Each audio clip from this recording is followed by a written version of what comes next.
nothing concrete, and it's only when I'm super close to a portal and that connection is the strongest.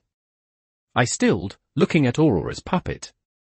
Cautiously, I reached a hand out, caressing the threads of life force my bond used to pilot the little craft. If I clenched my hand around them, I was able to see exactly what Aurora was witnessing through the steampunk sparrow. But if my hand simply feathered over those strings instead? I got brief glimpses. Bursting, still screenshots of my own face flooded my mind, the perspective of the burnished brass bird filtering through. Aurora caught onto my thought process quickly.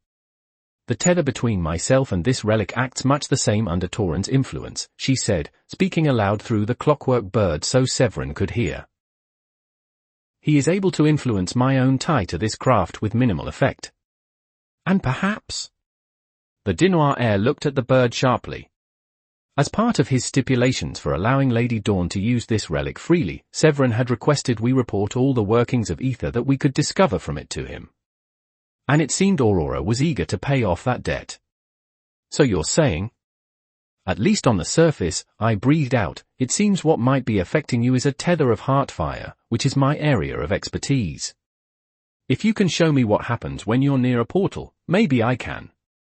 I was cut off by aggravated shouting from outside my tent. I recognized one of the voices. We can't stop the show. Denvish snapped. Sure, the storm might be coming, but all the work we've done would be for nothing if we simply pack and leave.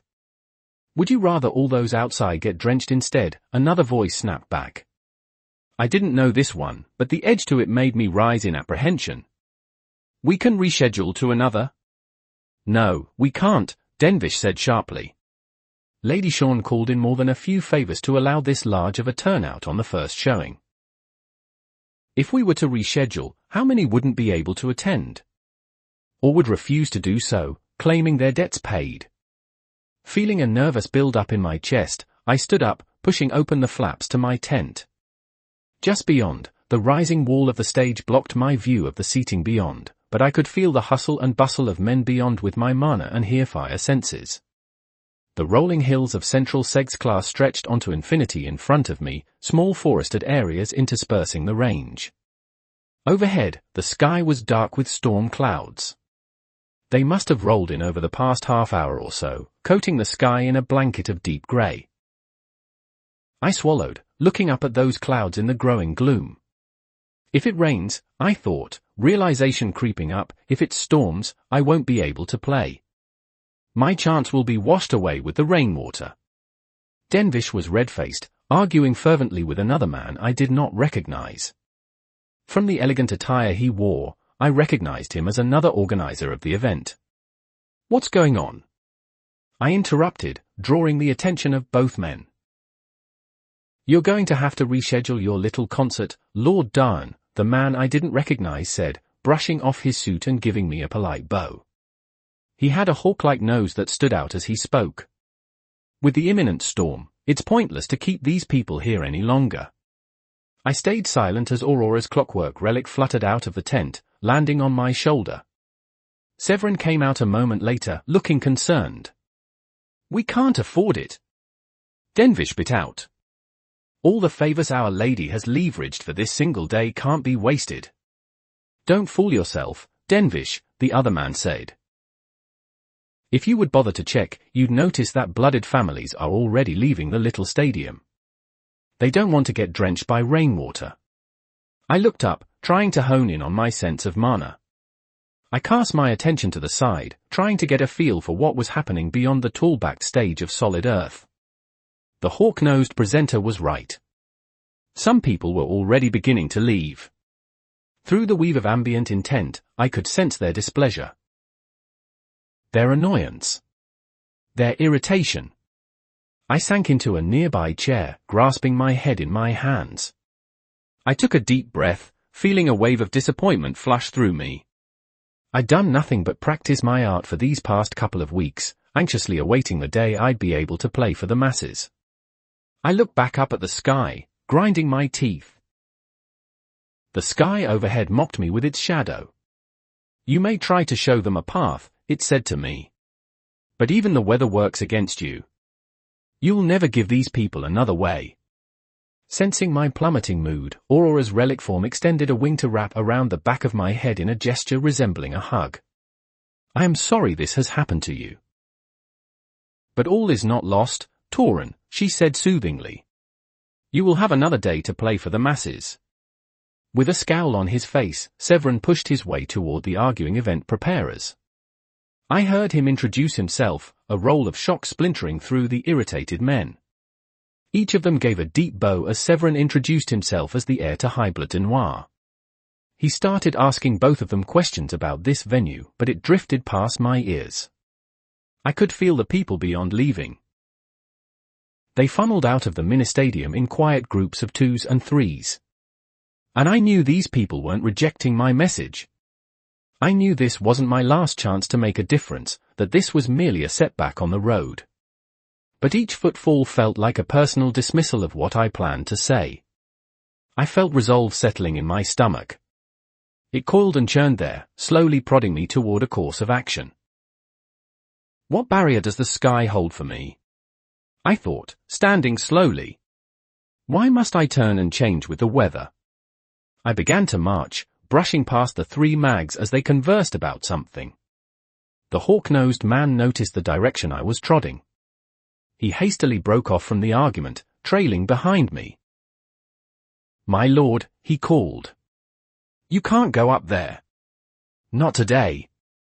His complaints blew past my ears like a feather in the wind, hardly registered. The sky is the domain of the phoenix, I thought, and I felt my bond react to those words.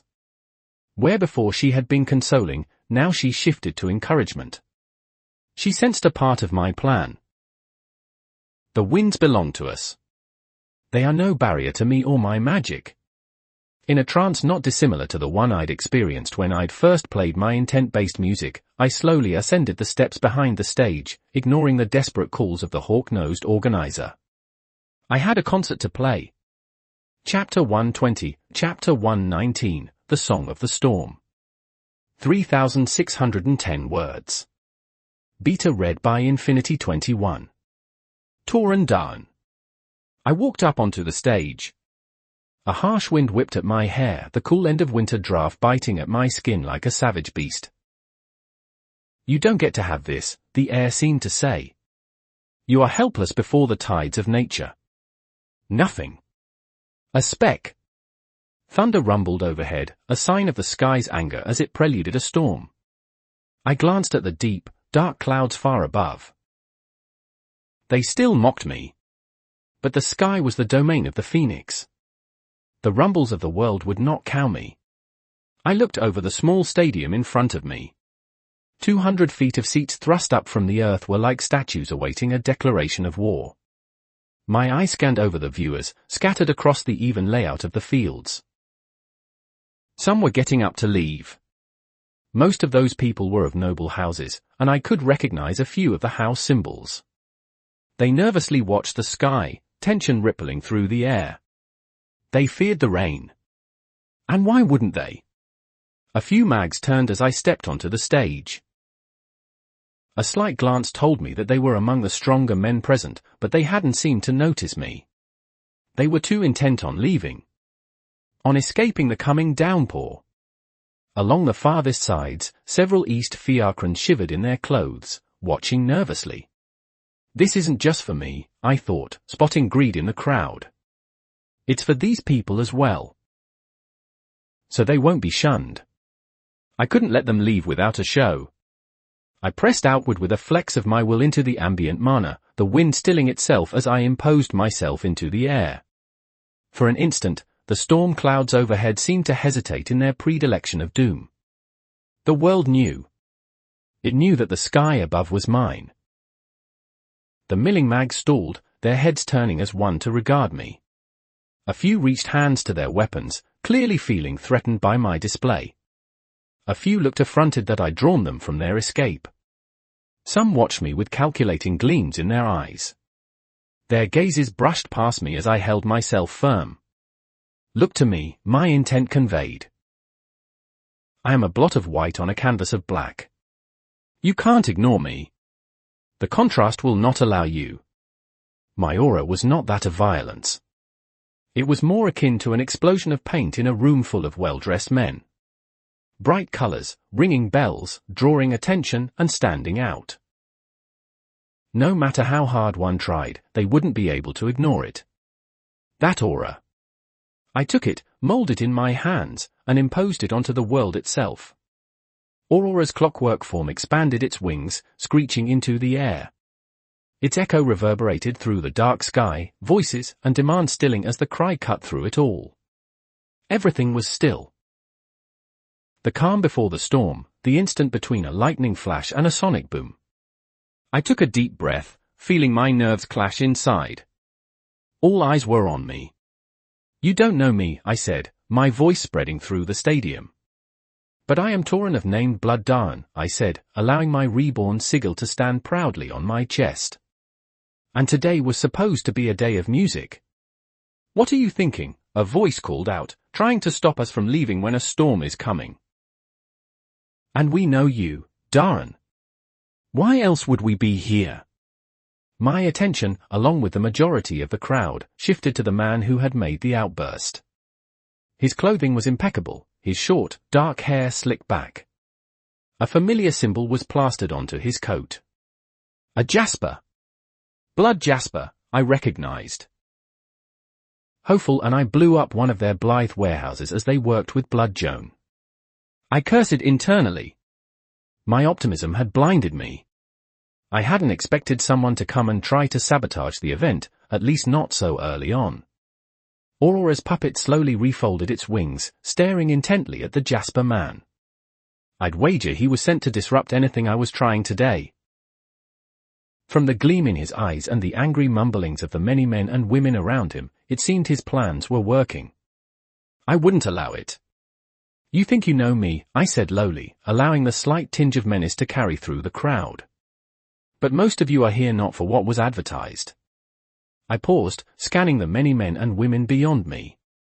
"Some of you wish to gather more intel on me in the aftermath of what I did to the Jones. Some of you are paying back a favor to my patron, Lady Renee Shawn. You hope to wash away your debts to her by attending this little concert." A rush of surprise went through some of the guests. My elimination of Blood Joan was an open secret, true, but I'd just publicly admitted to ending their line. Still, others mumbled as I called them out on their true intentions. "I'm quite aware of this fact," I said with candor. The air was almost electric as I continued. I wondered if it was from the crowd's displeasure, my own power wafting through, or the imminent thunderstorm. I felt a drop of water hit my head, and from how many nobles looked up, I knew they did, too. The rats watched with nervous eyes. I couldn't see Cassian among them, but I knew he was watching. Waiting for something to change. I threaded mana through my dimension ring, withdrawing the age-old heirloom of named Blood Darn. My violin settled into my hands, its familiar curves resting in my palm as I withdrew my bow. The center polished would banish the overlaying waft of ozone. I doubt many of you are here for what was promised. I raised my violin to my chin, my bow hovering above the strings. The music. A few more drops of water pinged off my head. Thunder rolled. The weather had halted for me, hesitated as I'd shown my colors. But it was so angry. It wouldn't hold back in its tirade for long. "Are you going to try and stop us from escaping this storm?" the Jasper man cried. The people around him were tense. Whether from the coming lightning or the tension I'd exerted, I didn't know. "I'll have you know that my blood." "You don't know the storm," I said, cutting the man off and tilting my head to look up at the sky. The cloud swirled angrily. The treaty I'd arranged with them was almost over. "You want to escape the rain, don't you? But do you know what it's like to wade through the storm in an attempt to escape? To truly become one with the water and thunder overhead?" I drew my bow over the strings lightly, drawing out a slow note as the rain began to drizzle. "I'll show you what a true escape from a storm is." I blocked out the nervous anger of the crowd in front of me, the anticipatory eyes of the rats and Severin's nervous panic on the side. I even pushed away Aurora's bond in that instant, isolating myself from everything but me. I remembered a day months past. On one of my first ascents through the relic tombs, I faced a dimension of endless white trees. The gnarled branches sought my blood with an unending determination. Whenever I turned away, they'd reorient, each of their limbs pointing toward my heart. What had I felt upon first entering that zone? Confusion. Total confusion. Where were the enemies to face? Where was the trial to be overcome? But as the day stretched on, that confusion shifted to eerie fear. I drew low notes in a slow, ominous tempo, projecting my memories into the ambient intent. Each note was a footfall along that single, empty path. Every spike was a sound deep in the unending woods. And all the while, a storm grew in scale miles in the sky. I opened my eyes as lightning flashed overhead. The rain came down in earnest now as the weather finally broke past its hesitation, but as I met the eyes of each and every mage in the stadium, I knew something had changed. Their heartbeats were spiking in tune with my music, their breathing elevated as they held onto the edges of their seats. Many of those who had started to leave walked back to their seats in a trance-like state. Their eyes flashed with nervous apprehension. A rapture was spreading as my intent-based music thrummed through their souls. As a crack of thunder chased the lightning like a wraith after a fleeing azura, I began to play in earnest. The rain crashed down, making the stage around me slick. My fingers struggled to maintain their grip as they were soaked by the rain, but I pushed through. The rhythm began to pick up. As rain fell in my memories, something changed. The trees birthed their grotesque, demonic young. The fear of facing an unending horde splashed through my music, grasping roots trying to wrench my fingers from my instrument. I closed my eyes, weaving across the stage. I remember ducking and pushing past hordes of wood-skinned ether beasts in the desperate struggle for an oasis. Every enemy I'd cut down had revealed 3 more. The growing fear I'd felt as the storm gathered had finally dropped to bone-breaking terror as an unending horde sought my blood. I weaved around imaginary enemies as my violin carried my emotions. Quick, fast-paced notes followed every kill. Every near miss caused a wrenching dip in tempo that could steal away the heart. Water soaked through my ornate vest, the chill clinging to my skin and demanding to be known. The wretched claw of terror grasped my heart as its own beat sped up. I'd been so vulnerable in that horde. So weak. Lightning flashed over the stadium as I was bludgeoned with rain, but it was inconsequential in the face of these deep memories. This storm was powerful. It commanded the clouds overhead to gather and bow to its demands. But every drop of water did not spawn a demon from the depths of hell. Every flash of lightning did not herald death. 2 storms churned. One tried its damnedest to break me across the stage, the winds whipping and pulling at my soaked clothing as lightning brightened my closed eyelids. Another drew up horrors from the deepest recesses of the djinn's broken psyche. Thunder pounded against the defenses of my skull like a demented god, the scent of blood and ozone mingling with old ferns. Through it all, I played. Time lost its meaning as I immersed myself in the memories, my hands seeming to move of their own accord as they remembered the desperate flashes of oath and promise in the dark, saber and dagger the only thing keeping the horde at bay. I remembered fighting on that pillar for hours on end, common thought and reason abandoned in the face of the primal dark. Desperation echoed clearly as the phantom pain of the blood dripping down my thigh flashed through my notes. A storm, both in my mind and out. Trying to break me. Trying to end me. Thunder and lightning crashing down, the wind whipping at my face and hair, the rain stinging as it pelted on my exposed hands and face like a demented child, doing its best to put an end to my song. Hating it with everything in its primal fury. But in the end, I held through. Storms were always present, always looming. But they passed. When the sky had made her disdain known, then the rays of basking sunlight would kiss the ground, reassuring all left in the wake of the hurricane. That there was a light outside of black clouds. That there was another side of the pain. Both in my mind and overhead, the rain ceased. The infinite hordes of ether beasts collapsed back to the ground, planting themselves to renew their onslaught. They'd try again should their roots be graced with water once more. I opened my eyes, gasping for breath as I stared up into the sky. Water dripped down my hair and face, the cold kiss of moisture trying to dig through my soul. My hands fell limply to my sides, both violin and bow nearly forgotten as the breaking clouds overhead heralded the end of the downpour. The world itself seemed to hold its breath. I slowly became aware of the passing of time. I'm not in the relic tombs, I forcefully reminded myself. That zone is gone. You escaped it months ago. It was just a memory. My leg throbbed in phantom pain. Flashes of blood-red eyes and crimson sap danced in my vision. My heart was beating at an absurd rate. The adrenaline in my veins tightened my grip, my fingers nearly crushing the violin. Gradually, I recognized other flows of heartfire as they pressed into my ears. A few hundred hearts throbbed in tandem, but I couldn't bring myself to look down at them from my stage. The sky demanded my full attention. I thought I caught a flash of an outline in the air far above, but it was just another phantom. Another trick of my weary mind, fearing the wrath of the storm. A single, resonant clap echoed through the stillness. Then another. And another. Soon, hundreds of hands crashed together in a resonant cluster. I looked at my audience in a daze, only half comprehending. Wild eyes met my own from all over. Within them, I saw the same relief that was overwhelming my body. The same gratefulness for the end of the rain. The same desire to push for another day. Every person in the crowd was dressed differently. House colors reigned supreme as everyone declared their side subconsciously.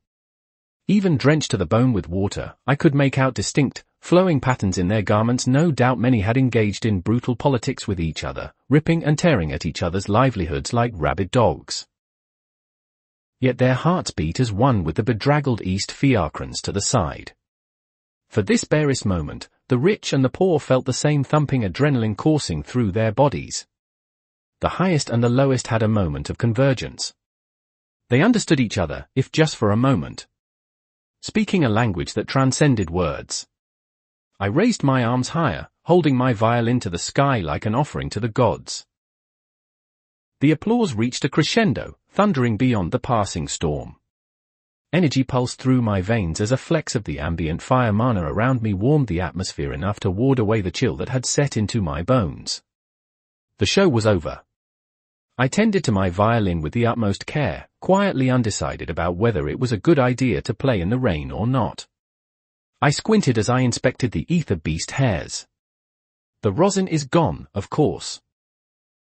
But considering this piece is made of magical material and the wood is crafted of clarwood, it isn't ruined. I won't have to restring it, but I will have to reapply rosin. That will be a pain. But it's a far better outcome than destruction. There was a small crowd waiting around me, more than a dozen anxious feet squelching in the wet ground of the fiacran outskirts. The blooded family seemed extremely apprehensive about asking their questions. And I knew they had many. Their curiosity churned the mana in a way perceptible only to me. But another emotion was interlaced with that overwhelming one. A hint of fear wormed its way through their emotions. And that was due to a very specific man lounging nearby. Severin Dinois carved an apple with promise a few feet away from me, silently declaring his support. He crossed his legs leisurely as his heels rested on another chair. The symbol of high blood Dinois stood out promptly on his chest, and his signet ring flashed in the light. I'm the heir to high blood Dinois, all of that declared. And I'm standing beside Tauren Darn. Of all the things these nobles were expecting when approaching me, it was likely not the tacit backing of high blood Dinois. It was a lot like approaching a local band after a show and coming face to face with Winston Churchill. Or maybe a Saudi Arabian prince. But these people's curiosity was strong enough that they were willing to clash with that indecision. I saw a man in the crowd begin to push forward. Unlike the others, he wasn't drenched to the bone with water. From the umbrella he carried under the crook of his arm, I suspected I knew why. Stamped across his chest was a symbol that looked like an old Greek helmet, although it wasn't as bright bronze as one might have expected.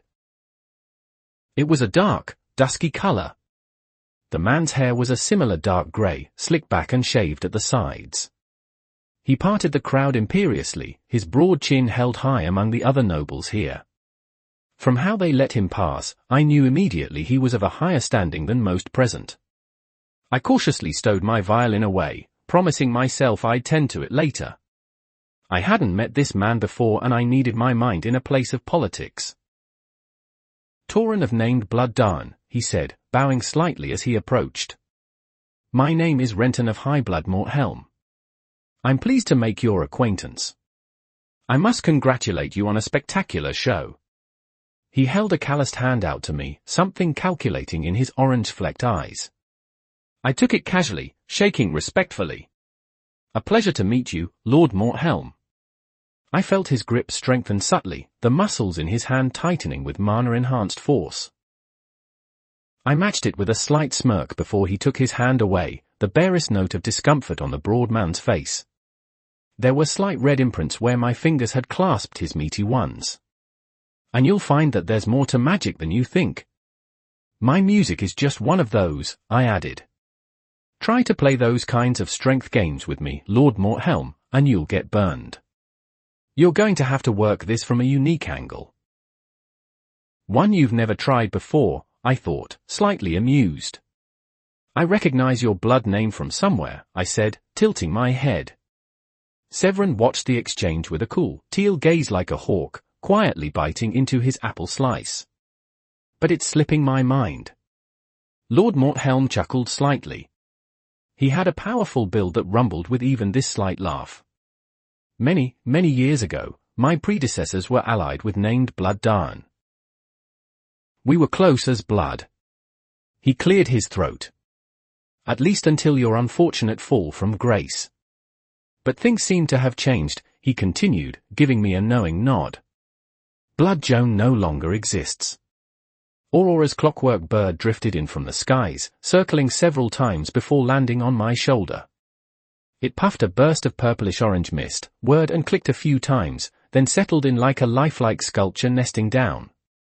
They are on their way, my bond conveyed. Only a minute or two until their group reaches us.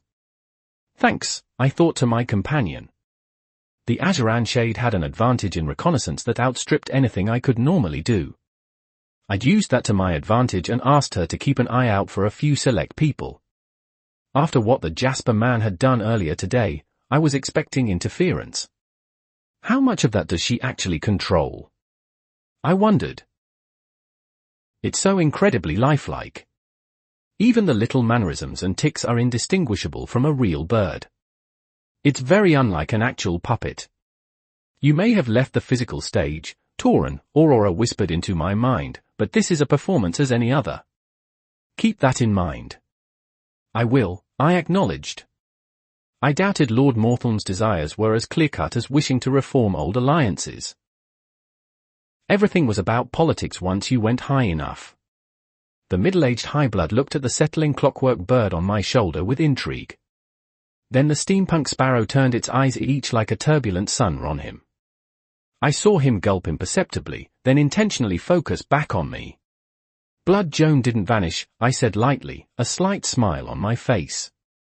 They were torn out, root and stem. A ripple went through the crowd around us, but I shook my head. But I'd be more than happy to work with your enterprises again. At least on my own terms. The man chuckled again, pointedly avoiding the scalding stare of Aurora's relic. Of course, Lord Darn. It's only proper that. He was interrupted as at least a dozen drenched nobles bullied their way through, their mana flaring in an intimidating display. Severin slowly stood, a frown on his face as the group got closer. For the barest of instants, Renton Morthelm looked indecisive. He seemed to be considering whether or not to blend back into the crowd or stand by my side. He only hesitated for a moment, however, and the broad high blood shifted to face the oncoming mags instead of leaving. I portrayed a stern face outwardly, but on the inside, I was grinning. About time you reached us, I thought. Chapter 121, Chapter 120, What Makes One Dangerous? 2,628 words. Tauren Darn. Severin slowly uncrossed his legs, tossing his apple core behind him. He flourished promise, the red-patterned dagger flashing before he sheathed it at his side. He moved near my side in a gesture of silent support. I saw the cause of the ruckus in a few seconds. A squadron of mags bullied their way to the front of my surroundings, their faces set with iron. They stopped as they finally saw me. I recognized a few of the families confronting me. Blood Jasper, Far River, and Illison sigils stood proudly on puffed-out chests, along with a few I didn't recognize. I scanned the men at the forefront. They'd worked with the Jones a few months back using their warehouses to store Blythe. And the rats and I had burned their supply depots to the ground. The man with slicked-back hair sneered at me silently, but that sneer quickly turned to something more indecisive as he locked eyes with Severin Denoir. The other mags were similarly uncertain upon witnessing the Denoir air. Lord Denoir, the Jasper man said, bowing slightly. We were just here to confront this mage for breaking the law. If you would be so kind to assist us. They didn't expect the heir to High Blood Denoir to be here, I thought. Then just like what I'm planning, it's become a spur-of-the-moment action. By actually managing to play my music, I probably disrupted whatever plan they had in place. Severin's eyes narrowed. I doubt my friend Torin broke any laws, he said, enunciating the word friend. But if you want to Levi accusations, go ahead. I'll listen. The air churned with sudden apprehension. The mags were getting cold feet at Severin's subtle declaration of support. The Jasper man glanced toward me, a burning hatred in his eyes. But also a note of uncertainty. They can't be allowed to hesitate, Aurora said. Should they retreat, they'll form a more comprehensive plan for another confrontation.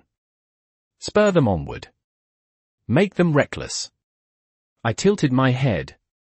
I think I recognize that symbol on your chest, I said, looking at the Jasper man quizzically. I pretended to rack my brain. Ah, you're of Blood Jasper, yes. I asked. I remember seeing your symbol on a warehouse. The man's nostrils flared as his apprehension swirled down the drain. Torin Darn, he said imperiously. You are going to accompany us to the supervisory center and confess to your crimes. I got ready to speak, but Lord Morthelm interjected. And what crimes would those be? He asked, shifting so he was slightly in front of me. You cannot make accusations without due cause. Lord Darn has violated the Emotional Spellform Act of 1654, the Jasper man snapped, clearly irritated that I hadn't made a move to concede. Manipulating the emotions of the masses without signing a waiver is illegal. And how many hundreds have been subjected to this? Many of the people watching the confrontation from afar mumbled nervously. As far as they were aware, I had broken some sort of law. But I was dismayed by the flash of greed in the eyes of not a few. Lord Renton laid a firm hand on my shoulder, like a father does with their son to hold him back. That may be unwise to press for so openly, Lord Jasper, the broad High Lord said. Considering you would be matching lawyers with those of Bloodstone Elixirs and High Blood Denoir. He gave me a covert, conniving smile. And perhaps those of High Blood Morthelm as well, depending on how the wind blows. I see his angle, Aurora said, her melodic voice simmering. He thinks you naive. Impressionable. Then we will have all the financial compensation we shall need for the wrong you have done us, the Jasper man rasped. Bloodstone Elixirs and High Blood Denoir have more than enough funds to address this violation. The High Hall would love this case. More greed simmered through the crowd. My shoulders slumped as I closed my eyes. From the victorious look I'd seen on the Jasper man's face, he clearly thought I was giving in to his demands. But that wasn't why disappointment thrummed through my veins. Some naive part of me though that in the aftermath of all of this, every high blood and lowborn unblooded would have common ground to stand on. Yet I hadn't made a bridge as I'd hoped. I'd simply laid the first brick. I needed mortar to seal that impression. A single song will not change centuries of ingrained habits, I thought, feeling how more and more people seemed to be drifting toward the Jasper contingent. Their greed gripped the air like sewage. If this man was right, then the payout they'd get from suing me and Bloodstone Elixirs would be immense. It was profit before empathy. I shrugged off High Lord Renton's hand, opening my eyes again. I'd spoken to these people in one language they understood, music. But if I wanted to change things, I still needed to speak the language they were the most familiar with. I couldn't keep being so merciful. I couldn't simply hope for the best in everyone.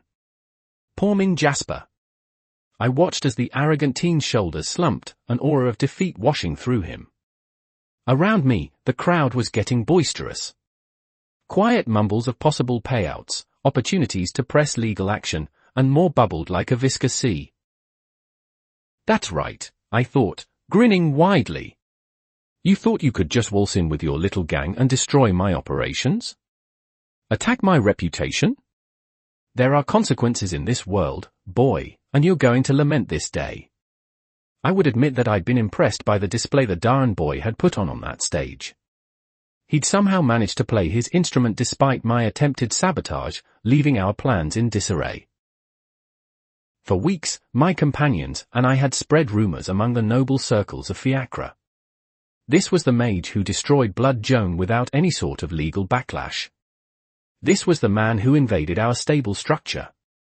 Someone else had been spreading their own rumors just as fast.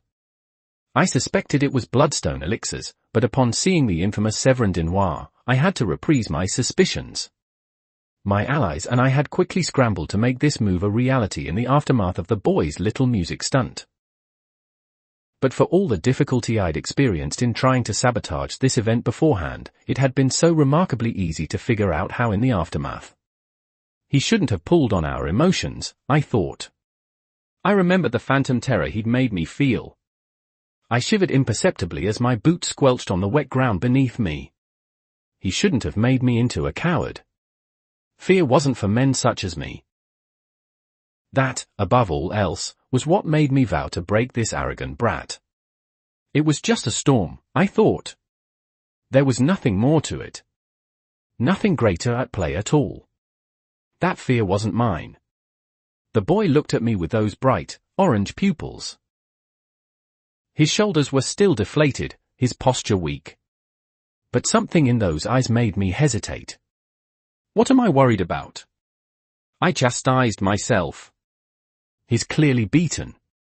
I stepped forward, reaching out a hand to grab the errant brat. But the mechanical bird on his shoulder hissed lowly, emitting the sound of scraping metal. I looked at it, and then felt sweat trickle down my spine. Those eyes. I'd thought it was a little toy. An old clockwork instrument for children.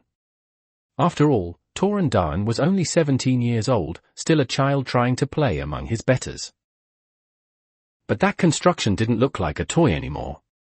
Suddenly, those razor-like wings seemed far sharper than a blade. I never manipulated your emotions, the boy said tiredly. High Lord Morthelm looked ready to interject, but the strange artificed raven on the Darren's shoulder looked at him with the gaze of a predator. He choked off. Even if you were to take me to court, your inquiries would fail. I scoffed. Your lies won't help you here, I said. You can save them for the High Hall. The boy straightened, glancing at the sky for a time. When you listen to poetry and you feel emotion from what is spoken, is that emotional manipulation? I frowned. Don't think you can talk our way. Answer me, the boy said. His voice was tired, but there was a sort of weight to it. I gulped, something imperceptible cresting the air. I looked to the side, noting the reactions of my companions. Is it? Of course not, I spat. And when you see the face of a crying boy, the boy continued, cutting off my words. I felt myself flush in anger at being interrupted, but he didn't seem to care. Do you not remember what it was like to weep as a child yourself? He shook his head. No, that analogy doesn't quite work. You seem the type to hit a child for crying. Something was wrong here. I could almost taste it. But no matter what explanation popped into my head, I couldn't find a reason for my fear. Except one. You're doing it again, I accused, taking a step backward. You're forcing emotions into our heads. Trying to manipulate us. Around me, my compatriots were similarly unsettled. I steeled myself, then pulled out one of my trump cards. Your trial will be even swifter after this. I am sure those from your old clinic will testify on our behalf, too, should you continue. They'll see the reason behind our cause, I said slyly. There were very few connections Torin Darn still had. But with a bit of digging, it wasn't hard to discover his ties to the East Fiacran Healers Guild. He was attached to that place. It was a weakness. The Darn heir tilted his head as he slowly loped forward. I'll admit something to you, Lord Jasper, he said, low and menacing. You are feeling the effects of my intent. Just as you did during the show. You're small-minded, Jasper. Part of you realizes that you've fucked up. The instinctual part of you that can detect intent knows your error. The part that can sympathize with the emotions of others. Intent? I thought, what does he mean? Like killing intent? Of course, mags could affect the ambient mana with their emotions. But the air drew itself from my lungs as an overwhelming pressure assaulted me on all sides. My words became less than a wheeze as I crashed to my knees, my neat, silken attire dirted by mud. It felt as if the world itself was rejecting me, deeming me unfit. Unworthy. I whimpered as my face hit the muddy ground, gasping for breath like a dry fish. My thoughts sputtered out as this force clawed at my insides, taking a piece of my sanity with every second. I couldn't think. Couldn't breathe. Needed to escape. What in the High Sovereign's name? The Darn boy knelt by my struggling form, looking at my companions behind me. They were all in similar states. When I press my killing intent into you, Jasper, am I emotionally manipulating you? I whimpered, trying to curl into a ball. But my arms didn't work. My legs refused to twitch. I wanted to cry out for help. Ask for anyone to save me from this suffocating terror. When you feel the weight of my mana, understand the force that I have kept leashed all this time. Am I forcing you to feel this fear? Or is it the natural result of facing something you can't hope to overcome? Of a man staring at an oncoming tsunami, recognizing in his heart of hearts that nothing he creates can withstand its approach? Do you punish a tsunami, Jasper? He looked down at me. I wanted to close my eyes. To hide away in my late mother's dress. But his orange eyes shined, demanding my attention.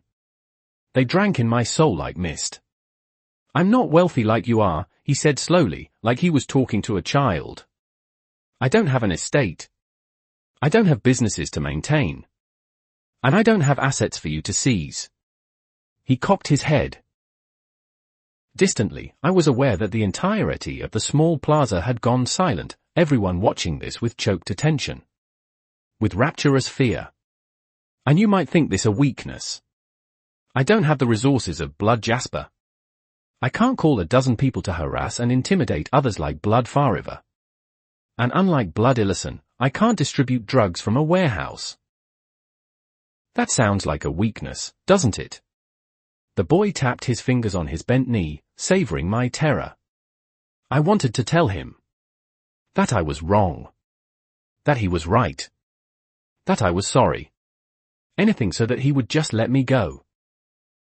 But all I could do was whimper as the ever-present force stole the warmth from my blood. I saw the wretched form of Mandra Illison, unconscious on the ground not far from me. And then Lord Fariver was openly weeping. Is that what I look like? I asked myself. The boy slowly turned to look at everyone present.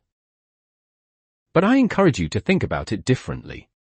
When a man doesn't have finances to worry over, doesn't have a power base to balance, doesn't have a livelihood to maintain, he becomes something different.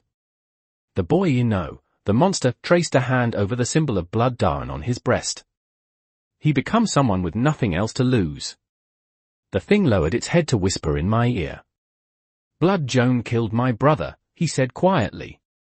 Softly, as if trying to restrain his breath from snuffing out a candle. They removed the person I cared most for in this world. And now they are ash. Should you touch those close to me, you should pray to your high sovereign that you can run faster than I can chase you. He patted my shoulder forcefully, almost as if we were friends. I felt the bones in my torso creak and groan just from the touch. I felt a spot of warmth seep down between my legs. But we both know a groan of Vritra rewards strength, not weakness. Your gods won't save you from me. So if you want to try and threaten those I care for, he said, standing up, know that I've given my warning. The world around me exhaled a long, suffering breath. The tar lashing my body to the ground relented, melting away to simple water once more. Suddenly, I could move again. I thrashed like a fish out of water, scrambling to my feet. I looked around wildly, uncaring of the mud caking my once fine suit. My companions similarly wrenched themselves upward, but that didn't matter. I spun, trying to find a way out. So many eyes focused on me. Focused on the monster. I cried out, engaging my mana. Wind wrapped around my legs as I pushed my way through the crowd, knocking several people over. Their disgusted gazes and unnerved expressions washed over me. None of them felt it. None of them knew. Lord Torrendain was a monster. He pretended to be a boy. But whatever was using his skin was stringing them along like puppets. Playing at being a musician. I crashed into the dirt again as I finally exited the stadium. Damn them all, I thought. Those orange eyes flashed in my vision again. If they want to grace a demon, let them. I scrambled back to my feet and then rushed back toward my home. Toward Fiacre. Away from that monster. Chapter 122, Chapter 121, The Next Step. 3,504 words. Torrendain. I watched the Jasper man scramble away, splashing mud on a score of people as he engaged some sort of rune. They shied away, crying out in shock and disgust as mud added onto their already water-drenched forms. Gradually, the other mags I'd forced to the ground with my killing intent pulled themselves up, and in varying states of disarray followed after their broken leader. I inhaled deeply through my nose. I could almost smell the intent sifting through the ambient mana like a seeking serpent. The mags around me were impressed by my threat toward Blood Jasper. Their fear has increased in equal measure with their curiosity, I thought with irritation. I turned around, ignoring the stares filled with alarm and interest. None had expected me to be as powerful as I was. None had suspected my strength to be as vaunted as it was. Each mage I made eye contact with shied back slightly.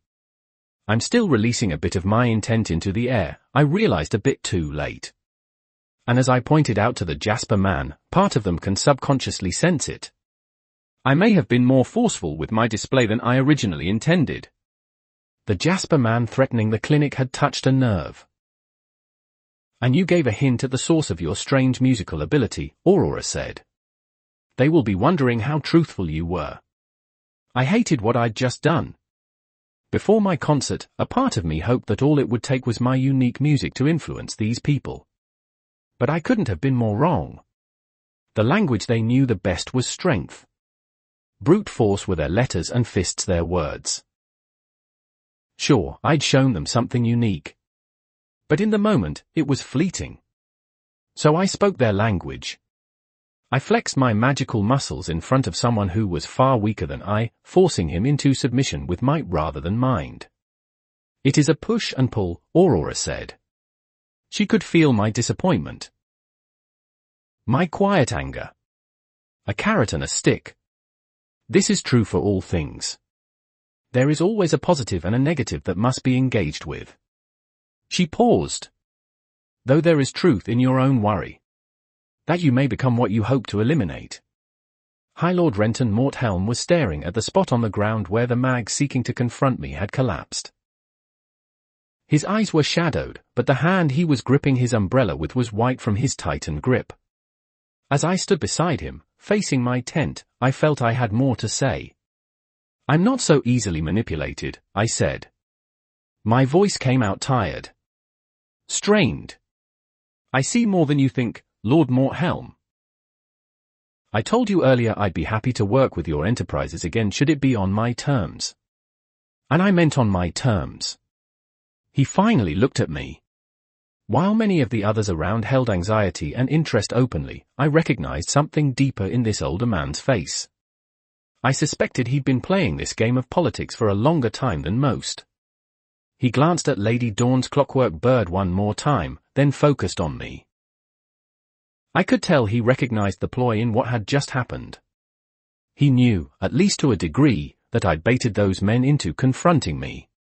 Noted, Lord Darn, he said slowly. It appears I've disrespected you in a way I did not anticipate. Masked words for, I would have been happy to manipulate you if it weren't difficult to do so, I thought with an internal sneer. Severin was not so covertly glaring at the High Lord. He speaks the truth to you, High Lord Morthelm, an even yet powerful voice said. A familiar voice. One needs greater skill if they wish to manipulate Lord Darn in any manner. I've had to change my own methods in ways I never expected. I felt a smirk split my face as I turned toward the voice. The crowd parted once more for another intruder. Renee Shawn wore her usual dark attire, though the sleeves of this dress were looser than her normal black ensemble. A mantle of dark fur wrapped around her pale neck, protecting her from the chill. Over her head, she held a shadowed parasol. It was dripping with water. The pale-skinned owner of Bloodstone Elixirs finally stood before me. I looked at her parasol quizzically. In return, she raised a brow at me as if to say, you expected me to let myself get rained on. Your skills are beyond what I expected, Lord Darn, Renee said, nodding slightly in respect. She gave both Lord Morthelm and Severin a slight bow, sticking to protocol. I believe you've more than kept your end of our bargain. She did watch my show, I thought with a hint of happiness. I thought she'd been avoiding me since I went against her advice and tracked down the Doctrination's old temple in Nemolo. It was a little nibbling thought in the back of my mind that the one who had made all of this possible didn't attend. But it appeared she had, even if I hadn't sensed or seen her in the crowd. I opened my mouth to reply, but I was cut off by something else. Aurora's puppet was raising its bladed wings, puffing itself out in a display. It glared burning suns at Lady Shawn, hissing quietly. A sound like scraping knives slowly rattled outward. And my Bond's own emotions. She was on guard. Her hackles were raised toward one, singular person. Tauren, she said sharply into my mind, that woman isn't what she seems. She is dangerous. I cannot say why, but you need to avoid her. I remembered the instinctual anxiety that suffused me when I first met Renee Shawn. That subconscious understanding that I was facing a predator, one who outclassed me in experience, grit, and intelligence as it slowly stalked toward my blind spot. But for Aurora to feel the same sensation, I thought, staring at the bird on my shoulder uncertainly. Renee matched the steampunk sparrow sunset gaze. For the first time since I'd met the austere woman, she seemed a touch uncertain. Her face slowly morphed from its characteristic impassivity, a frown growing on her face as the seconds passed. It was equal parts one of displeasure and another of confusion. Suddenly, the reality of the item on my shoulder set back in. It was a Jinni relic, taken straight from the relic tombs. Severin Dinois had assured me that inquirers couldn't detect it as a relic any longer after some sort of initial etheric signature washed away over time, but that meant nothing to someone who was invested in actually determined to try and discover the Clockwork Raven's inner workings. Aurora, I said with a bit of internal hastiness, you need to be careful. At least for now. Renee is intelligent enough to be suspicious of your appearance. Reading the flow of my thoughts, Aurora reluctantly settled the construct on my shoulder. Orange and purple light misted through gaps in its brass plating as it pointedly ignored the owner of Bloodstone Elixirs. Renee turned to me instead, that frown still plastered on her face. You did not tell me you gained a new. She glanced at the bird again. The bronzish feathers ruffled in irritation as Aurora forcefully controlled herself. Companion? I cannot sense any mana from its structure. How does it work? Think fast, Tauren, I told myself. The crowd still spectated this interaction with fervent attention. None seemed primed to step forward, but I was extremely aware of the importance of my words. "I truthfully don't understand how it works," I said, laying a hand on the puppet's brass exterior. "This automaton was gifted to me by my friend Severin Denoir," I said, half addressing Renee and half addressing the crowd. He would know better than I, but I doubt he would be forthcoming. I met Severin's eyes for a moment. Just as when we fought together, we had a sort of mutual understanding of one another. A push and pull that belied our intentions. "I need to deflect the focus from me," I tried to convey. "None here would dare press a high blood air. I need that protection." His teal eyes darkened for an instant. I thought he understood. "It's a prototype of something I've been working on these past few months," Severin said casually. "And I'm afraid its inner workings are a trade secret, Lady Shawn. Though perhaps I should give it another look to see why it's showing such aggravation." Something inscrutable passed over Renee's face as Severin spoke. I thought I was close to grasping it, but it flitted away too quickly. "Intriguing, Lord Denoir," she said. "If you are ever willing to tell me about your craft, Bloodstone Elixirs would be more than happy to assist." "My work is my own," Severin said. His tone was almost rude. "And for those of my close friends." Translation: "You are not my friend." I might have overestimated Severin's political skills. I exhaled softly, but thankfully Renee seemed more amused than affronted. "As you wish, Lord Denoir," she said. I felt my nerve settle lightly. Potential crisis averted, at least for the time being. Renee gave me a piercing look before turning to the crowd. "The show has been over for quite some time," she said airily. "If you wish further inquiries, Bloodstone Elixirs would be happy to answer any questions you have at a later time." The crowd seemed to snap out of their reverie. They gradually dispersed under Renee Shawn's eyeing gaze. The sound of boots squelching in mud filled my ears as nobility reluctantly left the arena. Behind the nobility, I saw the meager contingent of East Fiacrans who had managed to attend. Greed, Wade, Hopeful, and a dozen others milled about uncertainly. I saw Benny tugging on his mother's leg, his hand which had fingers lost to frostbite. He clung tightly to her rough-spun skirt. I locked eyes with Nereni in the crowd. I gave her a slow nod, which she returned. Through it all, Renton Morthelm watched with a complex expression on his face. Nereni saw his attention and gave him a predatory grin, one that stretched nearly from ear to ear. Several people passed in front of her, masking the mage from view. Once they were by, the young rat was gone. It would seem she was picking up more habits from Carcian. "What are you planning, Lord Darn?" Lord Morthelm asked, his attention still focused on where Nereni used to be. Unlike before, his tone was far more respectful. It was laced with wariness. I thought of all I hoped to accomplish with this endeavor. To change the minds of so many men toward the unadorned. To show their common ground through emotion and thought. I planned to tear down the High Sovereign's discrimination against non-mags, one brick at a time, while using those bricks to build a bridge that would span a chasm not nearly as wide as others thought. "If I told you," I said, "I don't think you'd believe me." I sat in an upscale cafe in Fiacre's northern sector, quietly sipping at my coffee. Alacria still didn't have the wonderful bin beverage, of course. But I'd managed a workaround. I'd found a can of coffee grounds in the town zone during my last visit. And if I brewed a large batch of coffee before this and sipped away at it now, who would judge? Renee Shawn, apparently. She watched my drink critically from across the table, seeming to disapprove innately. Her own steaming drink was cupped in her hands. Severin Denoir sat at my side, but he was slumped against the back of the booth. He looked a lot more tired than I expected.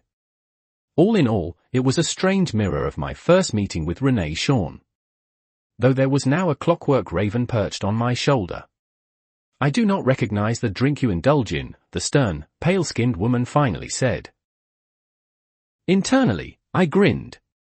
I had a feeling my silence on the matter would eventually irritate her enough to actually speak, and it seemed I was right.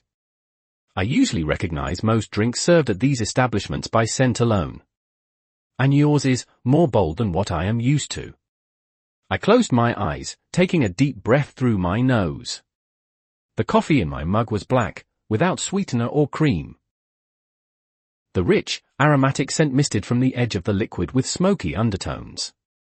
It intermingled with the scent of Lady Chant's perfume, the familiar floral scent tickling my nostrils. I'd been strung as tight as my violin bow in the aftermath of my confrontation with the Jasper man. After the reality of what I'd had to do to truly bring about my plans settled in. But I found the simple aroma of my coffee and the sweet balm of Renee's perfume both served to loosen my tensed muscles. "It's called coffee," I said, taking a sip.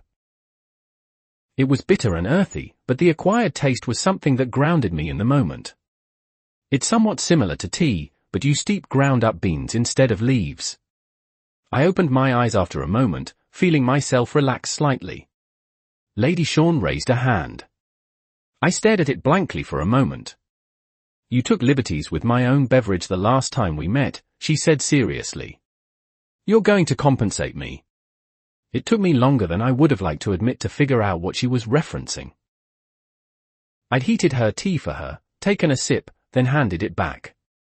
She'd appeared amused by the rather overt gesture.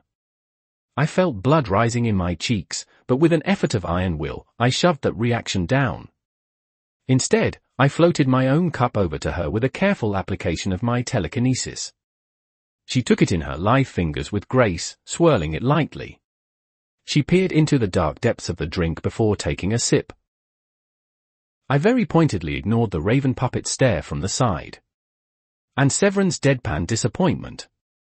Renee's dark brow furrowed, but that was the only indication of her thoughts on the beverage.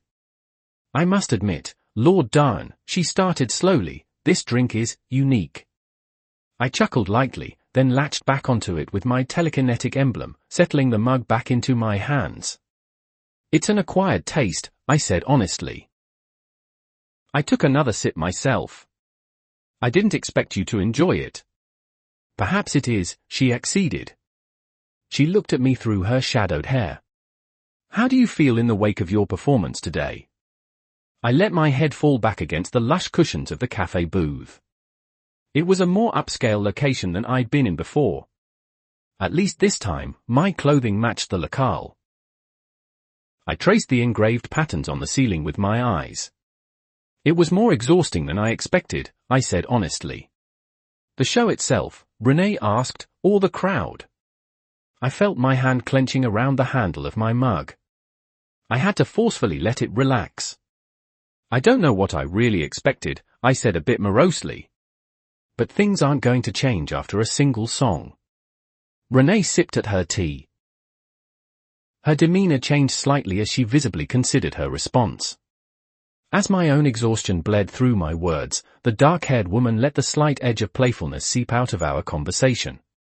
I didn't have the mental or emotional energy to invest myself in our familiar back-and-forth flirtations. "The first setback is always the most wrenching," she said with a hint of quiet. "When one pushes for something so large, aiming for a piecewise construction rather than one powerful blow, there can be innumerable unforeseen circumstances along the way. No person, mage or not, who can foresee the future." She tilted her head slightly. "You learn very quickly, Lord Darn. To roll with the punches thrown at you is a skill not so common." I had a great teacher, I affirmed internally.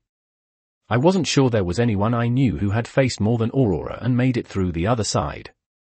"High bloods will always be creatures of politics," Severin interjected with a quiet sneer.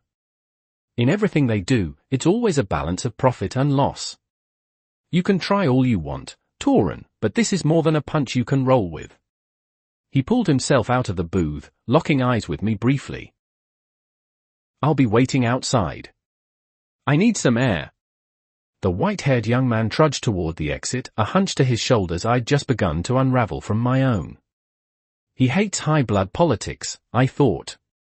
He thinks them petty machinations of the High Sovereign. Like an experiment. Aurora, who had kept eerily quiet through this entire exchange, chose that moment to interject across my mind. "And he is not wrong, Torin. Never, ever forget that. Renee watched him go with an impassive look. I sighed. My friend hasn't had the best interactions with highbloods, I said honestly. Politics are never fun. And I've met too many people myself who revel in the power one can get from having a high station. Those who enjoy the game are the ones you must fear the most, the dark-haired woman replied.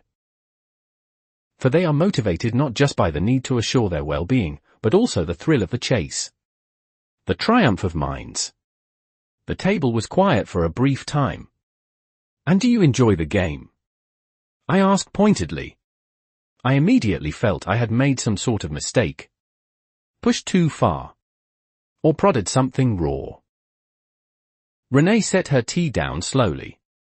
Her spotless jaw worked for a moment, something akin to muted surprise in her dark onyx eyes. I find myself too lax around you, Lord Darn, she eventually said, her voice somewhat strained. I say more than I should.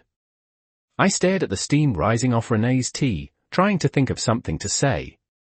You said I need to roll with the punches, I eventually decided on. Anything to shift the topic away from this wound. Where do you think I should start? What next? Renee was quiet for a long moment. There is a venue available in a few weeks or so, she said at last. I felt my shoulders relax as she finally spoke once again. One of my Interdominion contacts has recently completed the construction of a large, public theatre in their middle-class areas. They've asked me several times for financial support and are thus indebted to me.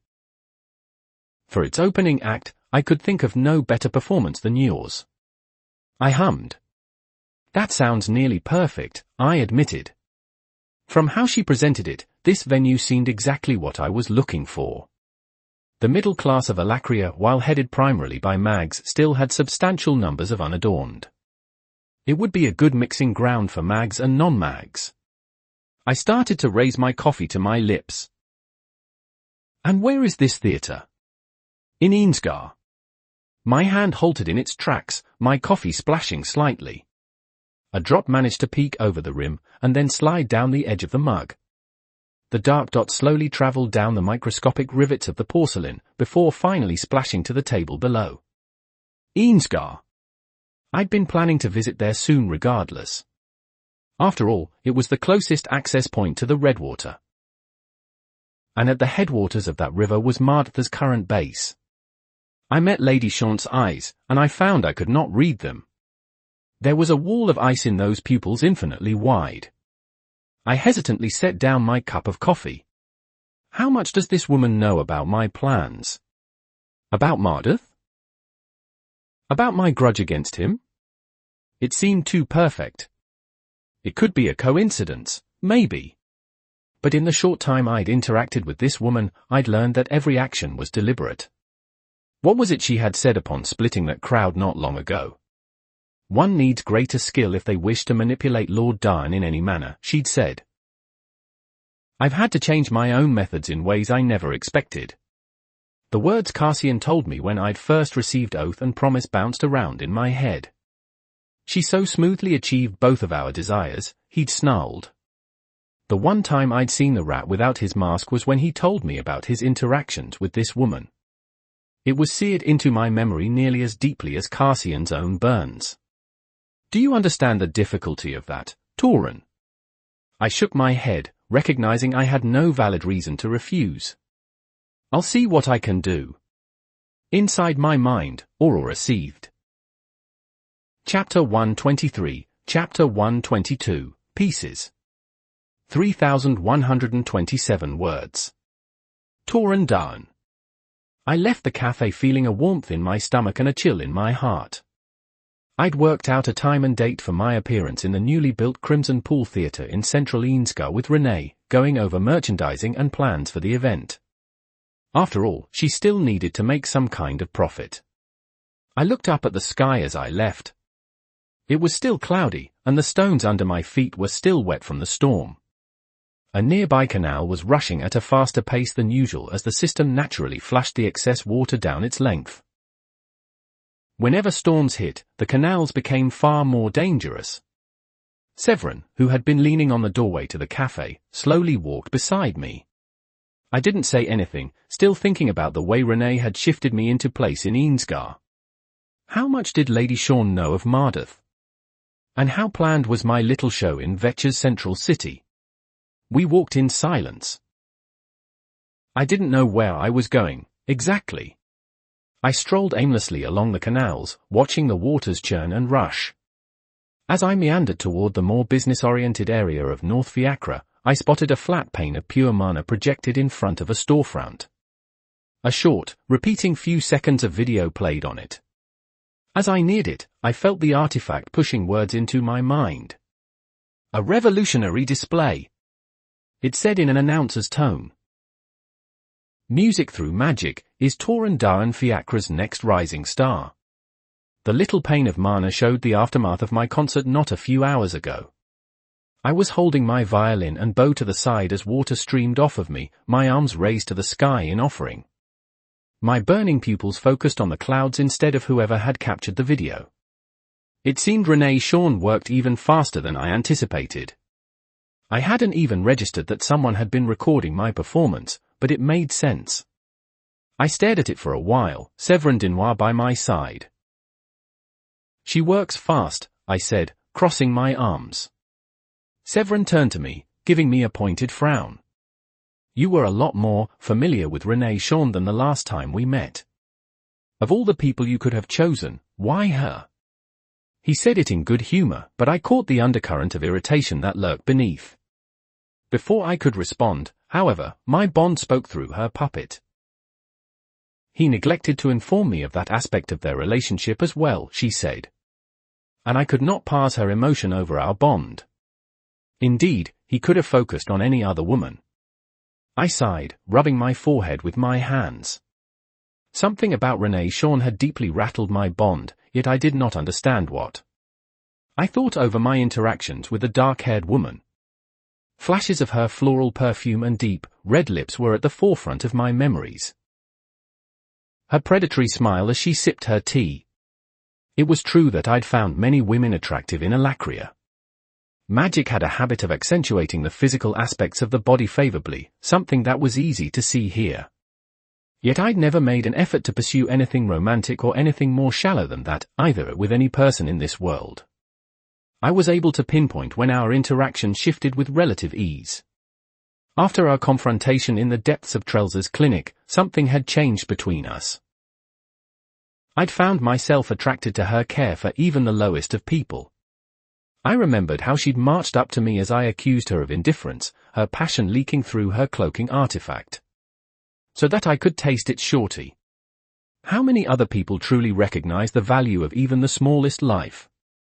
I thought, remembering how my hand interlocked with little Corey's. The blithe tortured girl's soulful eyes branded themselves into my memory. How many others would be willing to try and save one small girl? Afterward, we'd settled into a strange sort of playful dance. A back and forth that crested when we met in her headquarters in Edelgard. But her willingness to still shift me like a striker on the Sovereign's quarrel board.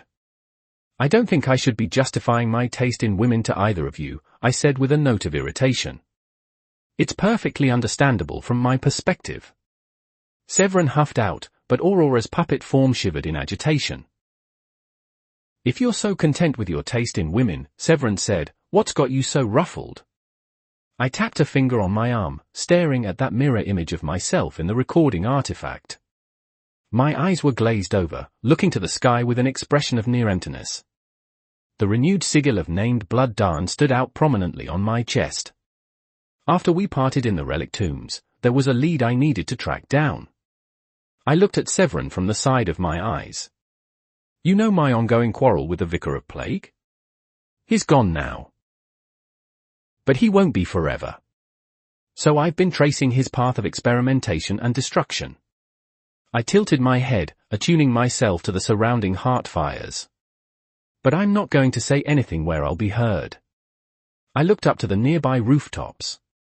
There weren't many people out in the aftermath of the storm, but I could certainly feel the mags spying on me. There were far more than ever before. I looked toward where I sensed them one by one, covertly flaring my killing intent.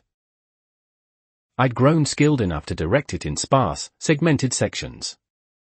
And that made the terror every spy felt far more personal. They scattered like locusts fleeing a field, little blurs jumping through the muggy air. I still felt tired. You defaulted on killing intent again, a part of myself chastised. How long until that's all you do to get what you want? It was just so easy to use that tool at my disposal. I found myself yearning for Renee's experience in speaking. She'd been able to force Mardath out of his power base with only words. No mana involved. Severin watched all of this with the same tiredness I felt. He was no stranger to being followed himself, I knew. Lady Sean set up my next show in Eansgar, I said. In a mid-sized theatre in their middle-class district. The owner just finished its construction and owes her a favor. So I'm going to be the opening act. It didn't take long for Severin to put 2 and 2 together. And that's where you need to go to reach Mardath, he said quietly. Not exactly, I said truthfully. But it's where I need to start. And I had no good reason to refuse. And Renee Sean hates Mardath as well, doesn't she? Severin asked, his face darkening. She does. Severin turned around, then kicked a rock with enough force to send it flying into the sky. His mana churned under the surface. That's what it's always like, Tauren, he said bitterly. That's all they'll do. Manipulate and move you around the board. That's all they know. And all they'll ever know. I felt surprised by Severin's outburst. I was unnerved by the subtle manipulation Renee had performed, but the Dinoir heir, he was angry. And now you're going to be at the center. They're all going to try and move you around like a pawn. Like one of their little toys. I've already drawn too much attention to you by being seen with you constantly. I exhaled through my nose. I've been expecting that, I said quietly. With my plans for the future, clashes with the uppermost echelons of this continent are inevitable. And I have some people by my side who see me as more than just a piece. Severin's shoulders slumped. You won't change them, Tauren. Even if you try. The bitterness in his voice cut deep. I saw the truth of it there. Some part of the Dinoir heir had already given up. I opened my mouth to reply, but someone in the nearby shadows pulsed with sudden energy. I turned, spotting Cassian's mist-wrapped form. Severin hadn't sensed the intrusion, but a tap on his shoulder got his attention to turn. Cassian maintained severe eye contact with me for a long moment. We need to talk, those eyes said. Now. Without a word, Cassian darted up the roof. I looked back at the Dinoir heir. He nodded. Go, he said, looking toward the Fiacran Ascenders Association. I'll wait for you at the Ascenders Association. We can talk more then. I sighed. I made you a promise regarding Ether, I said quietly, preparing to leave. I will fulfill that. Severin's teal eyes were misty. That's what sets you apart from every high blood out there, even if you play at their politics. You mean what you say. I swallowed, feeling somewhat uncomfortable in the face of the empty way he said it. Then I suppressed my mana signature and darted after the rat. I blurred out a window at high speeds, squinting my eyes against the wind buffeting my face. As I launched into the street, I thrust my arm out to the side, engaging my telekinetic emblem. The window frame I'd come from flashed white as I held onto it mentally. I lurched sideways, the centrifugal force of my psychokinetic tether sending me down the street like a pursuing shadow. The plaster-like frame of the window crumbled from the force, splintering as I finally released it. My eyes were locked on a single target, a man garbed in mist that weaved through the area like a serpent. Cassian knew the streets better than I did. I was faster than him, more maneuverable with my telekinetic pushes and pulls. But he was less than a shadow as he darted across rooftops, through alleyways, and shifted through abandoned buildings like an eel wriggling through a tight gap. I grit my teeth, then slammed a push into the ground beneath me. The poor excuse for concrete cracked as I zipped toward Cassian's form. The rat weaved into an abandoned building, pulling the door shut behind him with a crash. I worked my jaw. At the speed I was going, slamming into that building which already looked so decrepit wouldn't do anything good for the internal structure. And from a brief hint of the heart fires around me, I knew people squatted inside. Making a split-second decision, I pushed off the ground with a mind-fire stamp. The combination of explosive fire and propelling telekinesis changed my trajectory from a horizontal dive to a near-vertical spurt. I surged upward, cresting the roof in moments. I skidded to a halt on the top of the building, dust and dirt flying as I came to a stop. I focused on my heartfire senses once more. Cassian's mana was indistinct and hellishly difficult to detect, and while his life force was a bit murky as well, it was far easier to pinpoint. My head snapped to the side as I sensed him leaving the building, taking a hard right turn to once again zip through the alleys. Dusk was here, and though my vision was enhanced by mana, I could just barely make out his trail of mist as it moved. "You want this chase to continue?" I thought with a hint of adrenaline. "Then you're on."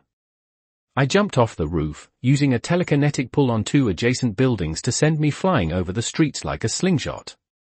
Aurora's clockwork puppet circled overhead, and her thoughts had returned to normal since I'd begun this game of cat and mouse.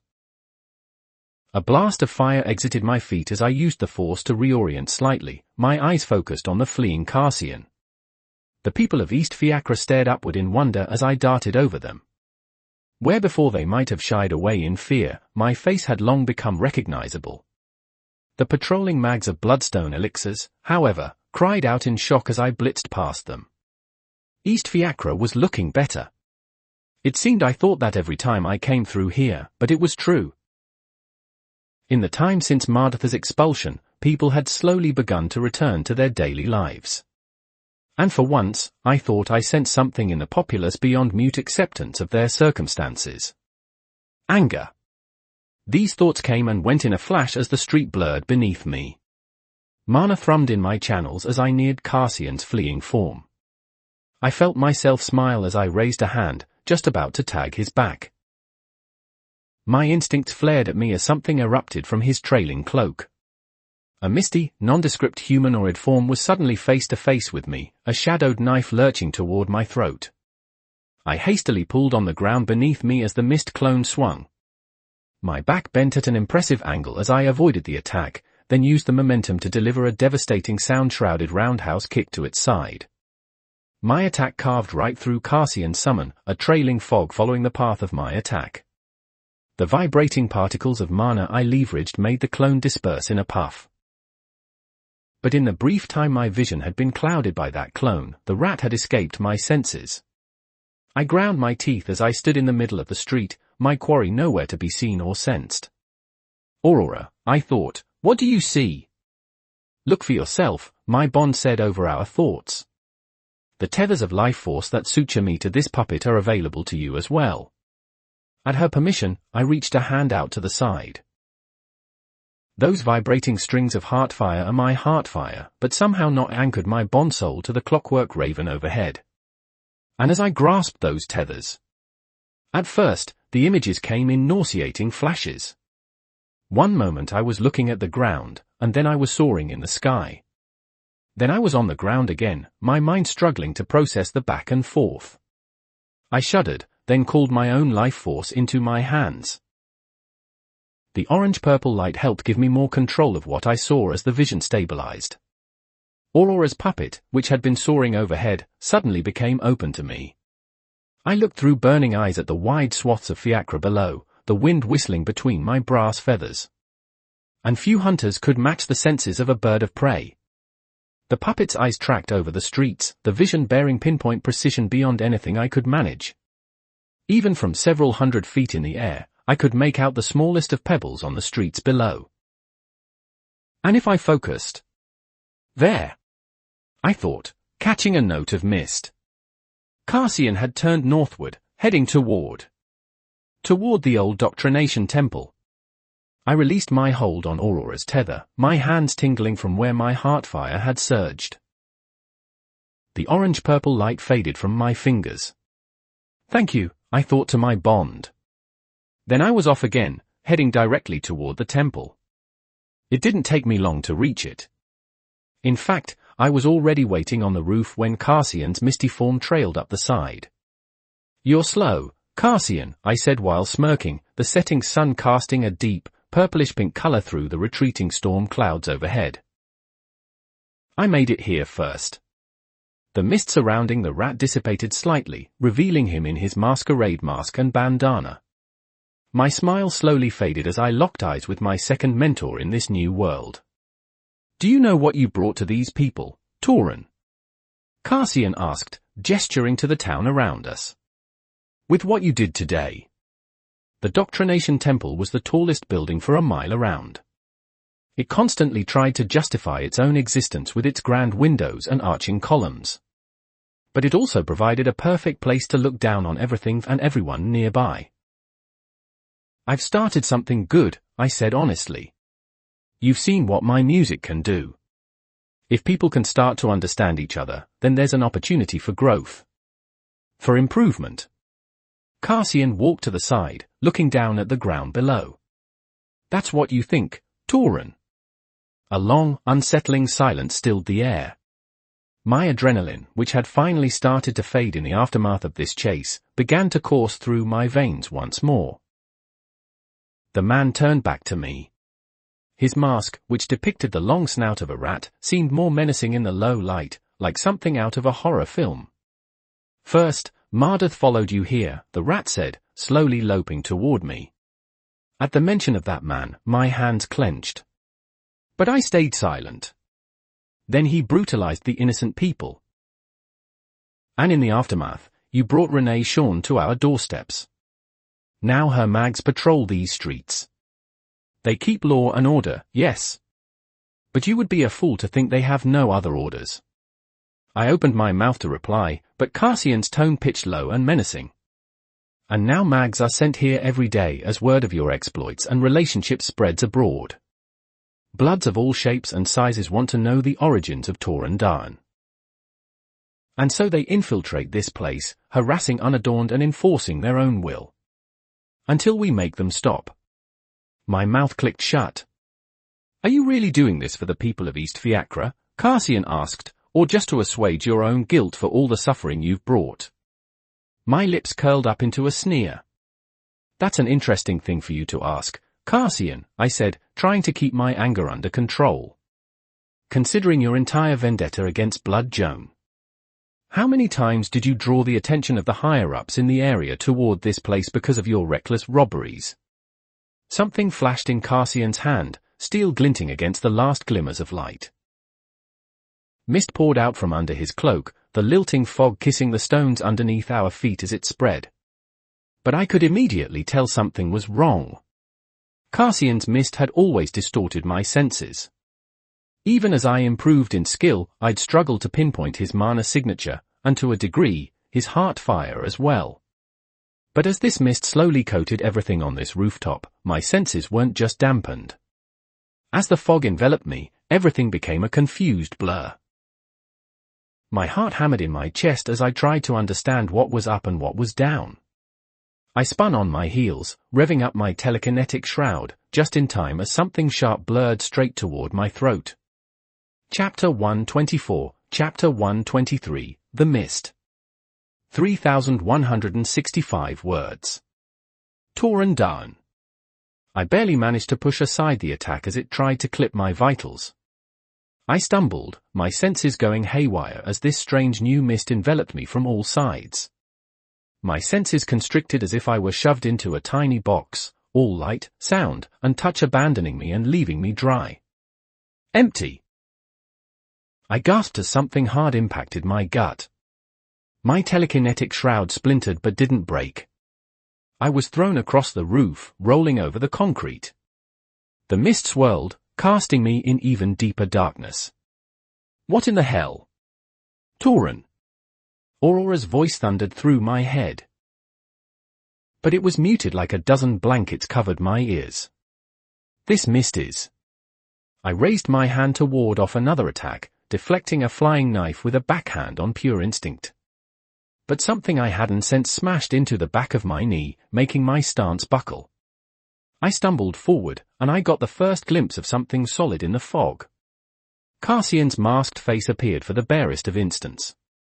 "Do you know what the doctrination preached when they paraded themselves around?" the rat asked.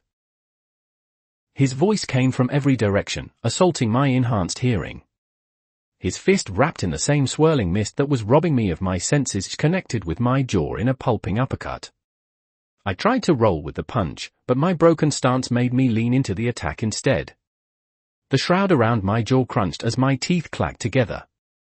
I saw red as I hurtled upward. Another barely outlined face popped into my vision. Feeling panicked, I thrust my hand out, throwing a flurry of sound shot at the appearing figure. But as my attack ripped through the vague outline, leaving penny-sized holes that swirled with fog, I realized the ploy too late. A mist clone. I felt something grasp my ankle. Then I was slammed back into the ground. Crystalline lattices flashed over my body at the impact, a small crater appearing in the stone beneath me. The breath was ripped from my lungs at the crash. "They said all they did was for the lessers under their care," Cassian's voice said. It sounded like he was right beside me, and all at once far away. I reached my hand out, trying to feel for something. To steady myself with anything. And I brushed the threads tying Aurora to her relic. For an instant, it was only me and the threads. In the infinite time before sensation pulsed over those cords, I realized something. I'd always thought that the heartfire tying my bond to her relic was like a rope.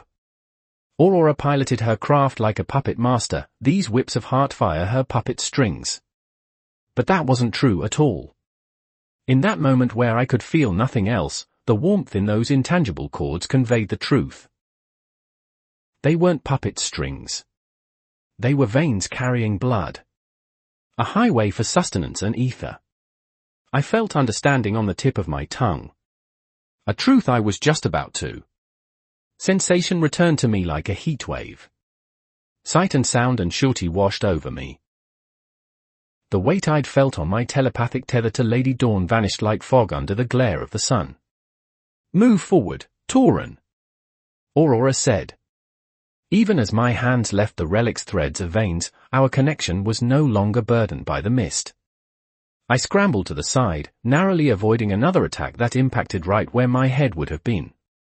I lashed out with an unfocused nimbus of fire, attempting to burn away the mist around me.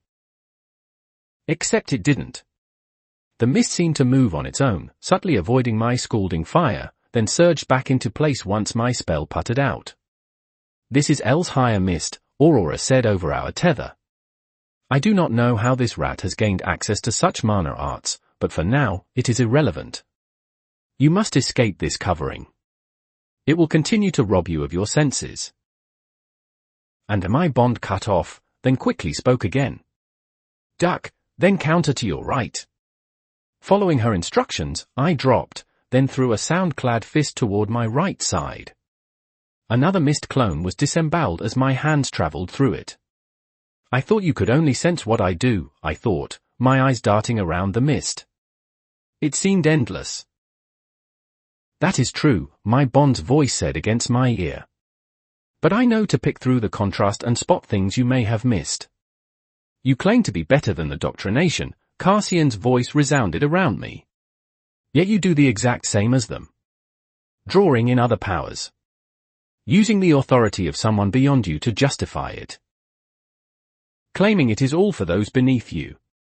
I spat out a wad of blood as the damage to my jaw healed over. My eyes searched through the mist, but it was as if I was a manless human again. Only my sense of heartfire remained fully intact, and even that was flaky and uncertain. El's higher mist, I thought with apprehension. The same mist that had covered the El's higher forest for millennia, protecting the elves within from expansionist humans. Its abilities to thwart perception and disrupt the senses were legendary. Cassian had improved. Maybe even advanced one of his emblems. I felt tempted to fall into my first phase. I had no doubt I could rip this spell apart if I did through sheer might. The phoenixes were the ones to plant and nurture the El's higher forest in the first place. And under the guise of my will, I knew this challenge would offer no struggle. Above and to the left, Aurora said through my mind. I pivoted on my feet, feeling a flash of life force from the direction she indicated. The rat dropped in, swinging a dagger of solid mist. I unsheathed Oath in a flourish, imbuing it with a heated edge. I parried the rat's precise cut. I felt more than heard as his dagger cracked from the sparking impact, my own magic and better weapon overpowering his own. I then tried to counter with a point-blank fireball. But not soon enough, my quarry simply melded back into the surrounding fog. You respond to strength with strength, Lord Darn. Cassian's mocking voice came from all sides. How do you expect to help the people that we care for when you employ the same methods as those you fight? My hand tightened on my saber. I felt anger rising in my stomach at the rat's goading words. The accusation that I was no better than my enemy stirred something dark in my stomach. I felt my intent rise to match it. You want to know how the Jinn maintained our peace? The dying words of Gintarian said over and over in my head. It begins with understanding. And you are already on that path. I raised Oath high, inspecting the red patterned metal in the barest light. Orange runes flashed near the hilt, inscribed with utter precision. I could engage my phoenix will and rip this veil apart in an instant, I thought with clenched teeth. But then I would be exactly what Cassian accused me of being. It was true that I'd begun to default on my personal strength more and more as I grew in power. The route of threatening others into submission was simple and effective, if brutal. And I knew, deep down, that I could not ignore the reality of this world. I wanted to institute change, but as my most recent charade with that Jasper bastard showed, it would be a long, long road. Perhaps I would compromise on my principles one day. But that was separate from changing one's principles to accommodate the truth. What Cassian accused was different from growing in the face of struggle. I threw Oath to the side. The patterned metal disappeared into the darkness, leaving my hands bare. I settled into an old, familiar stance, calling on my magic. Mana thrummed as it slowly coalesced in my hands, forming a long dagger of solid fire. I held it in a reverse grip close to my head. It had been a long time since I'd used this fighting style, the first one Aurora had ever trained me in. Yet I was ready. The fog seemed to settle for a moment. Though my sense of intent was utterly blanketed by the Elshire mist around me, I got the feeling that Rat was not expecting this move. I am more than what you say I am, Cassian, I said. Though I could not see her, I felt Aurora's reassuring hand on my shoulder. And I will prove it to you. To the people of this world. Shadows flickered and danced as a dozen mirrored silhouettes formed out of the mist around me. Through it all, I attuned my hearing, but not for normal sound. The clones rushed me. I lashed out with a few telekinetic pushes, sending several of the clones tumbling away. Two swung their daggers at me in tandem. I raised my own knife of solid fire, parrying the swipe of one while simultaneously shifting to let the other skate past me.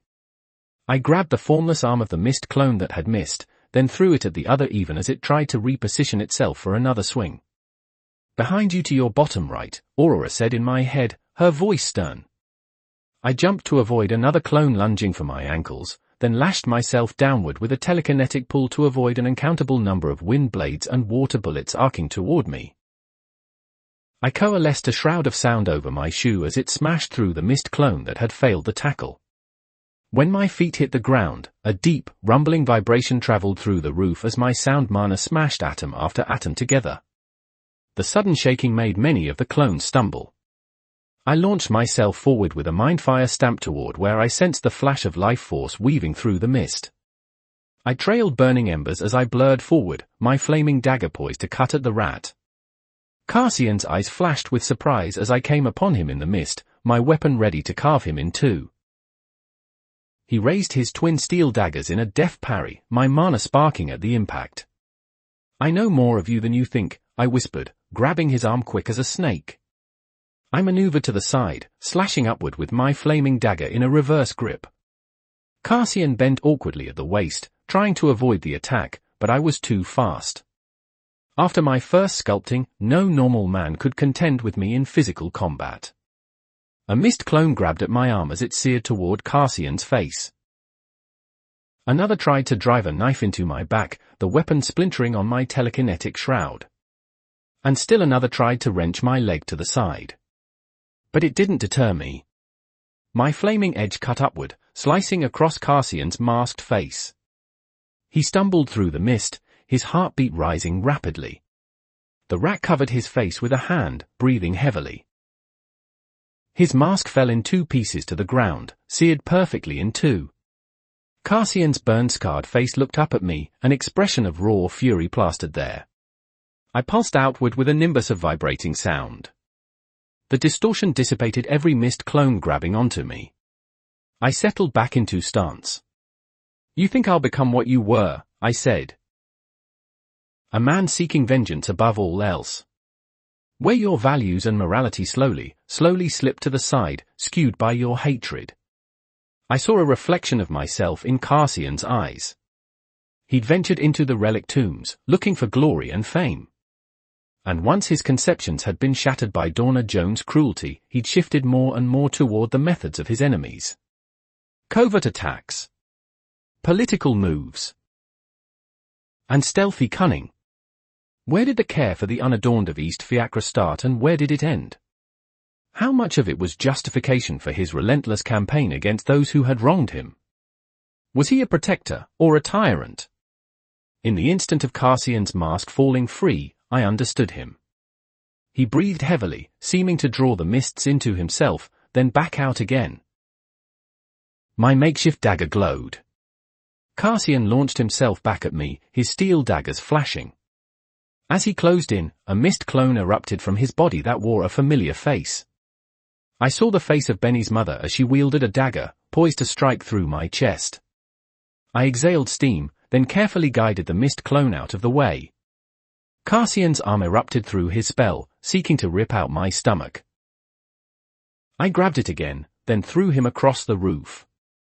A dozen more clones popped into existence around me. Except none bore the rat's face. Benny. Greed. Nereni. Hopeful. Wade. Trelza. And Corey, the youngest survivor of Martha's torture. All looked at me with expressions of hatred, knives poised. I exhaled, then took a single step forward. The mist clones stabbed at me with their weapons. They tried to pull me to the ground. They tried to rip my body apart. My telekinetic shroud turned away the majority of their attacks, the crystalline barrier sparking with lattice-like light. More and more knives aimed for the damaged spots, my shroud unable to repair itself in time. And still, I walked forward. The mana in my limbs empowered my physique beyond what these mana puppets could hope to achieve. Though they tried to keep me back, tried to weigh me down, I pushed forward with a singular purpose. I marched through a cloud of thrashing knives toward Cassian. I could not see him, but his thrumming life force told me exactly where he was. A knife pierced through my shroud, scoring a deep cut across my flank. My own blood sprayed over the perpetrator, a clone wearing the face of Wade. Another thrust into the meat of my calf, wielded by a mockery of Benny. The glee on its face told me the truth. I grunted at the pain, but my life force healed each wound as they came. For every cut made, a flash of orange and purple smoothed it over without blemish. The pain was absurd, but I'd faced worse. I felt my reserves of heartfire dwindle at a rapid pace. More than I'd ever dared use in one instance. Still, I pushed onward. I trailed blood as I finally walked through this blender of familiar faces and unfamiliar expressions. A gash opened along my side, tearing through my well-made tunic. Another opened on my arm, nearly severing the tendon. And still another trailed blood on my back. Each one burned in a flash of pain before my healing smoothed it over. My legs finally shook as a knife of mist embedded itself in my thigh, my walk finally halting as my leg buckled. I turned to the clone who had done it. It was Corey. A mimicry of the blithe broken girl stared back at me. Where all the other clones bore perverse grins stretching across their faces, Cassian seemed unable to give this solemn child anything but her own, dead-eyed stare. Her patchy hair fell over her face in broken waves. Even in this cruel swarm, Cassian could not deny what this girl had been through. I pushed the clone away with a gentle yet firm hand. The gash in my thigh was slower to heal. I was dangerously close to drawing on my lifespan to suture anything more. But as I brushed the girl away, the expressions on the faces of the clones shifted to something more peaceful. No longer broken vengeance. Then they disappeared, subsumed back into the mist around them. Through my heady state of mind, I almost imagined they were spirits accepting the peace of the beyond. I trudged the last few steps to Cassian, drenched in my own blood.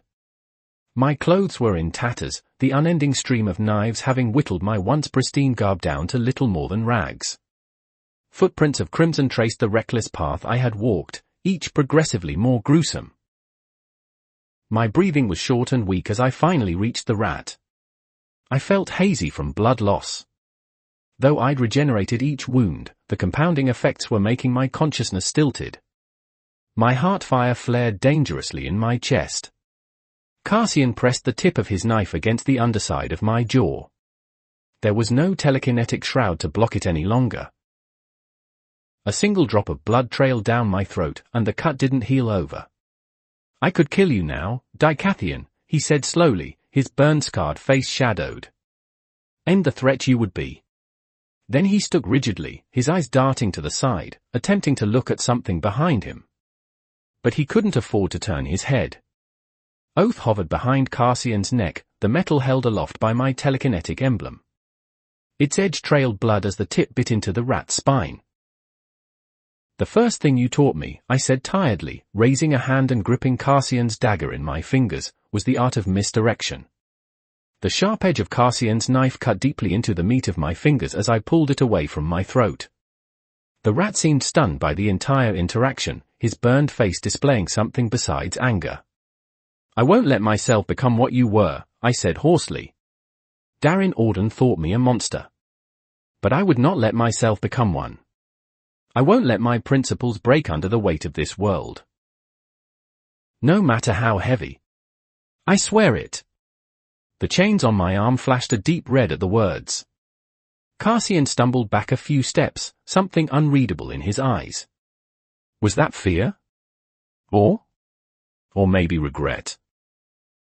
The mist around me vanished, the atmosphere absorbing it back into the mana.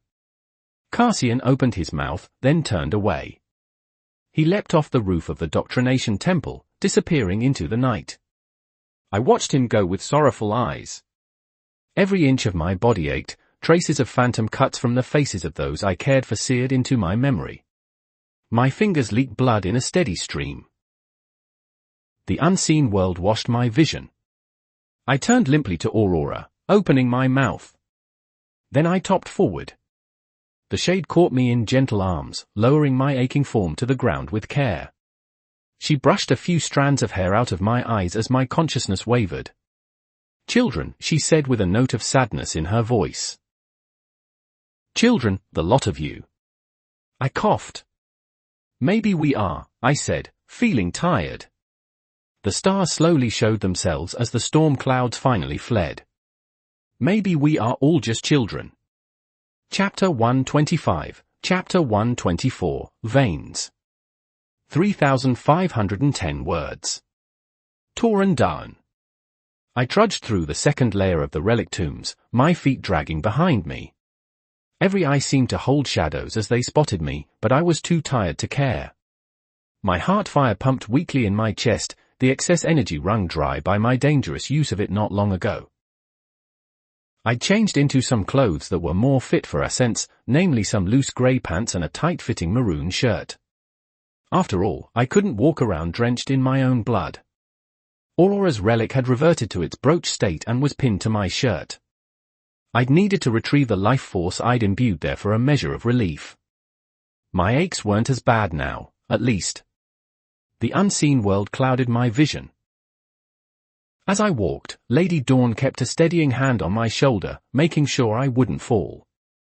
It was foolish of you to invest so much of yourself into that confrontation, she said hotly. You narrowly started down a path of no return. But I didn't, I thought back. And it was necessary. Aurora huffed, then carefully maneuvered me away from a dip in the road. You are weak and sickly from the stress. But if you had not undergone the first sculpting, if part of you were not of the phoenix, this may very well have been a death knell. Your heart fire will recover from this, but you must be thankful that it will. I groaned as I stumbled around the dip, the movement pulling something that really didn't want to move anymore. What do you mean? I asked internally. Lady Dawn's lips came to a pursed line. Once someone's baseline of heart fire is affected outside of natural aging, it is rare that they can recover fully. Though the phoenix is different, as our lifespans are mutable, shifting and uncertain. But for a lesser, merely touching the edge can spell a downward spiral. But theoretically, you shall recover with a stronger flame than before. Like wearing out a muscle, I thought tiredly. Good to know. I spotted Severin not far ahead. The Fiacran Ascenders Association loomed over both of us, the lines of intricate statues boldly announcing their legacies. When he saw my weary approach, he looked both ways, and then hustled over to me. What in the Vritra's name happened to you, Tauren? He asked, scanning me up and down. Were you attacked? I chuckled weakly.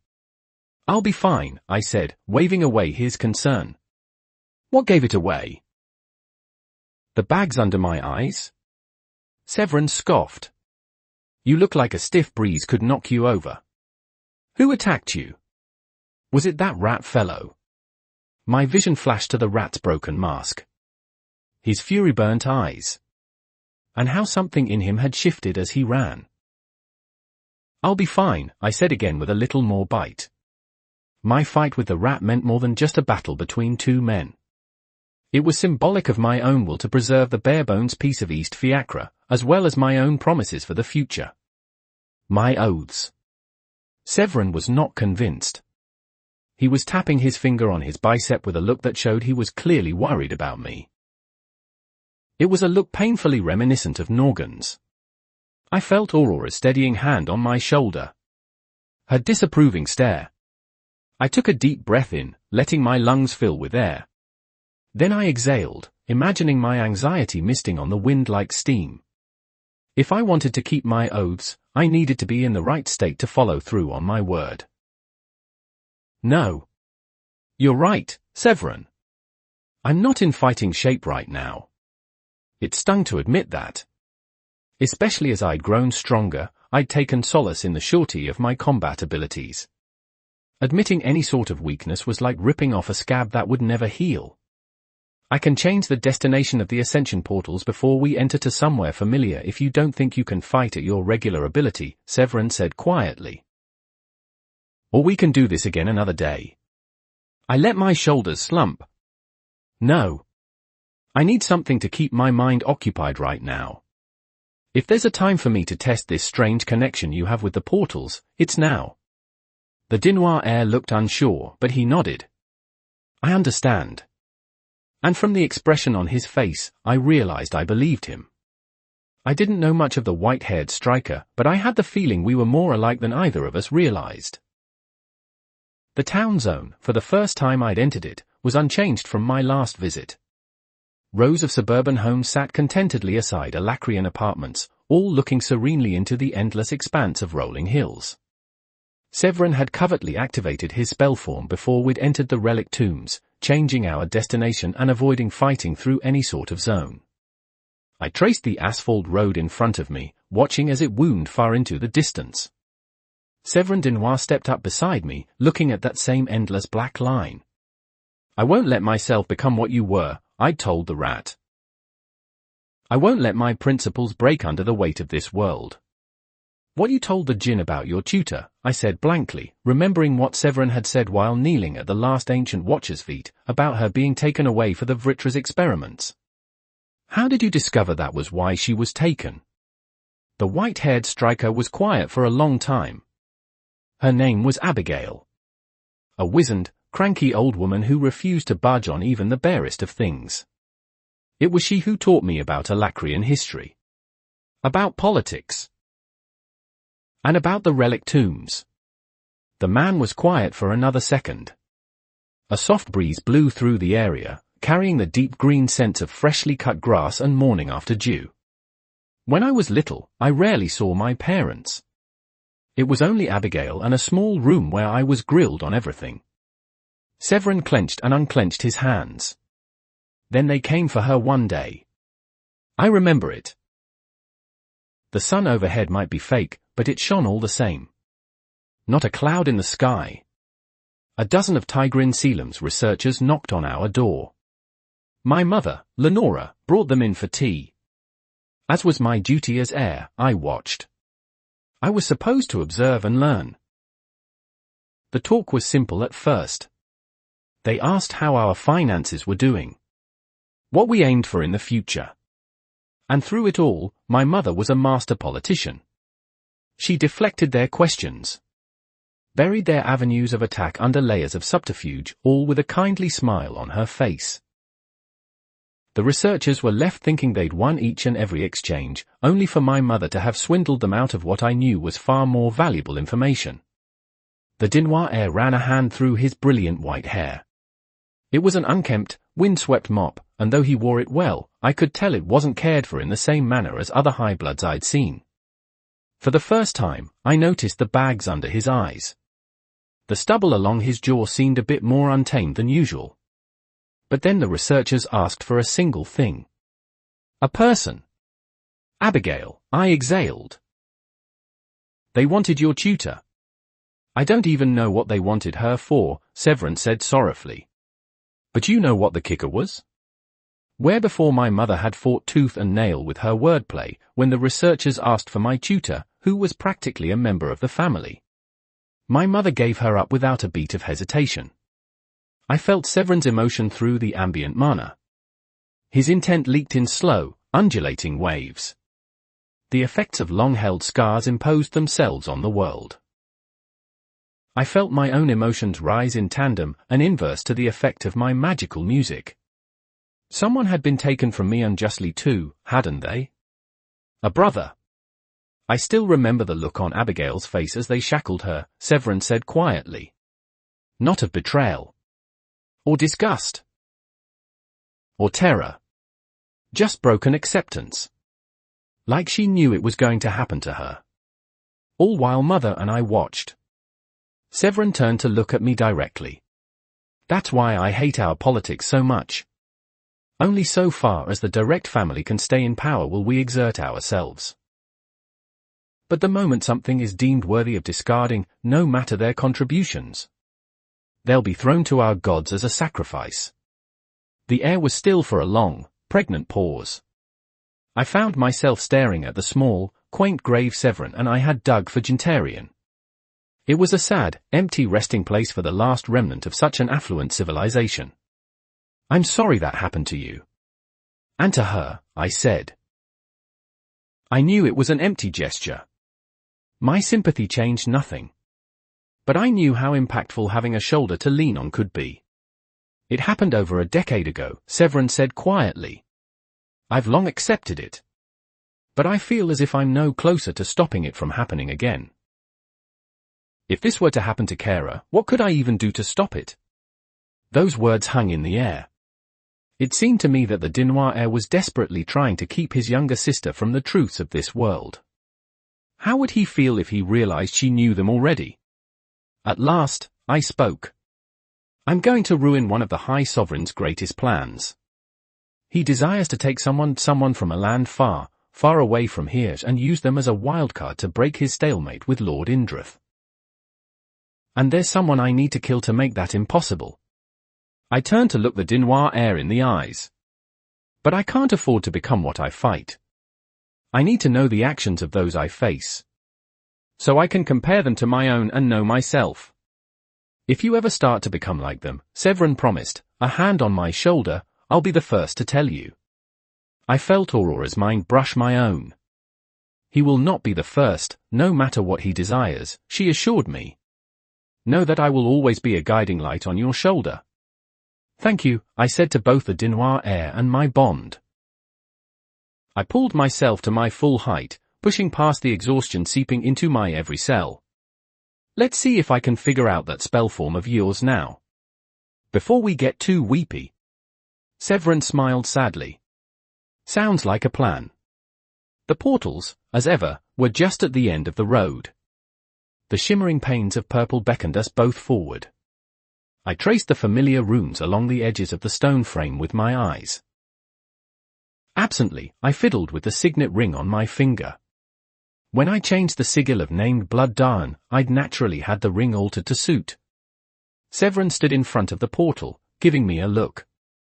I need to visualize the zone I want to go to, he said. Give me a moment, he added, laying a palm on the portal frame. I pushed away my other senses, narrowing my focus on the Denoir air in front of me as he engaged his spell form.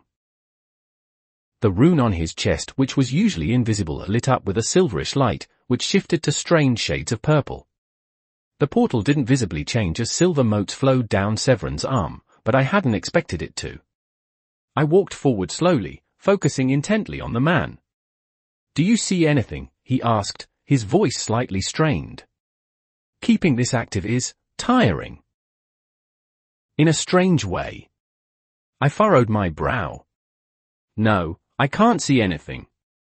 But there's something off. I can't explain it. It was true. The sense that I was being watched had returned, the overbearing presence that had always accompanied me in this zone.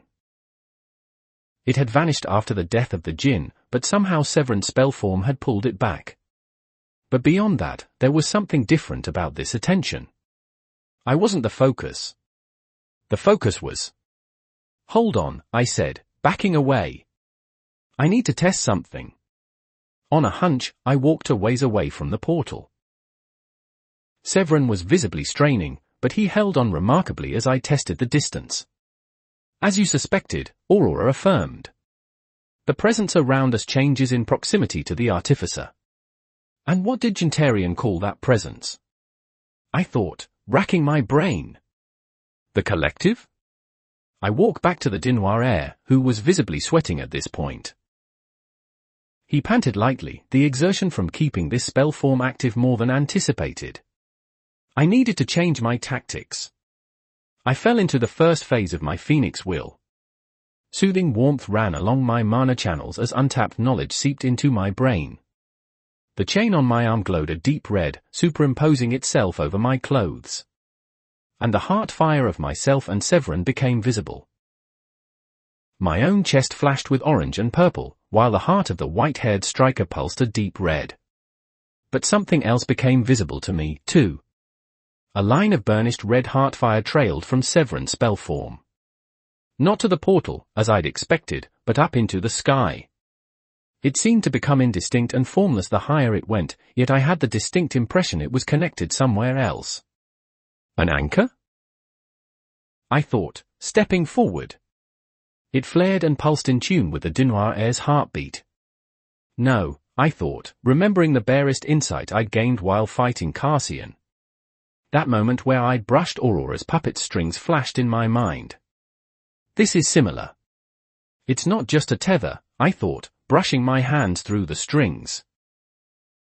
The indistinct red energy seemed to welcome my touch. I got flashes of images. A ravaged zone of tall towers and broken architecture. Images of scaled ether beasts and many-legged flying creatures darting through a void. And a strange creature that detached its tail, and then used it as a telekinetic weapon. What? Then the images winked out. I blinked, trying to figure out what went wrong. Had I snapped the tether? Was I simply not picking it up anymore? Sorry, Severin said, heaving for breath. Couldn't keep it up. It's too straining. I can try again soon. His hand was no longer on the portal frame, instead resting on his knee as he bent over. His spell form was deactivated. I exhaled a bit of steam. Not just strings, I thought. Veins. Highways for knowledge. Were you thinking of a zone with broken towers? I asked on a whim, letting my acquire phase settle back into my core. With ether beasts that could detach their tails and use them as weapons from afar? Severin asked, his brow raised. He took a deep breath, then appeared to settle himself. Yeah. It's where I got the materials I needed to make the etheric tether for my old tracking device. He squinted at me. You figured something out. I looked at my hands as I opened and closed a fist. My sense for life force wasn't attuned enough until I utilized my Phoenix will, I said, still processing the event. But when you engage that spell form, it creates a sort of vein connecting you to what I think is the relic tombs itself. I can touch that vein and get a bit of information about what you're conveying. It's similar to what my bond does to control the puppet relic. Severin quickly withdrew a notebook from his dimension ring and began furiously scribbling notes as I spoke. Were you able to influence the energy at all, he asked, besides just receiving information? Could you change that highway? I exhaled through my nose. I didn't get a chance to try, I said honestly. Could I influence that tether? And if I could, what would be the results? But Severin, there's something more important I need to tell you. He looked up from his notebook, his brow furrowed. He no doubt sensed the seriousness in my tone. What is it? Whenever you activate that spell form, it draws a little bit of that innate ether from your heart fire, I said slowly. With the attuned senses of my acquire phase, I'd been able to make out the source of that red tether easily enough. That's why you tire so quickly even if the rune doesn't use mana. But your rune is a shortcut. I have the control I need to avoid affecting my baseline of life force, but yours. I looked at the Dinoir heir. His ragged appearance. His deep-set cheeks. And eyes that were far too old for him. Every time you use this rune, it shaves away your lifespan. I expected Severin to say something. Certainly to acknowledge my statement. Maybe to ask me how I was able to keep such control. What I did not expect was for him to simply jot down more notes in his journal. Is there anything else you discovered? He asked, his voice irritatingly curious. Nonchalant. I blinked, then felt myself flush. Severin, I said with an irritated voice, I just told you that you're burning away your life force with every activation of that rune. Is that all you have to say? Severin sighed, then shut his notebook with a click. He twirled his pen through his fingers. Tauren, I stole a relic from the relic tombs, he said quietly. I smuggled it right past the Inquirers and began carrying out research outside the purview of the High Sovereign. That was high treason. The sharpness in his teal eyes bore a deeper edge than any blade I'd wielded. That didn't just endanger myself. It put my entire blood in jeopardy. If a groaner were to catch a hint of what I'd done, High Blood Dinoir would be ground under his boot, and our ashes would salt the earth of our estate. Severin held his notebook up. I'm reckless, true. I take risks. I followed you, a stranger, through the relicoms. But every risk is calculated. And if I thought my investigation of ether was worth jeopardizing everyone I know and love, then my own lifespan is inconsequential in comparison. I swallowed, the brevity and bare admittance of the Dinoir heir striking something in my soul. He truly didn't view his own life as something worth protecting. Something worth valuing. I opened my mouth, but I found myself unable to speak. Severin was unfazed, flipping his notebook open again. We're going to have to perform more tests with this. To see the limits of both your abilities and my own. I steeled myself. Not right now, I said, putting my metaphorical foot down. I could see your heart fire, Severin. And the more you push it at one time, the more you damage yourself. Give yourself a week or two to recover, then we can do this again. When you aren't dragging your feet. That's pretty hypocritical of you, Tauren, Severin said with a hint of amusement. Considering the state you're in yourself. I think we can both agree that we value others over our own well-being, I countered, a slight frown on my face. The Dinoir heir wasn't treating this with the seriousness it deserved. Deal. Severin rolled his eyes. Okay. I haven't known you to break a promise so far. He paused. Though I am going to Eenscar with you. That caused my shoulders to tense. You shouldn't, I advised. I'm tracking. Mardath. I know, Severin said. But this entire thing reeks of a setup. First, you discover that the Vicar of Plague's base along the Redwater. Then Renee Shawn sets you up in Eansgar, the closest city along the Redwater. She's guiding you toward Mardath, and I'm not going to let you dive headfirst into a trap. I exhaled through my nose. It's still unwise, I cautioned. Severin patted me on the back. Besides, you can't deny that having me around is helpful, he said pointedly. How else would you have evaded Renee Shawn's questions about the relic? I massaged the bridge of my nose. He made a fair point. I was only going to embroil myself in politics more, and the Dinoir air was a convenient meat shield for questions I didn't want to answer. If I tell you to leave, though, you leave, I said, cementing my position. Mardath is still stronger than me for now. If I cross paths with him, you'll only be a liability. The Dinoir heir stowed away his notebook. I've tiptoed around Sire Ceres Vritra for half my life, he said with an exhale. You should have more faith in me. That wasn't as much of a statement as he thought it was, considering Ceres' true allegiances. I could only hope things wouldn't go south. Chapter 126, Chapter 125, Eansgar on the Redwater. 3,961 words. Toran Darn. Denvish held a notepad in front of him as he looked at me with obvious discomfort. The bulbous man was still ever the planner. Have you resealed your strings with rosin, my lord? He asked.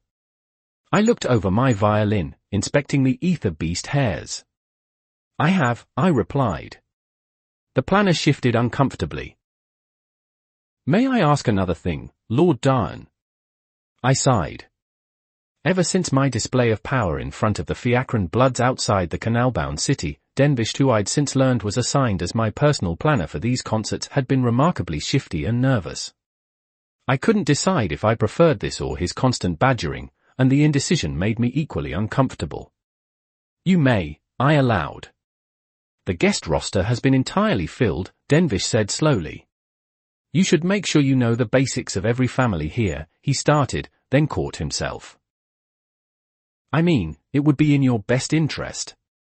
I understand, I said wearily, cutting him off. I'm ready for this show. Denvish sensed the dismissal, leaving with a covert bow. I watched him go with conflicted eyes. I was currently holed up in the back rooms of the Crimson Pool Theatre preparing for my performance. As far as I could tell, the medium-sized theatre was even more packed than my last venue on the outskirts of Fiacra. Word of my strange abilities and strange connections had gotten around. All around me, people were hustling with last-minute preparations. Lighting crews, recording teams, and others all darted back and forth, making sure everything was perfect. Whenever they crossed my path, they averted their eyes, saying a quick "my lord," before continuing on with their task. Your previous display against those upstart Bloods has cemented you as a true noble in the eyes of these people, Aurora said. Her clockwork avian construct fluttered on my shoulder, a sound like metal on metal resounding outward with a whir. It is something you must learn to accept, even if it hurts the heart. And that was the kicker, wasn't it? I know, I thought back with a bit of sadness. The point of that show of power was to speak with the language of high bloods. If I immediately start telling these workers to treat me like an equal, it will damage that blossoming image. I'm just used to being treated like a person, not like an unsheathed knife. Ironically, this was the first time I'd experienced what it was like to be treated like a lord. I hoped I could eventually wear away these people's reservations, but it would take time and effort to do so while also maintaining the respect of the noble bloods which I hoped to influence. You've learned this game of politics quickly, Aurora said. The puppet tilted its head. The rewards you wish to reap are all functions of patience. The seeds you have planted must take root and grow before you start trimming their leaves. I looked up as I sensed someone approaching. I smiled lightly as the aging sempstress employed by Bloodstone Elixirs navigated their way through the crowd with a few young women in tow. I stood as she reached me, stowing my violin back into my dimension ring. Lady Visa, I said, bowing slightly. The woman was impeccable with her fashion sense and my clothing matched. I was wearing the same dark grey outfit with a maroon vest as the last concert. Pleasure to see you again. Are you here to make sure I haven't drenched my clothing again? The seamstress huffed slightly. Her grey hair was tied back into a perfect bun, which only seemed to make her more severe. Lord Darn, she said respectfully. With all due respect, the clothing I made for you was utterly ruined by that stunt you pulled. For the sake of branding, it cannot happen again. Do you understand? It seemed Lady Visa was going for a recognizable look for each performance as a token of branding. I felt more comfortable around her than any of the other Bloodstone staff, likely because she hadn't immediately defaulted to bowing and scraping. I do, I acknowledged. Though I wonder at the change in tie. Your old tie had fiacran symbols etched into the filigree, the woman said as she circled me, doing a once-over on my dress. Here in Vetcha, we don't want to remind them too much that you're native to Segsklar. Some are still bitter about the war half a century ago. I snorted. Fair enough, I said, thinking about Renee's story of the Red Feud War. Do I look dashing enough? I added playfully. Lady Visa completed her circuit. I don't know, she said with a slight smile. Is there someone special you're hoping to impress? I can't define enough without a standard to compare. My mind flashed traitorously to Renee Shawn once again. The way she captured a room simply by entering it, drawing the eye like a dark star. Her subtle smiles and knowing eyes that peered too deep. I could almost smell a phantom of her floral perfume. And I could feel Aurora rolling her eyes. I coughed into my fist. I don't think they're here tonight, I said with a bit of disappointment. As I'd missed Renee Shawn watching my performance last time, I'd made a concerted effort to spot her in the gathering crowd tonight and on the guest list. Yet she wasn't here. But I can only hope I would be charming enough otherwise. Lady Visa shook her head. Never settle for enough, Lord Darn, she said, patting me on the shoulder as a grandmother would. If you wish to entrance a lady, you must put in your best. Show her you care. That she is the center of your world. Give her gifts. Attention. You'll be one of Alacria's most eligible bachelors before long with these concerts. For her to have your eye would be a privilege. I smiled lightly at the praise, but I couldn't let it get to my head. I don't think gifts are the right avenue, I said mildly. She's different from most. Renee Shawn was far more wealthy than I, and also intelligent enough to see such gift-giving for the ruse it was. Empty gifts would get me nothing. And it also was difficult to shower a woman with attention if she was a blank to my senses. Though your advice is appreciated. I'm sure you know your beau better than I, Lord Darn, Lady Visa said with a humble bow. And speaking of Alacria's most eligible bachelors. I turned to the side as Severin Denoir strode in, his brilliant white hair tamed into a respectable side part for once. Lord Darn, he said with a nod. Lord Denoir, I replied, though there was a note of amusement in my tone. Any news for me? In the couple of weeks since I'd last been in the relic tombs with the Denoir heir, we'd met on and off to try and test the limits of his spell form and my ether abilities. Progress was slow. Severin looked at the seamstresses near me. A moment of privacy, he said surely. Lady Visa bowed deeply, showing far more respect to the high-blood heir. Of course, Lord Denoir, she said, giving me a subtle wink that said, I wish you luck, before shuffling off. When there was nobody in earshot, Severin pitched his voice lower. I did a bit of digging, he started. There's a high presence of vicars in this city. Higher than the Dominion average, even accounting for its central location. There are shipments of supplies sent up the Redwater on a regular basis, theoretically to this base at the headwaters that you're looking for. So we track the shipments, I replied. Follow them to the source. It sounded too easy. Too simple. Yet Mardith had never been one for subtlety. He'd openly peddled Blythe in Scythe Ceres Dominion and tortured civilians without repercussions. And even before that, he'd insulted Scythe Melsry to her face at last year's Victoriad. Was I surprised that he wasn't making an effort to hide his operations? We still need to be careful, I said to Severin. I have no doubt that Mardeth knows I'm in Eansgar. It wasn't exactly a secret. Severin looked at the Bloodstone Elixir's staff, who were giving us an even wider berth now that the heir to the Dinois legacy had arrived. I spotted a vicar in the seats outside, he said. They're absolutely here to keep an eye on you. Or stir up trouble, I said, thinking of the Bloods that had confronted me after my last show. Either way, it isn't a good sign, even if it was unavoidable. Severin looked at me. Are you ready for this? The concert, the infiltration of Mardeth's base, or something else? I asked, trying to lighten the serious mood. This concert, he said after a moment of silence.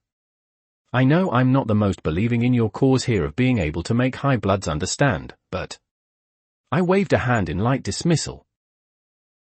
I get it, Severin, I said. It is an idealistic goal I have. But I have to believe that I'm doing the right thing. I paused. Do you remember what Gintarian said? About peace. Severin exhaled, something akin to pain flashing over his eyes. I took that as a yes. This is my path, I said, standing up and patting the Dinois heir on the shoulder. It isn't your job to trust me without evidence. It's my job to prove its viability to you and everyone else. I strode toward the stage entrance as Denvish called me. I had a show to put on. I drew out a long note on my violin, holding it in a suffering grip as the ambient mana churned with my intent. Images of days long past, of running through the streets of Fiacre with Norgan and studying with Arlen faded from the air. I exhaled as the breath that had captivated me for so long, memories leaving my system like mist on the wind. I felt a bead of sweat slowly trail down my face. It narrowly missed my eyes, tickling my skin as it traced a slow path along my jaw. In my last showing, I'd played to the rhythm of thunder and lightning overhead. The pitter-patter of raindrops had guided my bow as surely as any arrow, projecting the terror, dread, and relief I'd experienced in the relic tombs. Today, I'd done something different. Today, I'd thought of Norgan and Summers the First would never have again. Of the simple times, before the relic tombs. Before the Jones. And before the world upended itself. That drop of sweat finally hit the ground. I stared out at the silent crowd, taking in their enraptured expressions. I noticed a few with tears running down their faces. Another struggled to restrain their arm from trembling. How many of these people had lost a brother? A sibling? A friend? Vetcher was one of the most military-oriented dominions and had sent the most troops to the war in Dykathan, so I crafted my message to match. The seeds I planted here were small, of course. I pushed these people to think of their loved ones, who may be dead on foreign soil already. I pulled their emotions in tune with my own, urging them to think of their past joys. It was a small step. But it was a step nonetheless. I bowed lowly as applause slowly started, building into a crescendo that threatened to rattle the foundations of the theatre. As my blood cooled, I spied something else out of the corner of my eye. A vicar who had been in the crowd all along, pushed his way out toward the back, his dark robes making him stand out amidst the crowd of color. Not showing any sign that I'd noticed his retreat, I raised my arms to the sky, then retreated toward the back of the stage. Severin was in step with me before I'd even reached the preparation room. The vicar is likely going to make for the closest temple, he said. If you want to catch him, we can't waste any time. Unfortunately for him, I said lowly, there isn't a soul in Alacria who can outpace us together. Severin smirked dangerously. Denvish was rushing toward me, that same constipated look on his face. My lord, he started. They'll have questions. You can't leave now, he stuttered. I mean, it would be inadvisable to leave so quickly. I brushed a lock of sweat-soaked hair out of my face. It had somehow escaped my ponytail. I have more urgent things to attend to, I said, walking past the man.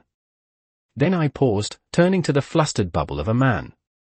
And next time, tell me exactly what you think. Stop sugarcoating it. I turned to Severin, then nodded. We quickly weaved our way through the men and women in the preparation rooms, finally reaching a back exit. I pushed open the door, immediately sighing as the cool spring breeze brushed against my face. Eansgar was unlike any other city I'd visited. Every bit of architecture I saw was composed of steel and earth. Rounded towers, squat keeps, and sturdy walls dominated the evening skyline. Vetch's gem of a capital was a living fortress, situated atop a tall slope along the Redwater. Every building I looked at emitted a presence that told me exactly what this place was. As Severin and I zipped through the winding streets on lashes of telekinesis and tugs of wire, I quietly marveled at how different the cultures between dominions were. I whipped around a sharp crenellation, the edge as sharp as a spear. The entire sprawling cityscape goaded any potential attackers to try. No wonder the Redwater initiative failed. This place was designed with repelling a siege in mind. And soon enough, I spotted our quarry. The vicar was dashing through the streets, his black and red robes trailing behind him. People moved out of the way as fast as they could, bowing deeply as the vicar passed. He didn't pay them any mind. I perched atop a dark stone outcropping, watching the man zip toward a nearby temple. Your guess was correct, I whispered to Severin, who knelt next to me. His teal cloak and bright hair made him stand out in the darkness. He's heading straight to the temple. The Dinoir heir narrowed his eyes, his fingers clenching tightly around promise. Still, something doesn't feel right about this, he said quietly. It's too simple. Too straightforward. I exhaled. Truth was, I felt the same. The vicar wasn't doing anything to conceal himself. Actually, it seemed as if he was trying to make himself even more obvious. How much of that was the doctrination's usual pomp and posturing? If it's a trap, I said lowly, we'll face it when we get there. The vicar was almost at the temple. He darted into a dim alleyway, cutting straight toward the temple. It was now or never. My legs tensed as I prepared to jump. The vicar was directly below us now, perfect for an ambush. I leaned forward, ready to free fall. Except something happened that I did not expect.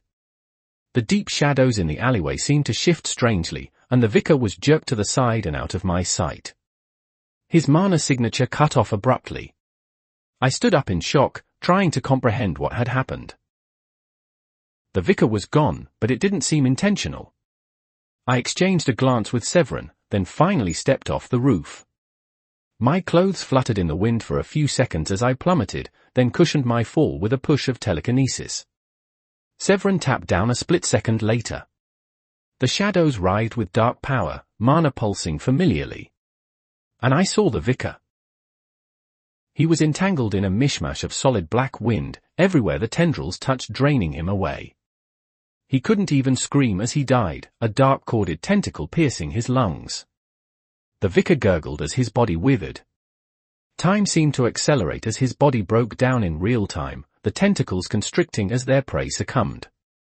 I grit my teeth, feeling adrenaline course through my veins anew as this unexpected variable revealed itself. Retainer Morwa, I said, my hand clenched tightly around the hilt of oath. The mage in question stepped from the shadows. Her short-cut white hair was almost the color Severin's, except it took on a more silver sheen. Morwa's dark red eyes watched me warily as she extricated herself from the cover of the wall. The vicar's body crunched to the stone ground, then flaked away as wind chipped at its broken form. The tendrils of void wind dispersed into nothingness. Toran Daan, Morwa said. Her voice sounded confident, but her intent carried an undercurrent of something else. I've been waiting for you. I felt Aurora become more alert and more focused as I ran over possibilities in my head. Vritra-blooded human scratched at the deepest of her ideals. Behind me, Severin hissed in surprise. I could taste his fear. He didn't know, did he? I hadn't told him about this encounter. Retainer Morwa, he said with a strained voice, clearly trying to sound respectful. We were just. I took a single step forward, the clack of my shoes on cobbles cutting Severin off. Morwa flinched backward. I left you alive last time you got in my way, I said with a hint of venom. Are you planning to try and fight me again? Morwa opened her mouth, closed it, then visibly steeled herself. You're going after Mardath, aren't you? She said, taking another step forward. The shadows at her feet shifted like a tide. I'm going to join you. You can't do this alone. You were about to walk into a trap anyway. You need me. I inspected the woman in front of me. No, she was more girl than woman. As I stared her down in this alleyway, I could almost sense her inexperience. I noted her claim I was waltzing into a trap, but that wasn't the priority. No, I bit out. I'm doing this myself. And I remember telling you exactly where you stood in comparison to the Vicar of Plague. That was Morwa's goal, after all. She wanted to kill Mardath. The retainer wasn't here to fight me. We both knew the outcome of such a confrontation, and I'd grown stronger since. Look, she started, trying a different tactic. Since our fight, she said, visibly flinching, I researched who could have tried to attack the temple in Namolo outside the Doctrination. And that's where I dug up info on Mardath's infiltration of Fiacra. It led me straight to you, the only reasonable explanation. And I was right. I can help you with this.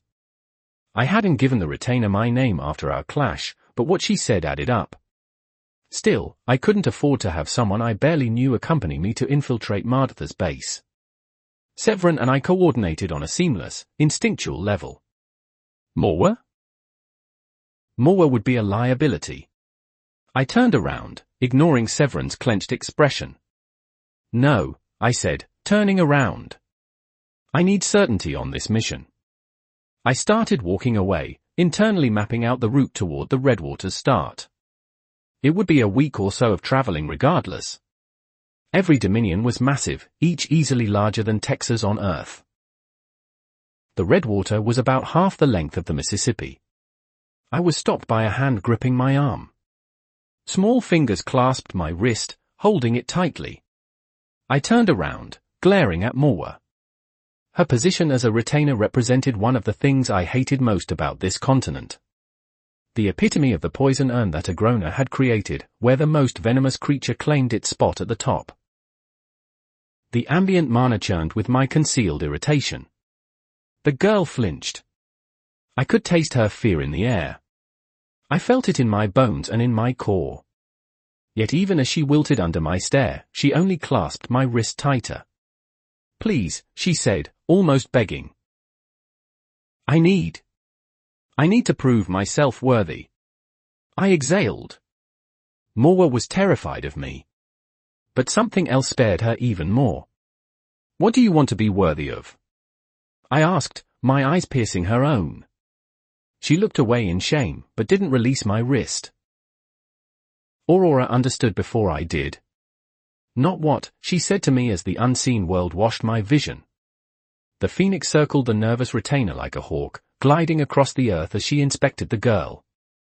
Who? I rephrased my statement. Who do you need to be worthy of?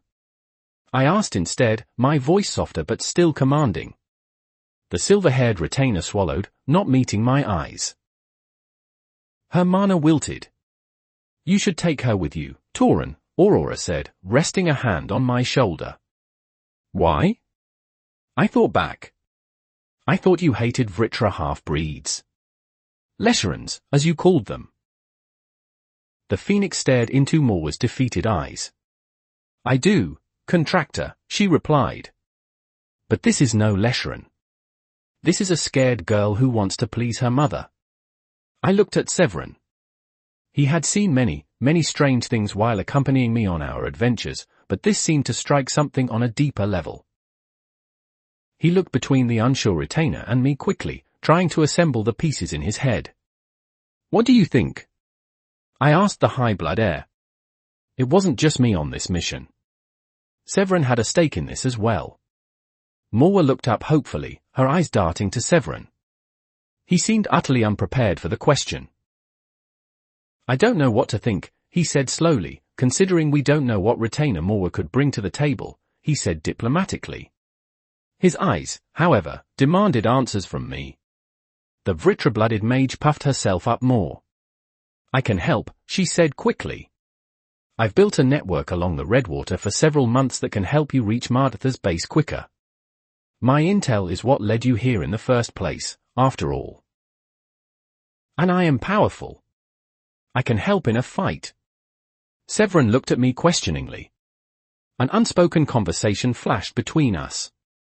He didn't seem innately opposed to the idea, but we both knew there needed to be limits. If you need further enticement, Aurora said, taking her along will put this retainer in your debt. And considering you are dipping your toes into the waters of Alacrian high society, such a thing could be invaluable.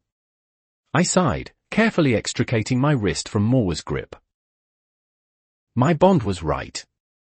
Having a retainer owe me a favor was a powerful card to keep in reserve. If you're going to follow us, I said. You're going to do what I say. This is a stealth mission, not a combat one. We aren't trying to fight anyone. The retainer looked at me with wide eyes. What had she been expecting me to say? To deny her? I likely would have if not for Aurora's quiet desire. She had a soft spot for children that influenced me in turn. And though I had a hard time thinking of Mora as a child, apparently it was quite easy for Lady Dawn to do so. I didn't give her a chance to respond. I still felt irritated by the entire confrontation, especially due to all the extra variables that just got dumped into my lap. I swiveled on my heel, then looked up at the rooftops I'd just dropped from. I internally prayed this wouldn't explode in my face. Chapter 127, Chapter 126, Along the Redwater. 3,555 words. Tauren down. I shifted uncomfortably atop the swift shore horse as it ran across the road, the clip-clop of hooves on stone providing a bit of centering noise. These mana beasts were especially mobile. They conjured eddies of wind along their green-tinged hooves to propel them at absurd speeds when they wished. Today, however, we were going at a slower pace than that. The paved road Severin, Morwa, and I were following lead in a southeastward tilt, kissing the banks of the Redwater as it gradually snaked toward the base of the Basilisk Fang Mountains. The sound of rushing water was a constant in my ears, accompanied by the sounds of untamed wilderness. Every now and then I felt the presence of a mana beast nearing our group willing to test its luck. A meager flare of my killing intent usually sent those on their way. We'd passed through a few outer towns and minor cities that kissed the borders of Eensgar. Yet the further along the Redwater we traveled, the less and less I saw signs of civilization. As we rounded a bend on an upward slope, Severin used the chance to sidle closer to me. He was obviously far more practiced in riding. He shifted and moved naturally in turn with his mount. Meanwhile, this was the first time I'd ever ridden a mana beast. It was painfully obvious I was unaccustomed to this mode of transport. You failed to mention to me, Severin said with a light hiss, that the person you beat in Nemolla was the retainer of Etril. Care to explain that? I made sure to blanket Severin's voice with a sound spell, though Morwa certainly sensed my use of magic. She glanced toward us uncomfortably but looked away quickly when she met my eyes. I didn't think it was really relevant, I responded. The damn mana-empowered horse took a step to the side, and I tugged on the reins to maneuver the beast back on course. Finicky creature. I told you my source was trustworthy. You did not tell me that you beat a retainer in their center of power, Tauren, Severin said, covertly glancing toward the nervous Morwa. That's basically relevant to everything. She could get her scythe involved in this. And we both don't want that. I sighed. Morwa had been the one to requisition these horses to spare us a week or so of travel. Unfortunately, last night Severin and I hadn't managed to talk much about our new traveling companion. That's part of why I let her come along, I said. If I denied her, there was a significant chance she would pull higher powers into this. And you can't deny how useful having a retainer owe you a favor could be. Aurora chirped appreciatively from her steampunk sparrow on my shoulder. Not you, too, Severin groaned, glaring at the clockwork construct. He shook his head. This is your mission, Tauren. I just want to make sure you've considered every variable. I opened my mouth to respond but turned to the side as I sensed something approaching. An avian mana beast fluttered down from above the trees, striations of red running through its dark feathers. Its eyes were beaded with malice, mana churning underneath its surface. I pulled my swift shore horse to a halt, mana thrumming along my palms as I prepared to snipe the creature from the sky. I raised my hand, closing one eye as I aimed at the clearly hostile beast. "Wait," a voice called out from the side. "Don't shoot." I looked to the side, surprised to hear Mora's voice. She'd been silent for most of this trip, but why would she speak up now? Did she want the kill herself? The retainer of Etril raised her hand, some sort of spell form flaring on her back. The mana beast above immediately oriented on her, pausing midair as it flapped its wings. From how the raven-esque creature tilted its head, I recognized it as curiosity. And there was something about that spell form, too, I thought, narrowing my eyes. The bird drifted down slowly, circling for a while. Then it landed on Mora's outstretched hand. I slowly lowered my own arm, my mana drifting away as I watched, perplexed. Mora reached into a pack on the side of her horse, retrieving a bit of dried jerky. She tossed it to the mana beast, which caught it with a quick snap of its sharp beak. Then it flared its wings, flapped them twice, and flew back into the sky. "It's a black blood cordwing," she said quietly, her scarlet eyes tracing the bird's wayward flight. "Back in Etril, we have different variations of cordwings all over. But the mana beasts around here have been mutated by the redwater. That one just needed food for its young. The redwater wasn't entirely red. At least not initially. Near Eansgar, there were traces of light crimson in the water that I could see, but as we traveled further and further upriver, the water shifted closer and closer to the color of blood. Some of the trees and plant life around us had slowly adopted a similar color palette as they became more and more sparse. But to think the mana beasts would, too. It was clearly hostile to us, I said quietly, maneuvering my horse closer to Mora. "How did you calm it down? With that spell form?" Mora visibly blushed when she looked at me. I hadn't seen that intimidating mask of a retainer since I defeated the young teen in Nemolo. Now, she acted more her age. "I didn't grow up in a city or anything," she said. "I spent most of my childhood in the woods. You learn how to understand nature when you spend all your time in it. My first spell form reflected that, I suppose. I think it used some sort of unique intent to communicate with that cordwing," I thought, slightly intrigued. Mora coughed, pulling herself up and adopting a more severe pose. "But that doesn't matter. We should keep moving toward Mardatha's base." The retainer forcefully averted her eyes from me, then pushed her steed to take the lead ahead. I looked back at Severin with a raised brow. He shrugged, then directed his own swift shore horse into a light canter. I poked at the fire, savoring the warmth as it fizzled and popped. I laid my hand over the flames, endowing a bit more of my mana into the conflagration. It flared once, then settled into an easy burn. Severin sat in a cross-legged position nearby as darkness covered the sky, writing something in his notebook. The horses were lashed to a nearby tree, along with several of our supplies. A few bedrolls were laid out around us in preparation for sleep. Mora sat a distance away, leaning against a tree. She seemed more comfortable with the thick, reassuring roots rather than near the fire. I understood that. I was thumbing through a book I'd bought from a bookstore a week or so back. It was called Of Mana and Minds, An Argument for Consciousness and the Individual. It was written by one of the top professors of Central Academy a few centuries back and served as a foundation of Alacrian philosophy. The author, a long-dead mage named Akraton, created a thesis on how mana was the ultimate expression of conscious thought. Through this work, he posited magecraft as the truest expression of self.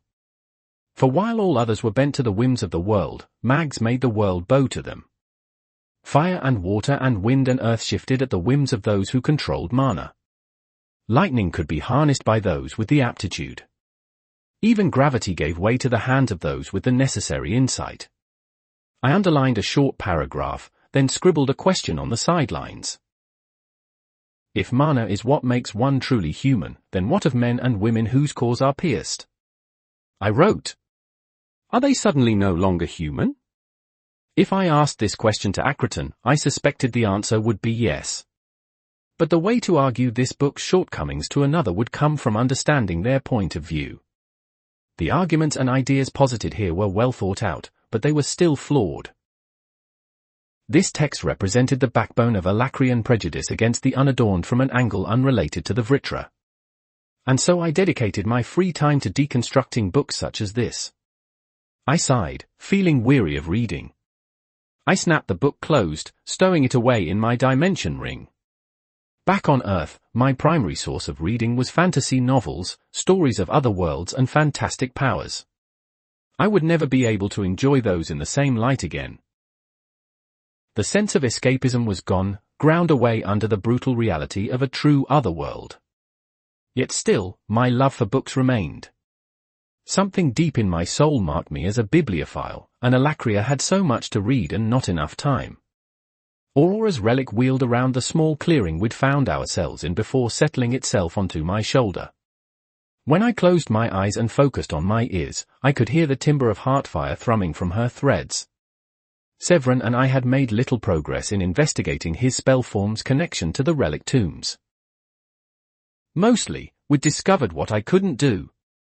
I couldn't influence the threads, changing their course or severing their function. I could make out flashes of whatever Severin was envisioning as he focused on his rune, but nothing more. If I tried to add my own life force to the tether, the entire connection would immediately collapse. I got the sense that was an intentional aspect from the relic tombs.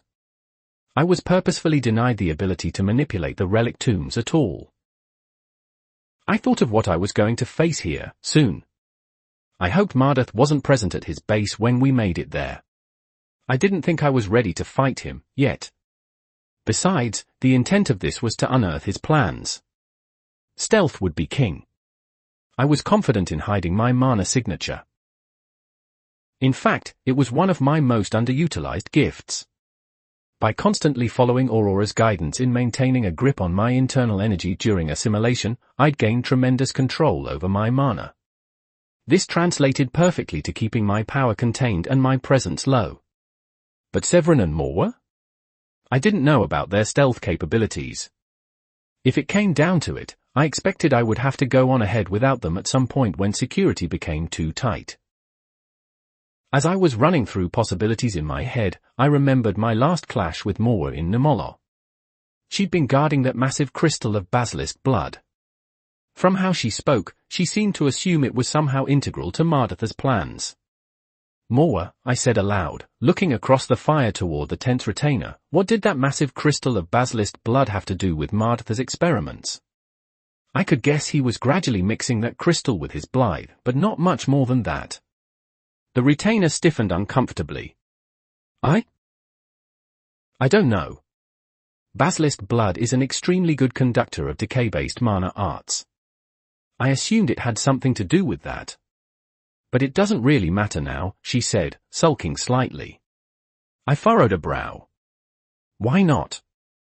I asked, confused. After you, huh? Morwa swallowed uncomfortably. Well, afterward, I went back down. To see if I could save my mother's mags, like you said. But they'd been assassinated, and the basilisk blood was gone. I blinked. Aurora's relic hopped off my shoulder, then slowly drifted toward the shivering retainer. The girl watched it with a mix of fascination and unease. This is why she came to you, Aurora guessed. She lost her avenue of attack once the basilisk blood was taken. And so she came to one who was on the same track. Part of me was relieved that I hadn't killed all those mags. I dealt what would have certainly been fatal blows without treatment, but another part of me was disappointed in myself for being relieved. They died anyway. Your mother? Severin blurted out, before realizing what he'd said. He shut his mouth quickly, still uncertain of the retainer. Oh, Morwa said. She shuffled closer to the fire. My master, Scythe Melsry. She's the one who found me after I manifested my Vritra blood in the forests. And she took me into our family. Taught me about being a high blood and all. She trained me to take part in the Victoriad to become her retainer. I racked my brain, trying to remember all I could about Melsry from my notes on the beginning after the end. Truthfully, I couldn't remember much. Besides being disturbingly insane in her fight against Byron and calling Scythe V's sister, there wasn't much I actually knew. That unnerved me more than I thought. As I thought back, I realized my reasons for allowing Morwa on this trip were more subconsciously rooted. I would have been far more comfortable denying her if I had a clear internal picture of what her side was like. But I didn't. Aurora's relic hopped on the grass, looking up at Morwa with curious, burning eyes. Morwa looked back uncertainly, before holding out her hand for the little steampunk sparrow. As it hopped on her arm, the unseen world coated my vision in muted color and wispy smoke.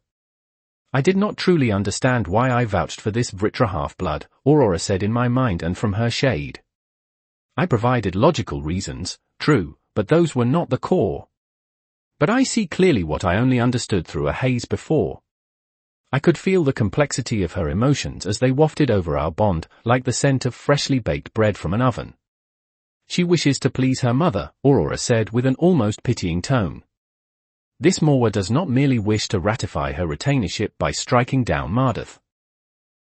She wishes to prove to the one she views as her master that she is worthy of being her daughter. She is naive, I thought with a measure of surprise. Strikingly so. The desire to prove oneself to one's teachers is not innately naive, Aurora said chidingly. Even if they are adopted. Morwa chuckled slightly as Aurora's clockwork sparrow hopped up and down her arm. This is a wonderful artifact, she said, a hint of joy in her voice peeking through for the first time. How was it made? I felt a light smile curl on my lips. I'm afraid I didn't create that one, I said. You'll have to ask Lord Dinoir about it. Severin shot me a covert glare as Morwa looked at him with hopeful eyes. It's a trade secret, he said stiffly. I am afraid I cannot tell you, retainer Morwa. The girl blinked her scarlet eyes. Oh, she said in a defeated tone. It was so much different from when she was lusting for my blood during our battle. I'm sorry. Her shoulders suddenly went rigid. I mean, I shouldn't be apologizing to you. I am a retainer. Severin looked as uncomfortable as I felt. I had to remind myself this mage had been a retainer for less than a year, and from what she said before that, probably spent most of her time in the woods. Aurora's construct nipped at Morwa's fingers, the clockwork mechanisms underneath whirring. That seemed to draw her attention away from Severin for the moment. The Azuran shade patted me on the shoulder before the unseen world vanished. It was going to be a long night. The next several days repeated much the same as we got closer and closer to our destination. Morwa explained to me in brief how she'd tracked down Mardatha's operations. Mount Caution was one of the smaller mountains in the outer perimeter of the Basilisk Fang mountain range. According to Morwa's spies, Mardath had resumed his activities here after he was pushed from East Fiacra. And apparently, Scythe Dragath was offering the vicar a measure of asylum. Not so much direct protection, but silently allowing the priest to operate as he wished in Dragatha's dominion. Scythe Dragath does whatever petty things he can to try and irritate Scythe Ceres, Morwa said with irritation.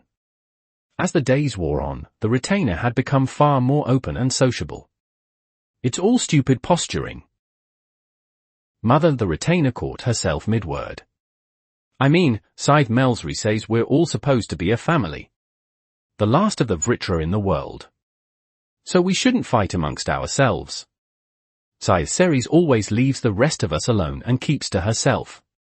It doesn't make sense why Scythe Dragath keeps trying to irritate her. Except Ceres killed Dragatha's predecessor in single combat half a century ago, I thought to myself, remembering the story Renee Sean had told me over tea. That leaves a mark. He can't outright fight her to avenge his dominion's honor, so he resorts to things like this. The red water was truly the color of curdled blood, now. There were fewer and fewer bits of plant life as we traveled southeast toward the mountainous source of the river. Part of me wondered how toxic this water was. Morwa had explicitly told us not to allow our swift shore horses to drink from that river. We had to provide our own water stores to our mounts. All around me, barren canyons and sandy outcroppings marked the dangerous approach to Mount Caution. Despite the roaring river right by our side, the landscape had slowly shifted to a more arid and desolate place. Deep canyons and spanning chasms became more and more common, like the empty canals of East Fiacre made manifest 100 times over. The slowly setting sun cast this entire place in a grim light. The orange and purple hues in the sky should have been comforting, but I instead found them supremely unnerving. There is something deeply wrong with this river, Aurora said over our bond. She was flying high above, acting as a scout for anything in our path. I am tempted to believe Lady Chaunt's story of an Ajuran battle on these plains. I can certainly sense the lingering effects. That made me almost pause in my tracks. Renee had told me a mythological tale of a great Vritra warrior dying at the Redwater source after a glorious battle. I had dismissed it internally as a simple legend. But if Aurora was saying so. I looked out over the barren desert-like land. We'd left paved roads long ago. For miles upon miles, there was barely a speck of life. The ambient mana was sparse and thin, like a stretch of oil spread over too much canvas. It reminded me of the outback of Australia from my previous life crossed with the canyons of Arizona. In the distance, the Basilisk Fang Mountains thrust into the sky like the ridges along a crocodile's spine. A clash between Azura did this? I asked internally. The air felt dead, and the land was broken. It was hard to imagine beings doing this at all. My bond was silent for a moment. There is a river called the Sex both on the continents of Alacria and Dicathan, she started. There is a reason for this. Once upon a time, they were one mighty flow. But as our kind waged war upon your world, the earth was ripped apart. Continents sank. Oceans evaporated to less than dust. And races died. I paled, thinking of the implications of my bond's words. The beginning after the end always alluded to the destructive power of the Azura. But to have it confirmed by my bond was terrifying in a way I struggled to comprehend. This is why we work to stop the High Sovereign, Aurora continued, pushing past my silent awe and terror. To avoid a repeat of the many wars of our past. I swallowed nervously. Lord Darn, Morwa said from nearby. I looked at her sharply, pulled from my quiet dread. She didn't cringe back as she had before, whatever measure of fear I'd instilled in her waning as we'd gotten to know each other more. We're almost at the headwaters. You said I would have to follow you from here on out, right? I took a deep breath, then swung off of my swift-shore horse. It whinnied as my boots kicked up dust on the ground. We're going on foot from here on out, I said. Severin quickly did the same, resting his hand on promise. How good are you at stealth? I asked the retainer of Etriel. Morwa slid off her mount gracefully. I raised myself in the depths of a forest, Lord Darn, she said a bit sharply. You'll never sense me if I don't want you to. Severin withdrew a device from his dimension ring. Morwa's eyes widened as they landed on the object, though it looked like a simple cube to me. This stealth device can help suppress my own mana signature, he said. We'll be in and out before this vicar even realizes he's been had. Chapter 128, Chapter 127, Scars. 3,513 words. Tauren Darn. I squinted at the base of Mount Caution, not far off in the distance. You said Mardatha's base was along the base of that mountain, I said to Morwa, who was crouched at my side. Is it veiled somehow? Covered in an illusion we can't sense. Even as the churning flow of the Redwater coursed along our side, I was unable to spot anything remotely resembling a base along the edge. Morwa tapped her foot, then looked down. In the canyons ahead, she said. From what my reports told me, there's an entire network of bases down below. All dedicated to the Vicar's research. I furrowed my brow, looking up at the avian construct circling above. Sensing my unspoken request, Aurora directed her puppet through the setting sky. The steampunk sparrow wheeled high above, the wings level with Mount Caution itself. I see what the retainer speaks of, Aurora transmitted over our bond. An interlocking web of scurrying rats far below. Come and see. I reached my hand out, brushing my hand against the vanes. As I did so, I thought of the experiment Severin and I had done with such similar cords of condensed energy. I wasn't able to influence those tethers much at all, and I got the sense that was due to the relic tombs themselves rejecting my touch. But these? Before I could contemplate the possibilities further, images of what Aurora's puppet was perceiving streamed into my head. An eagle-eyed view from the sky slowly overlapped my own sight. I didn't grow nauseous as I once had. Instead, I focused my perception on the construct. The shattered earth opened up before my eyes, revealing the land in its splendor. From on high, I truly understood this place as a massive battlefield. On the ground, the canyons looked like naturally weathered divots snaking their way through the earth at random. The Redwater was simply another river, even if it was toxic and crimson. Yet from this new perspective, a pattern emerged. Canyons and chasms became straight cuts of spellfire arcing into the land. 101 cuts gouged the miles of earth all around, an age-old battle presenting itself to my eyes. The land looked like a body that had been whipped relentlessly, his scars stretching across a sedimentary back. Only one wound still bled red lifeblood, the Redwater, stretching far off into the northwest from whence we came. This land was a barren corpse. An Azura died here, I thought headily. And these are the signs of their final struggle. Indeed, Aurora's stern mind said, brushing my own. But that is inconsequential now. Look near the river. See into the chasms. My vision sharpened under Aurora's touch. My eyes pierced the gloom with laser-point precision, cutting straight into the deep scars through the rock. And I saw it there. Along many of the canyon walls, metal platforms were bolted to the walls. Dark, indistinct forms darted all along their lengths like scurrying ants carrying out a mission for their queen. A sense of stale death emanated from the depths. Found you, I thought, grinning maliciously. I withdrew my hands from the incorporeal veins, my hands tingling where my life force intermingled with that highway of energy. They're up that way in the canyons, I said quietly, pointing a bit to the south. We need to be careful as we approach. Severin nodded, then clicked a button on his little cube. I felt something in the ambient mana shift, then his mana presence vanished like a puff of wind. I'm ready when you are. Moa followed suit, drawing her energy into herself. Once it became reasonably difficult to sense the retainer's energy, I did the same. All three of us bore silver cores, so it would be difficult for any average mage to detect our cores regardless of stealth. This was just extra assurance.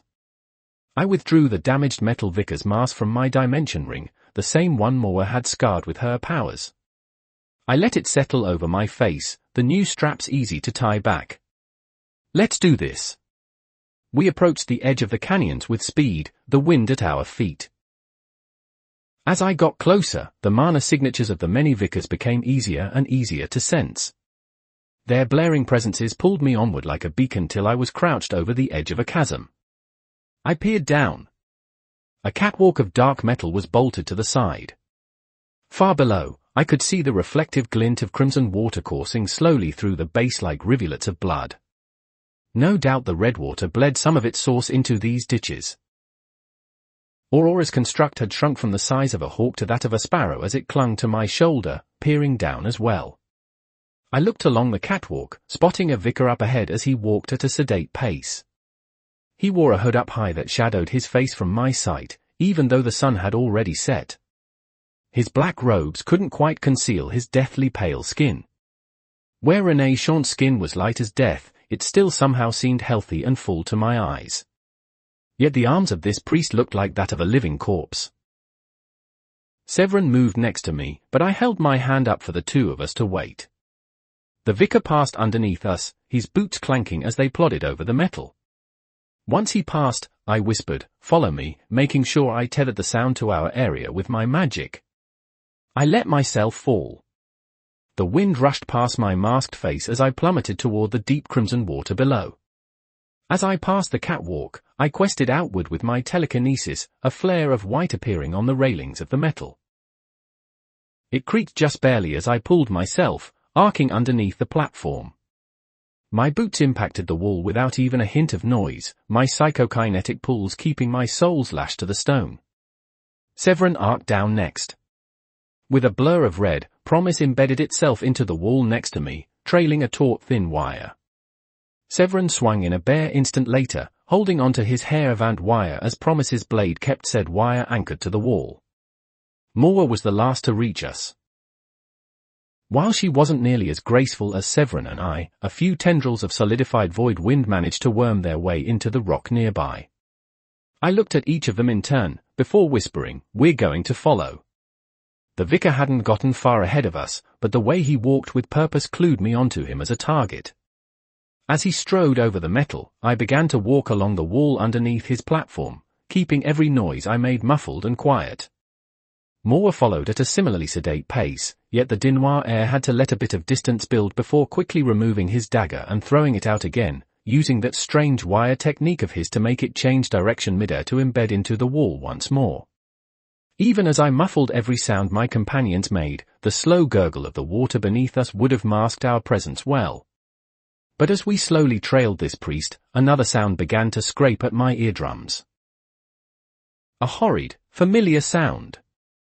That of buzzing wings and clicking carapace. Of hundreds upon hundreds of chittering bodies working in tandem.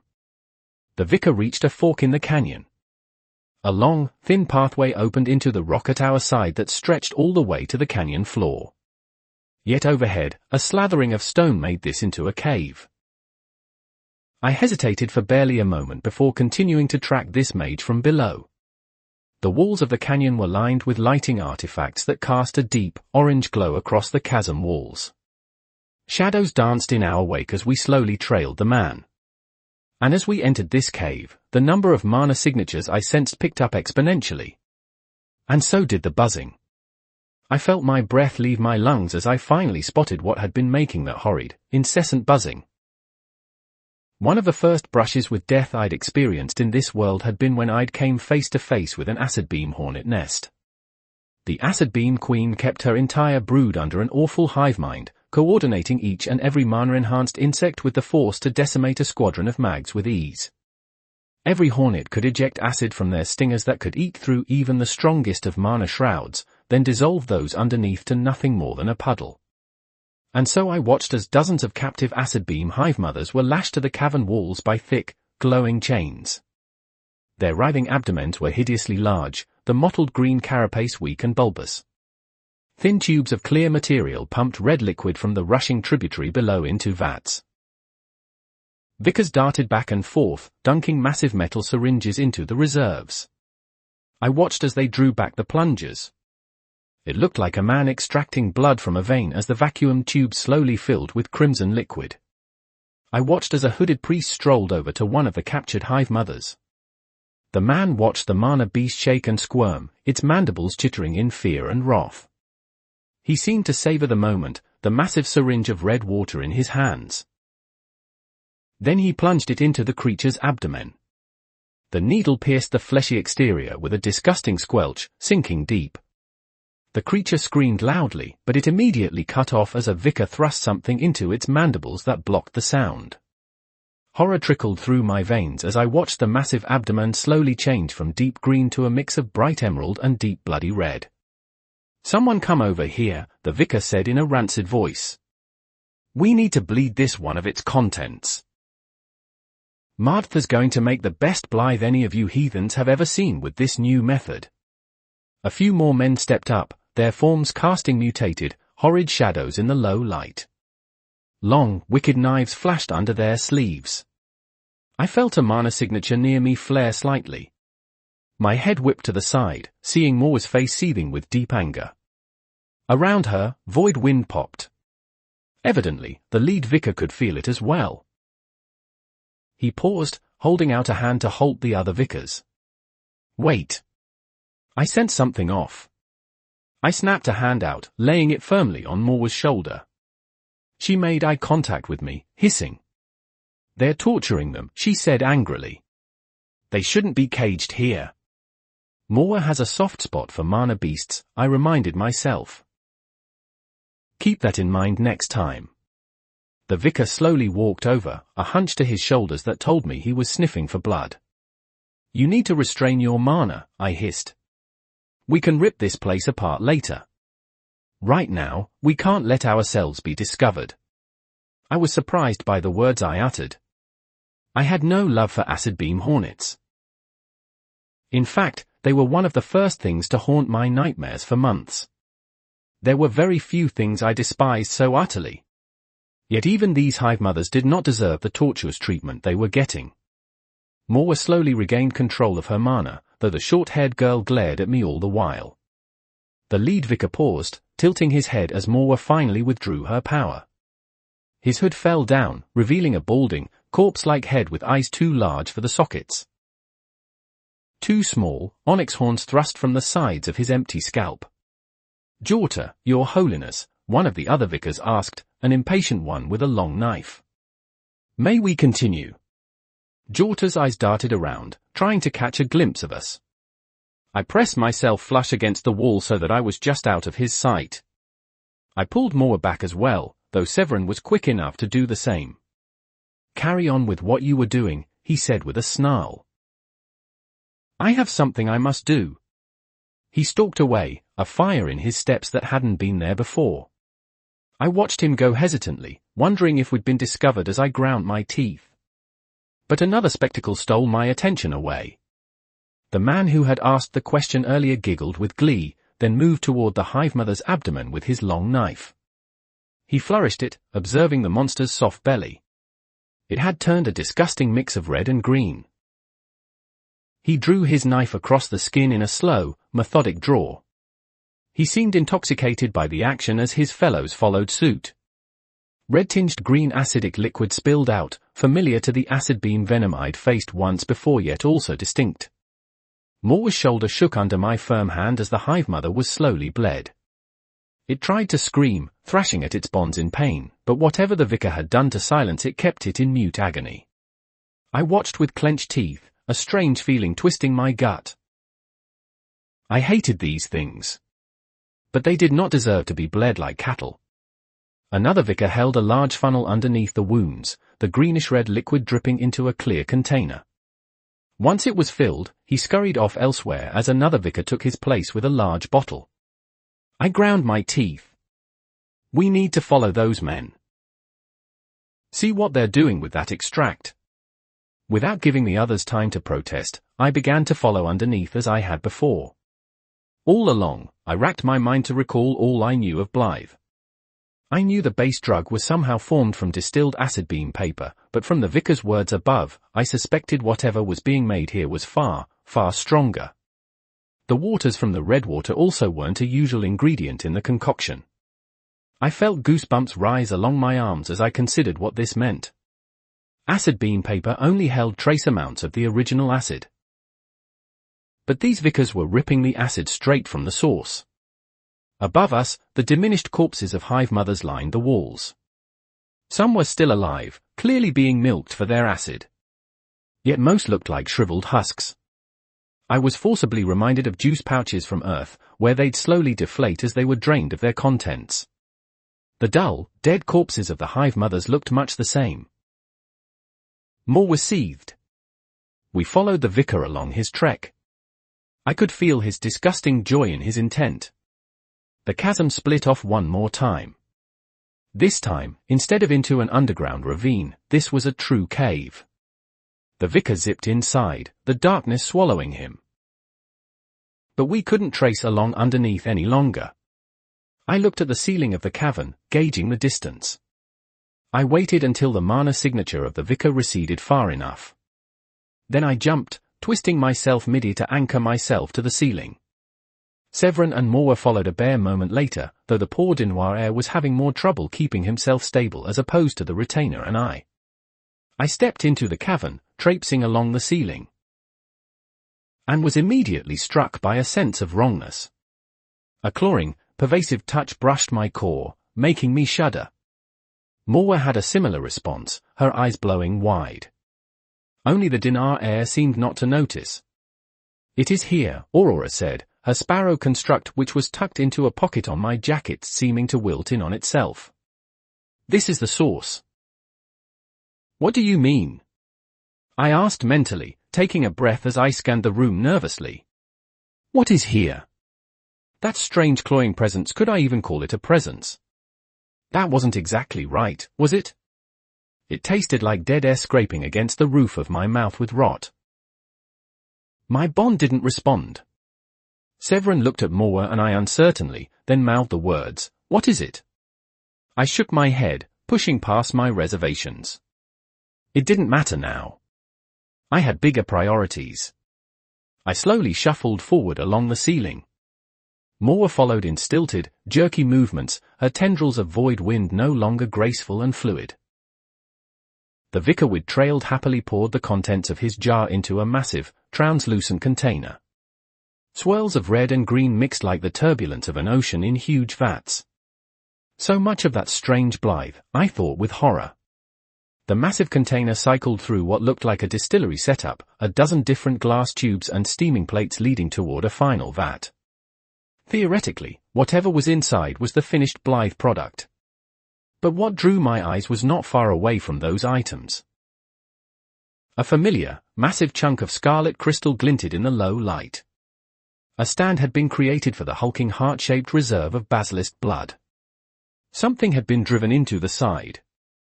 No, two somethings. Dark onyx rods pierced the sides, but I couldn't make out too much from where I was. The vicar darted away once he had finished pouring the contents of his container into the feed-in tube.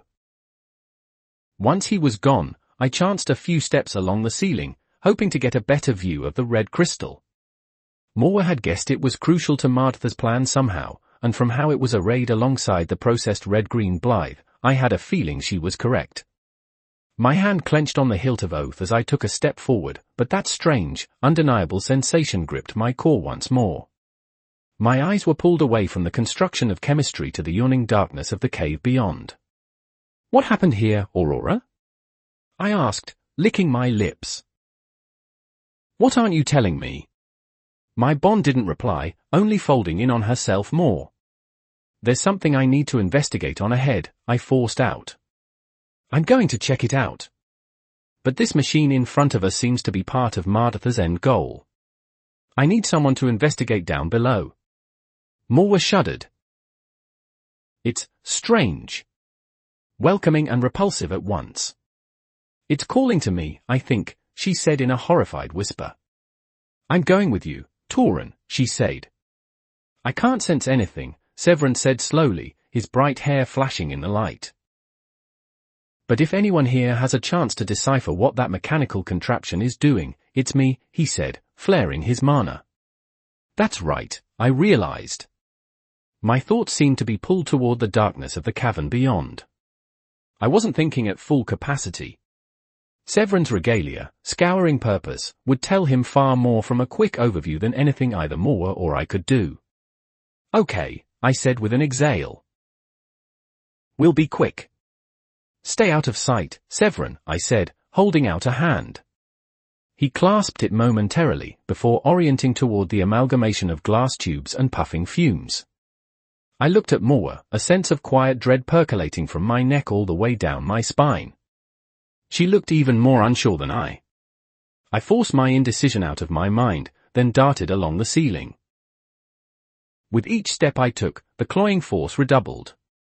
I grit my teeth as sweat beaded on my forehead.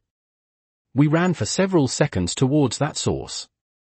The light of the artifacts receded behind us at an unnatural rate, the darkness ahead seeming too deep. Too full. I slowed to a halt as I reached the end of the cavern, my mouth slowly opening as I gazed upon massive doors of black iron. They were unornamented and devoid of any decoration. I could taste death on my tongue. Morwa shook by my side. Aurora finally mustered the energy to speak, her clear, melodic voice piercing my focus. This is where the battle ended, she uttered quietly. Behind these doors is the true source of the Redwater. This, she said, seeming to take a deep breath, is where a god died. And they met an end violent enough to make the earth itself bleed. My breath caught in my throat. There are legends and stories of an Azuran battle happening here, I thought numbly. They are true.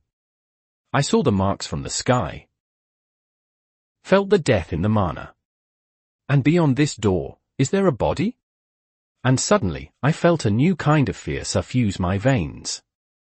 If the corpse of an Azura lay beyond, what was Mardath planning with it? How did all of these disparate threads tie together? What was the Vicar of Plague aiming for? I opened my mouth to speak. To say something.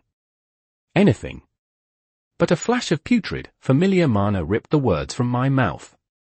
Back from whence we came, I sensed the putrid touch of decay that had seared itself into my memory. And Severin's mana flared once, twice, then winked out. Chapter 129, Chapter 128, Putrid. 4,590 words. Torn down. I spun on my feet, my heartbeat flaring in my chest. Suddenly, the looming dread from facing the final resting place of an Azura was inconsequential. Mardath's mana signature surged with malice barely 100 feet away. Fire and telekinetic force bloomed under my feet, the flare of orange light fighting the unnatural darkness. An explosion of sound, one I didn't care to mute, accompanied me blurring toward the terrifying blankness of Severin's mana signature. I didn't remember drawing oath from its sheath. My heart thundered in my chest, the pulse of my own heartfire threatening to escape my ribcage. The first thing I saw was a whirling cage of glowing green liquid churning around the basilisk blood crystal and blithe depository. A familiar putrid mana rippled in a dome-like shape, shielding the inside from any harm. But the second thing I saw. Mardath floated in the air, his head tilted and a vicious grin on his face. He held Severin's body aloft by his right arm, putrid green decay spreading across his grip. Green sludge ate through different parts of the limp Denoir's body, worming their way deeper. I couldn't sense his mana signature. Ah, little mage, Mardath purred, turning midair to look at me. I barely noticed that the Vicar's onyx horns, which once thrust nearly a foot from his head, had been severed near the base, leaving two neat black stumps. Severin's head lolled, his white hair seeming a mute silver in the darkness. I was wondering when you'd make your way to me. The words went in one ear and out the other. I froze as memories flashed in my mind. Of a nameless unadorned melting under the onslaught of the acid beam hornet's wave. Of a man speared through the gut, his stomach evaporating before I could save him. An old, dark memory replayed as I stared at the hand Mardath used to hold Severin's own wrist.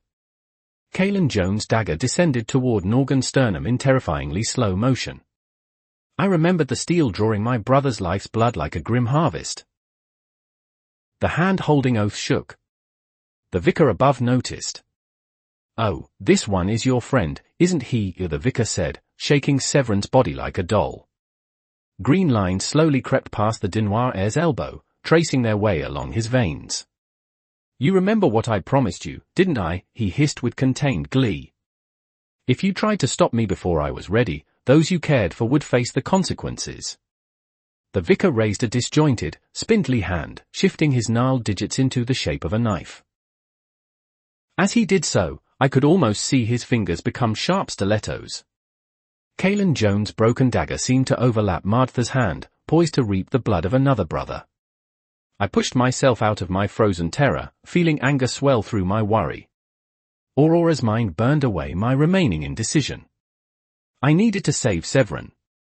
I'd pulled him into this, and he was going to die. "I'm sorry, Severin," I whispered shakily, preparing to try anything to save the young man. Something dark blurred past me with the force of a typhoon.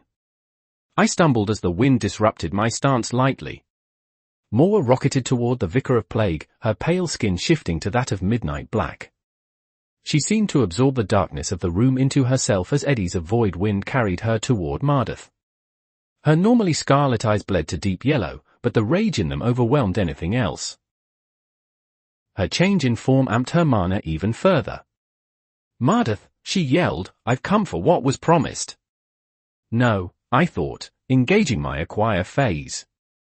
I felt my heartbeat slow slightly as the familiar warmth seeped from my core, but it immediately sped up once more as Morwa charged the vicar, uncaring of the hostage in his hands.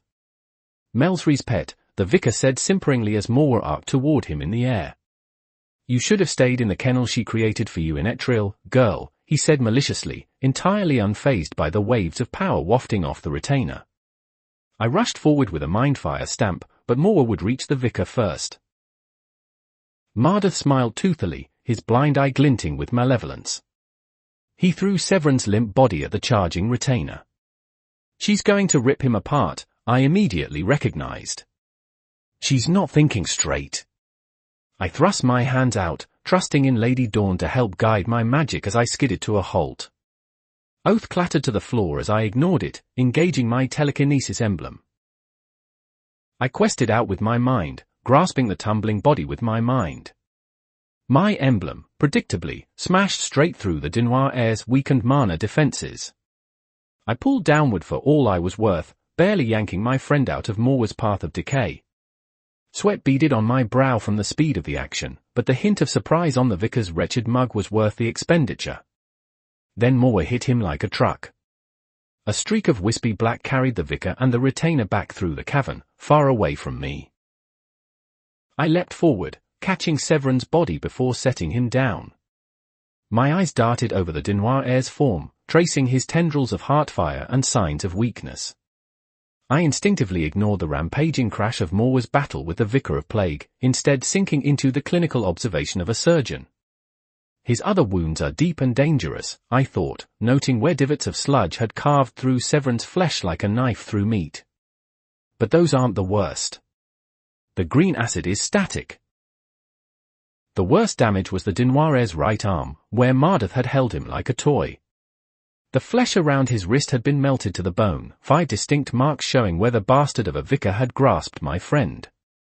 But even that wasn't the worst. Some of Mardath's sludge had infiltrated Severin's bloodstream. I could sense it as it gradually ate its way along his mana channels like a parasite, slowly but surely carving its way toward his core. I exhaled, then called my life force to the fore, laying my hands on the Denoir Heir's chest. "Severin," I said quietly. The man groaned in pain, his eyes fluttering weakly. "I need you to think of why you fight," I continued, engaging my healing. Orange-purple life force flashed over my palms. "Think about Kara, okay? Your sister wouldn't want you to die here," I added with gritted teeth. The ether of my heart seeped along my palms as I tried to enmesh my emotions with those of the Denoir Heir. That was the simple part. We were more alike than different.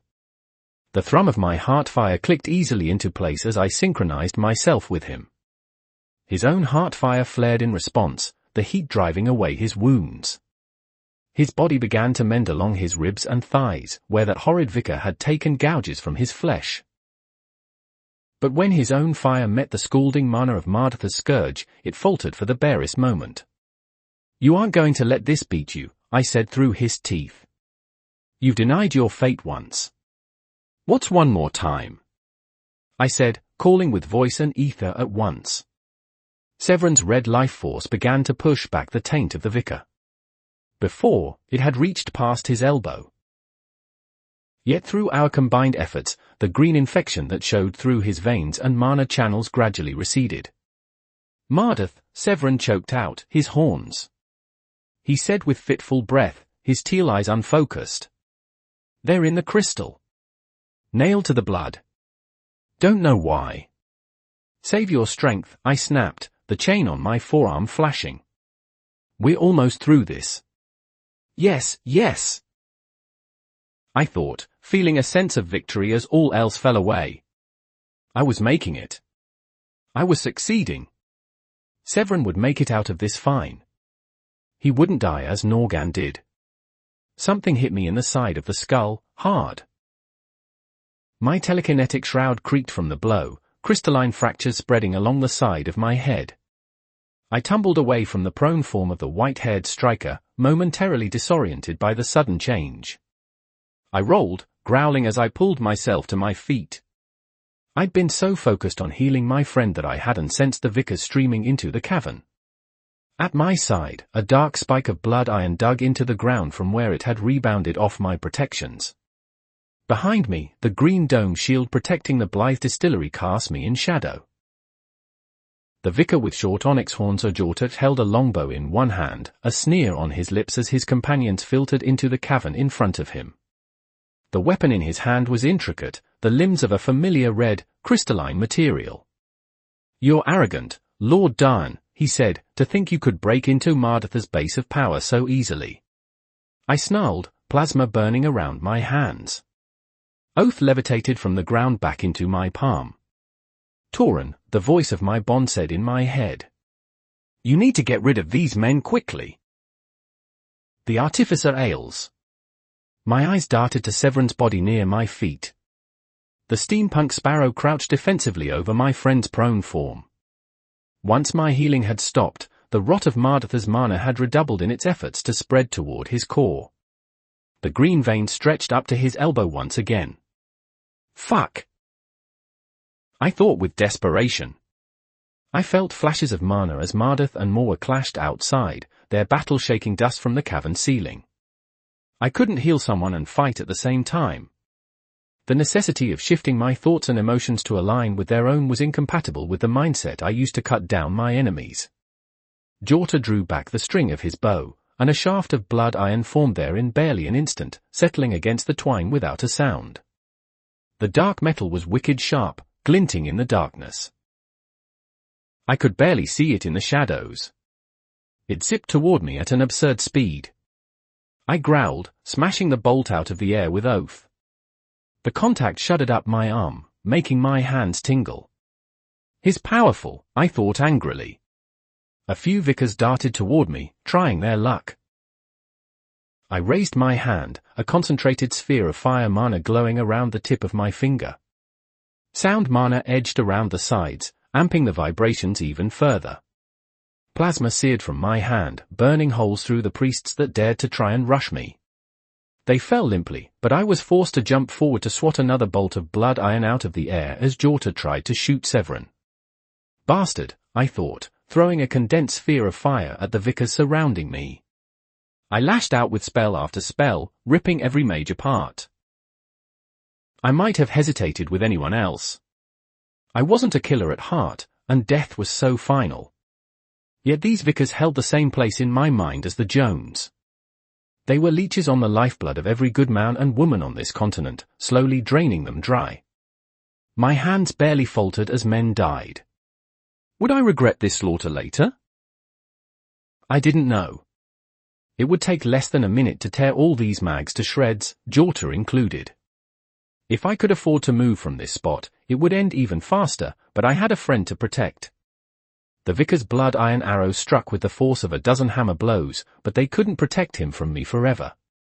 The thrumming power of my phoenix will demanded retribution as half a dozen telekinetic punches broke through several streaming spells aimed at my heart. Small grenades of barely contained plasma zipped around me under the control of my telekinetic emblem, ripping through anything that got in their way. And if a mage managed to block one, it would detonate, engulfing the target in burning irons. Screams of dying vicars caressed my ear, barely sating my fury. My phoenix will-amped powers tore through every mage that pushed their way into the cavern as I split my mind into a dozen different sections. The scent of blood clawed at the air as the ground was coated red. Projectiles of every element screamed through the air, but I sent waves of fire and rippling sound to intercept any that got too close. I threw up a telekinetic wall of force as a spark of lightning tried to cut through me, instead diverting it into a vicar who was trying to sneak up on me with a long knife. He spasmed wildly, then collapsed. I fired a quick bolt of plasma into his forehead, ensuring he would never rise again. Barely a few seconds had passed as my rampage began, but my bond transmitted her worry over our link.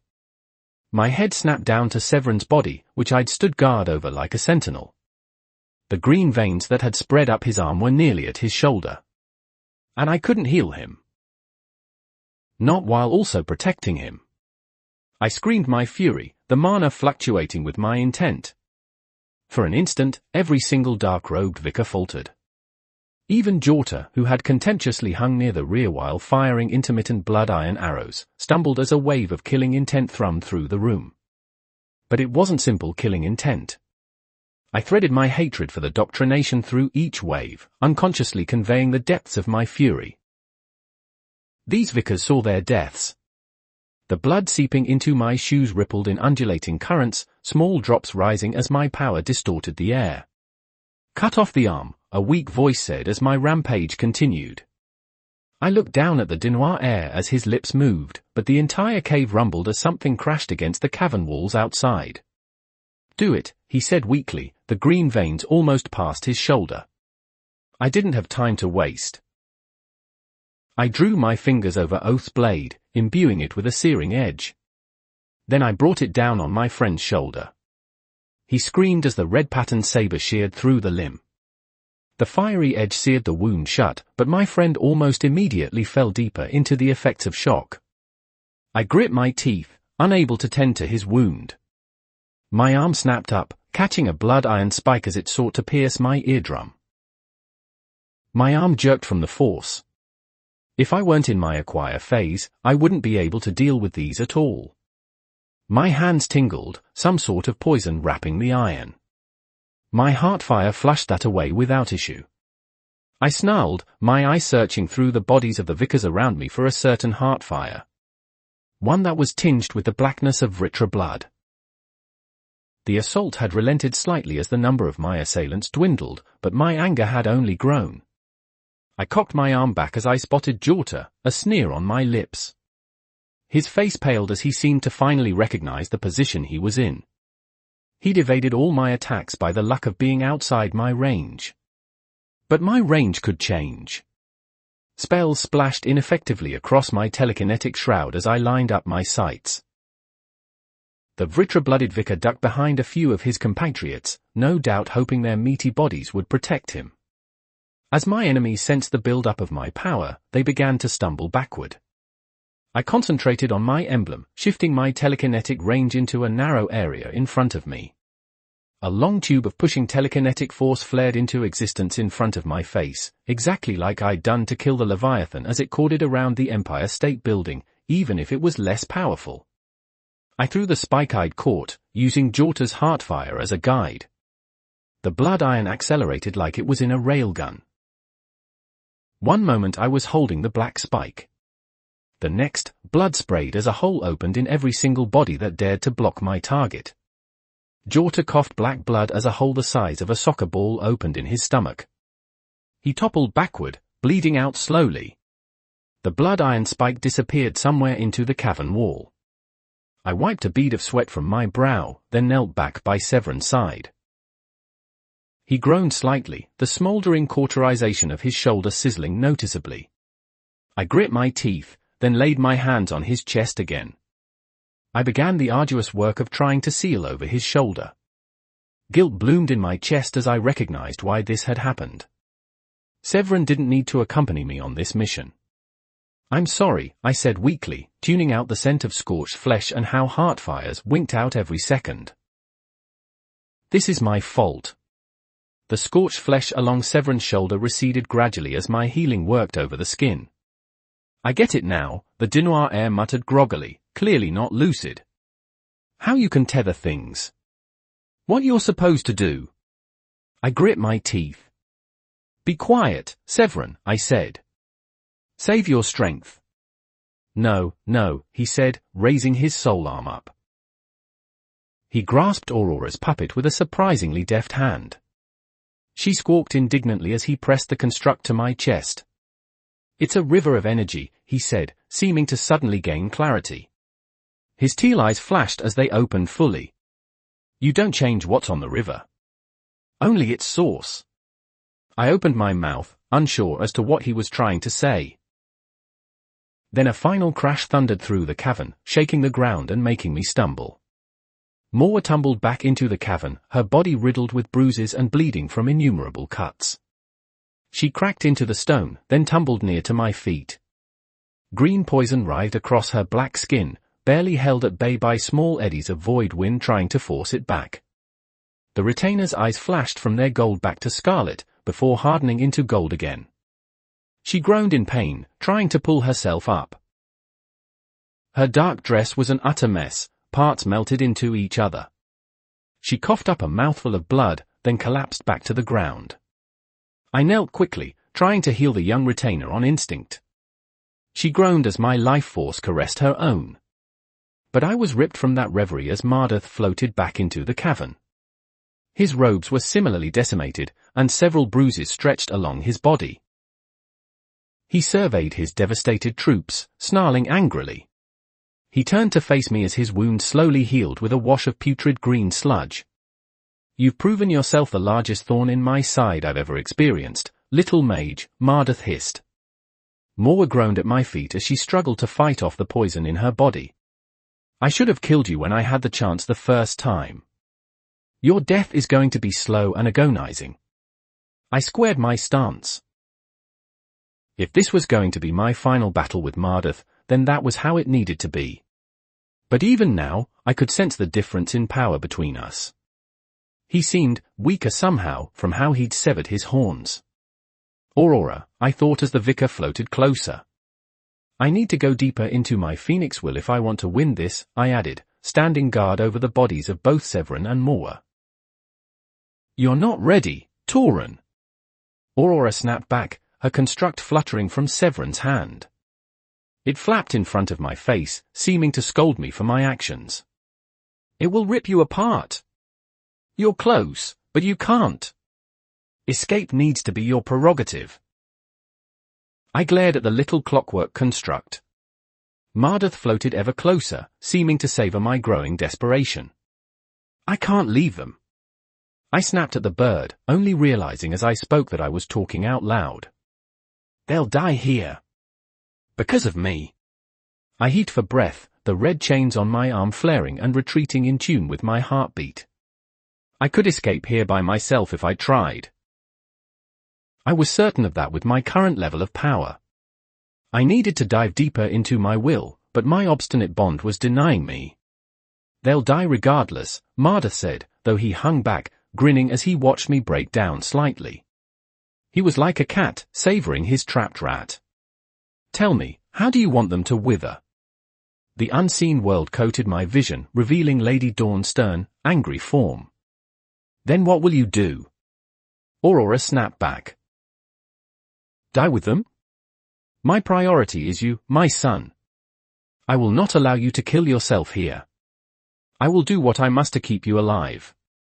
Even if you may hate me for it later." I growled, then waved my hand through the orange-purple threads that blocked my vision in an attempt to push them away.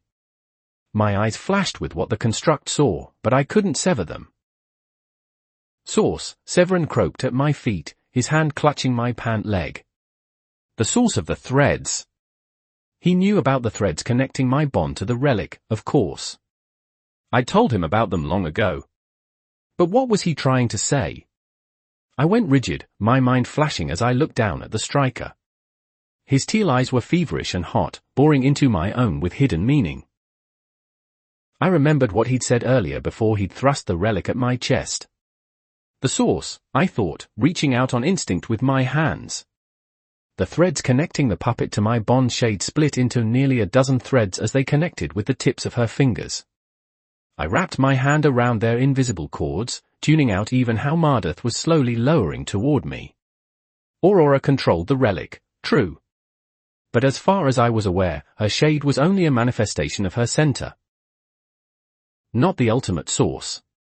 I wrenched the threads from my bond's hands, hearing her gasp in alarm as they tore free of her control. It was always my heartfire that formed these connections, after all. It was ultimately mine.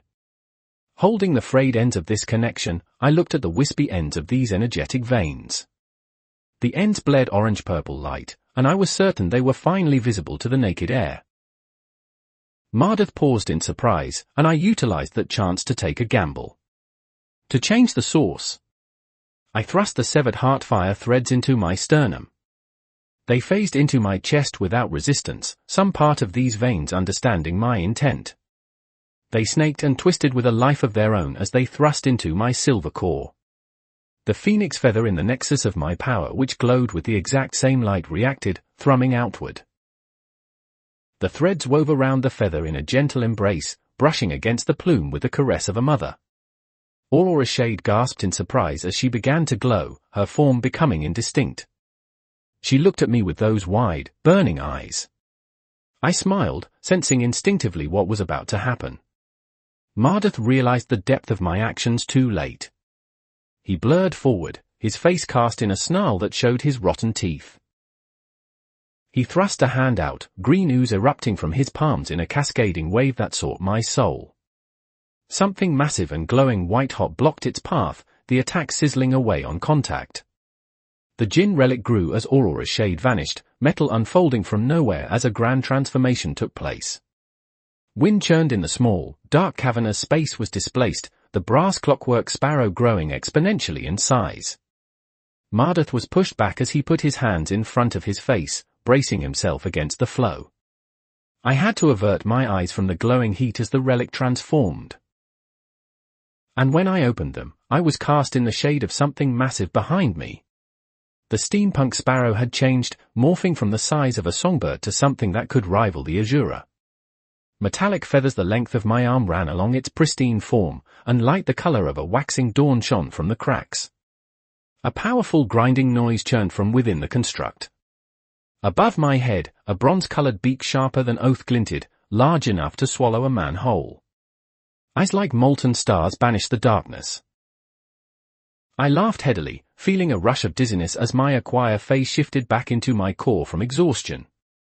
My reserves of heart fire diminished at a rapid pace as a thick stream of life force layered over what was once thin threads, wrapping over and over themselves a dozen times to become powerful cords as wide as my arm. Along that highway of energy, all of Aurora's essence streamed in a steady thrum. The feather in my core pulsed as it transmitted power along a current of ether. "Hold on to me," Aurora's voice said aloud from somewhere above me. Massive bladed talons scooped up both Severin and Morwa. The former was grinning wildly himself, the latter was unconscious after fighting off Mardath's poison. I barely had the presence of mind to clutch onto the transformed relic's large avian feet, my hands feeling weak. Mardath rushed us again, but my bond opened her jaw. Mana thrummed along her beak as red-hot plasma slowly coalesced. Then she screeched, firing a laser beam directly at the vicar. He was forced to duck low as the stream of mana melted through any rock in its way. My bond flapped her massive wings, blowing away the dust around us. Sounds like clashing swords echoed from her bladed metallic feathers before she lurched straight up, barreling into the rock above. Her plated body smashed through the offending stone, breaking into the night sky above. I held onto her leg desperately, rocks tumbling around me. I cackled again, feeling drunk on euphoria. Severin had understood before I did. My bond soared into the sky with a triumphant screech. Millions of light years away, the stars sparkled their approval at our escape. But then my muscles clenched once more as I remembered our situation. I turned back, expecting Mardath to try and pursue. He could fly, after all, and though I had no doubt my bond would be faster, he could make our flight hell on earth. But after a minute or so of lightning-fast travel, I realized we were in the clear. Considering Aurora brought the roof down on his experiments, he was likely held up with making sure it remained safe. My shoulders slumped as adrenaline bled from my veins. Something large grasped the back of my collar gently, lifting me with a surprised yelp. Aurora's massive beak gently deposited me on her back as she soared to the northwest. "Rest, my son," she said in a low rumble, her eyes burning with the light of a sun. "Soon, I must land. But before that, allow yourself some time." I settled my forehead against the metal-plated feathers. They were warm, but not scalding. A comforting heat that assured me. I allowed myself to doze for a few minutes as we fled from the shattered plains below. Chapter 130, Chapter 129, To Change the Source. 3,125 words. Toran Dawn. We flew for several long minutes, the ground passing away beneath us in a blur. My bond kept lower in the sky as the tenuous pulse of her heartfire cord lulled me into a light sleep. As I dozed, flashes of the destruction I'd wrought on the swarm of Vickers surfaced in my mind. So many echoing heartbeats snuffed out by my hand. In that half-conscious state of mine, I found a mote of regret. I didn't revel in killing. The earthen part of my soul still viewed human life as precious. But what those Vickers had been doing? That fundamental human side had drained away in their malice. Just like Kaylan Joan. Like Laurent and Dorna. What I'd done was necessary. I'm going to land now, Aurora said over our bond and aloud. I lifted my head from her warm, plated back, blinking to adjust to the light. We can afford to go no further. Lady Dawn's massive avian form dipped lower, angling toward a copse of trees. Her wings made a strange scything sound as they shifted, a powerful whirring sound emanating from within the Jinnic construct. Why now? I asked, strengthening my grip around my bond's neck as she lowered. Aurora touched down with impossible finesse, making sure not to jostle or crush Severin or Morwa, who were clenched in each large talon. She released them gently into a nearby patch of grass before stepping back. Both were unconscious. I slid off her neck, falling a good few stories before my feet hit the ground. I turned around, looking up at the majestic form of the altered Jinn relic. We are at the edge of the Redwater battlefield, Aurora said, the massive raven-like head peering around the small clearing we'd touched down in. The trees were sparse, and strange red lines ran along their veins. Indications of the Redwater's effects on the plant life. My Azuran signature is partially masked by this construct, and further so by the aura of death surrounding that Azuran battlefield. But as I've inhabited this construct more fully, I struggle to restrain the notes of my presence that would give away what I am. I sighed, running a hand along the large brass-like feathers. I settled my mind into the thick cord of heartfire running from my core to the Jinn relic. I still struggled to comprehend what exactly I'd done in that last split instant as Mardath had approached. I'd wrenched control of the Jinnic relic away from my bond. Then I'd changed the source of the relic's power. From a muted shade to the pulsing feather that contained Aurora's everything. These lines of life force are not just tethers, I understood. No longer did the feather in my core flood my sternum with mana. Instead, that power traveled along these heartfire threads. They are both veins carrying blood and strings vibrating with music. And I changed the tune and energy flowing through. Aurora wasn't just puppeteering this relic any longer. Some part of her truly inhabited the machine bird in front of me. I doubted she could stray far from me, however. The relic was supported by my own life force, and this simple cord was already extremely draining on my reserves of ether. I'll need to change the source again then, won't I? I said with a hint of sadness. I could feel the note of sorrow my Phoenix bond felt. Once she'd gained control of the small songbird, she'd experienced a taste of true freedom for the first time in an age. And now she was closer than ever to having a body once more, only to be forced to relinquish it. Aurora lowered her head, nuzzling my chest with a beak that could swallow me whole. It glinted a deep bronze color. We will have time to work with this in the relic tombs. It is not as if I shall never feel the wind under my feathers again. As my bond's large head moved away with a trilling noise, I gently grasped the ropes of heartfire pulsing from my sternum. I couldn't see them, but they had a presence that was impossible to ignore. I pulled them from my core, feeling as if I was unplugging a cord from a wall outlet. Immediately, the large Jinnic relic began to shift and change as its source of power was severed. It shrunk down to the size of a feather once more as feathers folded in on themselves, steam wafting off the brass-textured brooch. I knelt down, picking it up as I let the threads disperse. I felt my exhaustion once again. Though I hadn't used much mana in my fight against the Vickers, my heartfire was another matter. I was once again on the verge of touching the core of my energy, the bits that compromised my lifespan. It wasn't as worrisome as the aftermath of my duel with Cassian. My spare reserves had grown since then as I stressed my ability, but I still needed to be careful. I shuffled over to the prone bodies of Severin and Morwa. The Dinois heir had fallen asleep as my bond flew us away, the stresses of the battle and shock from his injury finally overwhelming him. I knelt at his side, doing a cursory inspection of his burned shoulder.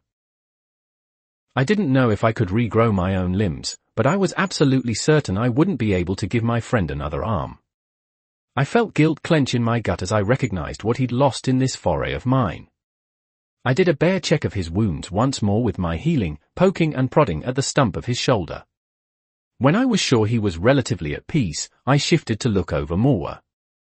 She was covered in bruises, gashes, and locations where Mardatha's sludge had eaten through her body. I took a deep breath, stoking my life force as I laid my hand over her sternum. I performed cursory healing with what I could spare. After all, my healing burned both my own soul tether and that of the target to achieve the desired effect. When I was finally finished giving first aid, I collapsed against a tree, utterly exhausted. We'd barely escaped Mardatha's grasp, but now we didn't have our swift shore horses. But that was a problem for tomorrow. As I slowly drifted off to sleep, I considered the differences between this world and Earth. It's the light, I thought groggily as I slowly succumbed to my exhaustion. On Earth, there was light everywhere. Every street was lined with tall lamps. Even in the middle of the night, the glowing power of human infrastructure banished the shadows. But in the untamed world of Alacria, I cannot rely on that surety. My thoughts held me as I finally passed into the land of dreams. A ray of sunlight scraped against my eyelids. I groaned, feeling my body aching as I slowly awoke. Rays of light streamed through the trees overhead, littering the ground with spots of color. It took me a few moments to remember why I was collapsed in a grove without shelter. Finally awake, a ragged voice asked nearby. I stiffened, turning to see Severin de Noir. The striker's white hair seemed to have dulled to an empty silver, his hollow eyes staring at me intently. The place where his arm used to be seemed to scald me. I averted my eyes quickly, feeling ashamed. I pulled myself forward, trying to think of something to say. I said awkwardly. What about you? Are you doing all right? After yesterday. I winced, remembering the phantom sensation of oath cutting through the de Noir's arm. I'm doing better, he said gruffly. Not sure what will happen now, he said a bit emptily, looking at where his arm used to be. I closed my eyes, taking a deep breath. I'm sorry, I said honestly. If it weren't for me taking you along, you wouldn't have lost your arm. And I should have been able to heal you, but... That doesn't matter right now, the white-haired striker said, cutting me off with a hint of impatience. I don't care about my arm. It's not a big deal, and I was the one who insisted on joining you. But you were able to change the source of those threads, right? I looked back at the high-blood mage with furrowed brows, opening my mouth to protest. He'd lost an arm because I had been unable to protect him. The fact that he was so quick to throw himself away, both his lifespan and bodies, made me feel even worse for what I'd brought upon him. The de Noir must have seen the objections on my face, because his gaunt features hardened. Did you? He demanded more firmly. I deflated. I said quietly. The lie chanced to glance at Morwa's sleeping form, nervous about what she might overhear. The device was able to accept a different input. You saw a bit of that before we finally got out. Severin smiled softly, thumping the back of his head against a tree. I was right, he said, chuckling. I made a difference, didn't I? I swallowed uncertainly. You did. I wouldn't have figured it out otherwise. And I would have had to leave you behind if I hadn't, a dark part of myself acknowledged.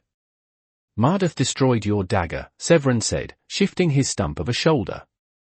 The man seemed to realize belatedly that there wasn't a right arm to use.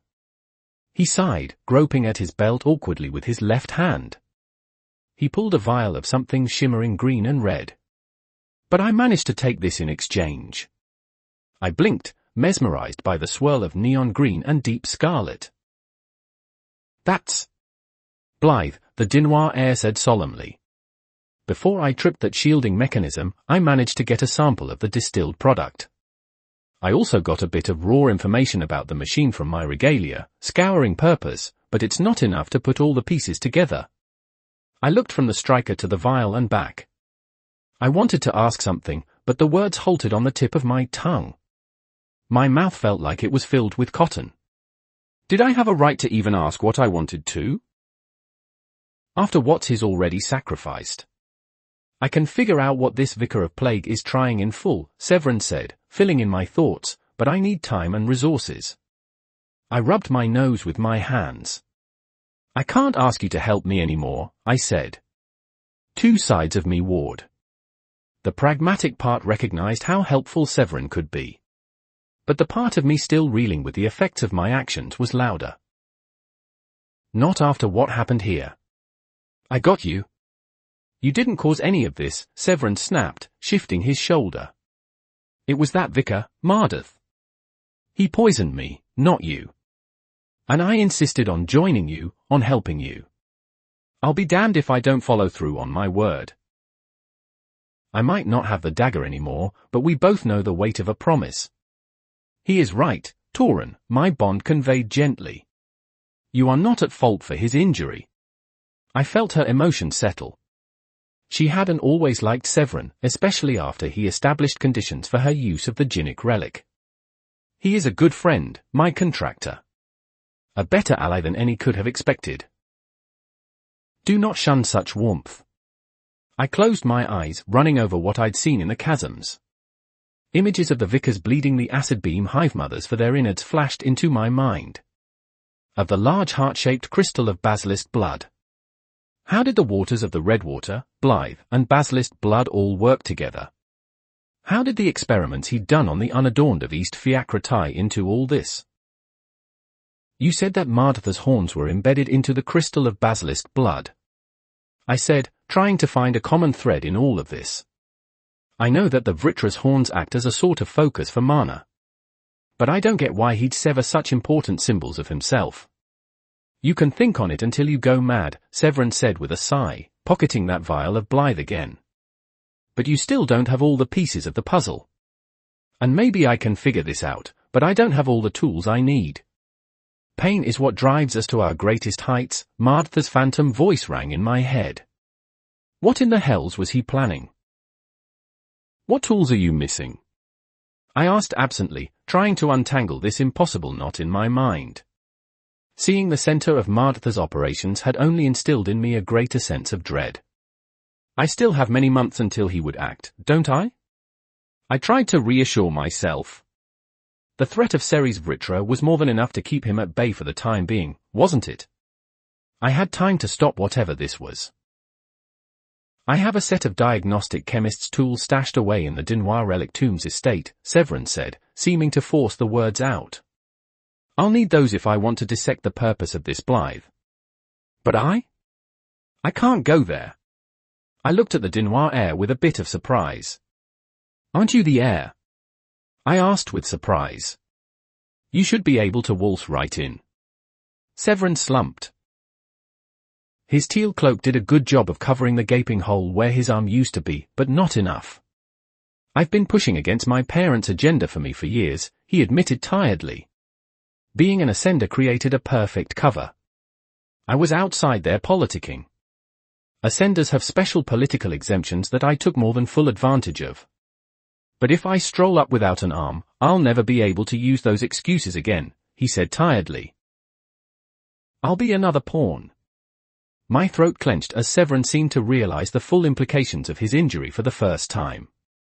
His parents would finally have an excuse to bar him from being an ascender, claiming he was unfit for the job. His entire purpose would be stripped from him. And it's not a matter of if, I thought with a sick feeling, but of when. How long can he hide from the world that is down an arm? I can try and get your tools for you, I found myself saying. You said they're chemist's tools? What are they called exactly? Severin looked up at me, surprise washing through his haunted teal eyes. My family are like sharks in the ocean, he said. And you'll smell like the freshest of blood to them. Even from a bear visit, they'll try to entangle you in their politics. You can't afford it. I stood up, stretching out my sore muscles as the sunlight washed over my body. It was bound to happen eventually, I acknowledged. I'm already starting to get embroiled in high-blood politics. It's a wonder I haven't been thrust deeper in, but it was an inevitability from when I started to grow in strength. That was true. How many times could I make waves without being pulled under the water?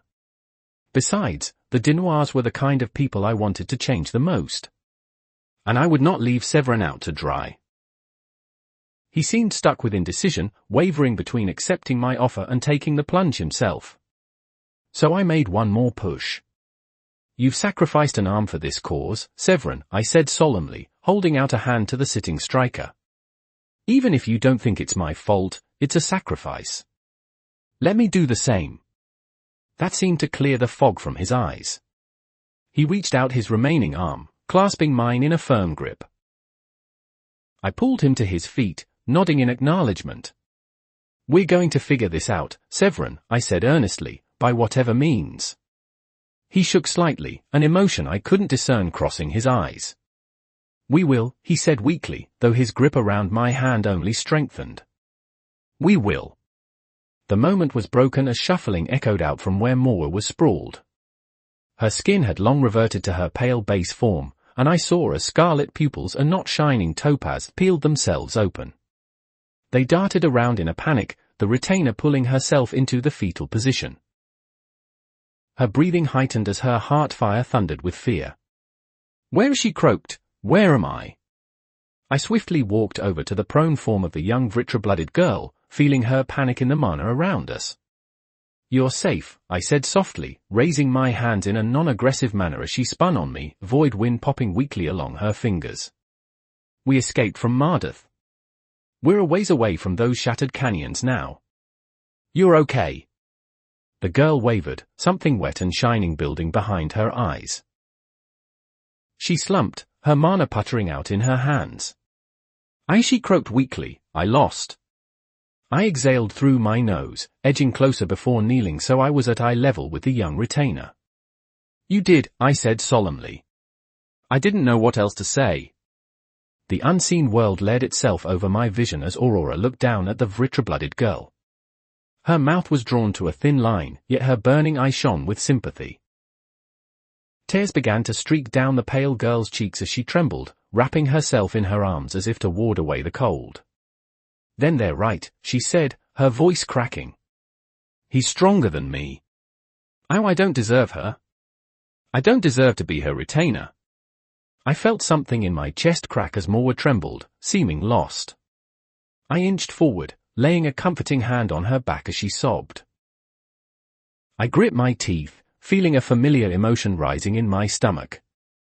Anger, one that was matched in intensity by the Azuran shade at my side. This was a groaner's world, where the only way a daughter would feel worthy of a mother's love was through brutal combat. I wanted to say something, but what could I say? That every person deserved love? That Melsry loved her regardless of her strength? That she deserved her retainership regardless of her loss? Anything I would say would be meaningless. So instead, I tried my best to be a comforting presence for this teenager I barely knew. I remembered how broken I'd felt in the aftermath of Norgan's death. How alone I'd been. I wouldn't let another grieve alone. Chapter 131, Chapter 130, The Matron of the Dinoirs. 3,708 words. Toran Dawn. Finding a fast route back to Eansgar was far less trouble than I expected. Moa, Severin, and I walked on foot for a short time until we found a secluded village along the banks of the Redwater. After flashing a sizable pouch of coins and the Dinoir insignia, one of the men had been more than happy to sell us 3 of his least reptilian mana beasts. It was only my superb balance honed over the months of training that kept me from falling off as the reptilian creatures darted along the road in a twining, back and forth way that was not good for the stomach. I had a feeling that we'd overpaid the man in that village for his animals. The events at Mardath's base loomed over everyone present, though all for different reasons. Moa had taken to wearing a hood to cover her face from any travelers, and Severin had done the same. As the other 2 began trying to keep their identities more secret, so did I. After several days of travel, Eansgar finally loomed in our sight. The towering keeps and massive fortifications blocked out the rising sun, our mounts hissing in annoyance as they were forced into the shade. Before we reached the gates, Morwa turned to Severin and me nervously. She opened her mouth, clearly wanting to say something. The powerful retainer was nowhere to be seen, only someone who had just lost the penultimate fight of their life. Our lips are sealed about what happened in that cavern, I said quietly, suspecting what she was about to ask. I chanced a glance at the solemn Dinoir heir next to me. She nodded stiltedly. Truthfully, there wasn't much she could do to protest. I'd grown even more powerful since our last duel, and I suspected she knew it. Her own strength was insufficient to force my silence. If you want any sort of payment for doing so. She started. Materials? Training? Money? I blinked in confusion as Aurora sighed sadly. She thinks you mean to blackmail her, the phoenix conveyed over our bond. So she is offering hush money to motivate you. I sighed, again cursing this political system. If you hadn't rushed in to hold off Mardath for a while, I wouldn't have been able to save Severin from the vicar, I said honestly, waving my hand dismissively. Call it even, yeah? Morwa looked at me uncertainly, before dismounting her lizard beast. She handed me the reins, gave me one last look, and turned to go. Morwa, I said, interrupting her as she took a step. She paused, turning to look at me with uncertain scarlet eyes. You decide your own worth, I said, hoping she would one day believe my words. Not those around you. The retainer nodded stiffly. I knew she didn't believe me, at least not in the depths of her soul. But as the young Vritra-blooded mage covered herself in darkness and bounded up Eensgar's tall walls, I hoped one day she would see the truth. I didn't know how this would play out in the future, but I hoped things could improve for the woman. We weren't friends, not exactly. But we weren't enemies either. Severin and I sold our mounts outside the city, and from the cash we made back, I knew for sure that the Dinoir heir had far overpaid for them. We stealthily maneuvered our way through the city, carefully making our way to the Eensgar Ascenders Association. Once we were inside and nearing the Ascension portals, our swift walk slowed. Severin turned to me as we reached the massive portals. If you want to prove to my family that I sent you, then you're going to need this, he said, handing me a deep gold medallion inscribed with the Dinoir insignia. And this, he added, giving me a piece of paper he'd torn from his notebook. I read over the note. It was an abbreviated description of where I needed to go through the estate to reach his room, and where exactly in his room he left his. I squinted, looking at the words. I looked up at Severin, raising a skeptical brow. A Marnatune Fluid Resonance Dissector Toolkit? I asked sarcastically. That might be the most pretentious name for something I've ever seen. I don't make the names, he said with a huff, turning tiredly toward the purple pane. I'm going to change my base of operations to that town zone you always manage to pop into. Meet me there when you're done.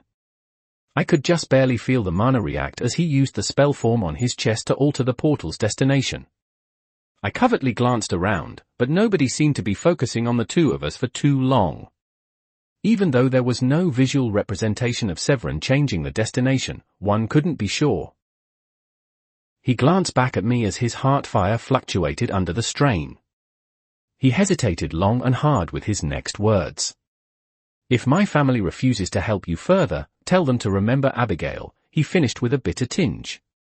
I winced at his words as he finally stepped through the portal.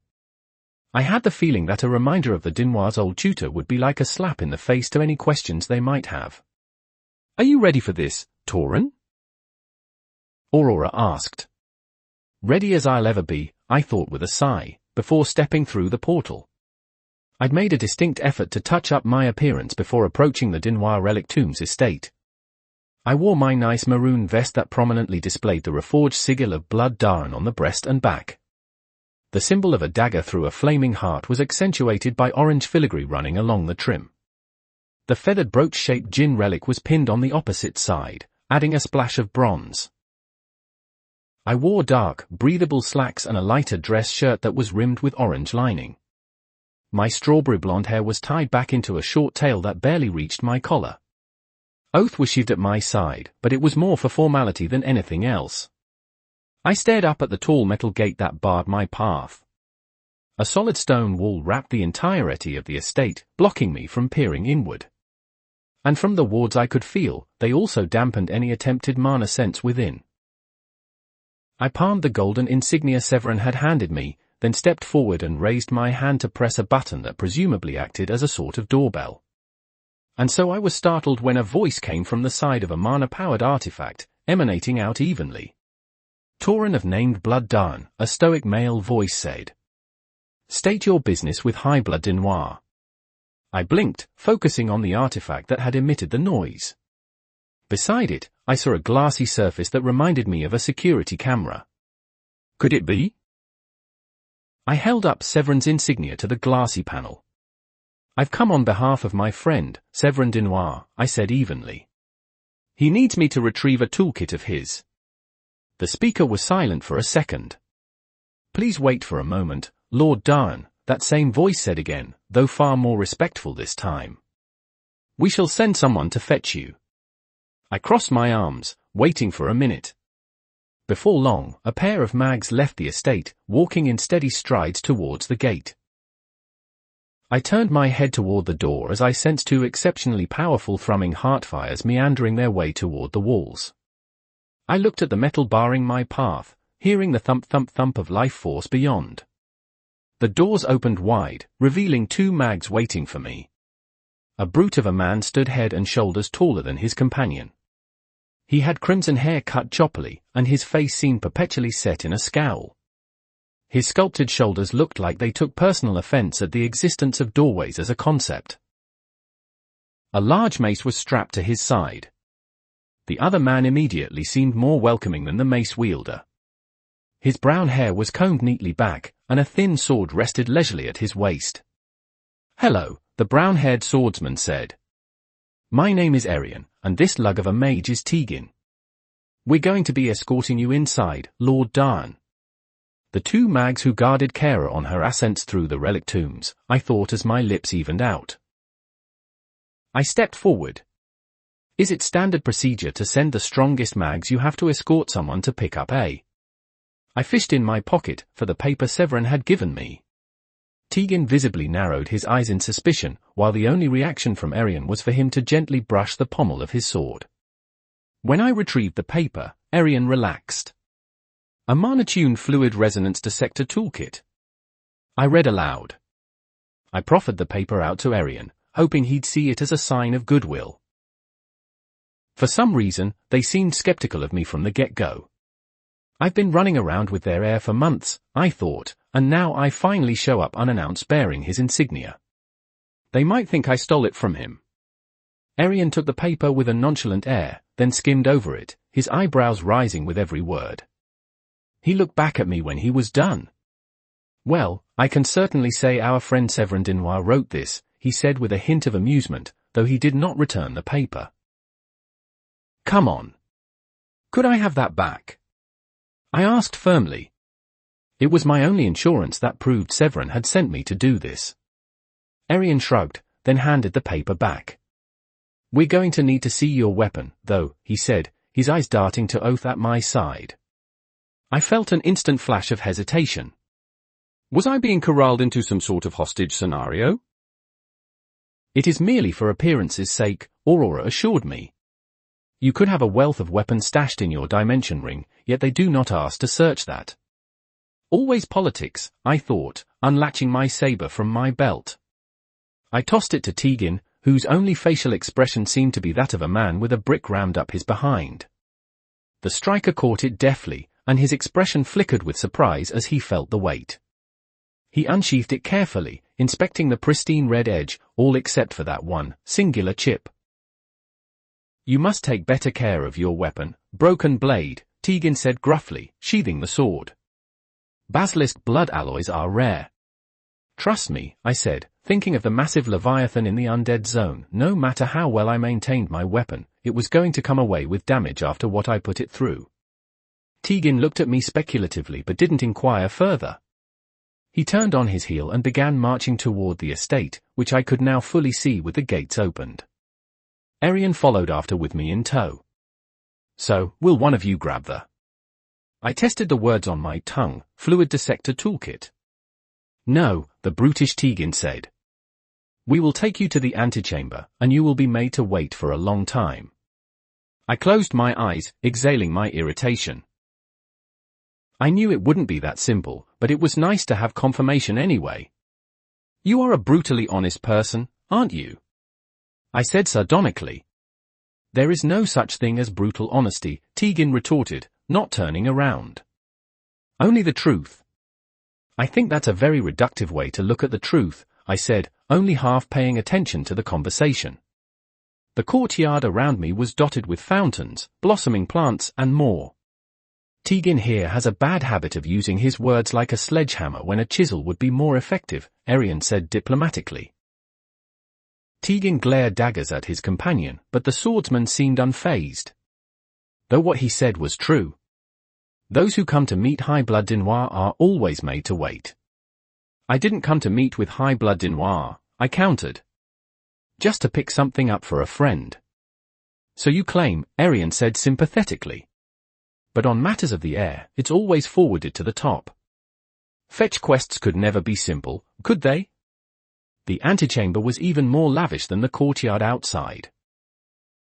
Paintings rimmed with gold and precious metals I couldn't identify lined the walls, and portraits of severe, olive-haired men and women watched my seat imperiously.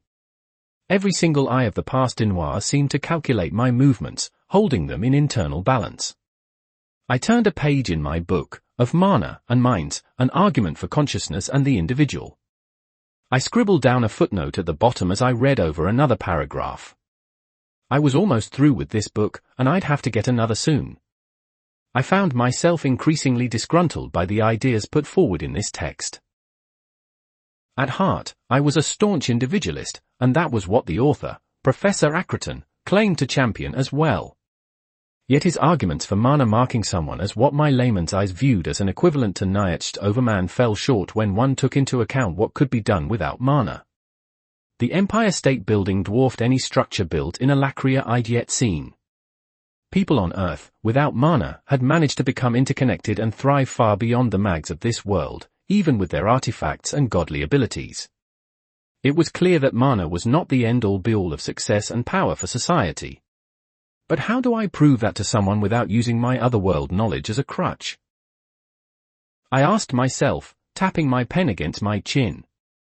"You are aware that you are being watched," my Bond said from my side, her phantom form looking over my shoulder at my writing. "I know," I thought back. I could feel the eyes on me from several locations, but I suspected it was from remote viewing artifacts considering I couldn't sense any heartfire. "Why do you think they're watching me so attentively?" "We both know you are an anomaly, contractor," my Bond said with a demure smile. "But as far as these high-bloods are likely aware, you burned your ancient enemies to the ground, went on an ascent with their heir, then proceeded to make a deal with one of the strongest business conglomerates on the continent. And for the past few months, the artificer has done nothing but stand by your side." She paused. "And they may know of your victory over the retainer Moa, though I find that prospect doubtful." A man dressed in servant's finery opened the door at the end of the antechamber. "Lenora Dinois will meet you now," the man said with a curt bow. I snapped my book closed, withdrawing it into my dimension ring. I stood up, covertly working out the stiffness in my back. I'd waited for 20 minutes before Lenora Dinois presumably realized this tactic wouldn't work on me. I'd happily scribble in my book for another 2 hours. I followed after the servant through the doors. A simple meeting room spread before me. It was far less opulent than the antechamber outside. Lenora Dinois immediately drew the eye. Her brilliant hair, the exact same shade as her son's, stood out like the only spot of white on a painted canvas. She had a practiced smile on her face as I stepped inside, and I recognized quickly that despite her supposed age, she held a casual beauty that I had no doubt she was aware of. She was dressed in a deep olive dress that had a conservative air about it. "Lord Darn," she said, nodding her head in respect. "I've heard a great deal about you." In that instant, I remembered the teachings of Arlen, the aged Darren steward. Lenora Denoir was of a higher station than me, I should bow nearly at the waist. But then I thought of the book I'd just finished annotating, where I provided as many reasons as I could to substantiate the fact that all people were equal, regardless of their station. And the last time I'd been forced to bow had been under the weight of Martha's killing intent. You are heir to the will of the Asclepius, Aurora's voice feathered across my ears, the unseen world no longer visible. You do not bow to these petty lords. I clasped my hands behind my back, settling for a respectful dip of my torso instead of a subservient prostration. Lenora's pristine white brow raised with an emotion I couldn't decipher. Was that disgust? Interest? Or amusement? Her face was a better mask than my own. I'm flattered that the matron of High Blood Denoir has heard of me, I said diplomatically. But I'm afraid the reason I came here was not to take valuable time out of your day. I tried. I was asked by a friend to retrieve some tools he needs from this estate. Oh, the Denoir matron said curiously, I'd like to hear the story of how you became friends with Severin, she said with a knowing smile. Would you indulge a mother with stories of her wayward son? Lenora strode toward a high-backed chair. Her eye subtly compelled me to do the same to an opposing seat. While I walked toward the chair, I did not sit down. Lenora's eyes darkened imperceptibly as I refused to comply, leaving us both standing by our respective seats. My hands, which were clasped together behind my back, tightened slightly. Your son and I have been ascending partners for the past few months through the relic tombs. As time has gone on, I've learned to trust my back to him. He's saved my life more than a few times, and I've pulled him out of many dangerous situations as well. Lenora nodded slowly, seeming to take it all in. As she did so, I considered what I knew of this woman from the beginning after the end. The two perspectives I'd been supplied had been from Arthur and Kara respectively. She portrayed herself as a brilliant political mind, working in a flowing tandem with her husband, Corbett. They worked as a mutual push and pull for the benefit of High Blood Denoir as a whole. So where is Corbett? I wondered absently. It was implied these two worked best as a team. Hammer and anvil. I have no doubt that the trials of the relic tombs forged the strongest of bonds between mags, Lenora said sympathetically. In fact, that is how we hire our guards. You met Tegan and Arian, I'm sure. I nodded, thinking of Tegan calling me Broken Blade. That was better than being called Tiny Sword or Effeminate One, at least. I did make their acquaintance. They were ascending partners long before they came under our wing, though the relic tombs are exceedingly dangerous. How is Severin doing, anyway? Is he well? He doesn't speak to us much, you see. I clenched my teeth. That might be because you offered up his tutor to the High Sovereign without a beat of hesitation, I thought, feeling sympathetic anger for my friend. But then I thought about Lenora's question. Is he well? I swallowed, my muscles tightening as I thought of the results of our infiltration of Mardatha's base. He was a machine, uncaring of what broke in the pursuit of his goals. His possessions, his arm, hell, even his own lifespan were merely another bit of fuel that could be thrown into the fire. And in retrospect, that had gotten even worse as I achieved more progression in my etheric abilities. He's doing well, I lied. He's been working on a personal project for a while that he is making real progress on. It's taken most of his time. Lenora's eyes flashed as she caught my hesitation, yet she outwardly displayed no changes in expression. I found myself comparing her to Renee Shawn. While the owner of Bloodstone elixirs never cared to hide her predatory nature, I felt as though Lenora layered her intentions underneath covers of sympathy and understanding. The agents of High Blood Denoir are always keeping track of our heir, she started. It's protocol, you understand. He's been bouncing around the continent even more, lately. Specifically, Fiacre in Segsklar, and a trip to Eansgar in Vetcher. But we've had some trouble keeping tabs on him since a little over a week ago. The Denoir matron looked at me with a tilted head, her eyes projecting a picture of innocence that I immediately knew was false. And now you appear here, claiming to operate on his behalf. I believe you, of course, it's just that my son has always come here himself. Do you know if anything's changed? I felt my blood turn to ice in my veins. Why do I always fall into traps with powerful women? I internally lamented, trying to think of a good response. First Aurora. Then Renee Shawn. And now Lenora Denoir. I remembered the reason why Severin didn't want to show his face here. If he appeared while missing an arm, High Blood Denoir would be able to wrench his Ascender's badge away from him. He'd be condemned to their plots once and for all, just as he'd begun to achieve his goals. I took a deep breath, preparing to reply, when the door behind me swung open. Lenora's eyes widened in true surprise as she stared at someone behind me. I turned, feeling confused. I hadn't sensed any heartfire approaching. A woman stood in the doorway, standing in a stance that looked like she was ready to delve right into a fight. Her attire was nothing like the Denoir matron across from me. Instead of a dress, she wore form-fitting pants and clothes that seemed streamlined for combat. Long navy hair stretched to the midpoint of her back. Her face was flushed from exercise. "Mother," Cara Denoir said, her breath slightly uneven, "I heard we have news from my brother." Chapter 132, Chapter 131, Hidden Horns.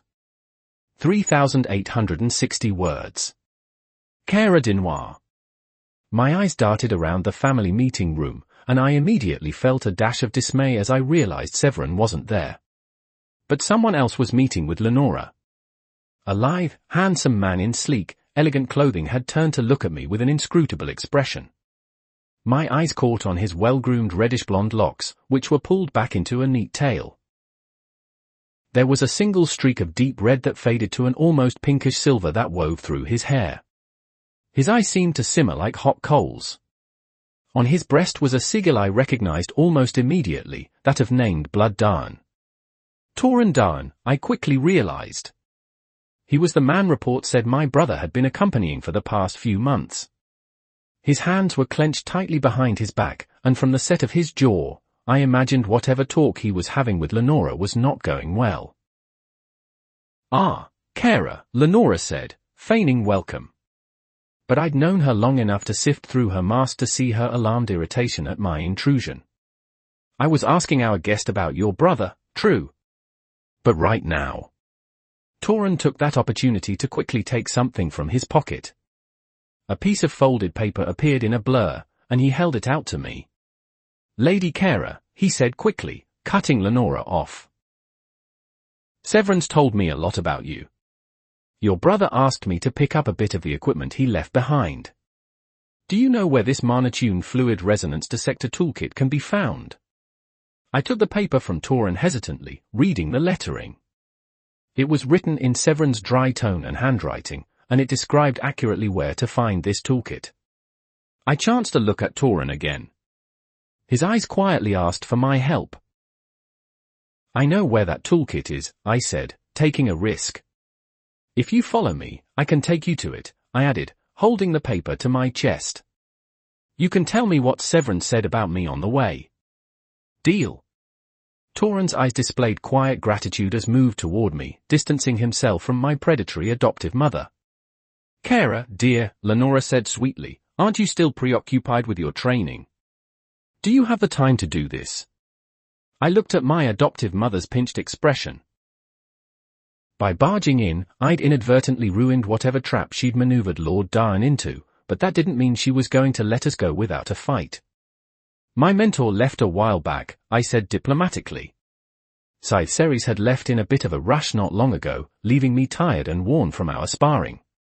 She'd claimed she needed to speak to Corbett about something critical, but that wasn't important right now. And I heard from Tegan and Arian that something related to my brother came up. "So I came here to see if there was anything I could do, and it seems I can," I said, turning slightly and gesturing to Tauren with the paper. He began to follow me, but Lenora raised a hand holding a sealed envelope. "Lord Darn," she said with a hint of concealed exasperation, "I believe you'll appreciate this," she continued, handing him the letter. A wax stamp of High Blood Denoir kept the letter closed. "I hope we can talk again." It takes a lot to gain the interest of my son, so I hope you understand my own intentions in offering this invitation. Torin reluctantly pocketed the letter, bowing ever so slightly. Thank you, High Lady Denoir, he said. I saw Lenora's interest in how little respect he deferred to her. I promise I'll read this soon. Lenora looked at me with a bit of disappointment as I led Lord Darn out of the meeting room. We both knew I had a bit of a problem with respecting her authority, but this was the first time I'd abruptly barged in on a meeting with another blooded representative and hijacked her discussions. She's going to have a long talk with me later, I muttered absently as I walked through the halls of my family's estate. As long as I'm not involved, Torin said sympathetically from my side. As I'd just left my combat training, I was abnormally attuned to minute body language. I watched as the long-haired mage's shoulders visibly loosened and his hands unclenched, though there was still a steady alertness to his posture that told me he was a trained fighter. Thank you for the help, Lady Kara.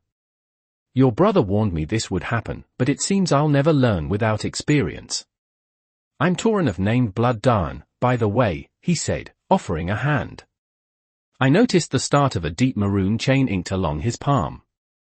Kara Denoir, I said, though I didn't offer my own hand.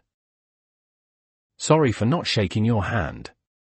I've just gotten out of training and I don't think you'd appreciate getting my sweat all over your lavish clothes. How is Severin doing, by the way? I paused nervously. He hasn't been back here much lately. We get worried. I knew Lenora and my brother's relationship wasn't the best, but she still worried for him. I suspected she'd been trying to get more detailed information out of Lord Darn before I'd arrived, and in typical Lenora fashion, had treated Lord Darn like a sovereign's quarrel piece rather than someone worth talking to. Torin retracted his hand as we walked, and a strange expression crossed his sharp features. You mean he hasn't been visiting, he said, sounding skeptical. I sighed. The last time he visited was a few months ago after a particularly long and dangerous ascent. Severin had come back, seeming half mad from enthusiasm, telling me he'd made progress. He didn't elaborate, no matter how much I asked. And I hadn't seen him since. All I've gotten are reports I've managed to wheedle out of my family. Your name came up in most of those, I'll have you know. Torin rubbed his face with a hand. So it was after our first ascent he came here last, then, he said mutely. I know he's not the most sociable person, but...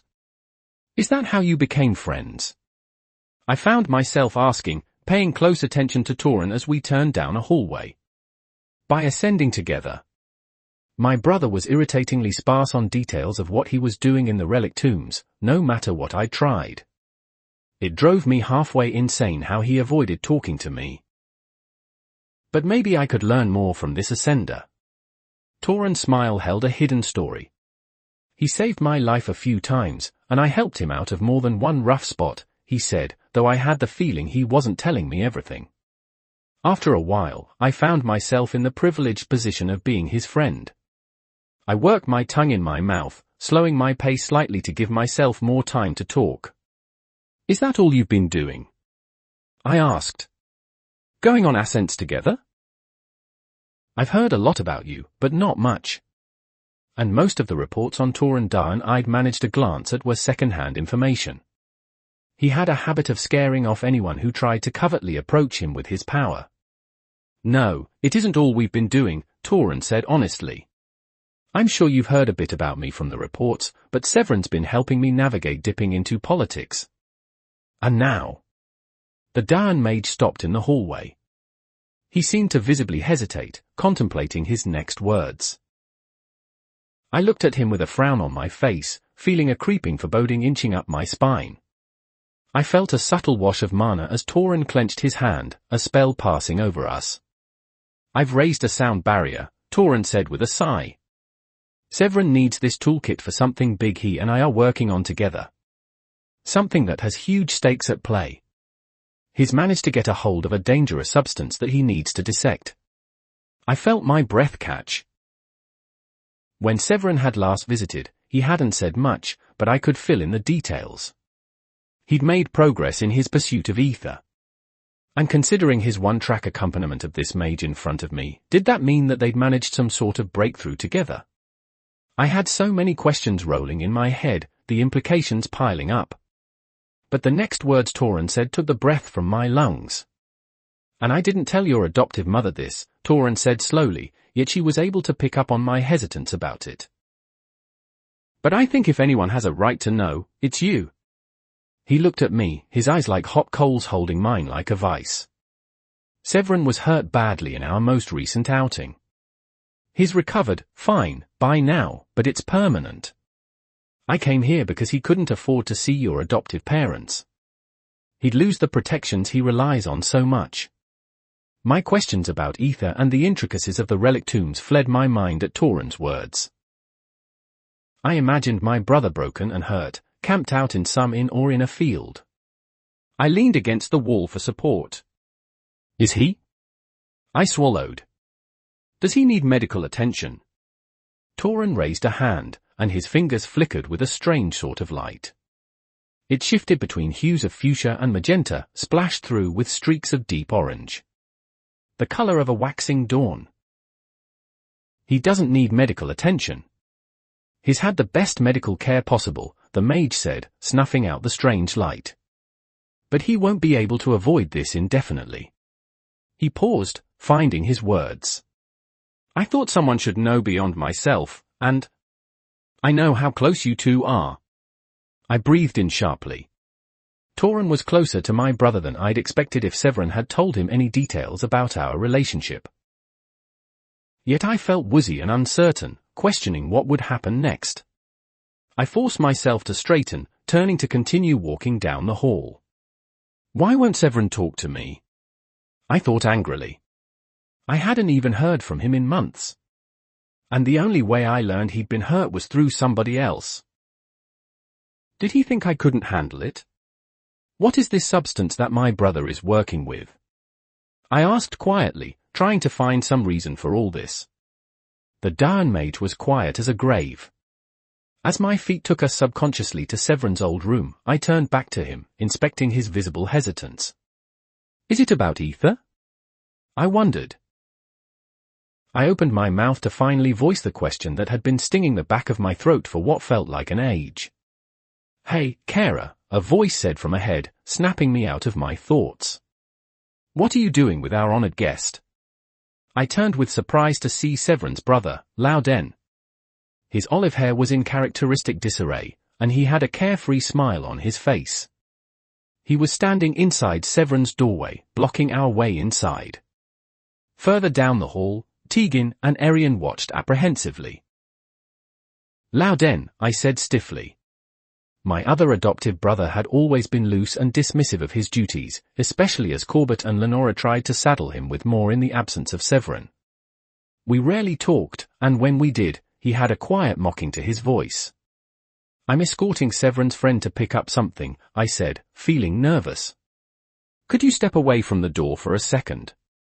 But Louden was already focusing on Toran Darn, piercing eyes boring into the sigil on his vest. Toran of named Blood Darn, the second-born Dinois said with a tone that was almost rude. It's about time you showed up here. Toran narrowed his eyes slightly, stepping forward. Louden Dinois, he said, then tried to peer past the man into Severin's room. Louden shifted to block his line of sight. It's proper etiquette to bow when in the presence of a high blood, he said. And considering you're only a named blood. Toran slowly focused on the man blocking the doorway. I'm the head of my house, he enunciated slowly, while you are the second-born of a high blood lord. Our stations aren't as different as you assume. Louden chuckled, though it was strained. I finally took a step forward, unwilling to let a conflict escalate in this estate. Look, Louden, I tried, we just need to grab a toolkit from Severin's room and we can. There's always someone scraping against the boots of their betters, Louden said, cutting me off as he forced a smile. Seeing as this one's been clinging to the coattails of our absent brother, don't you think it's strange that he shows up here all of a sudden, he said, turning his nose up at me. So why are you following my brother around, Lord Darn? I ground my teeth in annoyance at the casual dismissal of my words, but Toran didn't seem fazed. Your brother and I became friends while ascending in the relic tombs, he said slowly. And he's attended my concerts a couple of times. I can assure you, I haven't asked anything of your family at all. We just need the fluid toolkit in the room behind you. Louden narrowed his eyes. And where is my brother? He asked sharply. Still avoiding the house and his responsibilities, he sniffed, but I sensed something deeper there. I thought about Toran's earlier admission to me. That Severin was hurt in a way that made it difficult to show his face. I've had enough of this, I said irritatedly, shoving my way past Louden. I pushed myself into Severin's old room, desperately looking around the messy collage for the toolkit I knew was here. My eyes darted to where I'd last seen it, but it was gone. I whirled, putting 2 and 2 together instantly. In Lauden's outstretched hand, a case materialized from his dimension ring. I ground my teeth as I recognized the toolkit in his hands. For Vritra's sake, Louden, I cursed, marching back toward him. Could you be any more of an ass? To his credit, my adoptive brother seemed to hesitate, a spark of something more in his eyes before they hardened. No. If Lord Darn wants what belongs to my brother, he's going to have to take it from my hand. So that's what this is? Toran asked with a sigh. You want to spar me? Lord Darn's hands were in the pockets of his dress pants, and he looked utterly nonchalant. Lauden's eyes flashed with a challenge as he looked back at Toran, the case held leisurely at his side. I was never granted the privilege of ascending with our brother, he said. I want to see what makes you so special. I barely had time to process my adoptive brother's words before my blood churned. It warped in reaction to something as I suddenly felt an almost instinctive urge to use my hidden soulfire. My horns hidden by the artifact gifted to me by my mentor, Ceres, suddenly felt an uncomfortable flash. I fought down the urge with an effort of will, feeling disoriented by the sudden need. I stood ramrod straight, my head snapping to where I felt the sensation. Toran's face was quietly contemplative. Calculating. I couldn't feel any mana emanating from him, but my Vritra blood writhed as he stared quietly at Louden. Like it perceived something I could not. I looked toward Tegan and Arian in the distance, and they didn't seem to notice what I somehow did. I reached out an arm in warning, but it all happened in barely an instant. 2 flashes of deep white fuzzed into existence around Lauden's hand, flaring with the barest force of mana. They targeted 2 points on his wrist, moving with a snap of pressure that forced his fingers open as the hand bent awkwardly. Louden yelped as the case ripped itself free of his grip, outlined in a shimmering white as it guided itself to Toran's palm. Tegan and Arian burst forward with weapons drawn, but Toran ignored them as they leveled their weapons at him from barely a foot away. Louden grunted as he cradled what looked like a broken hand. Toran ignored the humming mace of Tegan and the blurring sword of Arian pointed at his side. He knelt, looking at Louden as he cursed over his wrist. Here's something your reports probably didn't say, he said. I am a lot stronger than your brother. And if Severin is the metric you're using to gauge me, then you are light years off. Louden groaned. What the fuck is a light year, he said, rubbing his wrist. And did you have to break it? It was the most surefire way to get that toolkit from you without pounding your face into the dirt in a sparring ring, Toran said honestly. He proffered a hand, seeming unfazed by the bludgeon poised to cave in his skull and Arian's razor-sharp sword. Mind if I see that? Louden blinked, then offered his wrist to Toran. He only seemed to recognize what he'd done a moment after, fear flashing over his face, but Toran shook his head. Give it a second, he said, that orange-purple light from before flaring between his fingers. Lauden's face shifted from fear to surprise as the light seeped over his wrist. What are you doing to the second-born, broken sword? Tegan barked angrily, leveraging his mace threateningly. He seemed hesitant to risk breaking off whatever spell Toran was performing. I watched it, mute with awe. The others didn't figure it out yet, but he's had the best medical care possible, Toran had said not a few minutes ago as he showed off that strange light. It's not broken, Toran exhaled. It was sprained. Test it now, he commanded, retracting his hand. Louden worked his wrist, his eyes wide and disbelieving. Torin stood, pushing Tegan's massive mace away from his face with the flat of his palm. "I've got what Severin needed," he said, meeting the massive striker's eyes. "Want to escort me out?" For once, Tegan seemed utterly unsure of what to do next. The crimson-haired man looked down at Louden, who slowly nodded. "Escort Lord Darn to the gates," he said tiredly, still moving his wrist with obvious wonder. "And give him back his weapon, too." Tegan's mouth opened, closed, and then he simply huffed with anger. He marched off, Torin following behind after a respectful nod to me. My mind was left awhirl with questions. There were three aspects of ether: spatium, evum, and vivum. And what did vivum deal with? Life. The creation of it, maintenance of it, and more. Severin had told me this before. But there was something else a part of the edict, too. Healing. You found someone who can manipulate ether, didn't you, Severin? I thought as the pieces came together. That's why you've been following Torin Darn around for so long. That's why you said you had a breakthrough. The pulsing in my horn slowly diminished as Torin walked away, but that was inconsequential to the discovery I'd just realized. I stayed rooted to the spot, the implications of it all bouncing around in my skull. Was he an ancient mage? A descendant of them, perhaps? Or had he? "That is the last time I follow Mother's orders," Louden said, slumping to the floor and thumping his head against the wall. "I think I'm due a drink after that Wogart shit." Lauden's word snapped my mind out of its downward spiral. "What?" I said, blinking as I looked at my adoptive brother. "Mother told me to try and start a fight with the man," he said tiredly. "Something about trying to get a measure of his strength in the dueling ring. I think she thought if I beat him, we could force him into our service or something. Maybe offer him ways to get stronger if he were indebted to us. I really can't guess.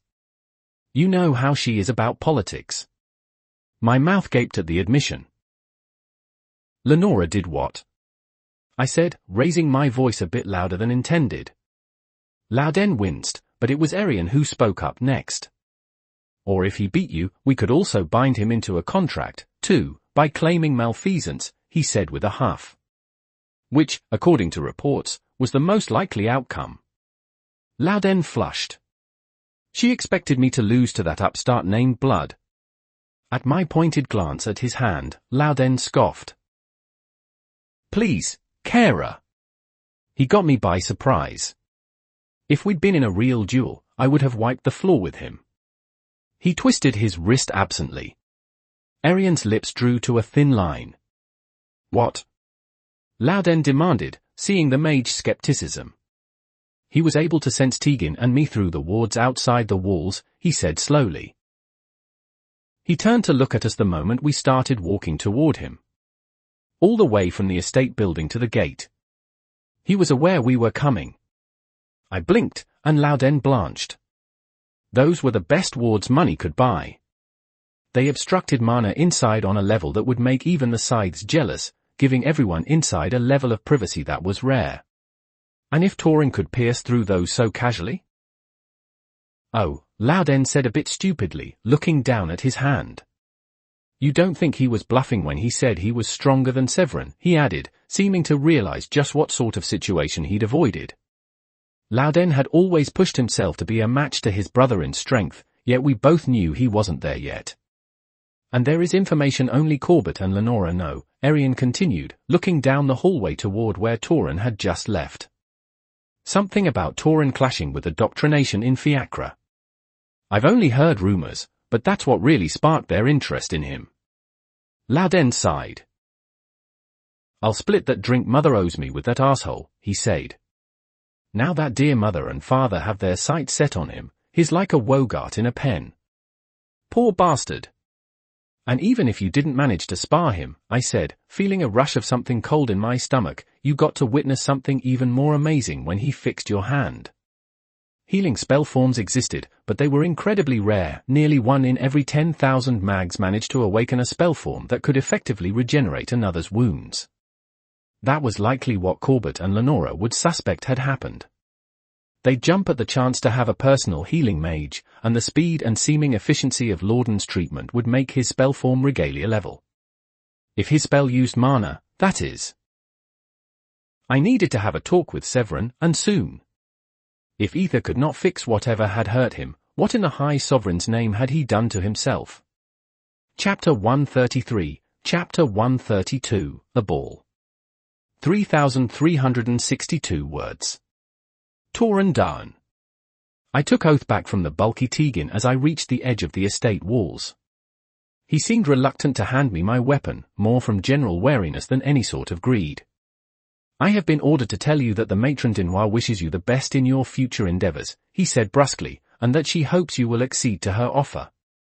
It took me a moment to recognize what the crimson-haired man referenced by offer. My hand subconsciously patted the sealed envelope in my vest pocket where I'd hastily stashed it. I will, I said courteously, before finally extricating myself from the walls. I looked up at the empty sky, sighing in a mixture of relief and agitation. How well did I handle myself in that meeting? I asked internally. I'm certain I misstepped somehow, but your input is what made it possible for me to face these kinds of things at all. The unseen world washed over me, coating the vibrant light of the sunless relic tomb sky in a murky mist. When meeting with High Lady Dinoir, you conducted yourself well for one so inexperienced, she said.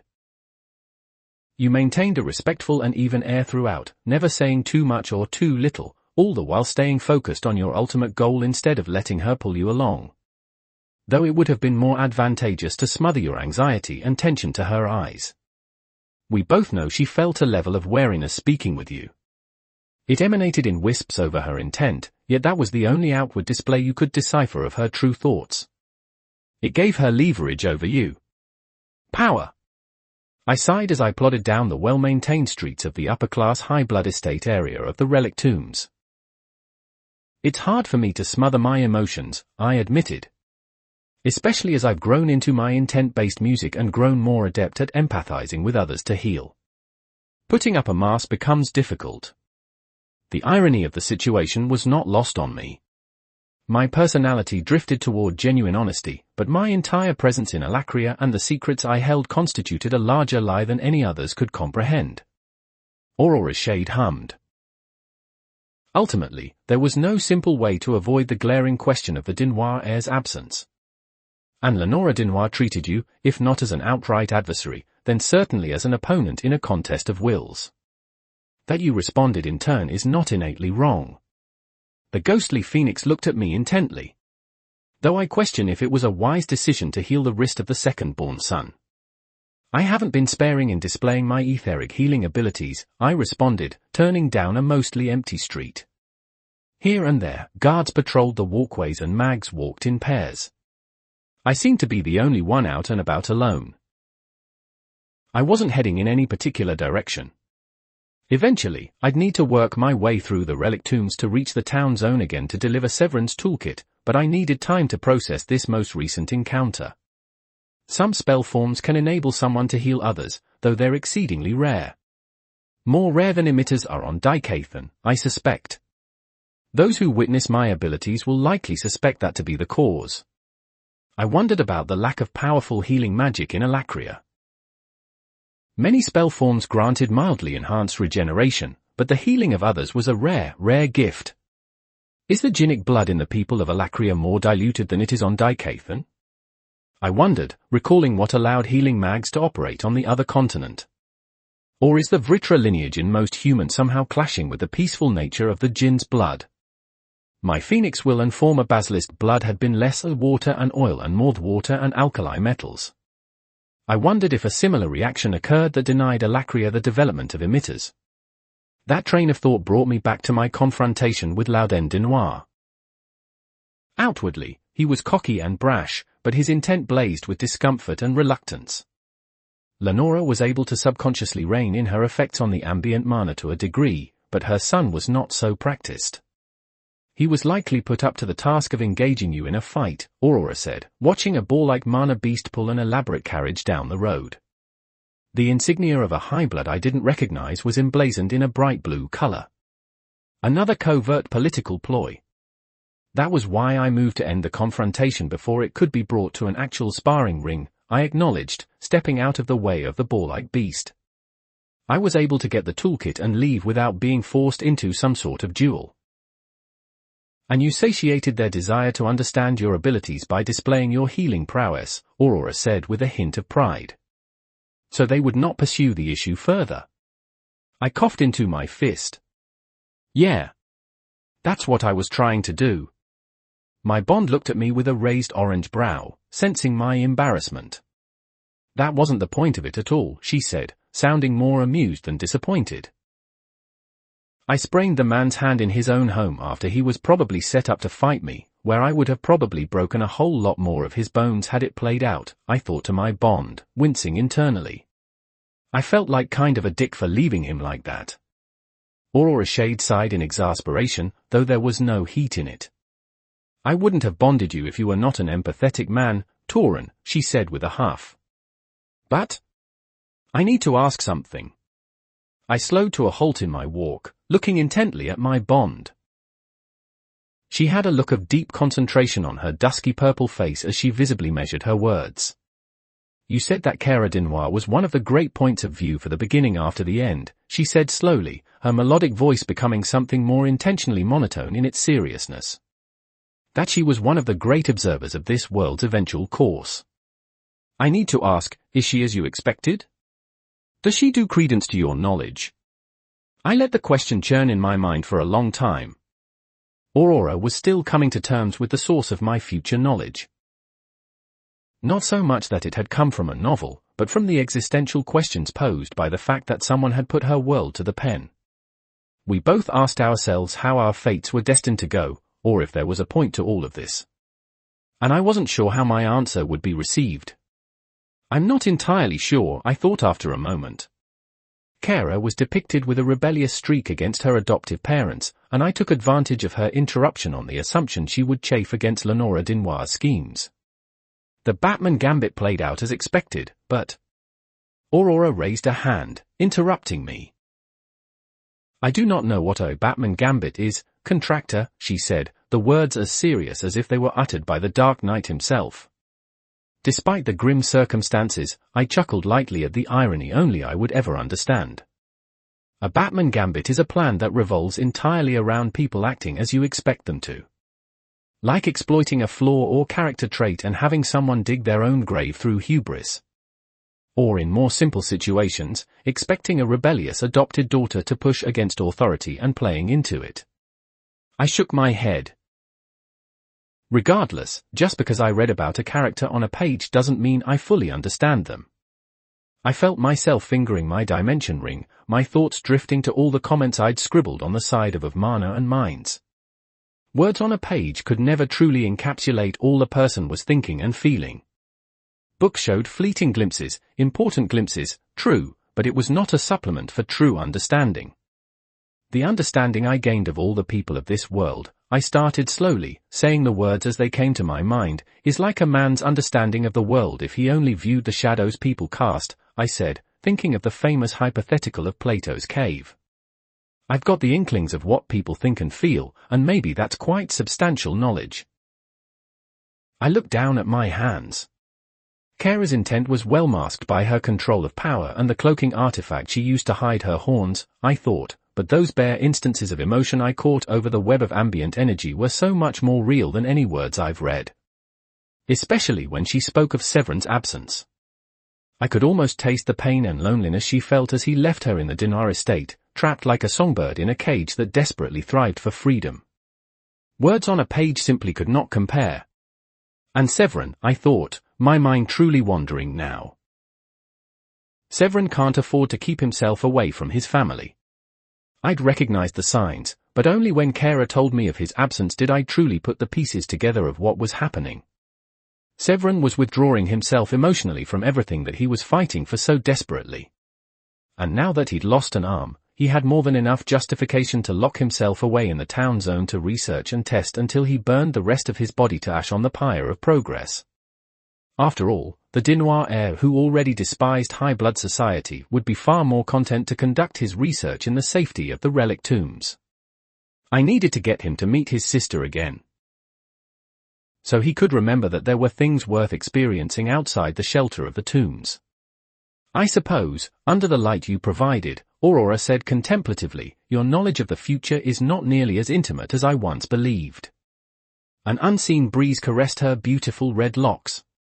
I find myself regularly thrust into the unknown these past months. I've been your bond. For the longevity I have known, it is a thrilling if at times uncomfortable experience. I huffed through my nose, finally beginning to walk again as my thoughts evened out. I put my hand into my vest pocket, withdrawing the letter Lenora Denoir had given me. The insignia of High Blood Denoir stood out ominously on the wax seal.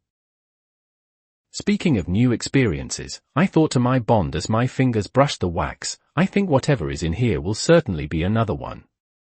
Aurora stared over my shoulder as I broke the deep red seal, pulling open the envelope. Inside was a simple folded letter written in immaculate script. To Torin of named Blood Darn, it started, then went through a formal introduction and well-wishing. I scanned over the words until I reached the meat of the message. The monthly Denoir ball is fast approaching. While these affairs are always more than lavish and attended by the highest of Alacrian nobility, word has reached us of your fantastic musical talents. For a negotiable sum, we would like to contract your unique style of music to be played during our ball. Attached are preliminary offers that may entice you to attend. I sifted over the rest of the words, finally reaching the signature of Corbett Denoir at the bottom. I furrowed my brow. The Denoirs wanted me to play at one of their regular balls. My first instinctual reaction was to ignore it. There was absolutely some other motive hidden within this swooping ink that I didn't have the context to understand. I just managed to avoid one political entanglement. Why would I throw myself right into another? But as I thought about it more, I caught on a familiar scent that made me freeze in place, the floral accents tickling my nose. It was a low, sweet undertone that held a hint of venomous bite. Torin Darn, Renee Shawn said, the mossy-haired Xander trailing at her heels as a guard. The dark-haired owner of Bloodstone Elixirs looked me up and down slowly, inspecting me with piercing intent. I did not expect to meet you here. I haven't heard of you since your abrupt exit from the Crimson Pool Theatre. She said it as half a question and half a statement. There was a probing, yet formal inquiry into how I had been faring. I took a deep breath. Memories of my last meeting with Renee Shawn, where I was almost certain she'd maneuvered me to play my violin in Eansgo on purpose to get me close to Mardeth, pushed to the forefront of my mind. Her motives may be more complex than most of the selfish political figures I've met, I thought, but her methods are the same. I smiled almost against my own will as I locked eyes with the woman, though there was a strain to the edges of my lips. I've been traipsing around Alacria in my off time, I said, trying to restrain my clashing wariness and fondness. I chanced a glance around me, noticing that none were close enough to hear. And clashing with a mutual enemy. My wariness was more prominent in that last sentence. Renee Shawn clearly understood my not-so-subtle implication if the barest flex of her pale jaw was any indication. We stood there awkwardly, the metaphorical iron hyrax in the room keeping us at an impasse. I sighed at last, running a weary hand over my face. I managed to escape from his base without a direct confrontation. I threw up a hand, enclosing our tiny group in a sound barrier. I looked at Xander, who stood awkwardly at Renee Shawn's heels. If I were feeling unnerved, he must be in excruciating discomfort. Sensing my silent question, Renee nodded. He is privy to this aspect of my work, she said, dropping the thinly veiled pretense. I was accompanied by both Moore and Severin Denoir to his base. Severin managed to get a sample of what Mardeth is working on concocting, and he's picking it apart with his unique talents, I said slowly, flexing my hand in suppressed anger. But he was permanently hurt in the process. Beyond what I could heal. That is a good outcome, Renee said with pinched brows, is it not? Yet you seem conflicted, she probed.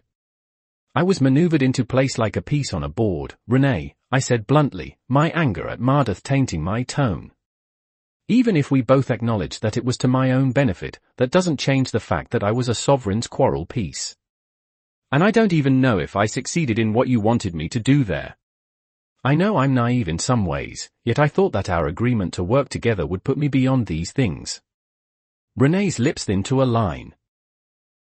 What are you asking of me, Lord Darn? She said formally. Even my closest allies do not know the depths of my plans and how I hope to maneuver. Are you saying you wish to be so close? I shook my head. I just want honesty, Renee, I said with a tired sigh. Nothing was ever simple in this world, true, but so many strides could be made if people just said what they felt. If you're going to try and drop me in front of Mardith again, tell me exactly what you need me to do. Even if you can't tell me everything. We're working toward a common goal, theoretically.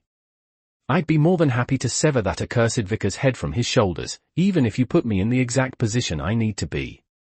As long as I'm told that it's happening. Could you promise me that? Renee clasped her hands in front of her. She took a few steps closer to me, seeming unsure of the distance. You called the weapons I had crafted for you oath and promise, she started, claiming that you broke one of each before their acquisition. The sky tried to cast her pale face in shadow. You value your word, don't you, Tauren? Our ability to keep promises is what separates us from beasts, I said, thinking of Trelsa's hardened words. He was right about that. Some monsters could talk, but you could tell them apart from the humans nearby when they broke their word. The greatest thing language allows is honesty between people.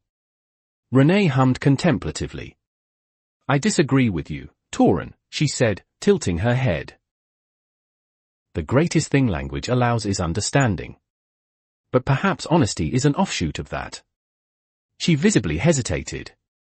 I promise you that I will be honest in what I am doing to maneuver you, she said quietly. She looked up at me, something dreadfully uncertain in those eyes of hers. I took another step forward, finally closing the distance. Thank you, I said in a low voice. As I looked at Renee's expression, I wondered what she thought she'd given away. I placed the letter Lenora had given me into Renee's hands. She looked at it critically, then gauged me with a raised brow. I've gotten an invitation to be the musician at the Dinoir Ball, I said, and considering you're essentially the one who's been managing my venues, I figure it would be good to have your input on this as well. Renee nodded slowly. These are not matters for the open street, she said. Perhaps we should discuss this over tea once more, she prodded with an inviting curl of her red lips. Lead the way, I said. Renee nodded, then strode past me with purpose. I watched her walk with a fondness that settled in my veins. I do not like her, Aurora said, her emotions the polar opposite of my own. I implore you to be more cautious. As you did earlier, utilize your mind. Not your heart. I frowned, feeling unsettled by my bond's venom. I know you expressed dislike of her for her manipulations before, I thought, following after Renee with steps that suddenly felt a lot more hesitant. Yet we've resolved that just now, haven't we? My bond was silent for a long, long time. Do you know how a groaner talks to you? She whispered. I felt myself pale as I nearly missed a step. What? I was not always the High Sovereign's prisoner, Aurora said with a low heat in her voice.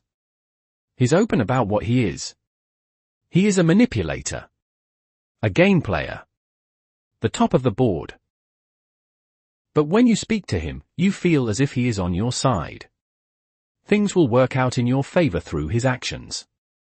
You might not see how, but that's how it is. You live in this perpetual fantasy that he can manage things himself. And if a boundary is crossed that you cannot stand for, then he will weave his words to show how things will be different next time. You believe him, of course. How could you not? And then next time comes. I caught the implications immediately, yet my bond continued on, releasing a knot of tension she'd carried since I'd met her.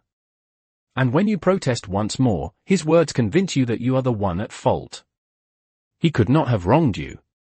It is simply your misinterpreted, small-minded sense. And once you protest again, and he has no more use for you, then there is no more pretense. You are locked away where nobody can see you, and he will tell all those who miss you that it was a result of your own hubris all along. The Azaran shade turned to look at me in full. The gaping void over her heart bled anew, seeping into her martial robes. Those eyes of hers dimmed to the light of a dead star. Renee Shawn moves like a groaner.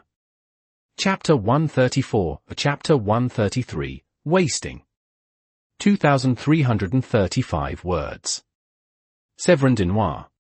I walked through the strange house, passing the many tables of equipment I'd set up since I'd begun shifting my operations to this static town zone of the relic tombs. I weaved around a mana attribute detecting device, then stepped over the cords for an ambient power system. Within the center of a swirling collage of metal and wires, the beast core of a wind-draw Anthrodoth hovered.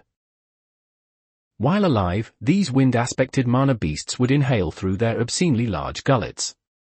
They'd suck in as much ambient mana as they could, then expel it as a rumbling attack that was dangerous even for a team of mid-tier mags. But, as far as I was aware, I was the only artificer who had recognized the potential the beast core of these creatures could have. I'd jerry-rigged a system that forcibly stimulated the beast core with a bit of mana, causing it to draw in the energy around itself in a weakened mimicry of the living monster's signature attack.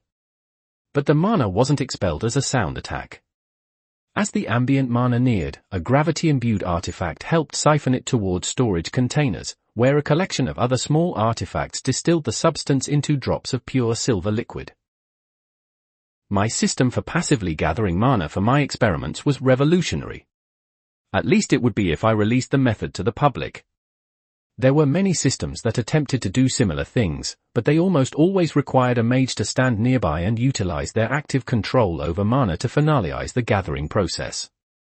Furthermore, my system was compact and efficient beyond compare. I hadn't gotten around to setting it up outside yet, but that would be my next step. I moved over to the kitchen counter. I'd cleared it of most items that had supernaturally spawned here, but there was one remaining. Tauren had called it a microwave oven, and said it cooked food using high-frequency waves along the electromagnetic spectrum. Apparently, in whatever land he had visited, this was one of the primary methods of heating food, though it was clear his knowledge of it was very basic and non-technical. I settled my left hand on the cord at the back where it plugged into the wall and engaged my regalia, scouring purpose. I narrowed my eyes as mana funneled from the spellform on my lower back, to the cord, then back to my hand.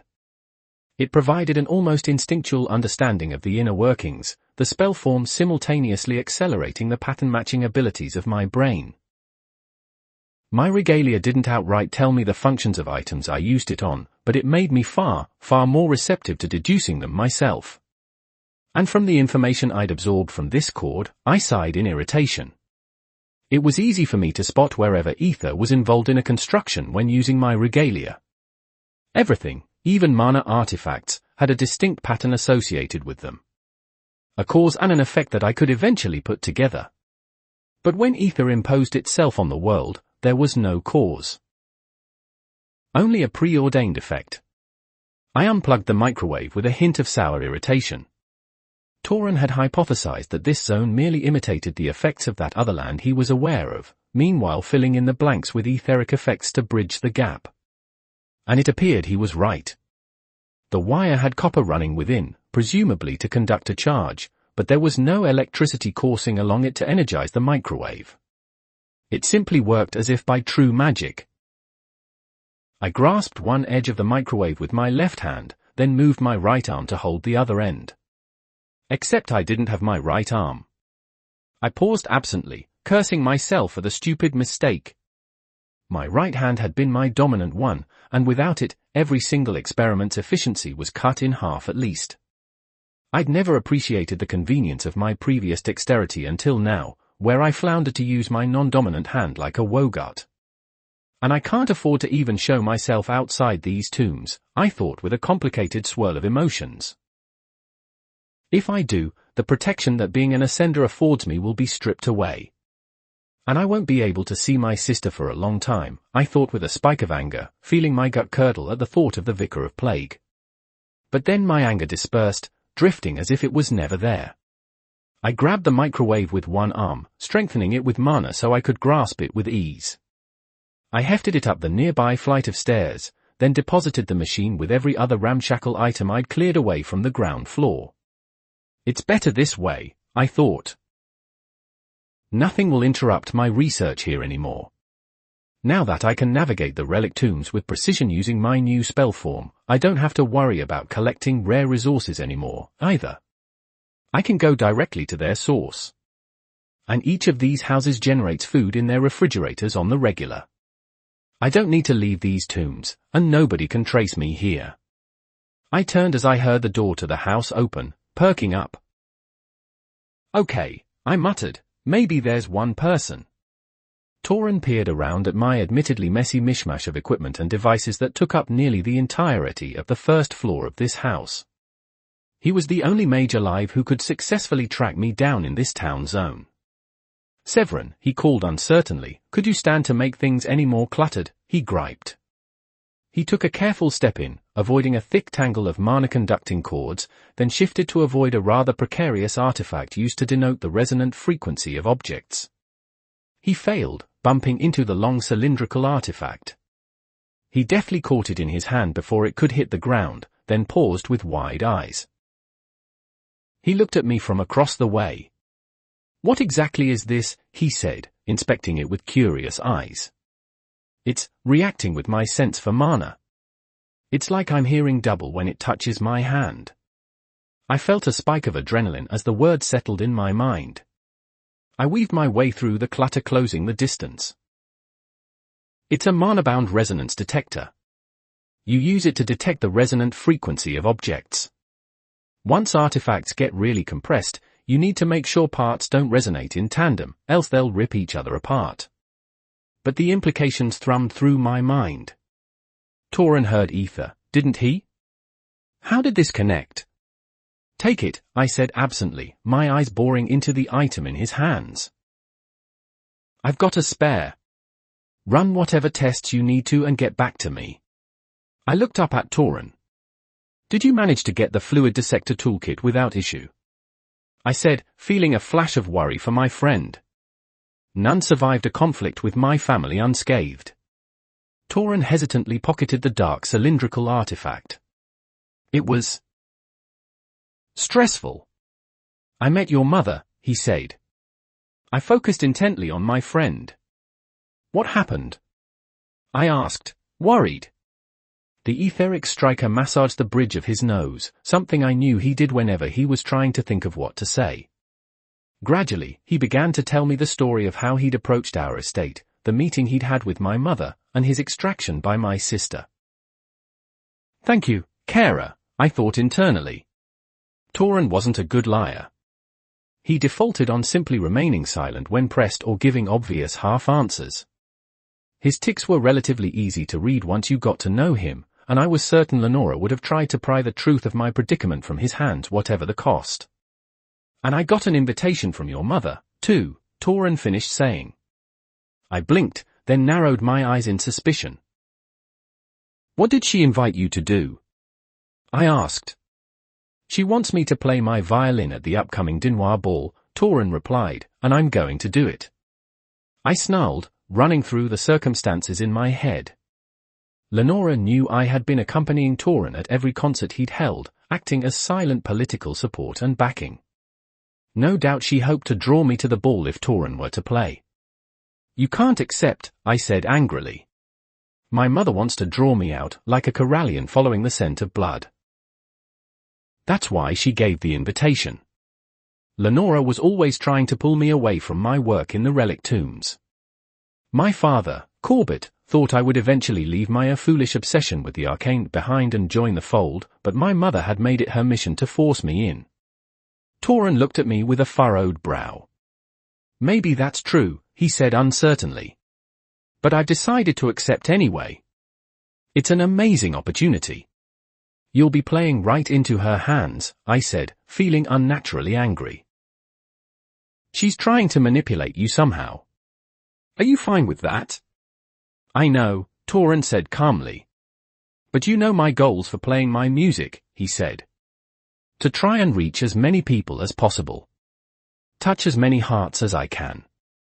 And this is a straight ladder to the top. Every single venue I've attended so far has had minimal high blood attendance, but this is an opportunity one cannot miss. I thought of Toran's soul-caressing music. I would admit there was a power to it that transcended mere words. When he played, he became a force as ethereal as the ambient mana itself. But he was going to fail in trying to make high-bloods accept the unadorned. But maybe this ball will be the point he finally realizes that, a bitter part of myself said. Maybe this will finally show him the truth of their corruption. For his own sake. I won't join you this time, I said quietly. I figured, Toran said, and there was a bit of sadness there. You've done a lot for me, Severin. I can't force you to do anything. He shook his head, then withdrew a deep blue box from his dimension ring. The toolkit, I thought, reaching my hand out to take it. I'd need to get to work fast with the small Blythe sample I had. When I clasped the handle, Toran's own fingers didn't release the leather. I looked at him, uncertain. Severin, he said quietly. You should talk with Kara. I ripped the case from Toran's hands, turning around and slowly plodding toward where the microwave used to be. I set the toolkit down on the counter, and then unzipped the top. She misses you, Toran's voice said from behind me. You need to talk to her. I didn't even know it, but you haven't spoken in months. I tuned out Toran's words, instead slowly, carefully setting up the many interlocking beakers. The fluid dissector needed to be precisely arrayed, or else. Severin, Toran's irritatingly calm voice pierced my eardrums. You can't just stay here all dash. I spun, my sole remaining hand crushing the glass container in my hand. Crystalline shards splintered against my hands. And what would you have me do? I said, my voice raising in volume. Leave the relic tombs? Get drawn into the petty politics of my family? I'm doing something important here. Something necessary. I said, gesturing to the arrayed mechanisms before me. You don't need to consign yourself to the relic tombs forever, Toran said, his orange eyes piercing my soul. I can easily act as a go-between for you and Kara. Manage a meetup of some sort. And even then, we can manage to do. Manage to do what? I asked, nearly yelling. Why is the world outside deserving of my time and energy? All it's done is break down every good thing that we've ever done. Toran crossed his arms. There's good people out in the world, Severin. Things worth working for beyond just hiding away those close to us. Kara wouldn't want you to stay. And what do you know of us? I snapped heatedly. What do you know about Kara and I? About what I need to do to stop hell from taking her too? I immediately regretted my outburst. I saw the hurt flash in Toran's eyes as he took a single step back, but it was quickly overridden by another emotion. The same one that overtook everyone in the wake of his concerts. Understanding. Those eyes seared my flesh deeper than any brand. My brother, Norgan, was taken from me in front of my eyes, he said quietly. I know what it's like to lose one closer to you than your own soul. I wrought vengeance upon those responsible, but it wouldn't have been possible without the help of those at my side. He paused. But my loss was an instant knife to the heart. Don't let Kara feel the draw of a relationship's slow death instead. She cares for you, Severin. I slammed my eyes shut, turning away. His words stung. Just go, I begged, feeling unable to argue any longer. Please. I heard Toran's steps as he slowly made his way back to the exit. The Jinn are worthy of the highest respect, his voice echoed near the door. But they made a mistake, cutting themselves off from the world outside. Of isolating themselves and their emotions from the scourge of the Azura in the waking world. Their passivity doomed themselves, in a way. You're the closest thing to a legacy they have, he admitted, so don't do the same. This world and people are worth your time and attention. I felt a treacherous tear rip itself from my eye and course down my cheek as I thought of Kara. Of my responsibilities outside. The echoing sound of the door closing as Toran left rattled around in my head like 100 ghosts. Chapter 135, Chapter 134, A Masquerade. 3,845 words. Torn down. I adjusted my mask slightly, letting the dense metal settle across my face. The dark, dusky steel had a deep handprint over the forehead where Moa had grabbed it, but besides that, it was nearly unrecognizable from what it had been before. When I'd learned the Dinois ball was a masquerade, I'd considered what I would like to wear in attendance. And considering the long history I'd had with Vickers masks, it was only appropriate I'd modify one to suit my needs.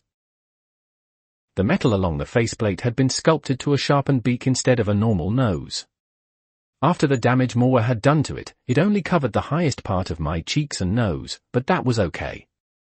And best of all, it didn't need face straps anymore. It stayed suctioned to my face by a light application of mana. It wasn't the most graceful of masks, but it had a quiet, menacing beauty that matched the rest of my outfit as well. I was wearing my maroon and orange vest again and was clothed in darker colors. The banquet building was one of the largest I'd been in. Tall vertical windows gave a bare glimpse of the sunset outside, the colored glass casting the inside in a dark ambience.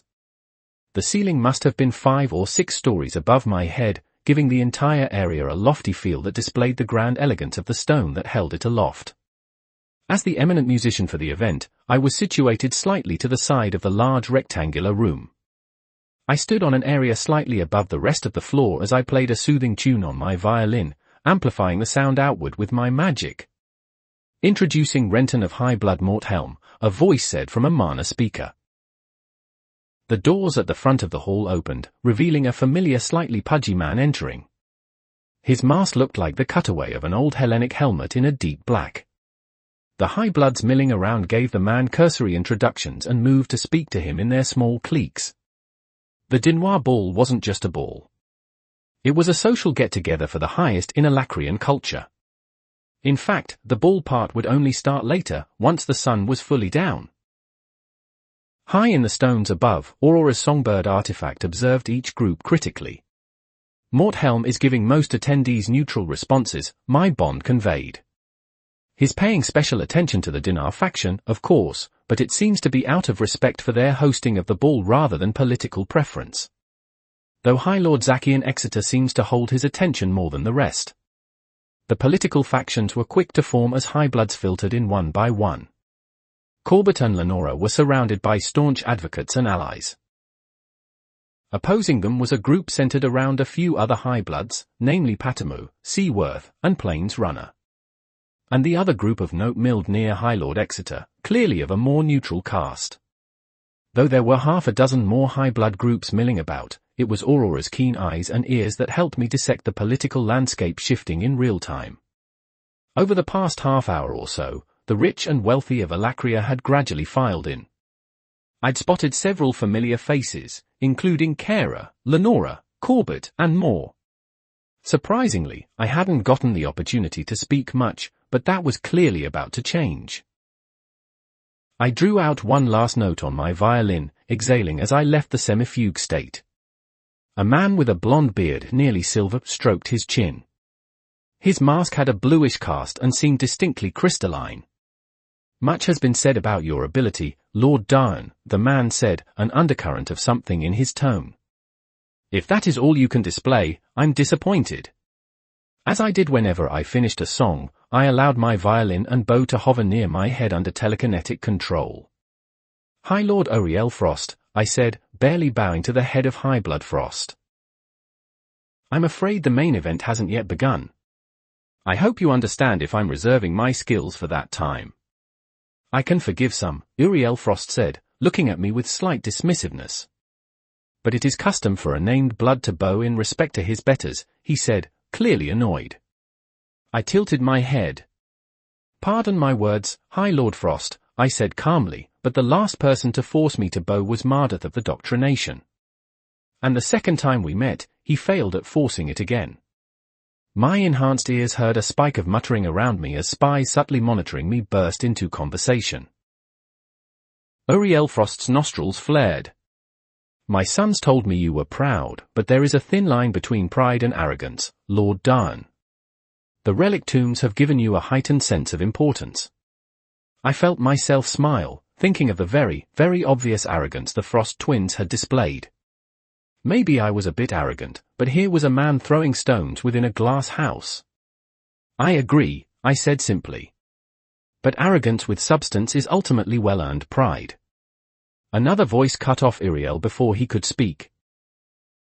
You're arrogant, High Lord Justal Patimer said with an amusing twist of his lips, his posse of high-blood lackeys trailing behind him. The center of attention in the ballroom was finally shifting. You're a rising star in Alacria. You came from a no-name named Blood in the backwater of Fiacre, and now you've managed a contract with Bloodstone Elixirs and are on the coattails of the Denoirs. But one must be careful, lest they make a mistake and fall to the bottom again. It's happened to so many great talents over the centuries that it is practically clockwork. I oriented on Justal Patimer. Before this ball, Renee Shawn had given me a preliminary rundown of who would be attending. And I had heard of High Blood Patimer before. I've made mistakes before, I admitted to the man. And I fully expect to make them again. I traced a finger over the eyebrow of my mask. Underneath this mask is a scar given to me by Darin Orden of the Unblooded Party. He would be more than happy to see me die a grisly death. Shock rippled through the Patimer contingent, no doubt at the mention of the unblooded man who had blooded them in a legal battle. Justal's smile became more genuine at the opening I provided. That man has a tendency to stick his nose where it doesn't belong, Lord Patimer said, taking the bait. And nipping at the feet of those higher than he. I sympathize with how he wronged you. My own smile took a predatory cast. In the process of earning this scar, I said, I realized that every scar Darin Orden left in his wake was deserved, I said, vouching for the man's actions. After all, Darin Orden was one of the best men I had ever known, even if he wished for me to burn at a pyre. Justal's smile fell in a slow, menacing droop, his eyes flashing darkly at my insinuation. You are arrogant, Lord Darin, he said. A taste of fame and glory has numbed you to the realities of this world. High Lord Patimer turned around with a swish, his long robes trailing behind him. Ariel Frost cradled a drink, watching the entire thing with narrowed eyes. Corbett Dinoir was the next to approach. Unlike the massively styled coverings everyone else wore, he had adorned a simple silver half-mask that highlighted his teal eyes. Lord Tauren Darin, he greeted, bowing slightly in greeting. In response, I dipped a bit deeper than I had to High Lord Frost. The covert attention of 100 high-bloods threaded around me, detectable in their intent. High Lord Dinoir, I said with a hint of genuine respect. I straightened. I thank you for the opportunity to play to this crowd. Corbett, clearly expecting my lack of perceived respect, clasped me familiarly on the shoulder with a plastered smile. There is no need for such formalities between us, he said, making sure his voice could be heard. Your partnership with Bloodstone Elixirs and the depth of your abilities has long assured me of where you stand, he said, giving a jovial chuckle. I found myself lacking when Lady Renee Shawn snatched you up first. Tell me, how are you faring with my son on your ascents? He knows you will not give outright deference to him, Aurora said, so, to avoid appearing weak, he must outwardly display a different kind of relationship, my bond continued, able to sift through the political implications with far more speed than I. But I believe his question about the artificer is genuine. He's trying to play your mystery up to the high-bloods around. No longer will it be a question of, why does High Lord Dinoir allow this disrespect? Instead, it will become, what makes the disrespect worth taking? I patted High Lord Dinoir on the shoulder with similar familiarity. Severin is a powerful mage, I said, playing the bit. He's saved my life many times on our ascents. His character is as strong as his magic. I released my hand from Corbett's shoulder. Loosen your shoulders, Aurora said. And decrease the rigidity in your back. They will sense it. Thanks, I thought, forcefully relaxing my posture. Renton Morthelm took a position by my side, something that mildly surprised me. You've caused waves in Fiacre, Lord Darin, he said as he watched my hand leave Corbett's shoulder. How are you planning to rock the boat here? He chanced a knowing look at High Lord Dinoir. I'm sure you're aware of what you brought to this ball, but Lord Darren's talents will surprise even you. Lord Morthelm locked eyes with me. His political strategy seemed passive at first glance, watching things play out and waiting to take a side, but after my last interaction with him after the concert, he'd appeared far more cautious.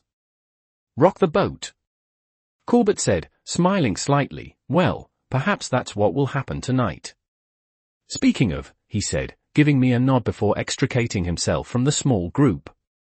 I watched him grab a glass of some sort of wine from a nearby table. All eyes in the ballroom turned to him as he tapped a metal spoon against the edge of his glass. High, resonant notes spread throughout the entire room, cutting through any and all conversations. I felt the flash of mana in the air as it carried the note with supernatural precision. Lenora swept in to stand by Corbett's side like a natural, settling there like an extension of his arm.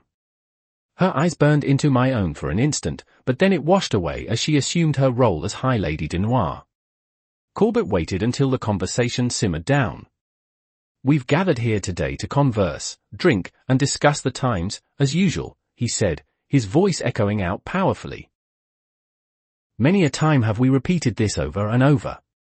And it is always a joy to bring you all together. But today, High Blood Dinoir would like to introduce you to something truly special. He gauged the reaction of the slightly confused crowd. Many of you have heard strange reports of a rising mage from the midden of Segsklar and his unique style of music. High Blood Dinoir has gone to the lengths of inviting this master of the violin to entertain and awe us all as the opening act for our regular ball. Feeling my cue, I stepped forward, feeling the intent of the room settle over me like a blanket. I felt a sudden urge to cringe under the attention, but Aurora's measuring brush against my mind allowed me to settle.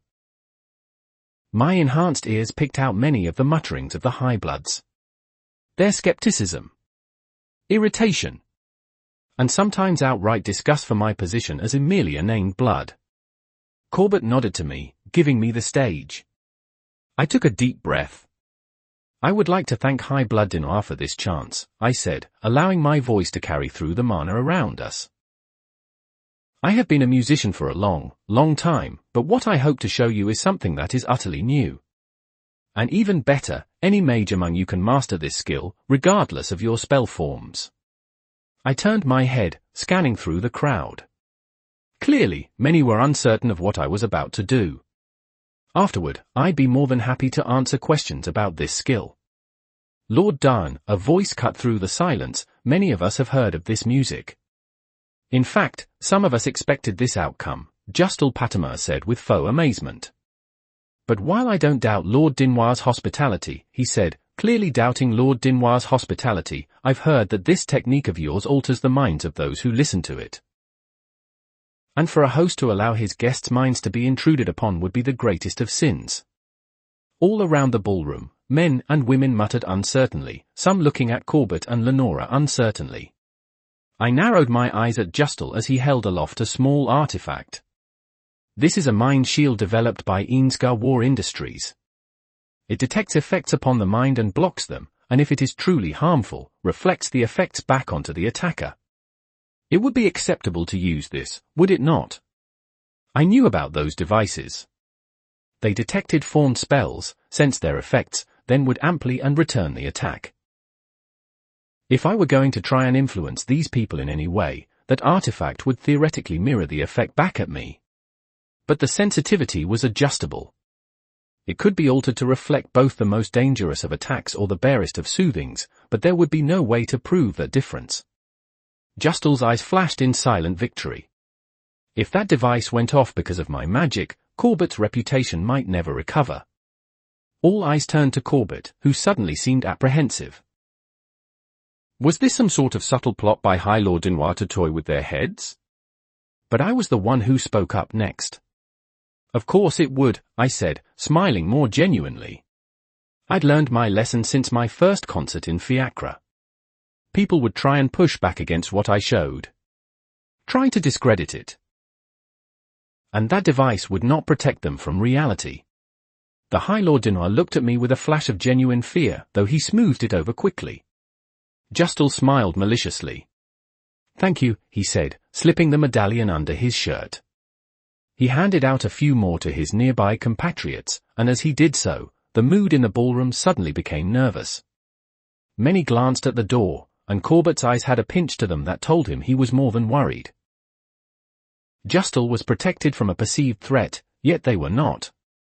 Before anyone else could try and interrupt, I thrust my hands to the side, grabbing my violin and bow. I moved to the center display and then settled my instrument against my collar. I looked over the gathered crowd, silently wondering what tied them all together. What was something that every single mage here would understand? I drew out a slow note along my strings, settling into a peaceful, lavish tone. The ambient mana warped as I thought of my days with Norgan. The peace and security that I'd felt drove my arms onward. And these nobles certainly knew that peace in a sense as well. After all, wealth offered security. It granted opportunity and comfort. The entirety of the ballroom immediately fell into uncertain shock as my music spread through the room, the brilliant notes reverberating in the acoustic halls. The stones themselves drank in my music, the long banquet hall vibrating with life. The dusklight streaming through the stained glass windows seemed somehow warmer. I felt the mana of nearly everyone present slowly move towards synchronization. Each person here knew the lavish life. Theirs was luxury and wealth, power and persona. Maybe I couldn't emulate the source of that surety perfectly, but I could project the emotion itself. It took time for some of these people to truly immerse themselves in the effects, their initial wariness blocking out the possibilities. But as more and more eyes became transfixed and Justal's artifact failed to go off, more and more loosened their restraint. But underneath it all, something more sinister trailed. The certainty that it could all be taken away. One's wealth, family, their legacy, that ominous undertone slowly grew in the background as the dominant notes professed relaxation and warmth. Dramatic stings of near misses and close counters excited the heartbeats of my audience, each quick rise in tempo a potential end. Maybe a lost business deal.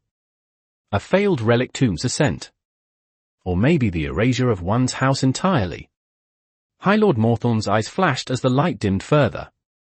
Where before there was only warmth and surety in the light streaming through the windows, now only the tall lighting artifacts that cast a glow from on high remained. And that light was dark and ominous. The unknown lurked beyond it, waiting with baited claws. Lenora clutched Corbett's arm tightly, her light knuckles becoming even paler as she gripped his sleeve with the force to tear straight through. Her face was flushed with something approaching fear. Corbett's jaw was clenched with a tightness that could break a diamond, his mask barely hiding his emotion. Similar reactions started to peek through the crowd as the tension built in dizzying crescendos. After all, what was a high-blood's greatest fear? They feared a simple mistake that could bring all their work to the ground. The grand blunder was certainly scary, but the quick, unseen knife that spelled the end of a personal empire was like the bite of a spider. One might never know why their dynasty collapsed. Yet through the fear and discomfort these high-bloods felt, they were compelled to see this song to conclusion. I thought of Dweena, the older woman suffering under the fists of Loris Joan. The poor older woman was being beaten in the streets, with nobody to help her but a duo of brothers. The brothers Darn. My notes came faster and faster as I replayed that fateful battle in my head. Sweat beaded on my temples as my breathing became uneven. My arms wanted to shake, but they would not. Even in the face of that remembered hell, I was always steady. A deadly martial duel played out in front of me, far too fast for the eyes of my past self to track. Blow by blow, my brother fought our old nemesis. The flash of steel descended toward Norgan's chest. I drew out the highest note I could manage. And I stopped, heaving for breath as my sweaty palms nearly betrayed me. The ambient mana slowly settled down as I relinquished my hold on it, things dispersing back into their rightful place. My grip was so tight I feared I might crush the priceless instrument in my hands. I scanned the crowd, feeling the flush in my face slowly diminish as sensation returned. Eyes filled with a strange mixture of fear and yearning stared back. They wanted more. To hear what happened after that abrupt cutoff. The final conclusion. That is the end, I said tiredly. All I can play for tonight, I admitted, acknowledging the wrung-out towel that my emotions had become. I may have moved on in the wake of my brother's death, but the scar would never stop aching. I gauged the reaction of the silent room. And I knew it then. Despite every single man and woman wearing a mask, the emotions that simmered at the surface were the truest they could be. Justal Patmore clenched his protective pendant angrily, the device having not reacted at all. Corbett was the first to clap.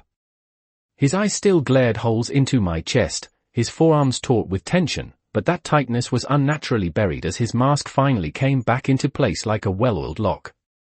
I bowed more deeply as a smattering of applause echoed throughout. Where before I had gotten uncountable cheers, it seemed I had unnerved these nobles in a way too deep for simple clapping. I opened my mouth to speak. To thank the Dinois for allowing this first venue, when a rumble like rolling thunder struck my ears and made my body tremble. It started in my ears, rattled my skull, and then traveled like boiling liquid along my body and through my feet. I stood ramrod straight, my violin instantly forgotten as I flared my mana.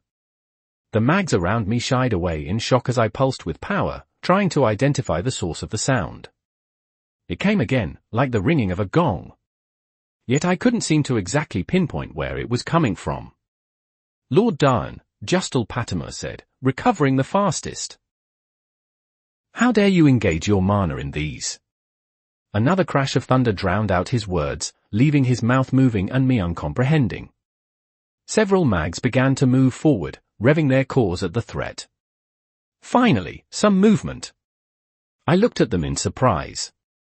They weren't preparing to face whatever was bearing down on this hall. They were treating me like I was a threat.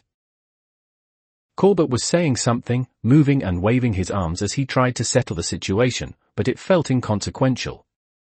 They couldn't hear it, I realized as I ignored the outraged nobles at my blatant display of power. Fire and sound buzzed into existence around my fists as I stowed my violin in my dimension ring. Why not? Why can't they hear it? It sounds like it'll bring the entire fucking building down with each blow. Like this entire hall is a nail and a hammer keeps striking it.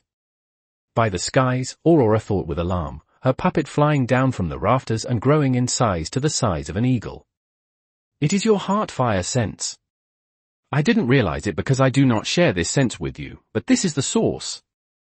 My head snapped to the ballroom doors, tuning out the mags moving to surround me and drawing hidden weapons. That wasn't thunder, I realized with horror, recognizing the truth in my bond's words. That was a heartbeat, a monstrous heart-fire thumping against my ears. Nervous, shaky words echoed out over the loudspeaker, slicing through the growing threat of combat. As each syllable was painfully enunciated, like whoever was speaking was balancing on the barest of ledges. And as each word was spoken, the high bloods around me rippled with barely contained fear. Introducing the head of the doctrination, the voice of the sovereigns, the reformer and remaker, a terrified voice said with terror, High Vicar Varadov. Chapter 136, Chapter 135 of Horns and Strength. 2,633 words. Toran Darn. The large hardwood doors to the ballroom creaked open like the sound of a coffin's lid, a presence like a bottled thunderstorm echoing outward. The soul seemed to leave the ballroom as the announcer's words echoed like a reaper's judgment. High Vicar Varadov, I thought, fear spiking through my body. An instinctual part of me prepared to run or fight or hide, the name of the doctrination's head sending chills along my body. But before I could do anything else, he stepped into the room. In contrast to his heart-fire's storming pulse, Varadov's footfalls were softer than a feather. His feet were bare as he took slow, methodic steps through the room. Deep grey skin absorbed the light greedily, the man casting a shadow that was far too long. His robes were decrepit and ragged, shredded tatters barely clinging to the rest of the whole like a sailor who grasped a piece of wood. He bore no hair on his head, but a short goatee thrust from his chin like the point of a knife. His hands were clasped behind his straight back, the picture of power and quiet surety. But that was nothing. The vicar stared directly at me, his socket seeming to burrow into my soul. I found myself transfixed in a mix of mute terror and uncomprehension as mage after mage knelt in his presence, the power billowing around him a silent demand. I could not understand how I knew he was looking at me, for 2 spiraling onyx horns erupted from his forehead, then curled inward like twisting black spikes to pierce through his eye sockets. It looked like someone had hammered railroad spikes one grisly strike at a time deep into his skull. The rims of his eye sockets dripped a slow stream of blackish liquid, making it seem like the mage was constantly weeping corrupted blood. I couldn't decide which instilled the greatest unease in me, his horn-pierced eyes, or his unerringly calm intent. This is the strongest mage I have ever seen, I thought, unconsciously settling into a fighting stance. The thunder of Varadotha's heartbeat drowned out the placating and nauseating words of the terrified mags around me as the vicar neared. Those who had once been so eager to put me down as a perceived threat shied away from the oncoming Varadoth as if he were a forbidden memory. Why is he here? My thoughts immediately jumped to the assault on Mardotha's base I'd performed not even an entire week ago. Had the horrid vicar set his protector against me? I knew Varadoth had interceded to protect Mardoth from Melsry, but would he call on his backer to eliminate me? That didn't seem right. Mardoth wanted to deal with me himself. Did Varadoth want to kill me for other reasons? My thoughts jumped along every single secret I held as the pressure followed Varadoth like clawing hands. My lack of spell forms. My control of ether. My strange effects on the relic tombs. The survival of Aurora's spirit. My future knowledge. If my sense of his heart fire had not told me already, the blanket of dark mana that covered the entire room would have alerted me instead.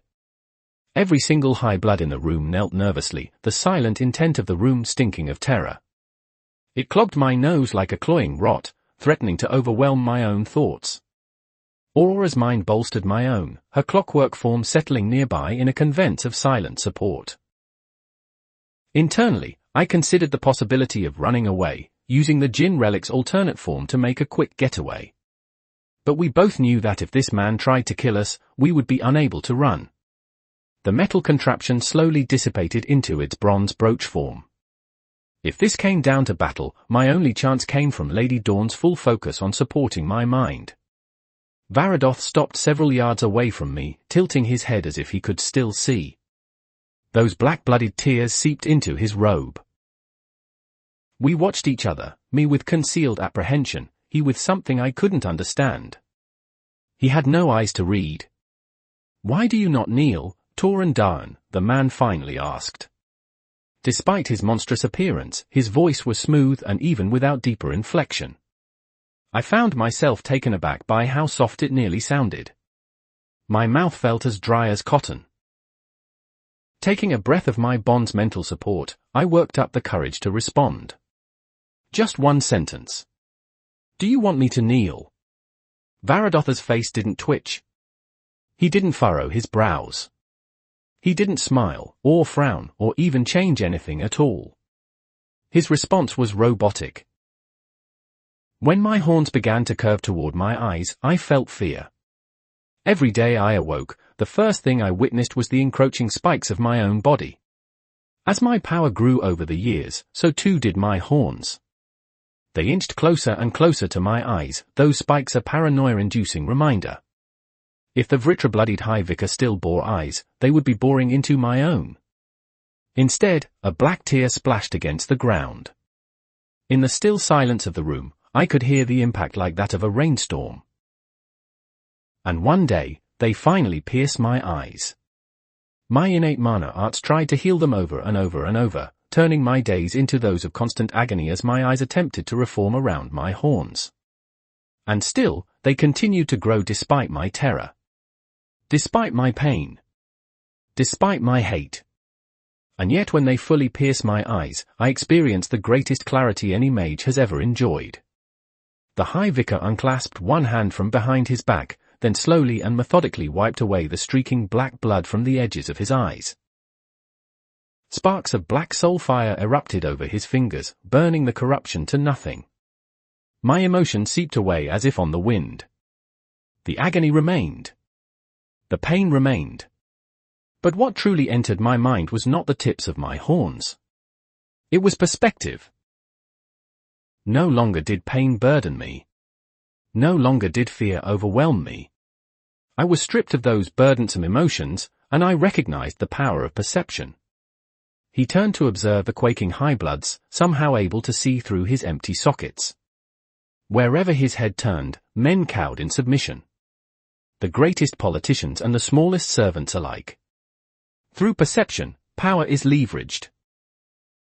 And through power, self is enforced, Varadotha's smooth voice echoed with the air of quotation. This is the second doctrine of our Lord God, and only when I was released of my emotion did I understand it. Your question, Toran Daan, is not the one you should be asking. What you must ask is what they believe I want. I felt my jaw work in a mix of disgust, sympathy, and dripping uncertainty as the vicar completed his story.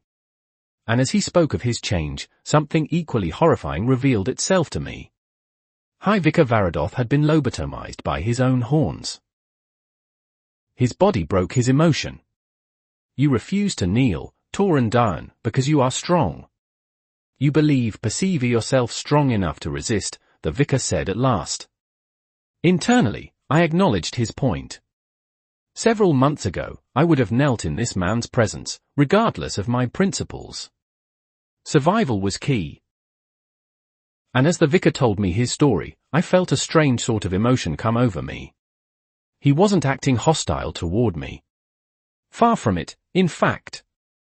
While he did not speak as if we were friends, the way he spoke mirrored something else. I felt off guard.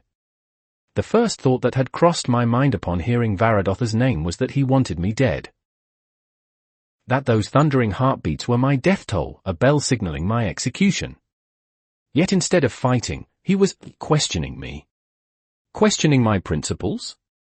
If everything is up to perception, I said, almost on instinct, feeling off-kilter from the unexpected speeches, then that means what you define as power isn't as simple as what spells you can leverage or the depth of your insight. It can be defined as nearly anything that uses strength. Varadoth cocked his head, making him look like a horrifying sculpture. Elaborate, the Vritra-blooded vicar demanded. I swallowed. If sense of self is enforced through strength alone, I started, drawing from the notes I'd scribbled alongside my book earlier, then the self would have no substance. I paused, feeling I might have pushed too far. But Varadoth stood still, silently compelling me to keep speaking. If self is derived from strength for strength's sake, then it's circular. It foregoes effect, treating the middleman as the goal instead of a means. One needs strength for something outside of strength itself. A means to an end, not the end itself. I licked my lips. And once there are no enemies left, where will your self go? You can't exist without foes or conflict. A long, foreboding silence followed in the wake of my words. I noticed Renton Morthelm's masked face slowly rise as he looked at me with something uncertain. A few of the other nobles around us, those who were powerful, raised their heads to watch this exchange between Varadoth and me. There will always be enemies as long as there are people, Varadoth said contemplatively. Always be challengers. Though I accede that if one grows powerful enough to vanquish every single enemy, then there are none to exert one's power over. Varadoth looked over the crowd once more, flexing his mana in a way that made my stomach curdle. All who had dared to raise their heads lowered them like whipped dogs. You and I, Toran Daan, are the only ones in this room with souls. I blinked. What do you mean? I asked slowly. Every single mage in this room cowers at the slightest breeze, he said, his voice devoid of inflection. Everything he said was almost robotic in cadence. And only the two of us have the strength to choose our fates. These people are changed by your presence, rather than the other way around. You leverage your power instead of having power leveraged over you. Inwardly, I recognized that there was a grain of truth in Varadotha's philosophy. Those with power wrote history. Left legacies. Changed the world. And then there were those denied power. It was the ultimate statement of might makes right. And it was only true because the High Sovereign's framework forced that unequal existence upon everyone present.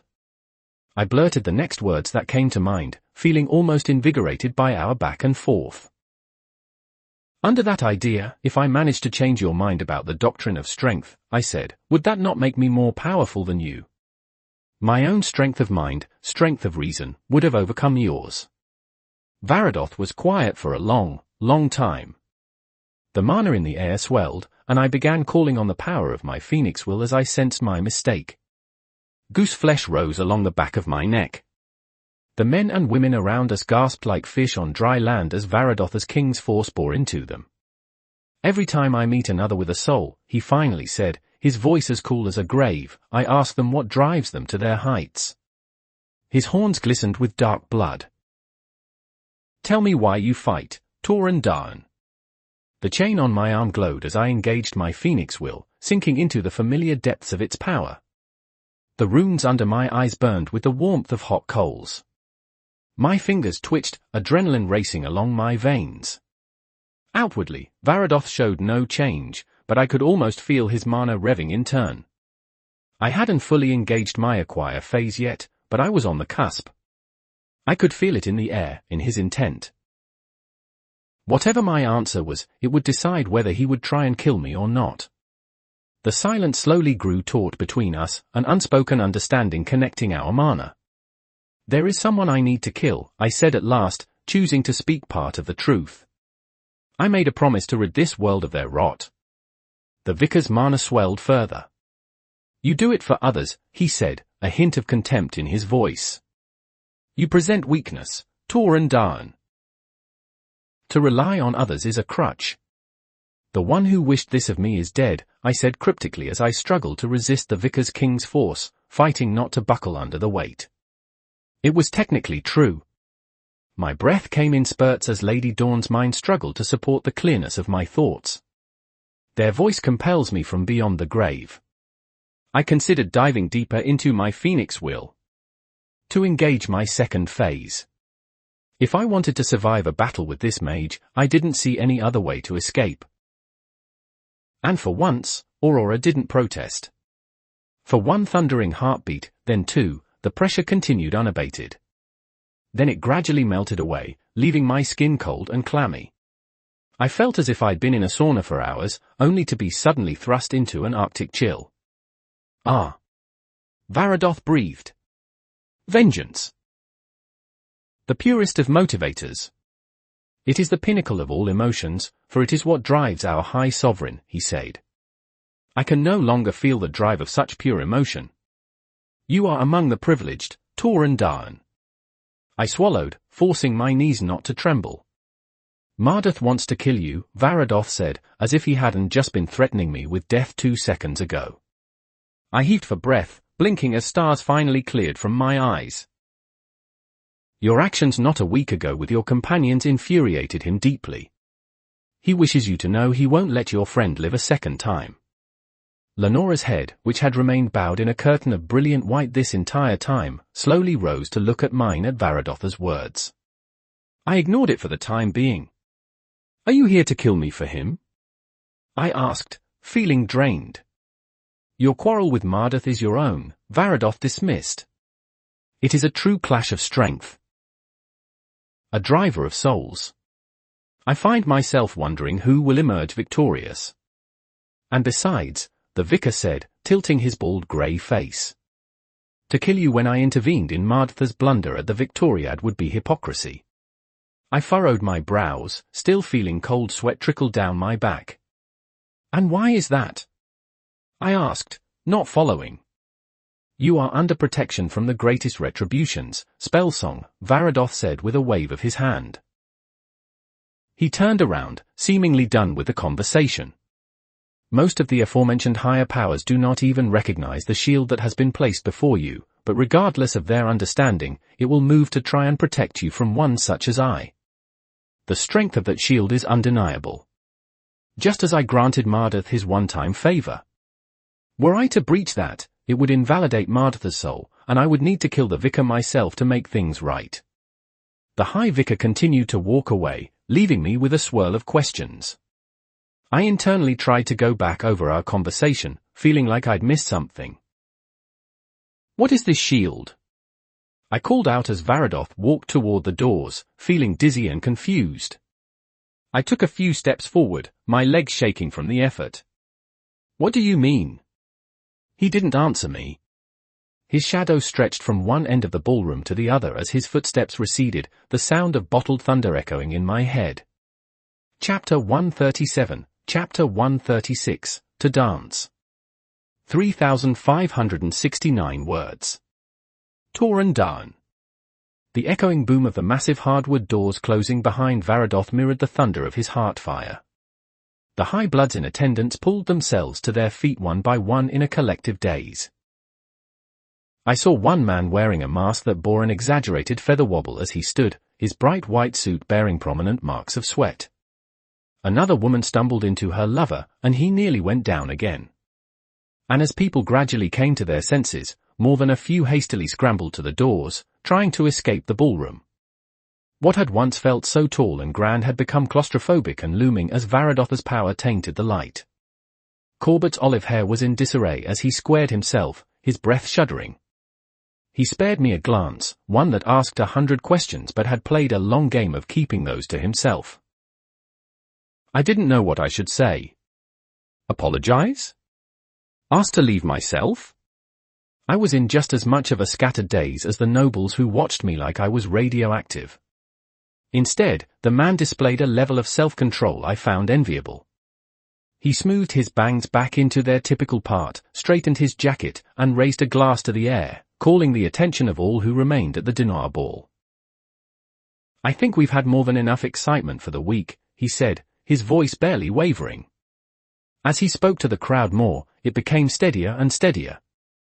First an impactful performance from our friend, Lord Torrendown, and then a surprise interruption by the voice of the sovereign himself. We should count ourselves honored to have experienced these events together, he said, his voice amplified by some sort of sound artifact. But the night ticks on. All of us are a little tired by now. So let us relax and dance. As Corbett announced the start of the masquerade ball, I tiredly loped toward the long tables bearing refreshments. Mags parted around me as if I were Noah and they were the Red Sea. I tried to decipher the emotions entrenched in their mana signatures, but there wasn't much conscious thought. Everyone was rattled, and though the best of the best had quickly assessed the situation, many reacted on pure instinct when seeing my beeline for the tables. Have I truly accomplished anything tonight? I asked myself as I braced myself on the white table. My eyes inspected the tablecloth, tracing the threads on the pristine cloth. Intricate patterns wove themselves out of seemingly nothing, coming together to form something admittedly beautiful. Varadoth changed everything I tried today. My music had an effect, but how will my confrontation with the High Vicar taint their perceptions of what I tried to show them? I thought of Varadoth's words. His pierced eye socket seemed to yawn ever wider in my mind's eye. Through perception, power is leveraged. And through power, self is enforced, the High Vicar quoted, a blackness seeping from those words. How did these people perceive me now? If I wanted to push my ideals, did I need to be the named blood musician? And would my message be altered if I was seen as a pillar of strength? As High Vicar Varadoth dubbed it, a man with a soul? I grabbed an ornate wine bottle from the table and a clear glass nearby. I noticed a few other high bloods following suit, though the area around me was empty as the space between the relic tombs and the real world. I poured a glass slowly, watching the deep red liquid gradually fill the glass. Like blood streaming from the edges of an eye socket. I felt a phantom hand brushing my back comfortingly. I closed my eyes at Aurora's soothing gesture, though I could not see her through the unseen world. She offered no words, simply because I wasn't in a place to receive them. I needed to process this before I could even begin to hear anything more. I tilted back the glass of deep red wine, letting the soothing liquid trail down my throat. I didn't savor it sip by sip as would have been proper. Instead, I gulped it like a drowning man. I felt the warmth settle in my stomach, but I knew it would have barely any effect. My body was far too strong to be even fazed by this level of alcohol. I set the glass back down, looking at the empty bottom. The action had centered me somewhat, allowing my thoughts to flow smoothly. Around me, nobles streamed to the dance floor in alternating waves. A few men were playing soft music over the venue, something High Lord Dinois and Renee Sean had agreed upon in their negotiations. I was not to play my music for the actual ball. I noticed as someone approached me from the side, both with heartfire and mana sense. I turned to see High Lord Renton Morthelm, the large man giving me a complicated look. I was aware of the eyes watching us, but unlike before, I didn't have the energy to try and put up pretenses. When I asked you how you planned to rock the boat, he said gruffly but not unsympathetically, I didn't realize this was what you had in mind. I gently set the glass back down on the table. A servant would be by eventually to take it away. I'll be honest, I said with an exhale of breath, neither did I. The music was all I had planned. Morthelm nodded slowly. I find myself intrigued by the music you played, he said. You seemed quite open about what it was. And High Lord Patimore's artifact didn't even fire, but I'm certain I felt my emotions being altered. Why was that? I furrowed my brow, confused for a moment. I'd explained this to Lord Morthelm before, hadn't I? How my intent-based music functioned. But as I looked past the man's mask, I recognized something crucial. Aurora saw the same. He might not understand your final motive, she thought, sounding slightly shocked, but he's figured out you wish the methods to spread. He's giving you an opening to explain. I smirked tiredly. Every mage can sense mana signatures, I started. And even non-mages can feel the effects of mana. But there's far more to mana signatures than most people know, I said. The bluntest application of this is killing intent. You enforce and spread your mana signature through the air, weaving your emotions and confidence through it. I've grown attuned to these hidden aspects of mana signatures and can alter my own at will. With some help, of course. I clenched my hand tightly. High Lord Patimore's artifact failed to activate because I wasn't invading his mind. It's no different from me speaking aloud and the words being interpreted through your brain. So any mage can learn this skill. Morthelm pressed. The attentive men and women around me seemed to lean even closer as he posed the ultimate question. I nodded. It takes practice, of course, but you can.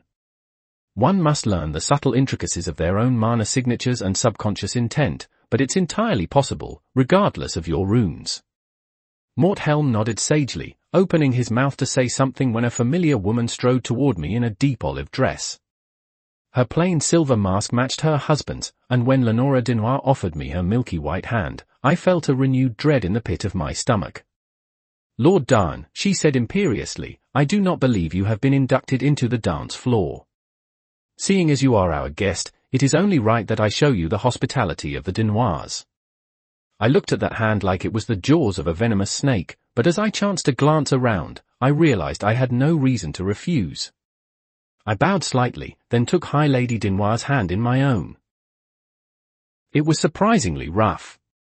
Thank you for the offer, High Lady Dinois, I said, trying to mask the tired weariness suffusing my bones. I've been privileged all throughout the night to be your guest. Lenora didn't immediately answer, instead linking her arm with my own as she half-dragged my reluctant form toward the dance floor. A medium-paced rhythm was playing at the moment, and though eyes turned to us as we entered the floor, they were considerably more relaxed. Dancing did loosen the collective tension in the room. High Lady Dinois and I began a simple back-and-forth dance as the music played, my hand resting near her upper back in a conservative manner. As the music went on, I sensed the looming topic on her tongue. Why she had pulled me into this in the first place. Of all the interruptions a Dinois ball has experienced, she said at last as we stepped to the side, never before has the High Vicar himself intruded. It sets an uncertain precedent, especially since it appeared his sole focus was a man unknown to most of Alacria before today. Lenora's words struck a chord in me. She was right. Tomorrow, most of Alacria's upper class would know my name. I expected it to happen more gradually as my music spread, and I had trouble grasping the full implications such a splash would make. Lenora's feet began to move faster. While I was in the position of lead, I struggled to match her steps. I wasn't a practiced dancer, and only my heightened reflexes and sense of footwork allowed me to keep up. An aggressiveness bled into her every step. A silent demand coursed. I chose to stay silent. Lenora's question built and built and built in her. I could almost feel it, rising to the surface like a bubble in a pond. "Where is my son, Lord Darn?" she finally asked. "He has accompanied you in every major event you have attended so far, even at the risk of involving himself in politics. Yet on this day, he does not appear. He has vanished from all our reports. Gone underground in a way we cannot follow. And now I hear that you clashed with the Vicar of Plague with companions." Lenora's eyes were so taut I thought they would break. "Where is my son, Lord Darn?" she demanded again, all political pretense gone. It had been weathered away under the stresses of the night. Chipped at by my music, battered by Varadotha's abrupt entrance, and finally broken by his offhand comment about Martha's promise to finish what he started. I exhaled, closing my eyes. "I can't tell you," I finally said. Lenora's nails dug into my arm. "He would never forgive me if I did." "He hurt himself," she scoffed lightly, but her intent carried something other than disdain or disgust. "I always knew he would. He rushes headlong into danger, uncaring about himself or what his actions may cause. I've tried and tried and tried to pull him back, but he never listens. And now he's wounded, isn't he? Bad enough that he refuses even to visit anymore. He should have listened." Lenora's quiet tirade washed over me as what I suspected were years of built-up worry and tension battered me. She quietly lamented his absence, his refusal to talk, and his distance. And over the air, I sensed her quiet grief. When it was done, the high-blood woman was nearly in tears. Through it all, she'd expertly continued the dance, moving as if by clockwork. She seemed to belatedly realize what exactly she'd just said, for her arms tensed and she prepared to speak. "Forgive me, He never told you why he avoids you, did he?" I asked softly. "And that's why it hurts so much." For the first time in our waltz, Lenora Denoir missed a step. She didn't speak. I considered what I could say.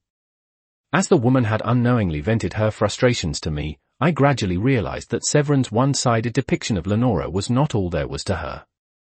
He thought she was simply a manipulator out to sink her claws into him. And I remembered Severin's parting words to me before entering the relic tombs. That if she pushed too hard, to use the name of Abigail as a blunt weapon. But that wasn't what I would do. I would use it as a bridge instead. "He remembers Abigail," I said softly. Lenora almost recoiled as I uttered the words. I sensed another familiar mana signature approaching, the power muffled and indistinct. "And he believes it will happen to anyone," I said, quietly nodding to the approaching Cara Denoir. "That is why he does what he does. Because he thinks it will happen again." I gently extracted myself from the shell-shocked High Lady Denoir. Her eyes were blown wide beneath her mask as she looked at me, and she made no move to pull me back into the waltz as I carefully backed away. I bowed lightly. "Thank you for the dance and the talk, High Lady Denoir," I said honestly. "I hope we both learn something tonight that can help us in the future," I added genuinely. Conflict resolution started with understanding, and neither Lenora nor Severin understood each other. I'd come to this ball to plant a seed of knowing in all present, and I hoped I had succeeded in leaving an even deeper root that would grow into a bridge. Cara halted in her steps as she saw the reaction of her adoptive mother. I suspected she had been ready to intervene in case Lenora managed to outright corner me again, but now that I'd extracted myself, she seemed unsure. I pulled myself higher as I walked to the edge of the dance floor, feeling even more wrung out. Cara surreptitiously followed. Where the High Lord and High Lady's masks were silver, hers was a darker crimson. The adopted daughter of the Denoirs wore a sleek red dress that fit her form tightly. It had light frills along the seams that drew the eyes, and dark filigree lined the cuffs. The gown clung close to her upper body in a way that accentuated her form. Not entirely in a sensual way, though I certainly found it attractive. It was closer to the tight fit of fighting garb that allowed freedom of movement and the grace of flowing strikes. If Kara needed to fight, she would be unimpeded by her attire. I don't think I've ever seen Lenora so unsettled, Kara said uncertainly as she stood by my side, observing the dance floor critically. She turned to look at me. Did you tell her what happened to my brother? I exhaled. No, I said honestly. I told her something that probably drove deeper into her bones than that. The silence that followed was awkward as yet another Denois woman worked up the courage to ask a looming question. Severin followed you to confront Mardath, didn't he? She said, reasoning the same conclusion as Lenora. That's how he was hurt. And now he's researching something related to the Vicar of Plague. I rubbed the bridge of my nose, the stresses of the day that had piled on demanding my back to bend. I was so tired. Yes, I said. I clenched my fist, enveloping the two of us in a sound barrier. But he's found a way to keep himself locked away from all of your mother's probing without consequences. I tried to talk to him about it, but he wouldn't listen, I said, slouching for the first time as I remembered how poorly our last conversation had gone. And your ether abilities couldn't heal him. Kara whispered quietly, sidling a bit closer and glaring at anyone that looked at us too long. She took the opportunity to link her arm with mine, making sure I couldn't get out of this so easily. I groaned. Why did every woman I interacted with have to be so deathly intelligent? Life would be so much easier if people were clueless sometimes. My arts are far more effective on myself, I finally said with a blunt tone. Using them on other people has reduced results. Maybe one day I'll be able to fully heal him, but right now I think he's almost glad for the injury he received, I said with a hint of anger. Because it provides justification for something he's wanted to do for so long. Kara looked at me sadly. He's shutting everything out, she said. I nodded. I'm going to keep pushing him to talk with at least you, I said. One doesn't know how precious their bonds are until they are lost. He doesn't understand that yet. Not fully. Kara nodded in understanding. I opened my mouth to say something more, but then a flash of something floral and spiced caught my nose. My slouch vanished in an instant as my mind became more alert. My eyes darted around the room, unable to find the source. The adoptive daughter of the Denois noticed my change.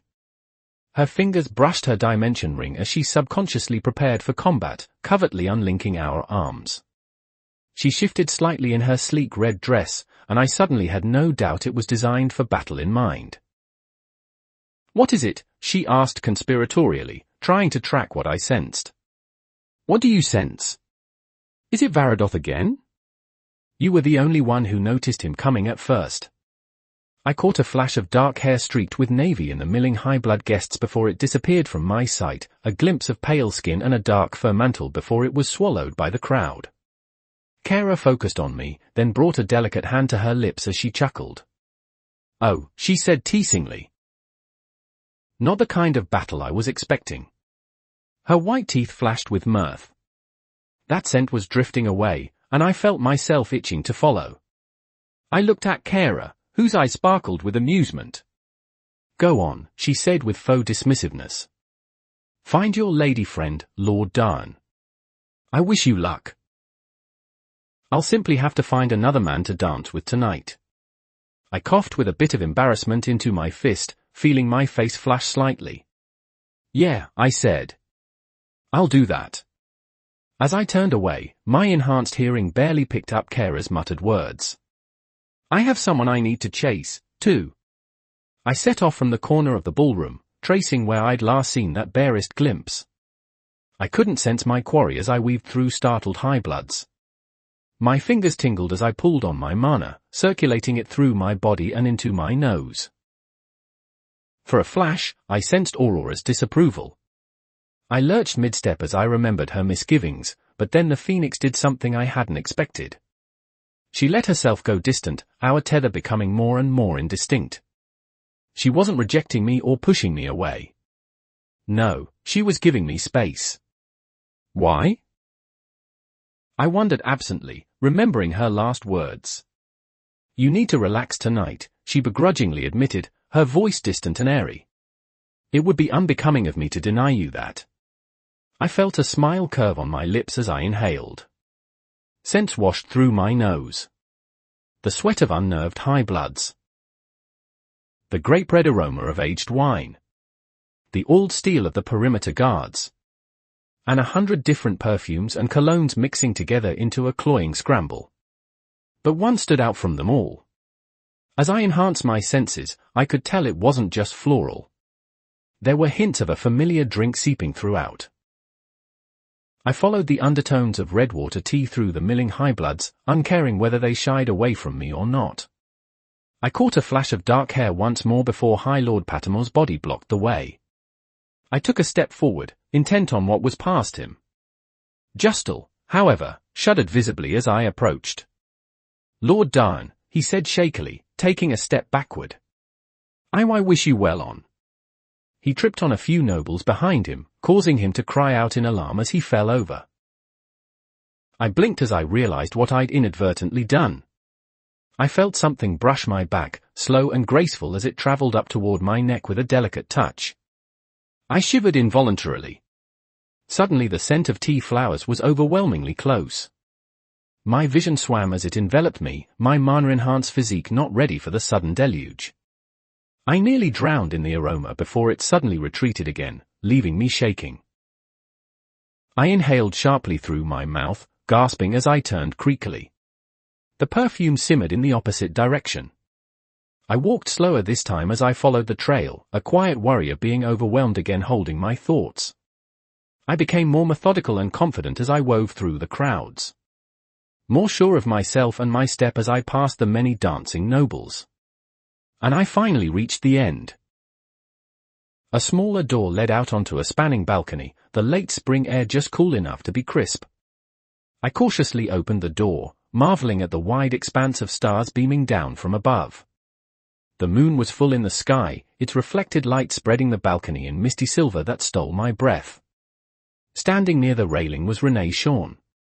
Chapter 138, Chapter 137, Under the Moonlit Stars.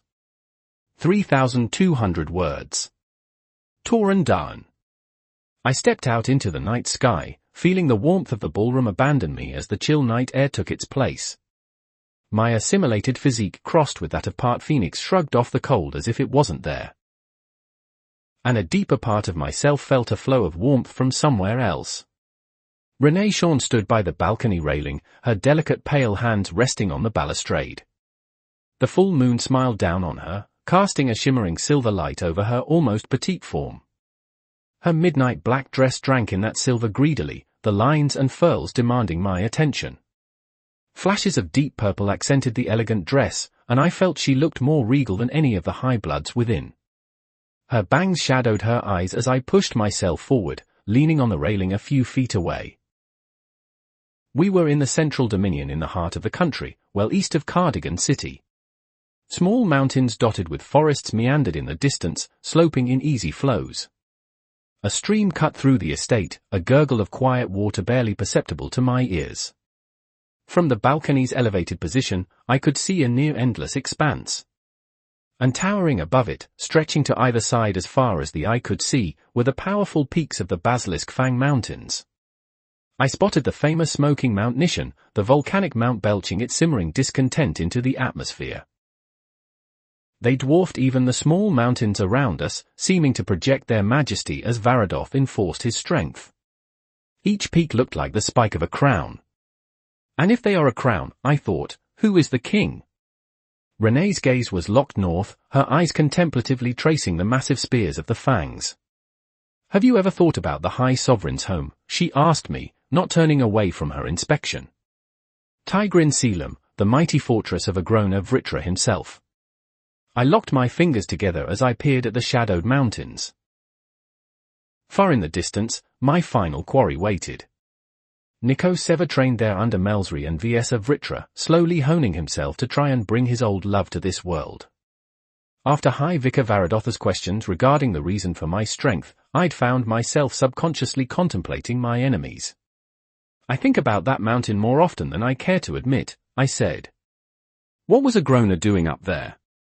Did he know of my presence yet? I didn't think so. While he'd ignored Arthur's meteoric rise, thinking him beyond his plans, Lady Dawn was an escaped prisoner. A lost game piece. I didn't think a groaner's ego could handle me running free. And if I were suddenly discovered, what risks would I take to escape? Who would be hurt in the aftermath?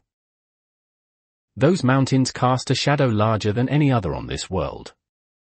Renee exhaled through her nose. She wore no mask, unlike everyone else in the ballroom. Her pale skin seemed to shine as the starlight kissed her face, making her deep red lips burn starkly. A thin streak of dark eyeshadow drew my eyes back to hers.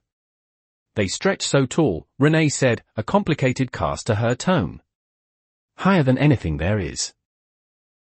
Higher than I could ever reach. Her hands clenched tightly around the banister. When High Vicar Varadoth asked you why you strove for power, you didn't tell the full truth, did you? She asked, finally turning to look at me slightly. Her lashes seemed to split the light like blades. I told him what he wanted to hear. I told him the truth, of course, but only part of it. I brushed a hand against the burnished steel mask on my face. I wore a mask. And what did you hold back from him? Renee inquired, her face slightly pursed in focus. What is underneath that mask of yours? She pushed, sounding nearly insistent. I grow strong not just for the sake of killing, I said with an exhale. There are those I wish to protect as well. You know this, don't you? I asked, cocking my head at the austere dark-haired mage. It is what caused our first clash of wills, way back in East Fiacre. Renee smiled slightly, the edges of her lips curling up softly as if something had settled into place for her. It was an expression that seemed almost shy. I started the same as you, she said. I built my enterprises around the ethos of serving myself. I would take what I needed to keep myself afloat. But as time wore on, the woman said, trailing off slightly. I sensed as her own cover of protocol gradually began to plaster back over her honest admissions. I couldn't let that happen. Not when we were so close. You saw the effects of your actions, I prodded. Renee closed her eyes, her body seeming to tremble for the briefest of moments. No, Tauren, she finally said, allowing an open air of vulnerability to course through her tone. No. I saw the effects of someone else's actions. Someone like me. She opened her eyes, her pupils searching for something in my own. I stayed still, one hand still clutching the railing tightly. I wear a mask greater than any others I know, and yet you continue to wrench my secrets from underneath it, she whispered, sounding nearly sour. Disappointed in herself for letting me past those defenses. I don't see a mask on your face, I said, shifting closer. Only on mine. I was the one who lied to the High Vicar tonight, I teased. Renee simply hummed. I saw a quiet sorrow in the set of her shoulders as she gazed up at those mountains. Why does this hurt her? I asked myself, feeling compelled to wrap an arm around her in comfort. I stayed back, however, feeling as if this moment could shatter like glass. I looked back at where I knew Tigrin Selim loomed. It was so far away and above me that I felt daunted from where I stood. What could be grander than the dungeon of a god at the peak of a mountain? I thought. What hope is there for all left in its shadow? And as my eyes traced those distant ridges, I glanced upward. The stars reasserted their hold on my soul, 100 different colors weaving across the night sky like Mother Earth's blanket. I held back a gasp. I'd seen this sight so many times, unobstructed as it was by the lack of pollution in this world. But every time, that tapestry of light never ceased to amaze me. And tonight, each of those far-distant twinkling stars felt even more special. Do you know the names of the constellations? I found myself asking. Renee's saddened eyes finally looked above. As her dark, crystalline pupils reflected the hundreds of stars, she seemed to momentarily forget the horrible cast of Tigrin Selim. I see the struggling ascender chasing the basilisk's tail, she said quietly, raising a hand and tracing the paths of the stars with a delicate finger. Alongside those two, the lightning spell crackles. And even further west, she said, turning, is the obsidian vault and the first spell form. They say the High Sovereign looked to the heavens as he contemplated how to grant us mortals magic, and his gaze settled upon that cluster of stars. And from their condensed essence, he created the first mark for the first mage. It was a pretty story, but patently false. And Renee seemed more bemused by the fairy tale than entranced. I nodded, moving a bit closer so our shoulders almost touched. Do you know how far away the stars are from this planet? I asked next, peering down at the petite owner of bloodstone elixirs. Renee's brows furrowed in a nondescript way as if she had suddenly encountered a difficult math problem or a confusing riddle. I do not, she finally admitted. And I suppose you do, Tauren. I chuckled lightly, then raised a palm up to the sky, gesturing as if the moon was in my hand. A small orb of fire popped into existence on my palm, then solidified with an application of pure mana. Renee watched with a raised brow as I engaged my telekinetic emblem, allowing the small sphere of solid fire to float above my hand and rotate coolly. It cast a warm orange light on both of us, banishing the barest chill and soothing my bones. I smiled as I peered at the small blip of flame, controlled into the shape of a core. Light travels 6 trillion miles in a single year. A light year, for simplicity's sake, I said, allowing the orb of fire to bob up and down slightly. On this scale, if this were our sun, then our planet would be. I squinted, looking past Renee to the rolling hills smattered with plant life and foliage. Probably one of those hills, if I were to guess, I said, my astrological knowledge weaker after over half a year away from Google.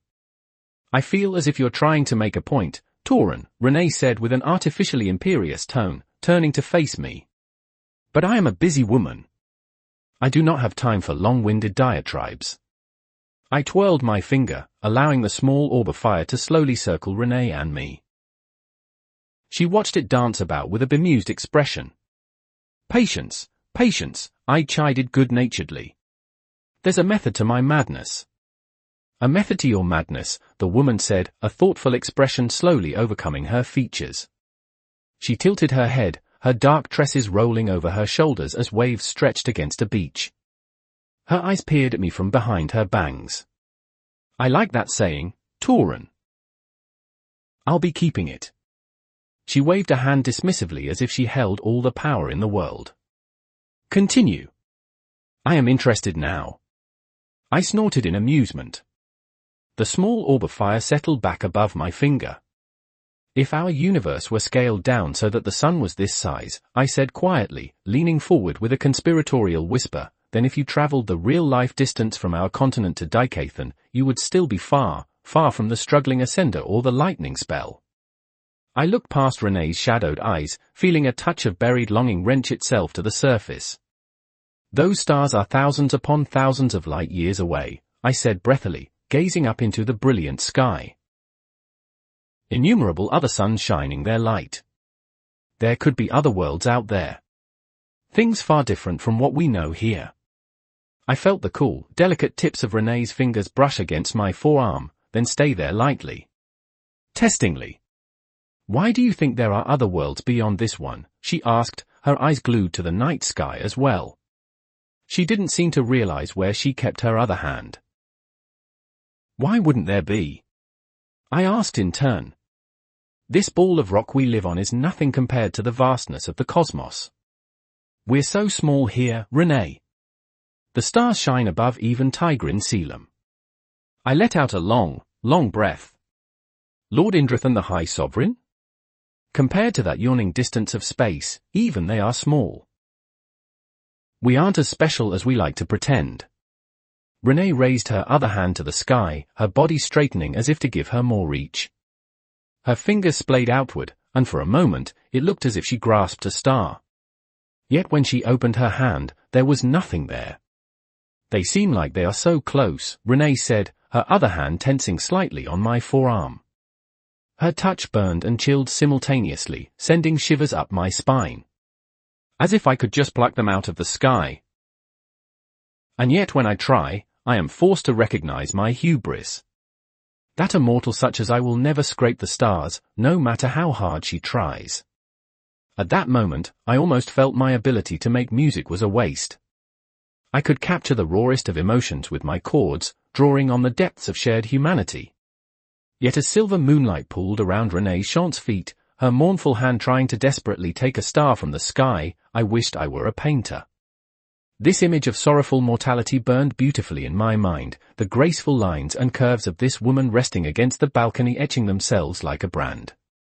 But another selfish part of me, one that was buried deep, was glad I held no ability to draw. No others would see the shimmering wonder. None would have this privilege. This moment was ours alone. Maybe we can't reach the stars, I said, moving closer to Renee. I held out my hand as that bead of solid fire settled over my palm. But we can bring the stars to us. That is our power, I whispered. The austere woman gravitated closer, her eyes glued to my palm. I dove deep into my power, concentrating and willing the mana to obey.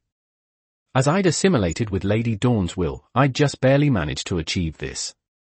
The ball of fire spiked, popped, and began to hum as the sound mana around it pulled on its natural vibrating heat.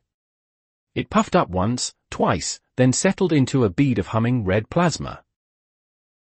I exhaled, holding out the solid plasma bead to Renee. The stuff of stars, I said breathily. Her perfume overwhelmed my senses and her closeness made me heady. I felt the blood rushing along my veins, the pulse of my own heart fire spiking. Here, it won't burn you, I said, offering my hand. Renee's eyes watched her fingers almost disbelievingly as she rested her palm over mine, the bead of plasma clasped between our hands. Taking the opportunity, I wrapped my fingers around hers. See? I said, leaning closer. It doesn't scald you. Renee's hand squeezed my own, and I could feel her heartbeat pulsing through her skin. It will burn you, she said in barely more than a whisper, her eyes searching my own as she shifted so that we were less than a foot apart. Eventually. That's what always happens. It won't. It's only a steady warmth, I said in a soothing tone, clasping her hand tighter. I felt nearly intoxicated by the shape of her face, crafted in gentle moonlight. How the lines of her jaw seemed to be made of sculpted alabaster. Her eyes that saw so much of my soul, and her cherry-red lips that beckoned me. Renee moved the hand she'd kept along my forearm, raising it ever so slowly toward my head. Her long, lithe fingers brushed against the coarse metal of my mask. She gripped the side, then pulled it from my face. She let it drop unceremoniously, but I didn't even hear the metal hitting the ground. Her cloaking artifact couldn't hide the emotions roiling through her intent any longer, the passion bleeding through. Her heartbeat quickened under my hand, her pulse heightening as we leaned closer. My own heartbeat thrummed nearly in sync with hers, the world around me forgotten as the blood rushed to my head. The moonlight anointed us both, and I felt that the moment would never end. And so I felt when Renee's passion, so strong and clear over her intent, suddenly dipped. Our lips had nearly touched as her body visibly shuddered. I froze, blinking as a note of pure fear pierced her passion, like a streak of glaringly yellow paint tainting a red canvas. No longer was her heartbeat one of longing. I was ripped from the moment as Renee hastily withdrew her hand from mine. She started, swallowing breathily, a flush still prominent on her pale cheeks. I must apologize, Lord Darn, she said, backing away and taking the warmth with her. She turned away from me, visibly settling herself. I cannot do this.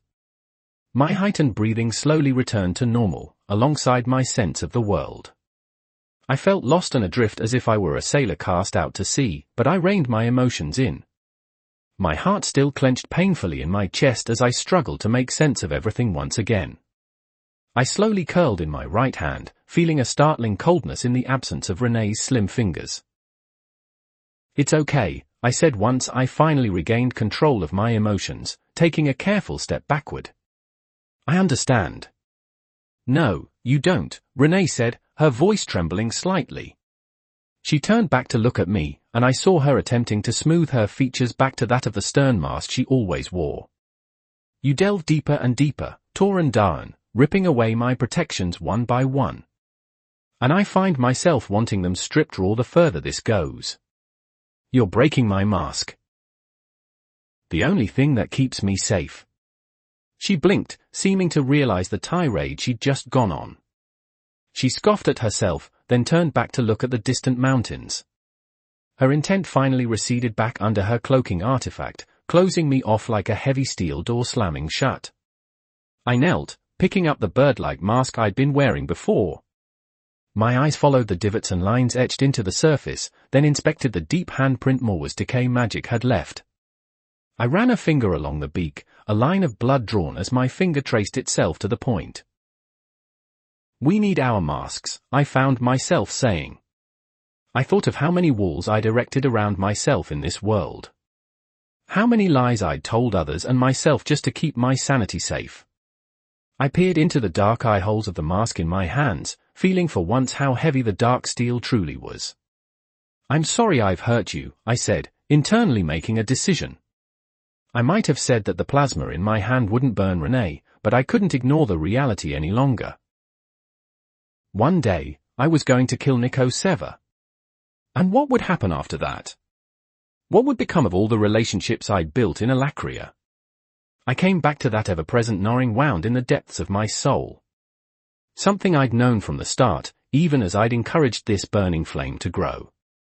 No matter how close I grew to a woman, I could never show them my true self. I touted myself as an honest man, yet I'd lied when I told Renee I would not burn her. I was a lit fire.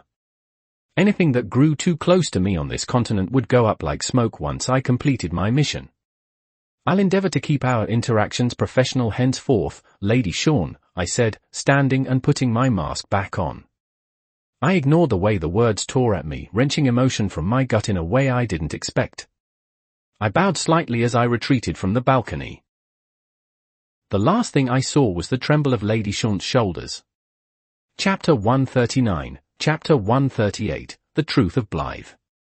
3,258 words. Severin de Noir. I stepped over a protruding wire as it weaved through the grass like a serpent, then avoided a table I'd hastily set up to hold my miscellaneous tools. I huffed as the limp right arm of my protective suit nearly got caught on the table. I was trudging up one of the rolling hills that surrounded the small slice of a town, making my way to my main testing area. I'd situated myself on a plateau that loomed above the rest of the area. I adjusted my garb with a grumble, noting the stuffy full mask and airtight seals.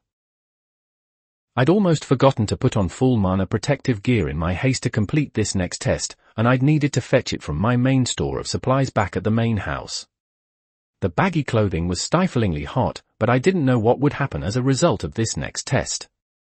The small mana beast that I held in my other arm stared blankly forward, its scaled rodent snout twitching. I stared to the side as I finally entered the walled enclosure I'd created. On a nearby table, the results of my last experiment revealed themselves. Torin had told me of what Mardath had been doing in his experiments, and I begrudgingly realized I would need to perform a mimicry and observe the effects for true understanding. Seeing as I couldn't and wouldn't use people to test the Blythe I had stolen, I'd needed to use the next best thing. Mardath had gone out of his way to use Unadorned to test his sick serum instead of Mags, and that distinction felt important. All people in Alacria had cores, but an Unad's was inert and dull, the mana within charged with energy but not a live wire. To try and mimic that effect, I'd used a frozen Scornta corpse with a beast core within. The scaled rodents were a staple in modern science for testing, at least among the researchers who couldn't afford to corral men and women into their sick schemes. I scoffed internally at the thought. Most of the prominent researchers I'd interacted with viewed testing on Scorntas as a sign one was poor and could not afford a slave to experiment on. I banished those thoughts from my mind as I carefully set down the white Scornta in my hands on another table. It didn't fight and didn't resist as its legs hit the pristine metal surface, looking up at me with dull eyes. I carefully strapped the Scornta's legs to the table, the task monotonous and difficult with one hand. As the leather strap cinched around the beast's legs, it began to shuffle a bit nervously. I stroked it on the head, cooing slightly to calm it down. It eventually settled back, trusting me. I grit my teeth and turned away from the mana beast, quietly acknowledging the horror that was about to happen to it. I strode over to the table of my last experiment, my eyes roaming over the mutilated body. I struggled to restrain my disgust, fearing I might retch inside of my suit. I'd injected the dead beast's core with the barest application of blithe, knowing that I barely had any of the substance to spare. The mana within a beast core was similarly dormant as a non-mage's, and sure enough, I'd seen results. It took a long time for the effects to spread. But spread they had. The red-green substance had gradually mutated the mana within, devouring the latent mana at a brutally slow pace. Once it had fully corrupted the core, the substance, as if it had a mind of its own, traveled along the mana channels and veins of the corpse, twisting and warping everything in its path. It had taken a painfully long time for the substance to fully spread, mutating itself along the way. Yet the results were clear. Boils and cysts of caustic green and red substance had bubbled all along the corpse's body before bursting, the sludge that exploded forth decaying everything it touched with a putrid sizzle. This happened to people, I thought, looking at the final result. People who were alive. People who could feel every inch of what happened. From my testing, I knew the inner reactions had finally ceased. The blithe was no longer an active substance. I'd carefully dissected the creature using a scalpel of basilisk blood, noting that the substance within didn't seem able to spread any further. But the most curious part was that the mana, though inert, seemed to bear a changed signature. A dark and caustic accent that felt intentional to me, though I couldn't understand why. Using a long rod, I carefully scraped the desecrated corpse into a long tub, then sealed the top. I would eventually burn it to make sure every trace of its taint was eradicated. I stared for a long time at the blood-red scalpel I'd used to cut into the monstrous corpse as it rested on the table. The material wouldn't easily wither or decay in the face of decay-aspected mana, but that sharp edge reminded me painfully of the second dagger I'd lost. I shook my head. It was time for the next experiment. I exhaled as I turned back to the bound lab scaunter. Its eyes looked up at me with the inbred passivity of a Wogart, utterly uncaring for its well-being. I quietly acknowledged what I was about to do. The gravity of this action. I hefted a small syringe, noting the churning green liquid within. Red lines like veins pulsed and moved, swirling about the caustic substance like serpents. This was almost my last bit of blithe, so I needed to make this experiment count. I leaned over the scaunter. It wriggled slightly, seeming to sense what was coming.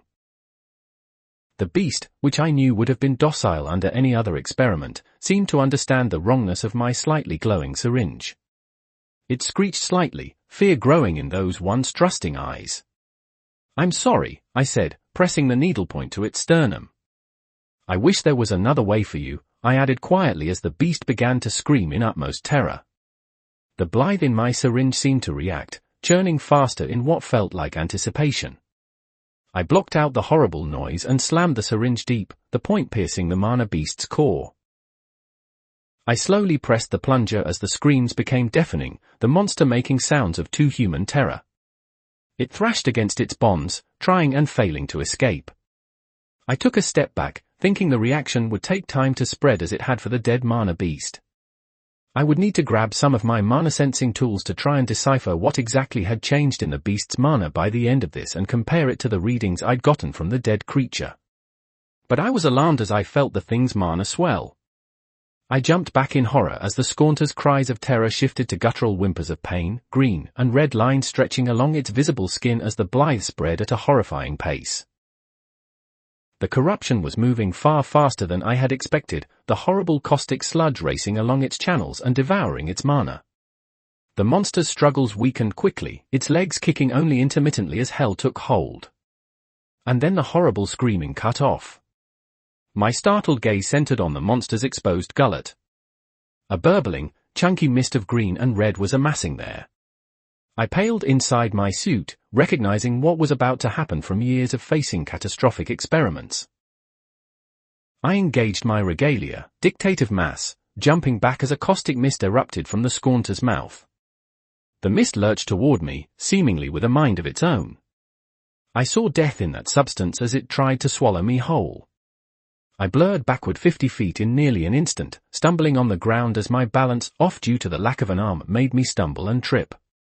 I tumbled into one of my tables, knocking a dozen instruments off as I nearly rolled down the hill.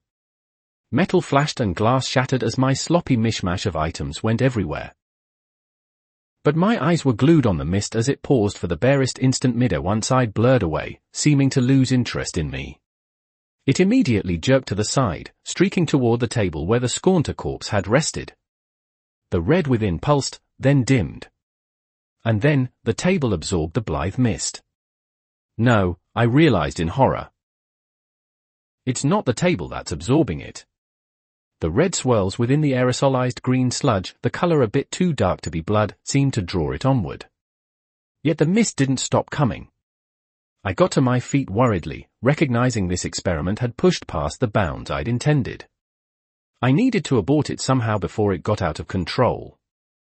I edged forward, looking at the poor Scornter I'd subjected to this horror.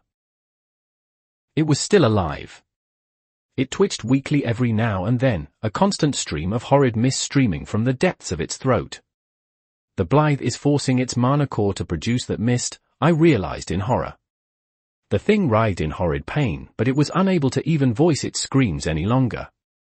Until all the mana in its core is converted, it will continue to be used like a wretched battery. I hastily searched through my dimension ring, withdrawing a prototype weapon I'd slapped together a while ago. I couldn't afford to get close to that substance. It seemed to sense whenever a person neared and changed its directive to attack them instead. Toran had told me of the weapons of that strange land he'd visited.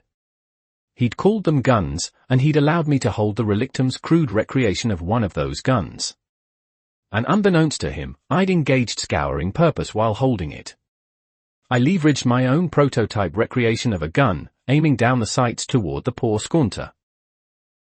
I engaged dictative mass, decreasing the apparent mass of one of the small projectiles within the chamber. I usually only used my regalia on myself, considering it was exceedingly difficult to affect foreign items the larger they grew. But these bullets were small enough. I pulled the trigger, a chain reaction of lightning mana energizing the long barrel of the gun. The charge ignited a small, explosive powder I'd concocted, and the metal slug within shot off with the force of a rocket and a clap of thunder. My arm was wrenched backward from the force, my shoulder nearly ripping itself from my socket as I toppled over again. The barrel of the gun in my hand exploded from the force, spraying shrapnel everywhere. My protective suit protected me from most of it, and underneath, my mana barrier shrugged off the rest. I grunted in pain, cradling my numb hand.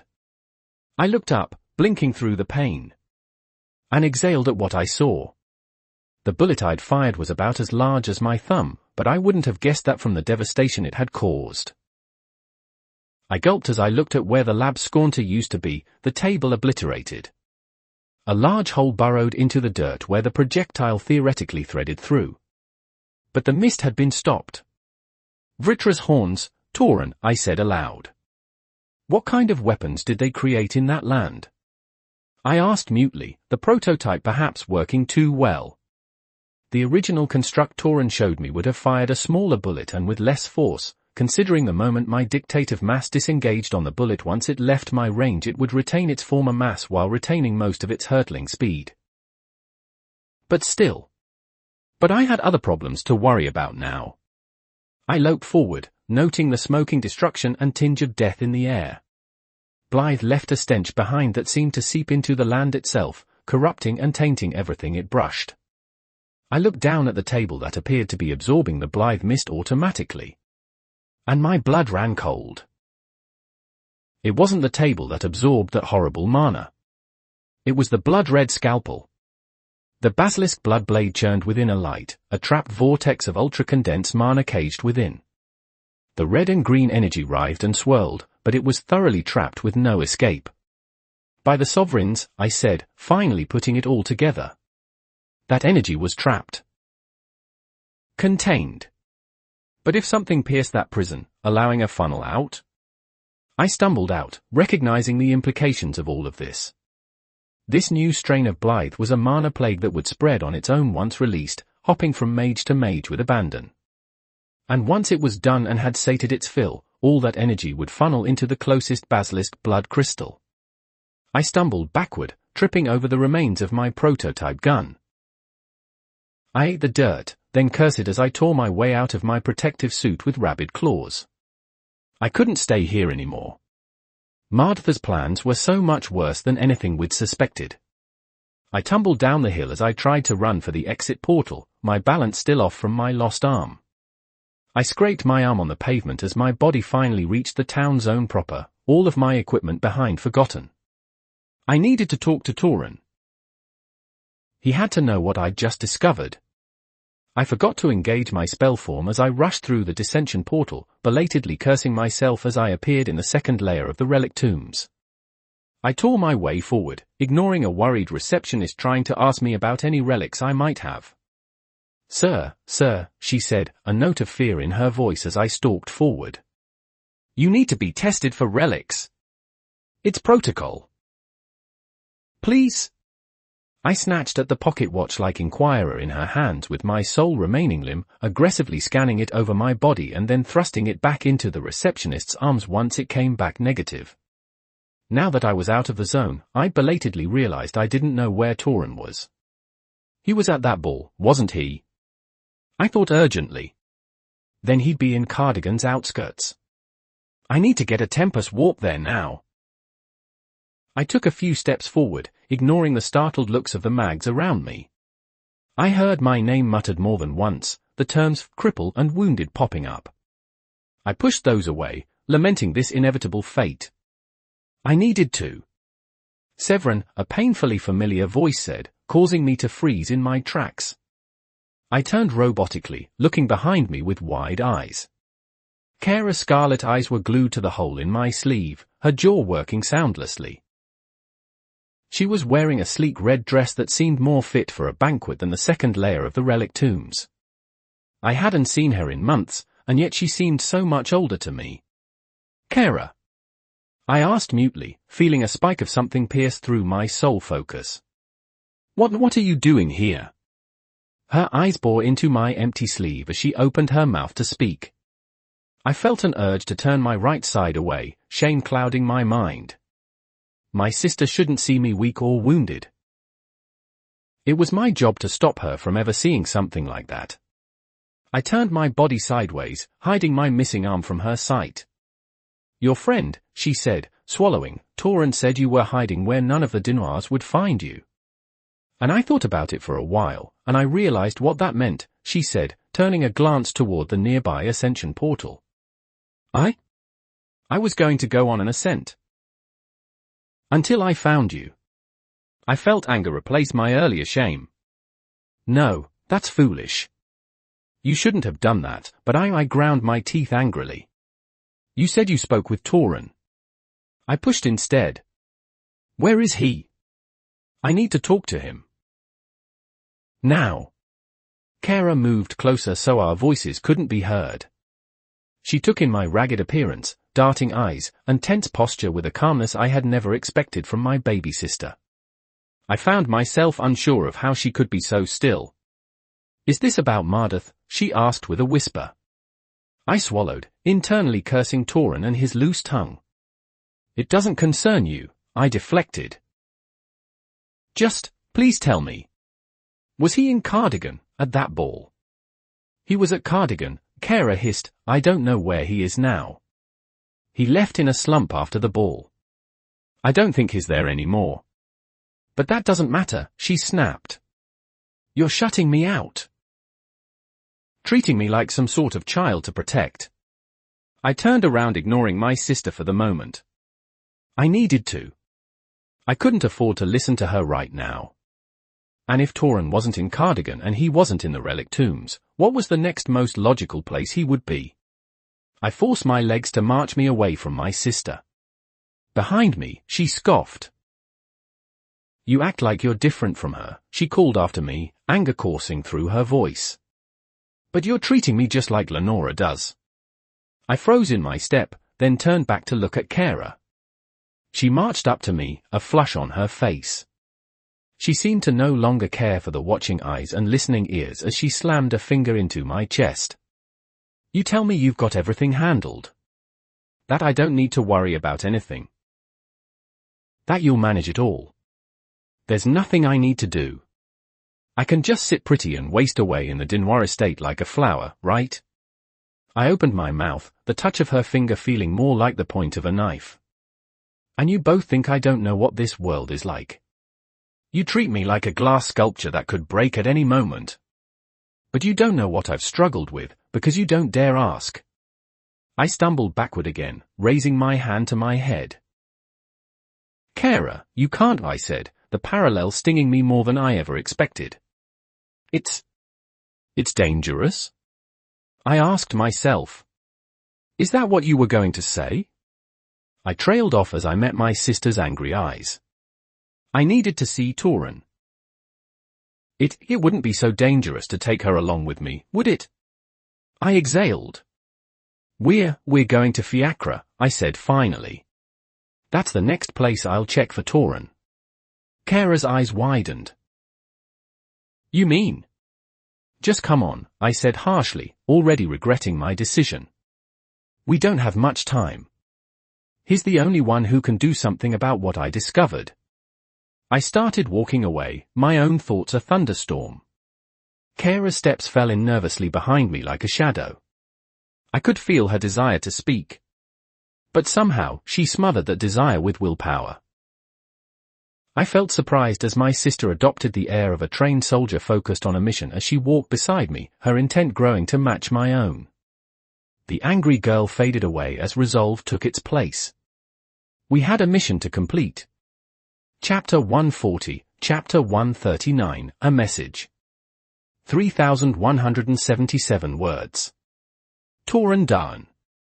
I tossed a small ball of solid sound up, watching how the surrounding firelight twisted and warped within the oil-like shine of vibrations. It hummed with an oscillating tone as I caught it, then tossed it up again. I was in on the outskirts of the second layer of the relic tombs, having paid for a single night. I was lying on the bed, unable to sleep. A few hours had passed since I'd left the ball following my moonlit meeting with Renee Shawn, and the experiences continued to flash through my mind. I caught the ball of solid sound once more. I called it solid sound, but in truth, it was a loose collection of churning sound mana held together by motes of pure mana interlaced within. In this state, it vibrated noticeably. I peered at the center of the construction. Did you expect this outcome? I asked aloud, tossing the solid ball of sound back up after a brief pause. I wasn't angry as I asked the question. Just curious. Considering how you withheld your reservations that one time, it seems like you might have. Aurora Shade sat solemnly in a nearby chair, a darker cast to her dusky purple skin. I did not have any expectations for what would happen after I distanced myself, she said.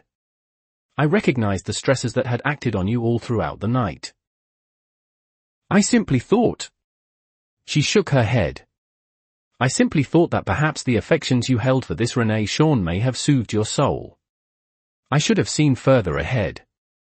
Unfortunately, it is only my brother who bears that power. She looked up at me. Why do you think you cannot find a woman to truly love you? The ball of sound thwacked against my palm as I caught it again.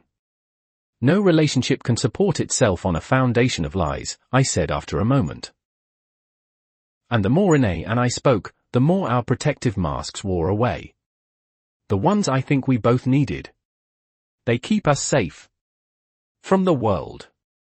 I furrowed my brow. From each other. I'd found a rare understanding with the austere owner of Bloodstone Elixirs the more we interacted. Another person who cared for those beneath her, who desperately tried to make things better within a world that wanted anything but. A common struggle bound our hearts. Yet I'd also been told by more than one person that she was dangerous in a way I didn't understand. She was a schemer and a political mind, one that uncomfortably reminded my bond of a groaner. Could I, in good conscience, proceed with something so untenable? Aurora had told me Renee was dangerous. Severin had told me Renee was dangerous. Renee herself had told me she was dangerous. Yet I discounted the real dangers she presented from a perspective clouded by loneliness and a desire to find someone like me. Foolish, stupid man, I berated myself sourly. I thought myself above the whims of naivety, but clearly not. Thinking with your heart instead of your mind. If Renee herself hadn't borne the forethought and maturity to break things off before they progressed too far, where would I have found myself? Aurora remained silent for a moment as she allowed me to process this, but when she spoke, it was far from what I expected. At the start, I never believed I could love Andravor, Aurora said solemnly. I caught the ball of solid sound, turning to look at the phoenix. I let the mana dissipate as I felt her prepare her words. I was an Azura of the phoenix race, nearly immortal. He was bound to his finite lifespan. And furthermore, my understanding and view of the world was as limited as the heart fire in his chest, while his wisdom stretched past my own years. For all intents and purposes, we should have been utterly incompatible. Yet we wore our reservations away.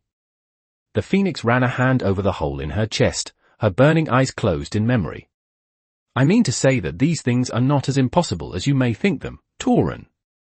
You are young and inexperienced in love, as was I. But you shall find someone who can fulfill you. There will be a time after your mission is done. I opened my mouth to respond, but a swift knock on my door caught my attention. I tilted my head in confusion as I swung off the bed, then walked toward the door. On the other side, I could sense the sheer anxiety and fear of whoever was waiting.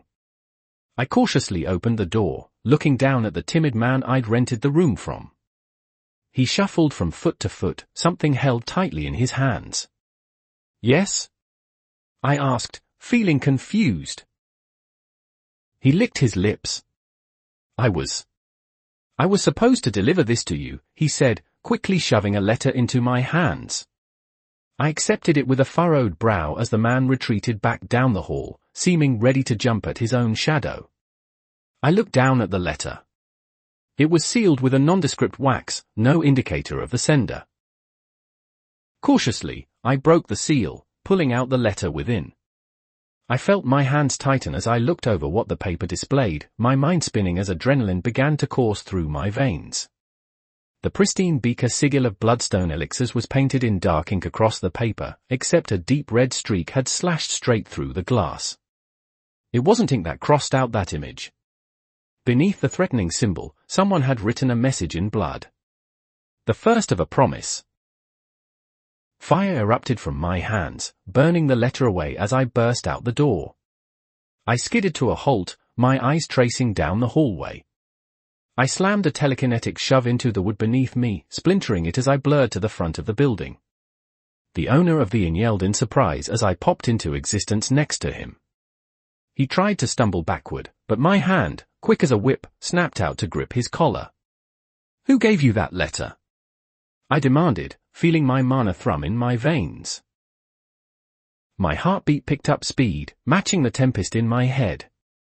A vicar, the man yelped as my fingers dug into his tunic. Please?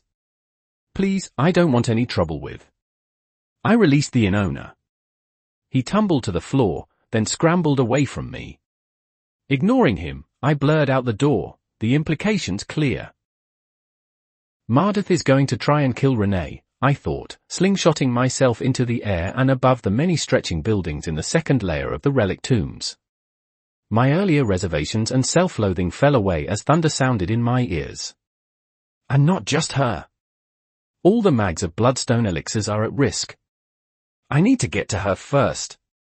I engaged my telekinetic emblem to its utmost as I blurred along the rooftops, sweat beading on my brow. I felt my vision narrow as the surroundings zipped beneath me. A few mags saw my approach near the dissension portal to the first layer of the relic tombs. They started yelling, raising the alarm as I rocketed toward the portal. I saw a caster trying to erect a metal wall in front of the portal, blocking my further progress. No doubt they thought I was some sort of threat. Out of my way! I yelled, rearing my fist back as a towering wall crossed my path. A telekinetic push condensed around my knuckles, rivulets of fire coursing through. My fist obliterated the spell, my momentum carrying me onward. Metal erupted into brutal shrapnel as I flitted through the gap I'd created, splashing through the portal in a blip. I exploded into the first layer of the relic tombs, skidding to a halt, my fist clenched and steaming. Ascenders shied away from me in droves, calling for a guard of some sort. I ignored them, my eyes centering on the dissension portal not far away. I zipped toward it, uncaring of the disruptions I'd left in my wake. I could sense some fairly powerful mags rising to try and pursue me, but I was too fast.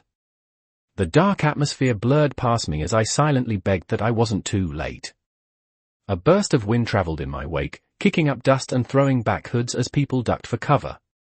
I reached the dissension portal barely half a minute later, sweat beading across my forehead.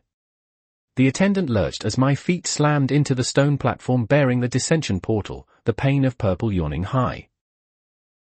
A few of the mags around us tried to draw their weapons, but I pressed my mind into the ambient mana. My intent surged, compelling most to their knees. I stalked toward the attendant, who shied away as I loomed like a knife. "You are going to key that portal to Edelgard right now," I said in quiet order, struggling to contain my mana and emotions. Around me, Mag struggled to breathe. "Do you understand?" The poor door operator croaked, his eyes blown wide with fear. "I don't." "Do it," I hissed, "or whatever happens next is on your head," I threatened. The man blubbered, a dark spot appearing between his legs. As the mags trying to pursue me reached my range, they too quaked under the weight of my intent. I ignored them, glaring daggers into the terrified operator as he keyed something into one of his devices. "It's done," he said, speaking as if he was offering something to a god. "Please, just go." I forced myself to relent in my forceful intensity for the barest of moments. "Thank you," I said through gritted teeth, sifting through my dimension ring. Withdrawing my reserve bag of coins, I dumped it at his feet before I prepared to enter the dissension portal. "I'm sorry," I said with a breath. Then I stepped through the portal. For the barest of instants, my scattered mind realized I didn't truly know if I was going to Edelgard. That operator could have keyed me into any dissension portal in Alacria, dooming me further. It would have been a fitting retaliation. But as the kiss of the sea brushed my nose, I knew I was in the right place. I exhaled, clenching and unclenching my fists before I rushed out of the Edelgard Ascenders Association. I burst into the rolling streets, my eye scanning for. There, I thought, spotting my destination. The headquarters of Bloodstone Elixirs stood out, even amidst the architecture in Edelgard. I prayed to whatever higher power that existed that I wasn't too late. Ether. Fate. Whatever would listen. I arced higher into the air as I crested a building, then used dual pulls of my telekinesis on two nearby buildings to slingshot me further. As I reached the borders of Bloodstone Elixirs, I began to slow, forcefully calming my uneven breath. I quested out with all my senses, trying to perceive a threat. I hopped up onto one of the parapets surrounding the building. I inhaled, hearing 100 heartfires thrum against my ears.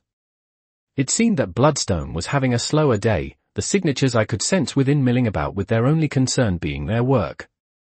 Was I wrong? I peered at the windows, allowing my power to spread out more. Yes, it seemed that. I felt someone else's attention on me, piercing and hard. I swallowed, looking down into the flowered garden courtyard of Bloodstone Elixirs where I had sensed the attention. Renee Shawn looked up at me with a deeply disapproving look, her hands clasped in front of her body. A ways behind her, Xander shifted uncomfortably, having failed to notice me in his constant vigil. I swallowed as our eyes met, images of what had happened between us not 6 hours ago coming to the forefront of my mind. I exhaled. I needed to set my personal reservations aside. There were lives at stake. I let myself drop into the courtyard, barely bending my knees as my feet impacted the soft grass.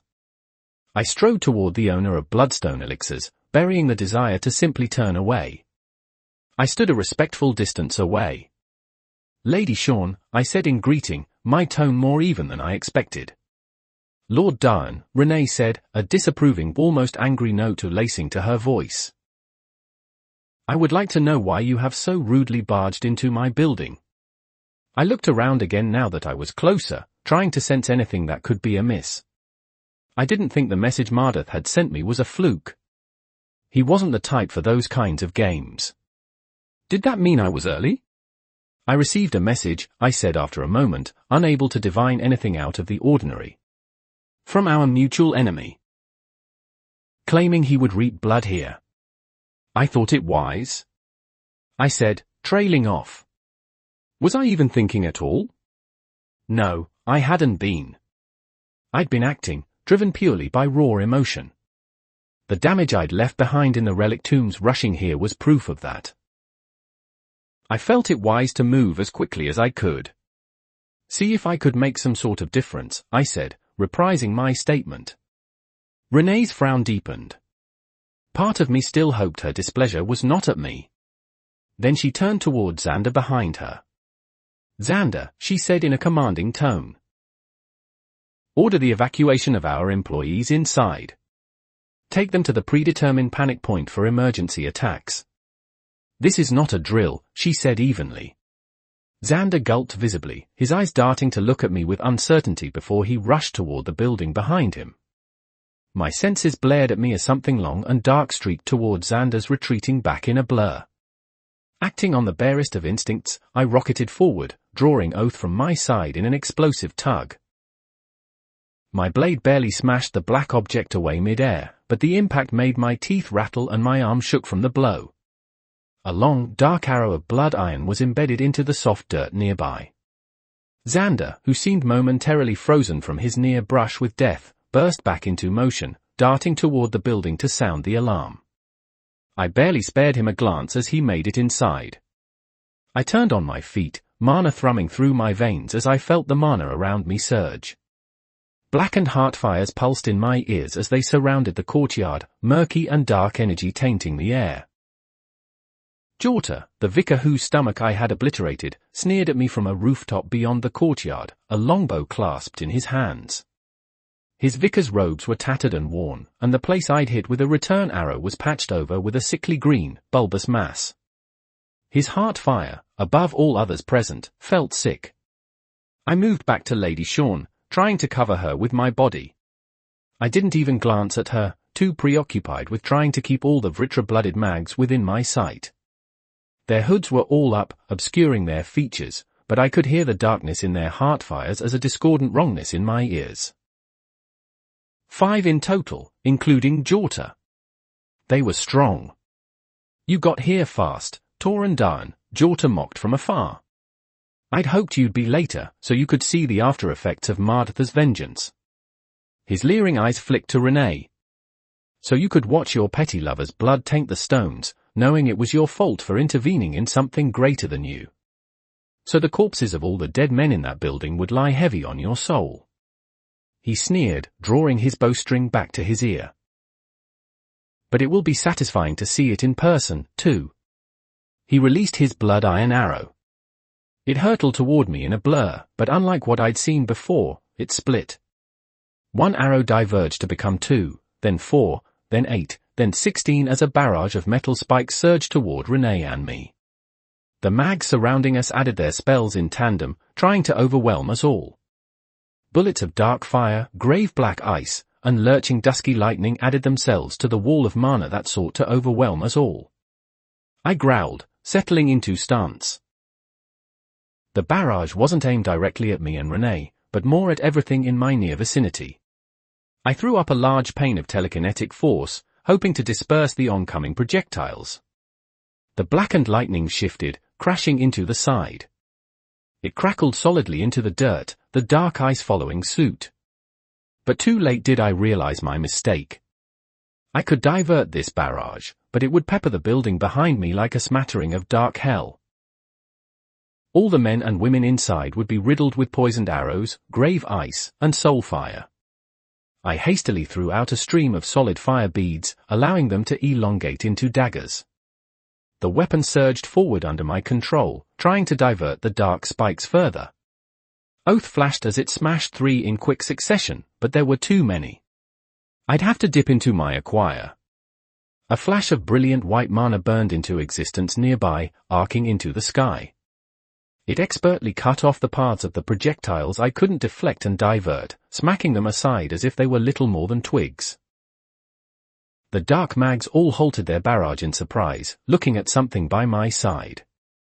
The mana in the air churned with an absolute control I had rarely seen, gravitating in a steady rhythm. I turned robotically, feeling my skin tingle from the closeness to the power. Renee Chant's face still bore that disapproving cast as before, but I felt part of my insides twist in fear at something I couldn't quite comprehend. In her hand was a translucent blade of pure white mana, the edge sharp enough to sever my soul. She flicked her mana blade down, the weapon carving a thin line into the dirt beside us. She didn't even move into a stance, yet I found that all the more intimidating. Her weapon hummed with power as she prepared to fight. I'd known she was a mage. A powerful one. But the glimpse I got at her vibrating mana made me shudder. Within my head, Aurora audibly growled. "You come into my place of power," Renee enunciated slowly, as if she were talking to someone particularly dim-witted, "threaten my allies and try and murder those under my protection," she said, the mana sword pulsing. "You have all crossed a line you cannot return from, dogs of the Doctrination." Her face did not shift an inch as her dark dress flared with the mana radiating from her. "And for that, you shall die." Chapter 141, Chapter 140, 2 against 5. 3,747 words. Torn down. The surprise the mags felt at Renee's churning mana lasted for barely a second. The vicars at the edges of the courtyard leapt into action, barreling toward the austere owner of Bloodstone Elixirs and me. I slashed oath at one of the approaching dark-hooded vicars, a plume of fire erupting from the edge. One of our enemies took the lead in the charge, holding his bulky hand out. A blade of grave black ice began to form there, a massive greatsword that seemed to coalesce from nothing and howl at the world. His every step pulsed with minute, misty particles of black cold that sapped the life from the flowers, dark frost spreading along their petals. The vicar battered aside my torrent of flame with a flick of that massive sword. I barely had time to bring oath up to the side to deflect the attack. Even through my telekinetic shroud, I felt as the massive sword taller than even I was sparked off my red-patterned saber.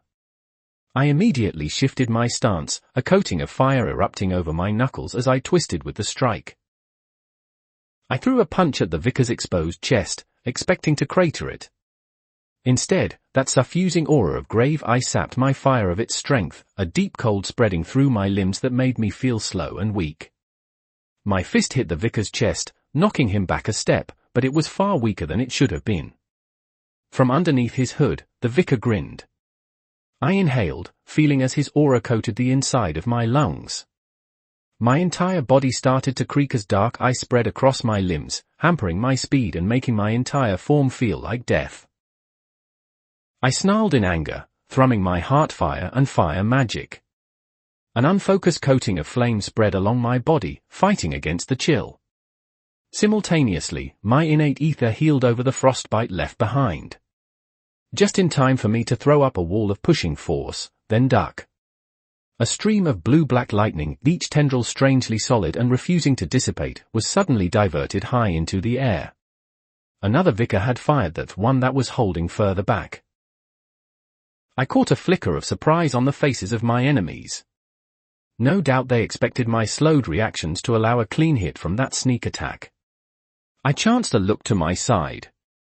Renee was engaged in a deadly duel with a man wielding an axe of blood iron, deflecting his swipes without even shifting her feet. Her deep white mana blade seemed to guide the man in a delicate dance that only he could lose. When the other vicar, holding kukris of soulfire, tried to jump at her from behind, the dark-haired woman casually threw a backhanded punch, cracking the man's nose and slamming him into the dirt. Yeah, she had that covered.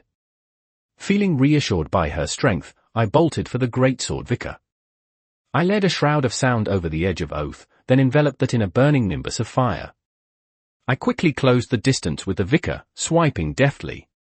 The man, slowed by his massive sword, struggled to shift his weapon into the path of my attack. The aura of black frost around the man ate away at my own fiery barrier, but I pushed on. Every time oath flashed, a bit more of the fire coating it was slowly snuffed out.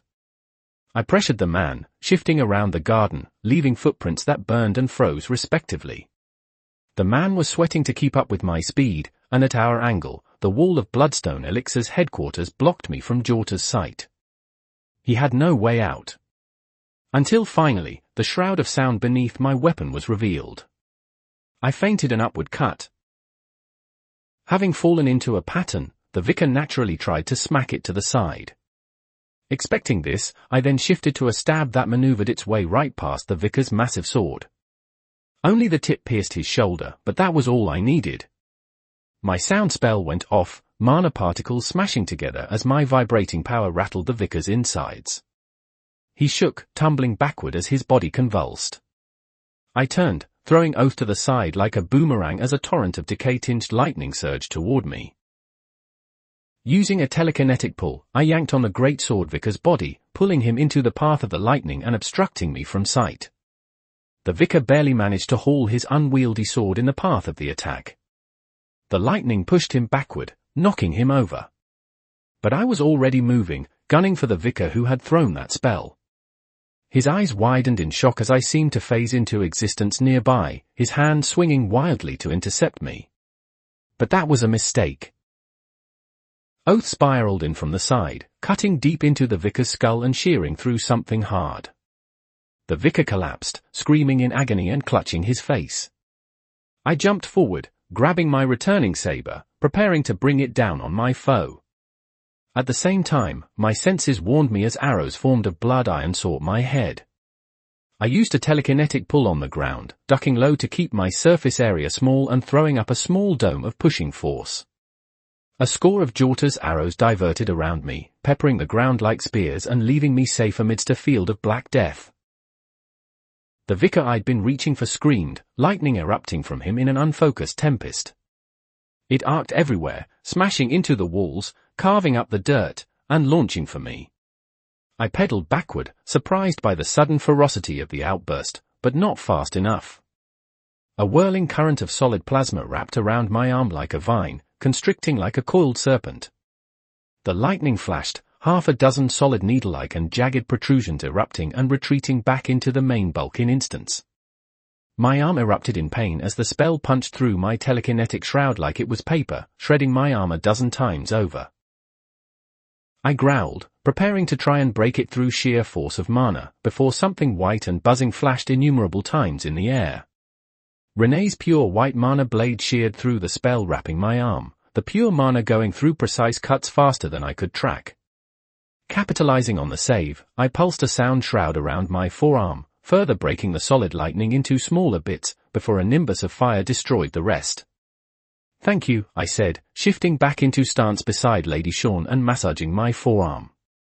The vicar's last wild attack had managed to wound me rather deeply, and if I were any other mage, it would have disabled my sword arm. I surveyed the battlefield momentarily. The lightning vicar was panting and heaving on the ground, a pool of vomit and blood around him. When he glared at me, I saw that Oath had sheared straight through his horns. He was grasping what was left of them in his hands. No doubt what allowed him to create such an unusually powerful blast, I thought, my mind working analytically. The Grave Ice Swordsman was the best off as he reoriented himself, but he was still marked with 100 small cuts where he'd failed to fully block his comrade's spell. And I surveyed Renee's side. The axe-wielding vicar was slowly choking on a pool of his own blood, whimpering and crying as his lifeblood left his body. The Soulfire mage had distanced herself from Lady Shawn, an expression of purest horror on her face. She is a better swordsman than I thought with surprise. Far better. It was a rare moment that I met someone more skilled in weaponry than I. More practiced, sure. More experienced. Almost always. But more skilled? I'd taken lessons on blade work from Lady Dawn, an eminent phoenix warrior of the Asclepius clan. With nearly every clash of blades I'd experienced, I'd usually found my skill to be higher than my opponent. But as Renee coolly watched her outmatched opponent bleed out over her precious flower garden, I felt I had to reprise that statement.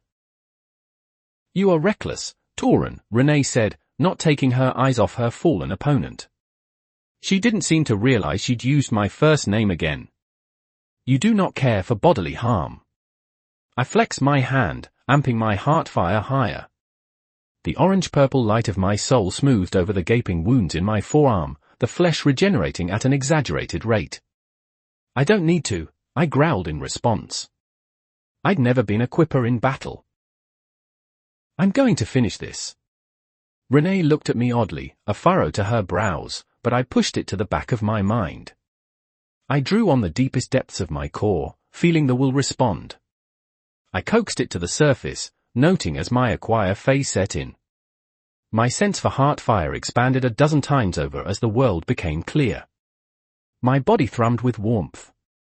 Where before I had to actively coat myself in fire mana to ward off the grave ice vicar's aura, I was certain my sheer presence would burn away anything he tried. Jorta, still perched casually on a faraway rooftop, paled as I looked straight into his heart fire. It was shriveled and broken, echoing his wounds not truly mended. I absently wondered how he was even still alive. He began to run, turning tail in a flutter of dark tassels. I calmly gripped the feather brooch on my chest, cocking my arm back as if it were a throwing knife. Follow him, please, I asked my bond. I need to ask him a few questions. Okay, Aurora replied solemnly. Watch yourself. I hurled the bronze feather with a pulse of telekinesis, the projectile glowing a burning white as it shifted from midair to that of a songbird. Aurora's clockwork body extended its wings, screeching as it tailed the retreating Jorta. I looked back at the three vicars left alive. They'd frozen in place, terror infusing their intent. Fascinating, Renee breathed by my side, seeming unfazed by the pressure I was giving off. I don't believe I've ever witnessed something like this. I felt more than saw her take a conservative step back, allowing her white mana blade to dissipate. I threw Oath to the side once again, sending it in a deadly drive straight toward the lightning vicar.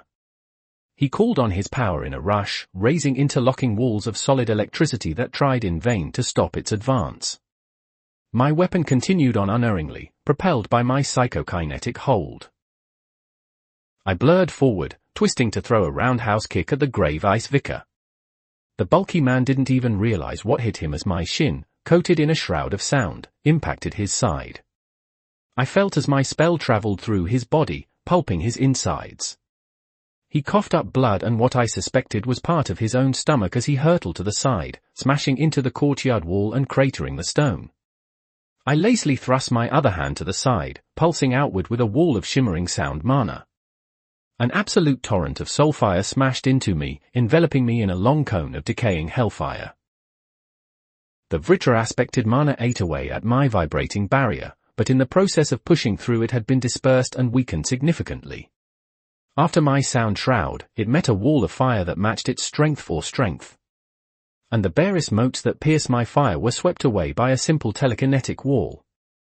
The torrent kept coming, however, unrelenting as I heard the soulfire vicar's screams of anger. He was expelling truly absurd amounts of mana in an attempt to overwhelm me, yet I remained unharmed in the center. But the nature of his power and overwhelming reserves of mana will wear this barrier down eventually, I thought, raising my other hand. A bead of concentrated plasma settled between my index finger and the tip of my thumb. Through the torrent of mana, I focused in on the black heart fire of my quarry. I flicked my bead of solid plasma, accelerating it through a wave of telekinetic force. It blurred red as it pierced straight through the soulfire vortex, then seared through the black heart fire I could see. The torrent of black decaying fire stopped nearly immediately, sputtering out as the vicar's heart was pierced. He stumbled backward, a smoking hole evident in his robes. He looked at me, uncomprehending, before he collapsed. I exhaled as I felt his heart fire extinguish, turning to look at the grave ice vicar. He was struggling to move, his massive greatsword held before him. I pointed a finger at my final opponent, amping fire mana with vibrations of sound. Then I released a steady beam of plasma at the dying man. He actually managed to place his massive weapon in front of him like a shield. My burning hot spell began to slowly melt through the vicar's weapon. I saw fear flash in his eyes. But I wasn't going to needlessly extend this farce. Oath flashed in from the side, the edge wet with the blood of the lightning vicar. It flashed, decapitating the bulky priest while he was preoccupied defending from my beam of plasma. I exhaled as the man's body slumped, spurting blood that seemed to freeze the moment it left his corpse. I surveyed the battlefield, noting the black arrows peppering every inch of soil. Small fires burned all around, and the courtyard wall was destroyed in several places. Patches of dark frost claimed the fountains, freezing the water into something decrepit. This small slice of heaven, which once bore the scent of 100 different flowers, had become a graveyard. I turned to peer at Renee Shawn, then forced myself to look away. While in my acquire phase, I could feel something churning from her. I instinctively knew her cloaking artifact would unravel under my gaze. "I'm going to follow that last vicar," I said. "Get some answers from him." I turned to look at the decimated area in front of me. Though from my sense of heartfire I knew the employees of Bloodstone Elixirs had successfully evacuated, I knew Lady Shawn well enough to understand she would lament the loss of such a wonderful place. "I'm sorry this happened to your home." Without giving her a chance to reply, I surged into the sky on a mindfire stamp, blurring toward where I sensed Aurora's puppet strings. It was barely a chase. With my telekinetic range enhanced by my will and my reflexes heightened, I was able to blur along through the streets of Edelgard at a speed that would have baffled any other mage. My ears heard the deep black thrum of Jorta's heartfire as I closed in, a predator following his prey. He pushed his way through a crowd of people, throwing them toward me and drawing his bow. He lined up a black arrow in front of a few suddenly terrified men and women. "Aurora," I thought. "I know," my bond replied seriously. Her songbird construction zipped down from the sky, crashing into the vicar's bow. His arrow, which was primed to shoot through the civilians in front of him to reach me, instead launched into the ground. People ran in terror, fleeing like mice as my presence approached. Realizing nothing else would work, Jorta fired a quick bolt at me. I caught it casually with one hand, then used Oath to deflect his succession of arrows. I tapped down on the ground, stalking forward relentlessly as he fired a never-ending stream. I cocked my hand back, lining up my sights once more, before hurling the vicar's own arrow back at him. He screamed as it pierced his thigh, pinning his body to a wall. He tried to use his bow again, but Aurora's construct ripped it from his hands. He snarled in anger and pain as I approached. "You're a fool, darn," he muttered as Aurora delivered the short bow into my hands. I crushed it between my palms. "You're such a fool," he said, his anger shifting to something more maniacal. "Any why is that?" I asked, pressing Oath's edge against his neck. "You're the one about to die." Jorta cackled, his stomach bubbling strangely. "You fell for it once, following that note we sent. Leaving the people that truly need your salvation. And now you chase me, leaving her to our devices once more." I blinked in surprise and yawning horror as Jorta's stomach began to dissolve into murky green liquid, revealing the horrid wound I'd given him before. Jorta's mouth streamed with blood. "They're all going to die, darn. Starting with her. He made you a promise and it's time to pay the price." Jorta's dying laughter crashed around in my head as his words clicked. I felt my pulse thrum as I turned around, rocketing back into the air. He lured me here, I thought with sudden panic. Lured me away from Renee's side. That was why he ran. I need to get back there. If it was even possible, I raced back along the edges of the streets even faster than before. Every telekinetic push and pull I used along the buildings to anchor me left dents and gashes as my force moved out of control, turning me into a bullet as I raced back to Bloodstone Elixirs. I arced over the courtyard wall, feeling like a yo-yo that had been yanked in a dozen different directions at once.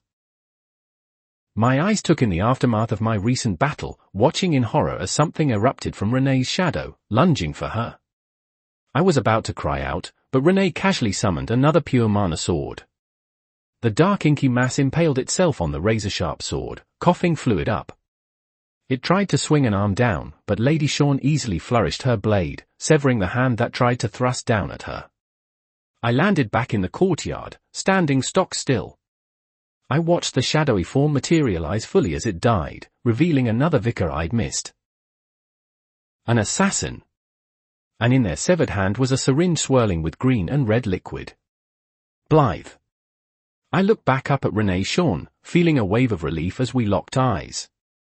I thought I might have seen the same emotion flash in hers, but I was swallowed by darkness. A blackness that encroached on my soul, compressing and barely contained. It yawned as wide as the city, swirling with carefully controlled power. It was a hurricane ready to blow, supernaturally withheld. And it all was barely leashed under Renee's cloaking artifact.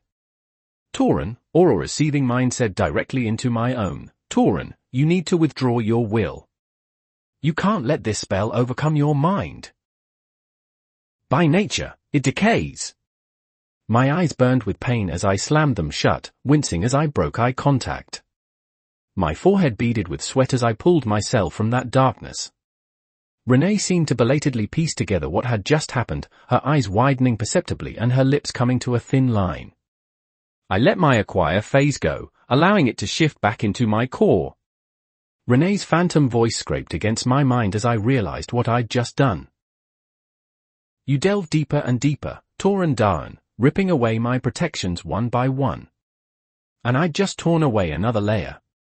What lay beneath was as expansive as a sea, and I felt I'd only just gotten a glimpse. Part of me, the pragmatic part, implored me to engage my will again. Tear away the mask and identify a potential threat below. I could try and cover it up however I wanted, but Renee was dangerous.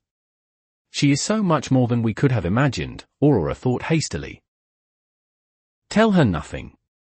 Her Vritra blood runs strong and deep. You must extricate yourself from here as fast as you can before she can engage it. Renee slowly strode toward me, a deep scowl marring the lines of her face. I resisted the urge to take a step back, remembering the bottomless well of power she kept leashed underneath. What did you see, Lord Dawn? She demanded in a voice that was carefully cool and sharper than grave ice. I exhaled, trying to measure Aurora's advice. I couldn't up and run. I suspected that would only start a battle I wasn't prepared for. So I needed to talk my way out of this. Nothing, I lied, matching her gaze once more. Without the insight granted by my will, I couldn't pierce through that artifact through brute force. I didn't see anything, I asserted again, but internally, I was trying to figure a way out of this. Tauren, Aurora said carefully, as if she were sneaking around a sleeping bear that she didn't wish to wake, she knows you are lying. Renee stood across from me, her arms tense. Her eyes searched mine for something in a demanding way, imploring me to speak further. Yet I allowed my own to wander as I tried to think of a way out of this. If there was something I could say or some tactic I could use to facilitate an escape. As my adrenaline dissipated, my thoughts came more clearly. My pupil settled on the syringe of red-green Blythe still clutched in the dead assassin's severed hand. And then Jorta's dying words replayed in my mind. He made you a promise and it's time to pay the price. My adrenaline returned in full force as my body went rigid. Thoughts of Renee Shawn and her secrets banished themselves from my mind as I turned toward the faraway portals. Even Aurora's forcibly calm and melodic voice drifted to the background of my thoughts. If I was lured here to bloodstone elixirs, what was Mardath trying to keep me away from? Oh, God, I whispered, my body locking up as the implications reached me. I'd miscalculated. I'd thought I had time. Time to grow stronger. Time to protect those I cared for. Time to gather myself and my power. But I didn't. Mardath wasn't waiting for Ceres to leave for war. Fiacra was in danger. Chapter 142, Chapter 141, Under Siege. 4,547 words. Nereni. I darted down one of the empty streets, my breath coming in spurts as I tried to ignore the smell of smoke in my nostrils. The sky was alight with an angry orange glow as fires burned in the long distance, the tinge silhouetted against the night. I skated on boots of ice, nearing the end of my alleyway. I engaged my recently upgraded crest, brushing my hand against the edge of the building as I whipped to the side. A frosty glyph shone where my palm had touched. I knew it wouldn't be noticed. Come on, I thought with an undercurrent of terror. You want to chase me, don't you? In truth, I didn't know if my spell would do anything worthwhile. But I had to try. I spun on my feet, a dagger of ice coalescing on my palms as I felt that horrible mana presence barrel through the alleyway. My arms shook as I prepared to spring my trap. A vicar burst from the alleyway, his black and red robes fluttering. Lines of red and green traced his skin, disturbingly familiar patches of malformed blithe stain spreading along his skin. He grinned, a horrid mist seeping from between his teeth. The sickly emerald vapor churned as red veins pushed it on, the swirling substance drawing memories to the surface. I saw my dad, years gone now, slowly collapsing on the floor of our meager apartment. A needle in his arm, the green contents drained entirely. I'd shaken him, asking him to wake up. To stop sleeping. I was hungry, after all. I hadn't known.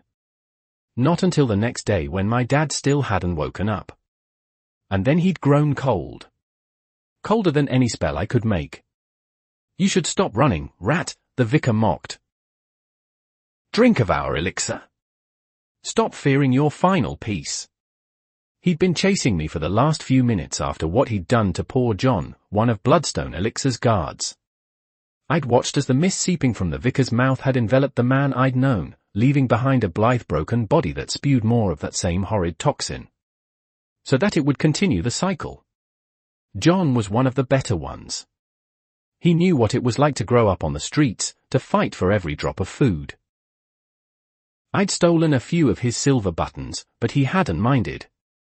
In turn, he'd helped mediate disputes between the people of East Fiacre fairly.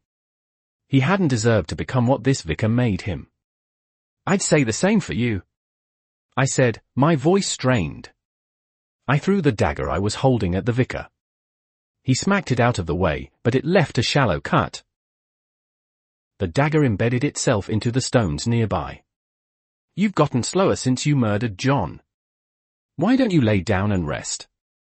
I said in turn. The vicar took a step forward. I threw another dagger, putting on a mask of fear as I backed up. It wasn't entirely feigned. Once again, the vicar smacked it to the side. That horrible gas moved independently of the man, trying to reach my lungs and change me, too. I was far faster than it, but I needed to end this before the gas spread further. Good, I thought, my eyes darting to the side. My frosted mark glowed behind the vicar. I give my body to glorious purpose, the vicar snarled, flexing his fingers. Mardith is going to make us all ascend into something better. And soon, you shall join us, too, he said, taking a step forward. I'm afraid I'm going to decline, I said. Then I clapped my hands together. The rune I'd left marked on the wall erupted with thick chains of ice, the whip-like chords streaming with high notes as they clinked together. They shot forward with purpose, beelining for the vicar. The man turned slowly, trying to batter away the icy chains. Yet they dipped under his arms, wrapping his body and anchoring themselves to the daggers left embedded in the stones. The vicar struggled, straining against my spell. I grit my teeth, holding my palms together in concentration. My chains cracked. Any time now, Wade! I called out, feeling my arms strain. As if on cue, a dozen rats scurried in from the surrounding alleyways. They squeaked with rage, running toward the vicar. He thrashed, kicking a few away. Yet a few managed to sink their teeth into his skin, drawing little bits of blood. But it wasn't enough, this was a mage, and his body appeared tougher than expected. I was about to open my mouth, asking if he could do anything more with his control of rodents, when a veritable swarm of rats churned from the darkness. From drain pipes, the empty canal, hell, even from the rooftops. The chittering mass surrounded the vicar on all sides, but they didn't yet dogpile him. The vicar, apparently, still felt fear. He paused, his breath steaming red and green. I was able to hold my ice chains as he stopped thrashing. I heard footsteps tapping beside me as Wade slowly walked up. His brown locks were in a messy disarray, something I'd learned to love about him. His eyes were shadowed by both his glasses and his bangs, but I blinked at the utter fury I felt radiating from him. Apple the Scornter was perched lazily on his shoulder, the large, scaled rodent watching the swarm imperiously. "I've waited too long for this," Wade said angrily. "I'm going to rip you to shreds, Vicar. For what you did." My eyes darted to the vicar, whose grin had replastered itself back in place. "You'll never get the chance, fool," he snarled, opening his mouth wide. His jaw seemed to unhinge supernaturally as blind gas coalesced along the rims of his rotten teeth. "Wade!" I yelled in fear. He didn't have body-strengthening magic. I would need to. The rats surrounding the vicar piled upon themselves, scrabbling in a mishmash of limbs, teeth, and fur as they created a living barricade against the outpour of blithe gas. The rodents gnashed angrily as their bodies soaked up the spray. "My rats watched how this stuff spread," Wade said, fury lacing his tone as he stalked further. "Your gas only tracks and affects mags. But when it enters a non-mage, or in this case, an animal without mana," he said, trailing off as he looked at the rats who had tanked the attack. They looked sickly, but the effect clearly wasn't as bad as it had been for John. "It spreads about as slowly as it did when your doctrination tortured those I loved." The vicar had the audacity to grin. "Did we take someone from you, boy?" he mocked. "Don't worry, you'll be." The vicar suddenly screamed as something ripped at his leg. A particularly large rat, one that must have weighed a few pounds, tore gratuitously at the priest's heels. He buckled, flattening against the ground so his chin was pressed into the uneven cobblestones. My chains tightened automatically as he splayed out. "That's the Achilles tendon that my familiar just ate through," Wade said, loping forward like an uncaged wolf. I felt my breath pick up and my blood began to surge as darkness overtook my lover's face. "I read about it in a book a while back. That's what allows your heel to flex. Without it, you can't run. Can't escape." Wade knelt down to look at the prone vicar, who was getting an up-and-personal perspective of the swarm of rodents around him. The vicar's fear returned full force as his eyes darted around, only being greeted by beady black dots from every angle. "You think I'm afraid of a bunch of rats?" he called, sounding frantic as he began to thrash at his bonds again. Wade shifted his spectacles further up his nose, the fires burning all throughout the city reflected in the glass. He rested a palm against Apple on his side, the mana beast purring slightly, and something in his face changed. I could swear the color in his pupils bled away to a beady black, patches of fur growing along his chin in something that looked like sideburns. His face narrowed out slightly, his nose becoming a bit more prominent. "Rats aren't what you need to worry about," he said, his voice a bit higher pitched. Somehow, it felt even more ominous. "It's what I can make them do." I watched in mute fascination and mild horror as all the rats around us mutated, growing greenish scales that matched those of Apple. The rodents bulked, growing to twice their size as their claws elongated and their jaws became razor-sharp. The aforementioned Scornter chittered loudly, a cry that was slowly taken up by a chorus 100 strong. The vicar thrashed in horror, screaming obscenities and damning us to the Vritra. The chittering of 100 miniscornters drowned out his cries. "This is for Corey," Wade said coldly. The swarm pounced almost as one, sinking their teeth and claws into the pinned vicar. He yelled for a time, but eventually, that dropped off as his blood sprayed high into the air. The amped rats chittered with glee as they ripped into their prey. I watched, my eyes wide at the carnage. The vicar was devoured alive by an army of fur. I traced the path of a rivulet of blood as it streamed to the side, dripping into an empty canal nearby. When they were done, there wasn't even a corpse left. Only bare tatters of blood and cloth and few chips of bone. Blood smattered the mouths and claws of every pseudo-scornter, their beady eyes surging with bloodlust. I turned mechanically back to Wade. Those strange changes to his face melted away, the rats around him slimming down in size and shedding their green scales. He exhaled weakly, bending over as the strain of what he'd just done threatened to overwhelm him. Apple teetered woozily on his shoulder. I took a few steps forward, the rats parting around me. Wade looked up at me, his glasses slightly askew. His eyes were blown wide beneath them as he watched me approach. "Oh, Nereni," he said as if it were a curse. "By the Vritra, I didn't want you to." I gripped both of his shoulders firmly, pulling him into a deep kiss. He hesitated for a moment before returning it, his body slackening even as the world burned around us. I separated a moment later, pushing his glasses back up his nose. He flushed as he always did when I did that. "That was the hottest thing I have ever seen," I breathed huskily. "Just don't do it again without telling me. Or to someone who isn't a vicar." Wade glanced back at the remains of what used to be a human. "Scratch that," I thought angrily. "That thing could never have been human." "I've been planning to do that for too long," he said tiredly. "Ever since they broke my mother and sister. It's all been boiling up. Waiting to explode." I raised a brow, squeezing my Wade tighter. "Is that what happens when you get angry?" I teased. "You grow sideburns and a longer nose." I paused, thinking a bit.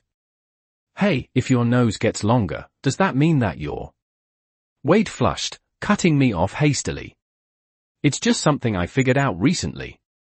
I told you how my magic was acting weirdly with Apple, right? Well, when I tried to hone in on that feeling, I was able to do that," he said a bit quickly. "Though it tires me really fast." I gave Wade's shoulder one more squeeze, then separated from him. I opened my mouth to say something, then my head snapped to the side in surprise. A tide of mana was rolling toward us, seeping through the stones. A wave of green gas, interlaced with red lines, seemed to hone in on our location. "Wade, how fast can you run?" I said, grabbing his arm and preparing to try and carry him. "That gas tracked Mag somehow." I was under no illusions that it wouldn't try and change us like it did to John. He opened his mouth to speak, but before he could, a strange mist seeped up from the cobblestones. It swirled unnaturally, enveloping the two of us in a cocoon of woven water. I could somehow see and sense my surroundings just fine. The massive cloud of gas churning toward us immediately halted in its path, seeming to be confused by something. Then it arced upward, surging toward the northwest with a mind of its own. I breathed in Cassian's mist, feeling in awe of this strange new power of his. He'd pushed one of his spell forms even higher recently, allowing the mist he created to become even more powerful.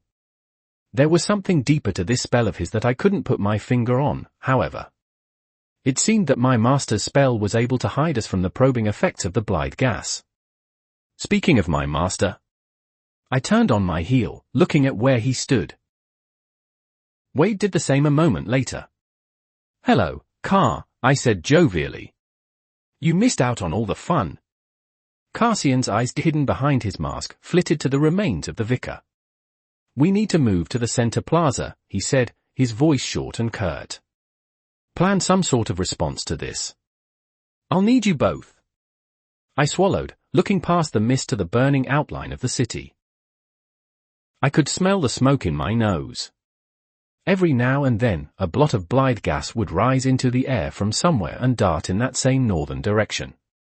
I felt my hands clench. "Yeah," I said angrily, remembering how hard I'd worked to erase this death drug from the world. "We need to plan." The central plaza oozed with chaos. Men rushed about uncertainly, looking for their wives. I heard a child crying somewhere as a mother tried in vain to shush him, a haunted cast to her eyes. I barely caught a man as he tripped on a protruding stone. He didn't seem to recognize me, his eyes bearing a shell-shocked cast. 101 conversations fought to be heard over the din. Beyond East Fiacra's borders, the city rumbled as mana fluctuated wildly. Whatever was happening, it was worse in the other districts. I turned around in concern, Wade, Cassian, and Hopeful by my side. The normally stoic Shield's face was even more haunted than that of a corpse. He'd joined us on the way to the central plaza, barely responsive to words.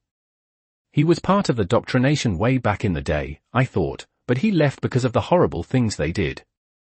Is this like that? I wondered. The people of East Fiacre thrummed with fear and uncertainty. They could see and feel the city breaking down everywhere but here, and the only incursion of the disaster happening afar were the vicars bearing down on the mags of bloodstone elixirs. I heard a raucous clanging that echoed over the panicked voices of the crowd. Instinctually, everyone quieted down, turning their heads uncertainly toward the loud noise. After all the action had been ingrained in their bodies for months every time the stew was finally ready. Auntie Greed moved her aging body, standing precariously atop a pile of rubble that overburdened an empty canal. "Everyone," she called out hoarsely. "Everyone, stop!" I blinked in surprise as Greed commanded the crowd. "We need order. Order like at our cook fires and gatherings. Not pushing, shoving, and trampling." I was shocked by how quickly the East Fiacran settled down, looking hopefully up at the old stewmaker. Gradually, the crowd, several hundred strong at least, became less an unruly mob and more an unordered troop. Greed looked over us all as a resounding explosion sounded somewhere far to the north. She shuddered from the vibrations but didn't flinch. Her greying hair was pulled into a haphazard bun as she looked over the desperate crowd. "Fiacre is burning," she said. "Most districts are under attack from vicars spewing a blight-like substance, infecting them and continuing the destruction," she said slowly. The crowd almost exploded again. "Where is my daughter? Almost lost my life to. Buried in the rubble dash." But one question rose above them all. "What are we going to do?" someone finally voiced over the growing chaos. Greed clenched a hand. The crowd's eye settled on her, looking desperately for guidance. For some sort of assurance that things would be all right. "I've lived in this district for over 20 years, she said quietly. "I've grown with you all. Learned with you all. Cooked for you all. And fed you all from my own stock. And never have I asked for anything in return." The crowd held its breath, and to my surprise, I felt my own breath refuse to leave my lungs as well. I leaned forward, my eyes intent on the woman who had raised me. What was she aiming for? "The infection that is attacking this city is only striking at mags," she said. Then the woman who was all but my mother braced herself atop that rubble as if about to face the gales of a hurricane. "But it leaves non-majors alone. Right now, only you all have the power. The power to make a difference."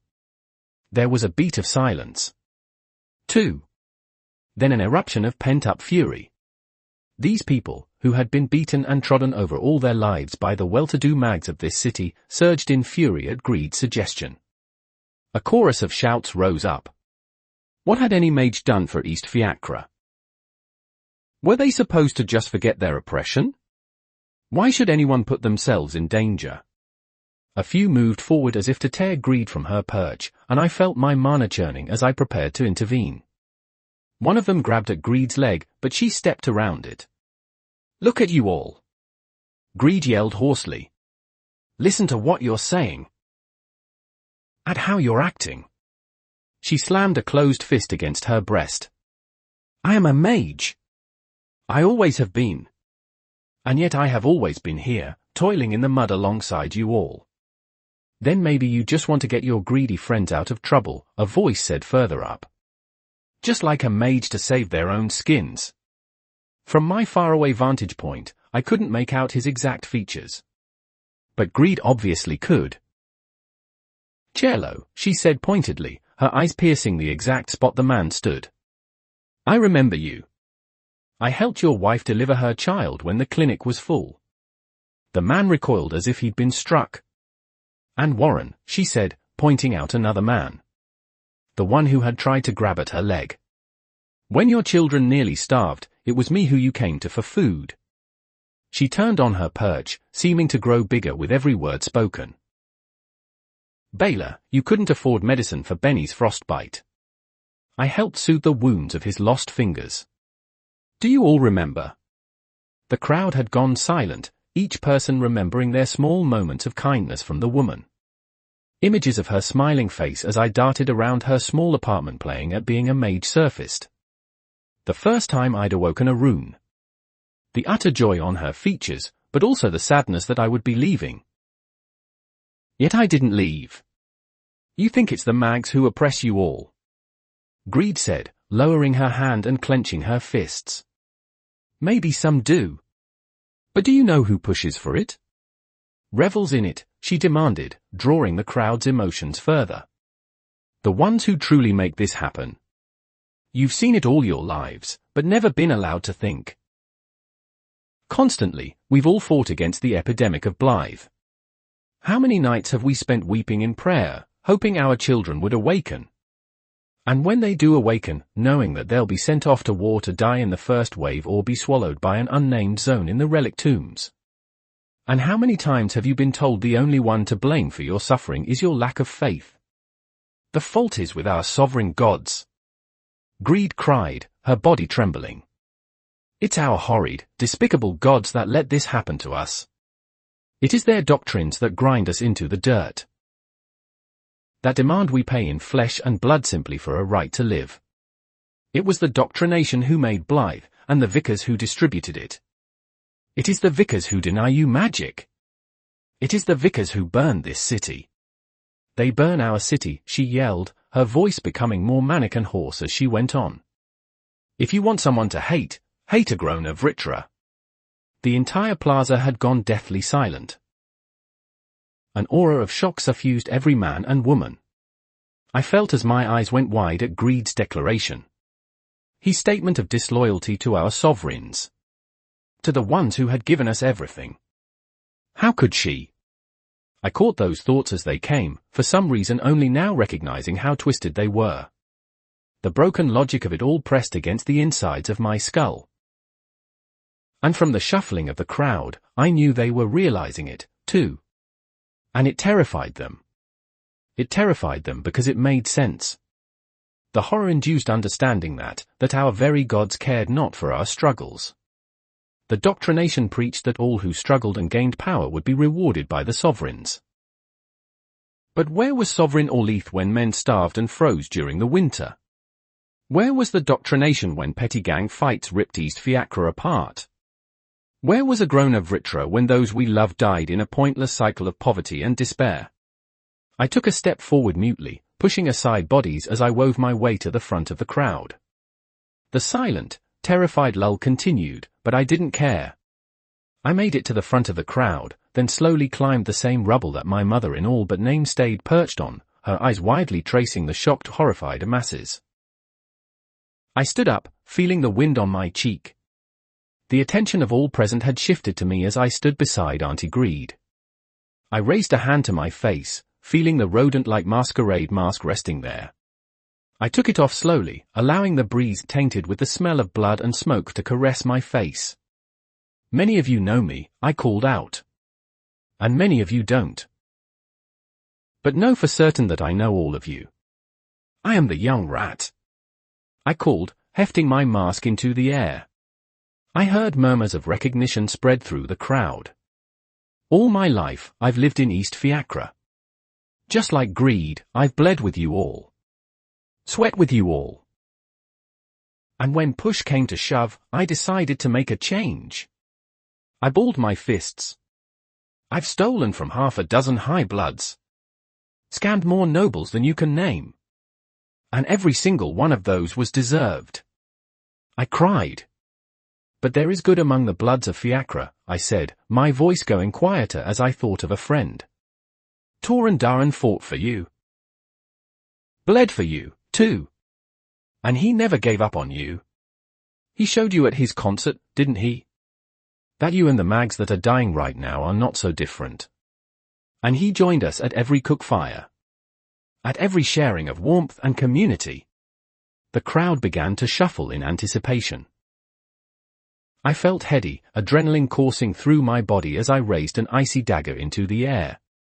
A crash of power and rumble from far in the north threatened to upset my balance, but I stayed strong. We need a plan to save our city, I said. I'll take the purse of any high blood who dares flaunt his wealth in front of my eyes, but I'll be damned to hell if I let the doctrination take my home. They've taken our families. Our hopes. Our dreams. Our futures. They won't take our home from us, too. Who is with me? I stared out at the crowd. After a beat of silence, a cry of support rose from the center. Then another. And another. The cheers of resolve grew in volume as the infectious anger of a people long oppressed finally found an outlet. A place to pour their buried energy that could make a difference. I thought about Toran, in that instant. I thought I understood what he'd been trying to do with his music, creating a bridge between two worlds. I didn't think my speech would have been nearly as successful without solid proof that there were good mags from the outside.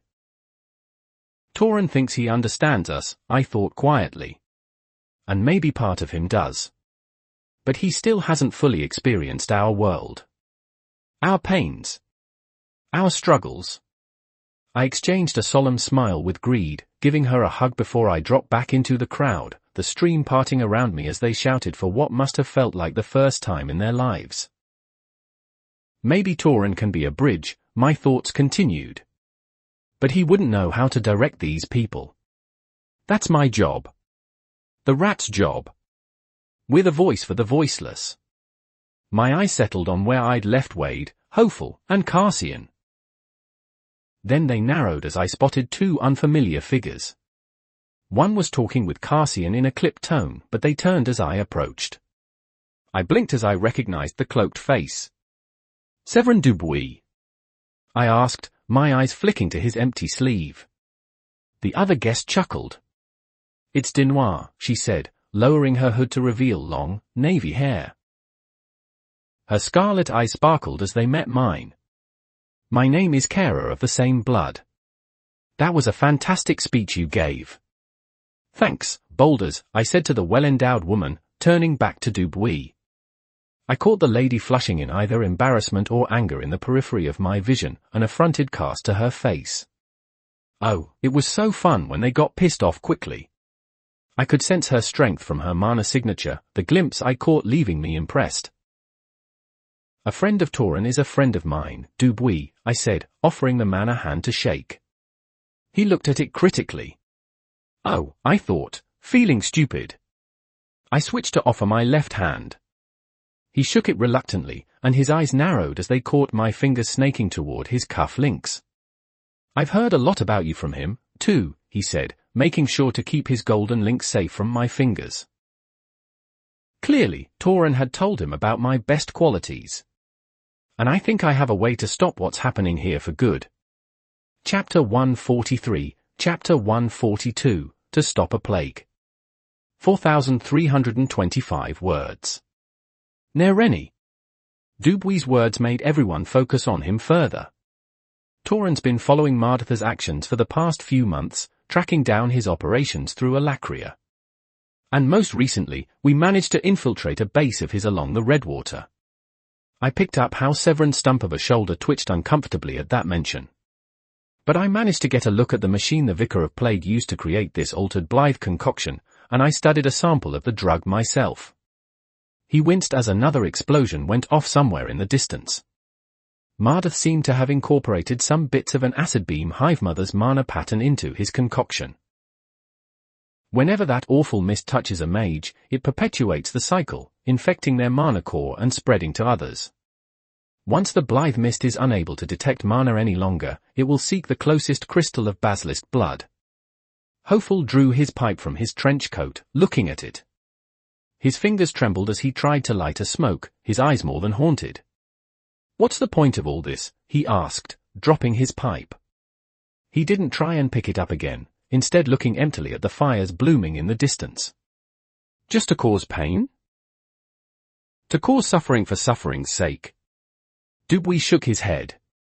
The basilisk blood contains the resulting mana. It maintains its charge. Charged for something.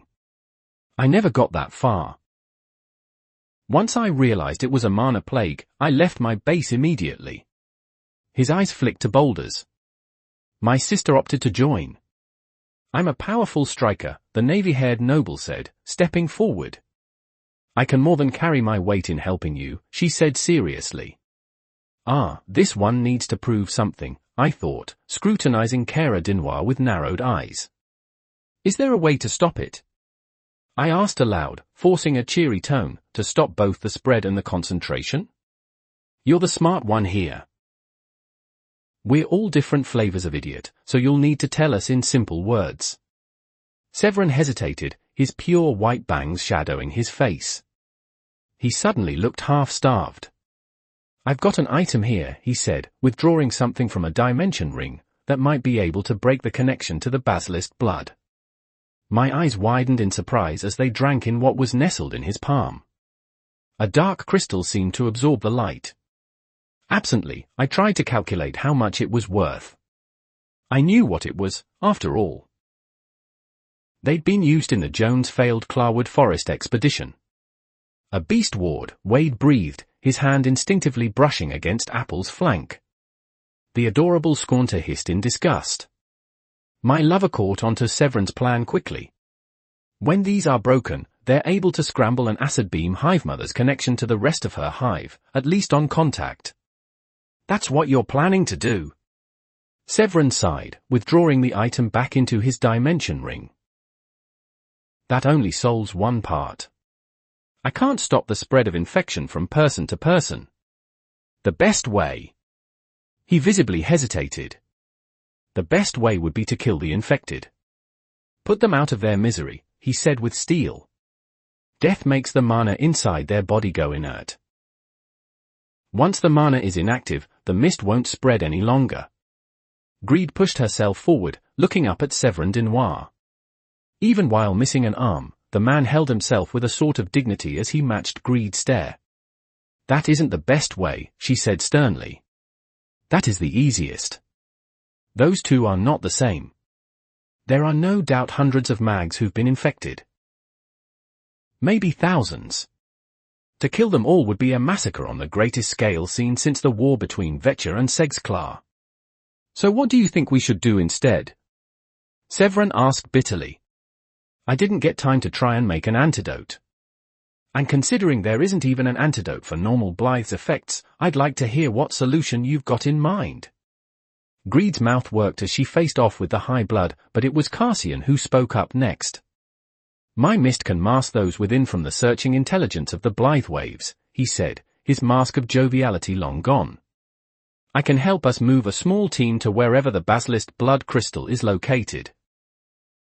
And in regards to helping those at risk of being infected, we do have options. My mentor withdrew an item from his dimension ring, holding it out. A bluish beast core swirled with light striations in his hand, the object glowing with a faint pulse of mana. He looked at Greed. I know you said that you would never again help the rats with your spell form, he said solemnly, dipping his masked head. But I would ask that you do it again. For one last heist. Greed stared at the beast core. Her soul rune was a spell form that allowed her to work in tandem with other mags to store their spells in a beast core. And if Cassian could store his mist in a core? I breathed out, my cheeks flushing as I recognized what that meant. My mentor could create half a dozen spells that wouldn't need to be activated by him alone. Only the person who smashed the core. Greed's palm settled along the unnaturally smooth blue surface. One last heist, she whispered, as their mana began to flow and twist together. Over the next several minutes, a plan slowly formed from the pieces scattered about. Severin had suggested small squads of unadorned should carry a beast core to places in the city he pointed out as high-risk areas, then smash the core and blanket them in protective mist. East Fiacrans could then spread out, spreading the word to all the mags who were still uninfected to gather inside the mists for protection. Adding on to this, Wade had offered the guidance of his rats to each of the unadorned who volunteered for the dangerous missions. He would stay behind to help coordinate the rescue efforts. Men and women surged forward in droves to help this suffering city against their longtime oppressors. Cassian had withdrawn a surprisingly vast amount of water attribute beast cores. He worked tirelessly with Greed as he infused one after the other with mist, seeming to tire only in mana. His spirit remained strong as ever. He sighed as he finally altered a beast core, both his and Greed's faces matted with sweat. He flexed his arms as one of the volunteers, Benny's mother, Baylor, resolutely accepted the core into her hands, seeming almost reverent. The young Benny clung to his mother's dress with hands that missed a few fingers, sniffling lightly. Yet even his eyes shone with something beyond resolve. Bela gave me a steady salute as she clutched the beast core closer to her chest. "I'll make a difference, Miss Rat," she said solemnly. "I promise you that. I'll save lives, like Lord Darn did my boy," she said, her hand clutching Benny's shoulder. I nodded. "Just make sure to ask for compensation afterward," I said jokingly, acknowledging her resolve, "else we'll have to steal some for you." Bela smiled hesitantly, then turned around. A stream of unadorned citizens trailed after her, all wielding various household implements and scrap items in a roughshod attempt at weapons. There was a fire in their steps that belied their strength. I offhandedly wondered how they couldn't be mags as I saw the burning in their eyes. One of Wade's rats hopped up onto Bela's shoulder as agreed, its beady little head looking for any sort of danger. "Why did you have so many beast cores?" I asked Cassian quietly as he settled in beside me. "We both know how expensive those are, my dear mentor," I continued, voicing the question that had been bothering me for the past few minutes. "He planned to try and attack the doctrination himself," Hopeful said, plodding up beside his longtime friend. "He figured he could manage a way to get Greed's assistance regardless." He looked at me, clasping the head of the axe on his waist. I was going to join him. But they got to us again, first. I worked my jaw, watching as the good people of East Fiacra streamed from the central plaza, each soul searing with a purpose that hadn't been there before. "And why didn't you tell me?" I asked, looking at the man who had trained me. Cassian adjusted the bandana around his mouth, refusing to answer as Mr. Dubuis stepped up, his sister gracefully sliding into step beside him. "Are you all ready to go?" he asked, adjusting the teal cloak on his shoulders. "We'll need to keep an eye on the sky for where the Blythe vapor travels as it returns to the source, and avoid any vicars that might try and vomit that horrible gas onto us." "Yes," Hopeful said, standing up from where he'd been sitting nearby. He flexed his muscled arms. "You were right, Nereni. Too long have we allowed the doctrination to take from us all. To bury their dirty fingers into everything we try, tainting our dreams and ruining our peace. I've run from my past for too long." He clenched his axe tightly. "It's time we took the fight to them." I jumped over a protruding slat of rotted wood, mana thrumming through my veins as our group darted through the streets. Everywhere I looked, the air was tinged with a light layer of green. Within the confines of Cassian's mist spell, we were thankfully unaffected. Cassian, Hopeful, Severin, and Kara kept pace with me as we ran northward, following the blots of Blythe mist that streaked into the sky and concentrated somewhere in North Fiacra. All around the city, a picture of destruction burned in my eyes. Remnant traces of battle tinged the mana in the air, and smashed rubble around decimated houses belied the conflict. I spotted the bodies of several vicars as we ran, but there were far more mags who had been subsumed like poor John. Their eyes seemed to plead as their cores were turned into no more than a battery. When they exhaled their sorrows, only Blythe gas seeped from their mouths, streaming up into the night. These were the ones who had last tried to fight. Here and there, I spotted familiar East Fiacrans darting through the rubble, checking on bodies, barging into homes to check for survivors, and putting out fires with buckets of water pulled from the nearby canals. Whenever they found mags still alive, which was more often than I'd suspected, they pointed them toward a pre-designated spot of misty protection. Mr. Dubuis' face had a deep cast to it as he ran, glancing at his sister every now and then. Miss Boulders, on the other hand, seemed to have molded her face of iron. Even as signs of destruction, fighting, and death flashed around us, she had the lithe grace of a trained soldier. Of a woman who knew what needed to be done. Maybe I shouldn't call her Boulders, I thought absently as we snapped down an alleyway, tendrils of water vapor following in our wake. She's the real deal. Not a puffed-up pansy like all those noble girls I stole from. Hopeful's bear-like form was as sturdy as the greatest temple as he ran. He was once an initiate in the doctrination, I knew. He'd only said a little about his time there, but he'd left, hoping to never see the temples again. And now they'd chased him, even here. Yet the man who had treated me like an uncle, who had given me a listening ear and an insightful view into the world, and who had shown me why I needed to be patient, looked ready to bring his wrath to those who had chased his nightmares for so long. I couldn't see what was beneath Cassian's mask as he took the lead, but a sort of grim determination seeped from my mentor. He was the one who taught me the joy of quipping in battle, of always bearing a smile on your face, even in the darkest of circumstances. But since he'd accomplished his revenge against Flint Dorner Joan, that side of him had bled away. He'd let go of another mask. Afterward, he'd always seemed focused on something farther away. Something none of the rest of us could see. But now, his eyes were focused on the path directly ahead. The wall separating North Fiacre from the other sub-districts was utterly destroyed. It had once nearly bisected the entire city, a towering black earthen structure that kept the poor penned in and the rich in their cozy warmth. Yet something had happened to destroy it, revealing the land beyond. I gulped. I'd thought South and West Fiacre had been hit hard by the Blythe Plague, but North Fiacre looked like it had been run over by one of the Vritra themselves. From that barest glimpse I caught, it was hard to see a building that wasn't a smoking ruin or wasn't in the process of becoming one.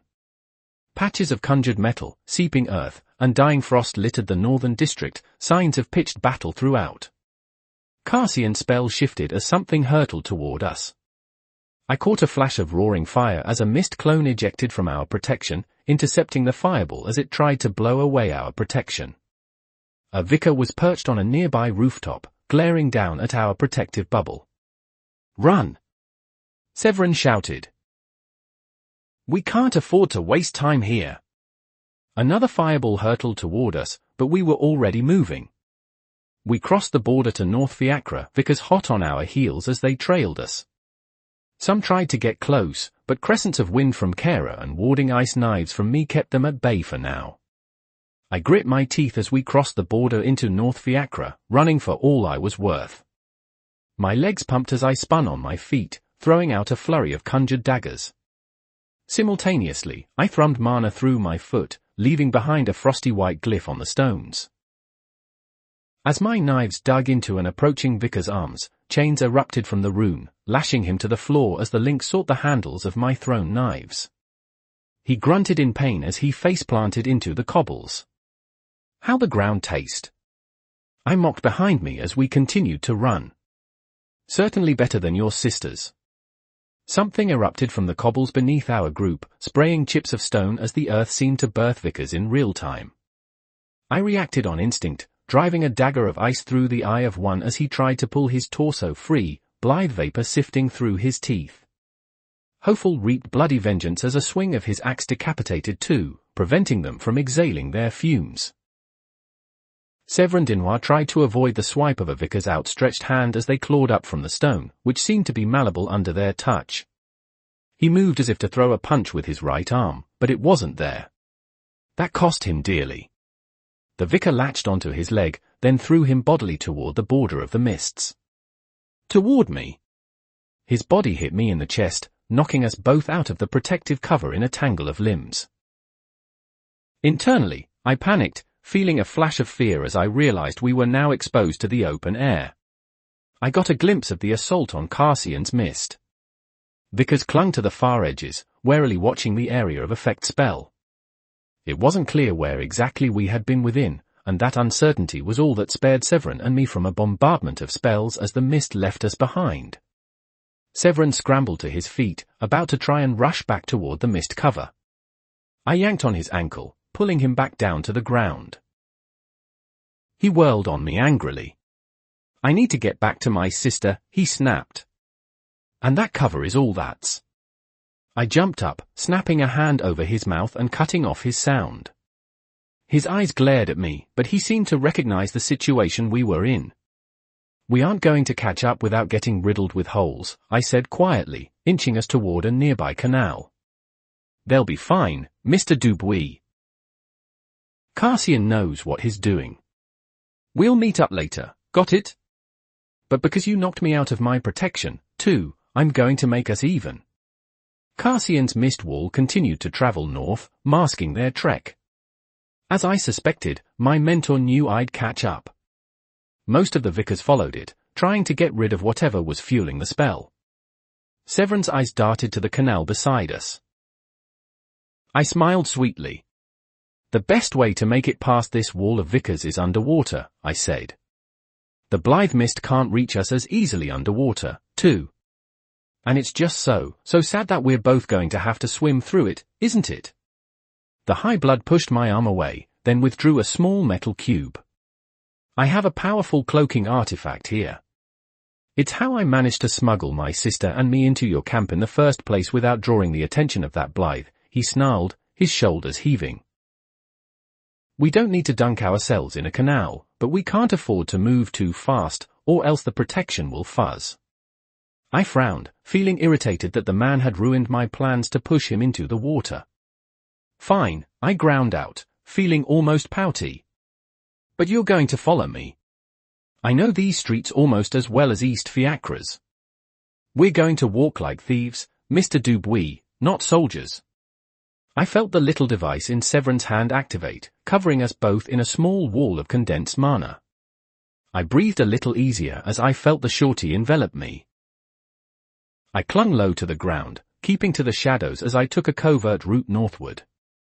As we'd gone through North Fiacre while trailing the splashes of green overhead, I'd long since realized where exactly we were headed. Where this final showdown with Blythe would take place. Severin was able to match my pace surprisingly well. I'd taken him for a snooty, holier-than-thou man after how I saw him treat other high-bloods, yet I found myself surprised with how well he moved through stealth. You're a thief, too, aren't you? I thought wickedly as I peeked around a corner, noting as Baylor directed a few unadorned down another street. They ran with abandon, no doubt fearing the retribution of the vicars high above. Thankfully, Cassian's path of water had drawn the attention of most as they tried to rip him out of his shell. Bella made eye contact with me after a moment, and for the first time, I noticed the other men trailing her. A contingent of high-blood guards stood in tattered uniforms, haunted casts to their eyes and the look of a startled rabbit. In their center was a familiar man. What was his name? Rambling something. The tattered crest on his jerkin was a dark helmet. I could have sworn I'd stolen from him before. I patted Severin's arm, then pulled us forward. Baylor probably had a good idea of where the vicars were most concentrated, seeing as she'd been through here a bit more. Severin and I could plan a more controlled push forward. Baylor, I said in a whisper yell. How are the evacuations? Baylor looked nervously back at Rambling, whose eyes were fixed intently on Severin. The man was a bit broader than average, bearing a build more akin to Hofel's. His greying hair had probably used to be slicked back, but now he huffed while holding his cane for support. His elegant silk suit looked more than scorched. We've gotten a lot of people out of their homes so far and into the pockets of mist, she said hurriedly. The vicars tried to break through them, but after we gathered enough mags, we were safe. They're able to fend off their attacks while we go out looking for more survivors. I nodded. When I opened my mouth to speak again, I was surprised to hear the steady timbre of Rambling's voice. Severin of high blood Dinar, he breathed. You're here, too. He looked at me, his calculating eyes narrowing. And you? You stole from my manse, once. A priceless artifact handed down by my great-aunt. It cost me an arm and a leg to buy it back once it got onto the market. Oh, yeah. Mort Helm. He was one of our first targets, and I'd gotten a pretty penny for pawning that bracelet off. I snapped my fingers. But it was a really nice bracelet, I said, then decided to ignore the affronted man as I turned back to Baylor. Can you tell me the safest route northward? I got separated from the rest who are going to attack and we need a good route onward. Baylor fidgeted nervously, Benny clutching her pant leg. If you go by the big fountain east of here, that's clearer. We'd planned to drop one of the protective spells there, but the area was too decimated by spellfire and other debris. It wasn't a good gathering place. But if you just want to pass through. I nodded, turning to the side and preparing to leave. There was only so much time left, and Cassian would be waiting for me. This city was waiting for me. Wait, Morthelm said as I prepared to leave. You? You're Lord Darren's friend, aren't you? He said, looking at me. I nodded, itching to leave. He's a good man, I said. If it weren't for him, your ungrateful, lazy ass wouldn't be getting saved right now. He kicked the bad man who tried to stab me, Benny said from Baylor's skirt. Used his magic and everything. He's the best mage there is, I promise. He'll come here to save us soon. Morthelm's eyes focused on the little boy without fingers, his mouth slowly working. I could almost see the calculations he was doing in his head. I thought steam might fly from his ears from how hard he was thinking. Then he seemed to realize something as his eyes widened in disbelief. Morthelm looked at Severin, then back at Baylor. I see it now. High blood's working with street rats. The highest of the high being helped by the lowest of the low, all coordinated by unadorned, he breathed, his back straightening as his eyes flashed. And you all know Torrhen Darren. This is what he meant, wasn't it? What he was trying to do. An explosion sounded nearby, and several vicars slid onto the street. They looked at our group hungrily, jeering their promises of salvation. Fuck! I thought, recognizing the situation we'd just gotten ourselves in. Now that the vicars had spotted us, we'd have to fight or chase them. I began to summon my ice daggers, but a hand on my shoulder pushed me back. I squawked angrily as Renton Morthelm put himself between the group and the vicars, his guards hesitating by Baylor's side. His cane tapped on the ground as he walked forward, putting himself in our enemy's sights. Take my men, he said, not turning around, to somewhere safe. Baylor hesitated, seeming unsure. Renton turned his head back, inspecting the mother and the boy. What is your name, woman? He said, slightly gruff. I realize now that I never asked for the name of my savior. Baylor, the woman stuttered, taking a few steps back. Morthelm's guard seemed unsure as they hesitated, too. Go, Renton said, unsheathing a sword from his cane. He flourished it, and I felt a pulse of mana emanate from him. It spread over the street, washing against the vicars who prowled along the rooftops and cobbles. I may be old, Miss Baylor, but I still bear the pride of high-blood Morthelm. The vicars focused on Renton as the mana flowed over with unnatural intensity, their eyes shifting as some sort of spell enraptured their focus. It has been a long, long time since I acted as the shield for my ascending party, my spells drawing the attention of every fell beast that crossed our path. But know well that no enemy shall pass me. Severin stumbled forward, gripping Renton's arm with his sole remaining hand.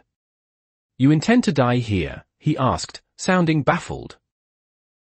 You won't survive. And you're doing this, for non-mages. Renton scoffed, shrugging off Mr. Dubuis's hand. Lord Darren was right, he said, flourishing his cane. I would not have believed him had he told me what he was trying to do.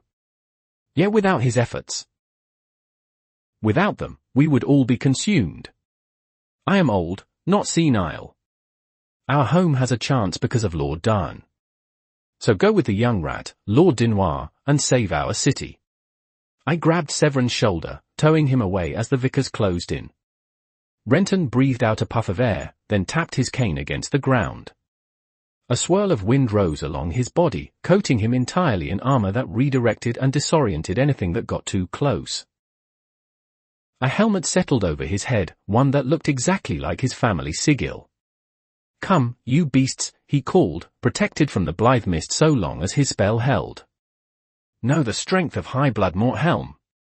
Severin watched in awe as I pulled him away toward where Baylor had indicated earlier.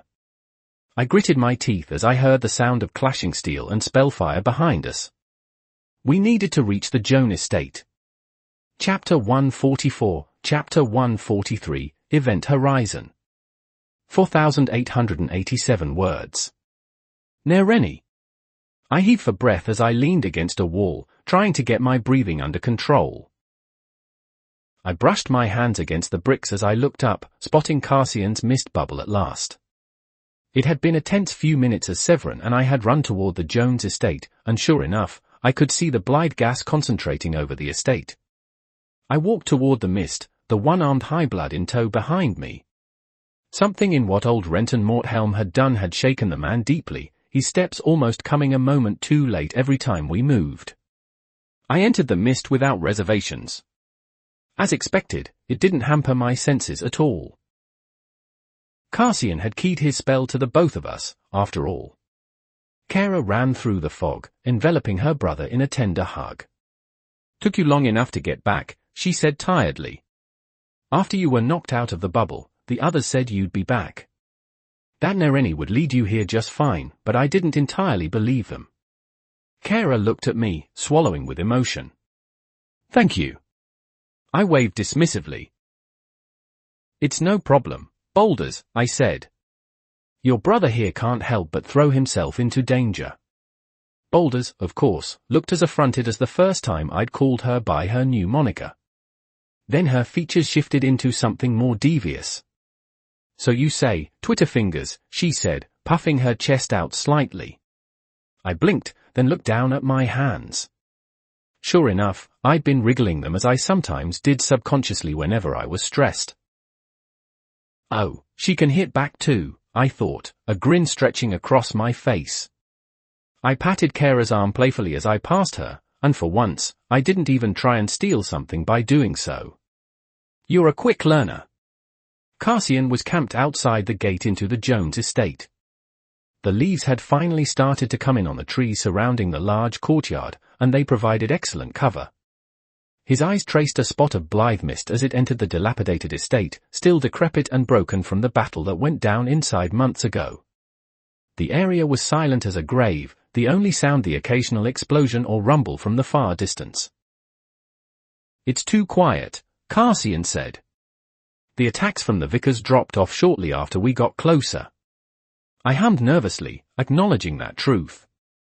There was an almost palpable darkness radiating from the estate, a queasy sickness that seemed to infect the air and make breathing difficult.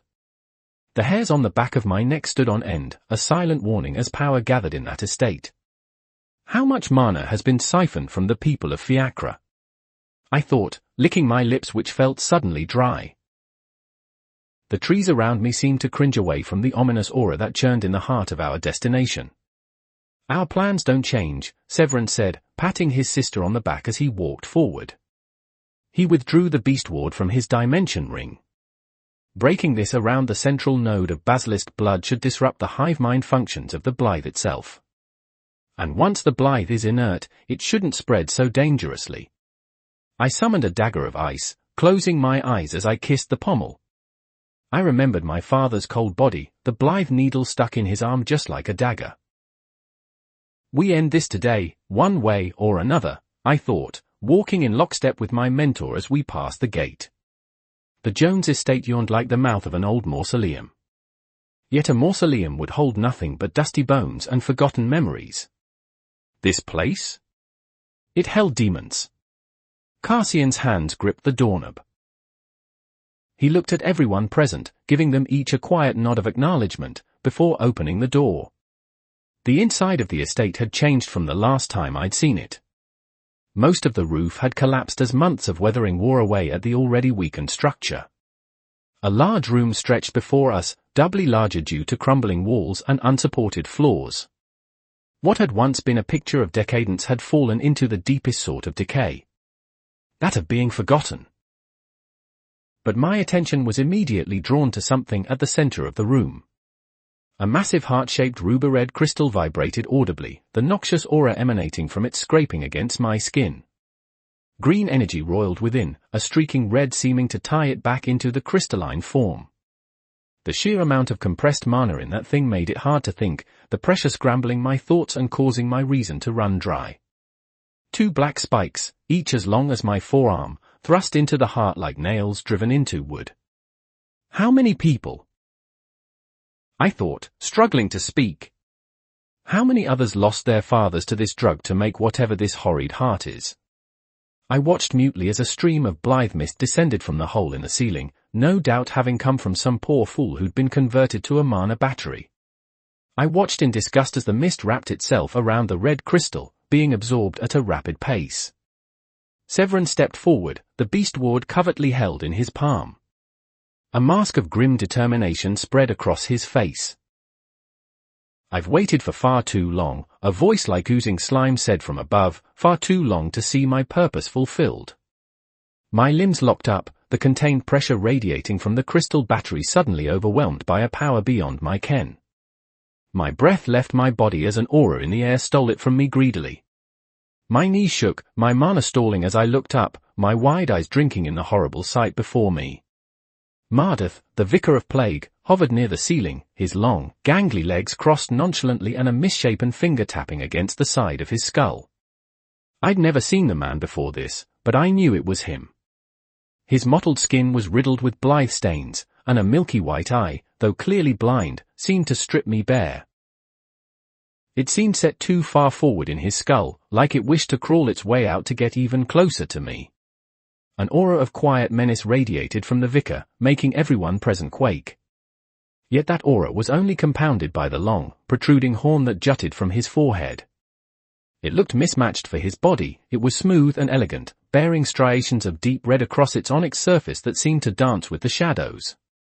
It had the same air of regality as a dark iron crown, though the king who wore it seemed paltry in comparison. Through the haze of my terror, I was able to recognize what I was looking at. Around the base of the horn, ugly black stitches and bloody cuts belied the truth. That horn had been grafted on. Transplanted from somewhere. "Do you know what makes power, rats?" Mardath asked the silent room. I dared not breathe, some primal part of me hoping that if I didn't move, he wouldn't see me. "It is pain. The pain of struggle." His good eye burrowed into me for a moment, and I heard myself whimper slightly as his aura pressed down on me. All of us coming on this mission were aware Mardath could be here. We hadn't said anything, fearing to make our terrors a reality. If we didn't think about the guardian of our final destination, then he wouldn't haunt our steps. But we couldn't ignore it any longer. He was here. "I plateaued in power long ago," Mardath said with a snort, content to hover in the air and twiddle his fingers.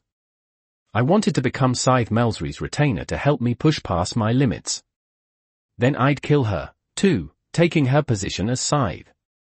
One day, I would take Varadotha's head for myself as well." Mardath's eyes left me, and I almost felt I could breathe.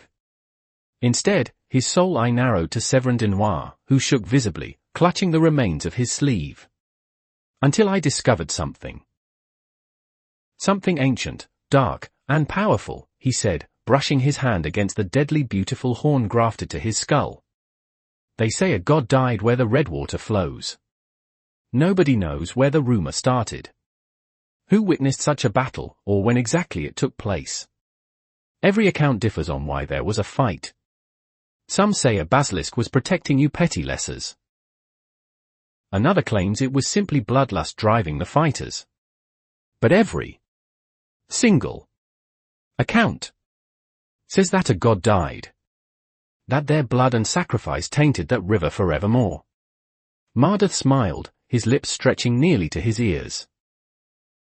His mouth was unnaturally wide as he smiled with blackened teeth, the more seeming to invite my death. "It wasn't just any god that died. I found what was left, the remains seeping into the red water.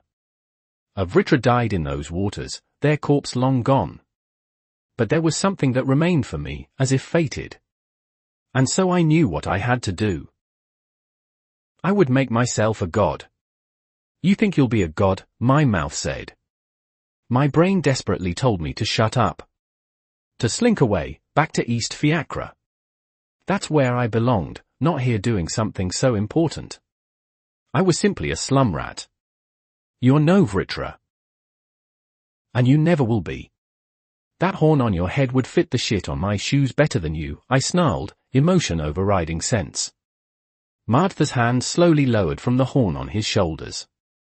"I am going to kill you slowly, rat, if not for that statement, then to make the little mage feel a fraction of the pain he put me through by denying me my goal," he said, slowly lowering in the air. "But I need an audience. What is a god without worshippers?" "So you'll live until my ascension," he said with a smile that looked like a grimace. "And then I shall allow you to die." I felt a horrid, turbulent shift in the mana, the roiling mass of energy inside the basilisk crystal lurching and churning. Only Kara seemed to recognize what was happening as the decay attribute blithe churned in the heart crystal, entering the spikes horns embedded into it. They began to glow with a bright green light, the energy within focusing to a razor-sharp point. It traveled through the air in a barely visible tendril, a murky green energy questing for something. And then that tendril of purified mana touched the horn on Martha's forehead. I watched in horror as it was sucked into the beautiful horn, the Vicar of Plague shaking visibly as he closed his eyes in bliss or agony. "I will be a sovereign," he declared, the mana pumping through him in waves. "My purpose will finally be fulfilled." My body moved.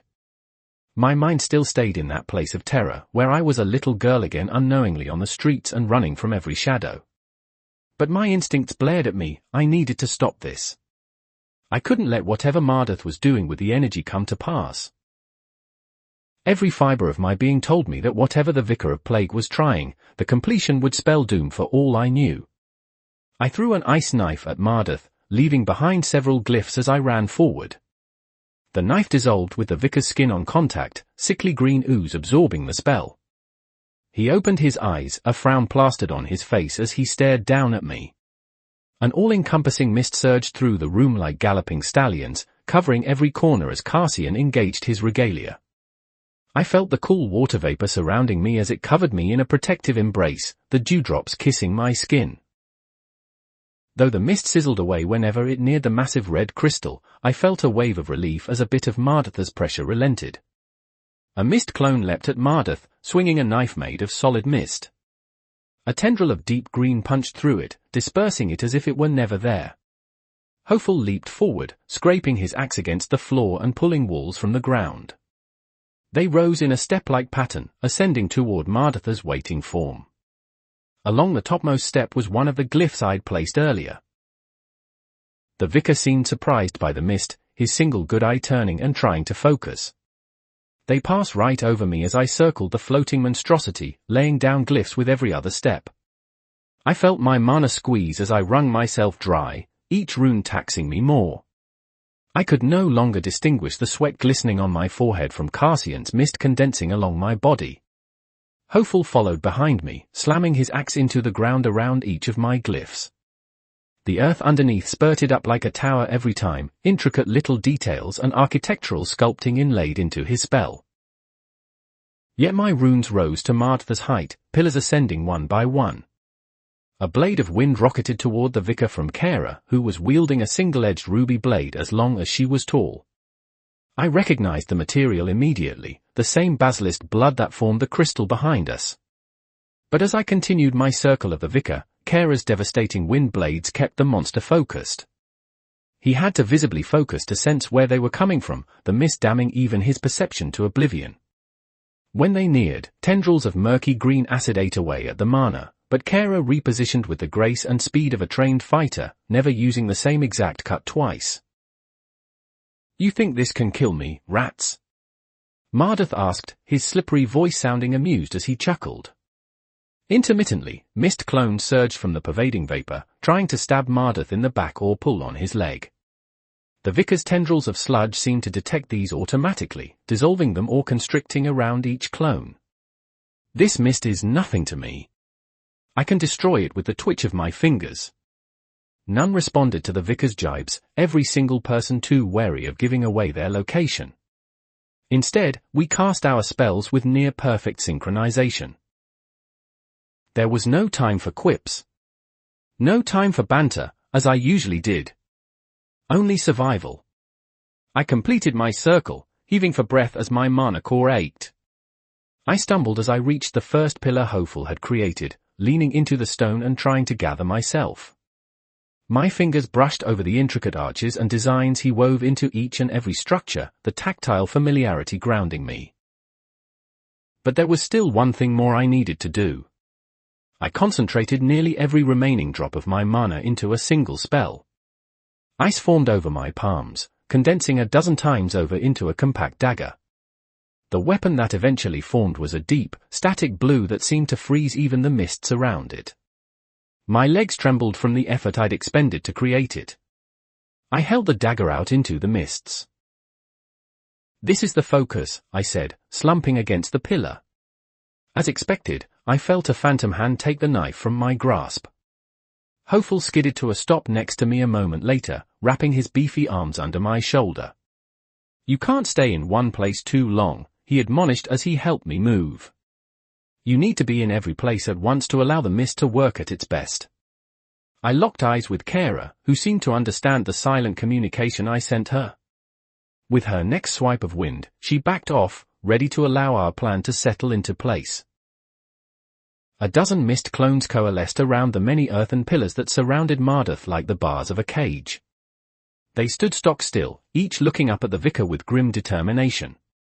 I saw a flash of Cassian's body as he bound toward Mardoth, running up steps of earth as his clones looked on seriously.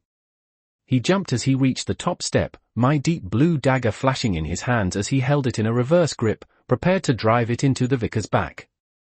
The vicar spun, his hand whipping out faster than I could track as his fingers closed around Cassian's throat.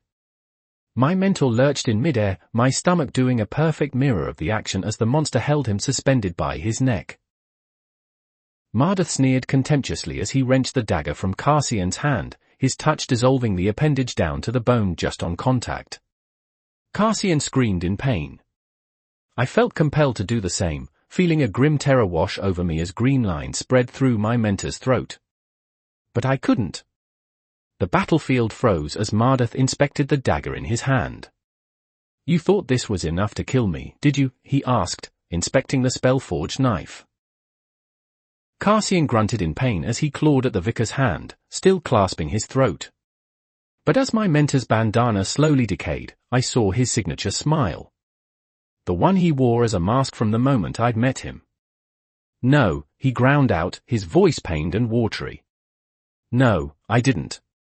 I expected it to hold you." I exhaled a shuddering breath, then smashed my hands together. The glyphs on every single pillar glowed once, twice, then erupted with icy chains as they streaked toward the dagger.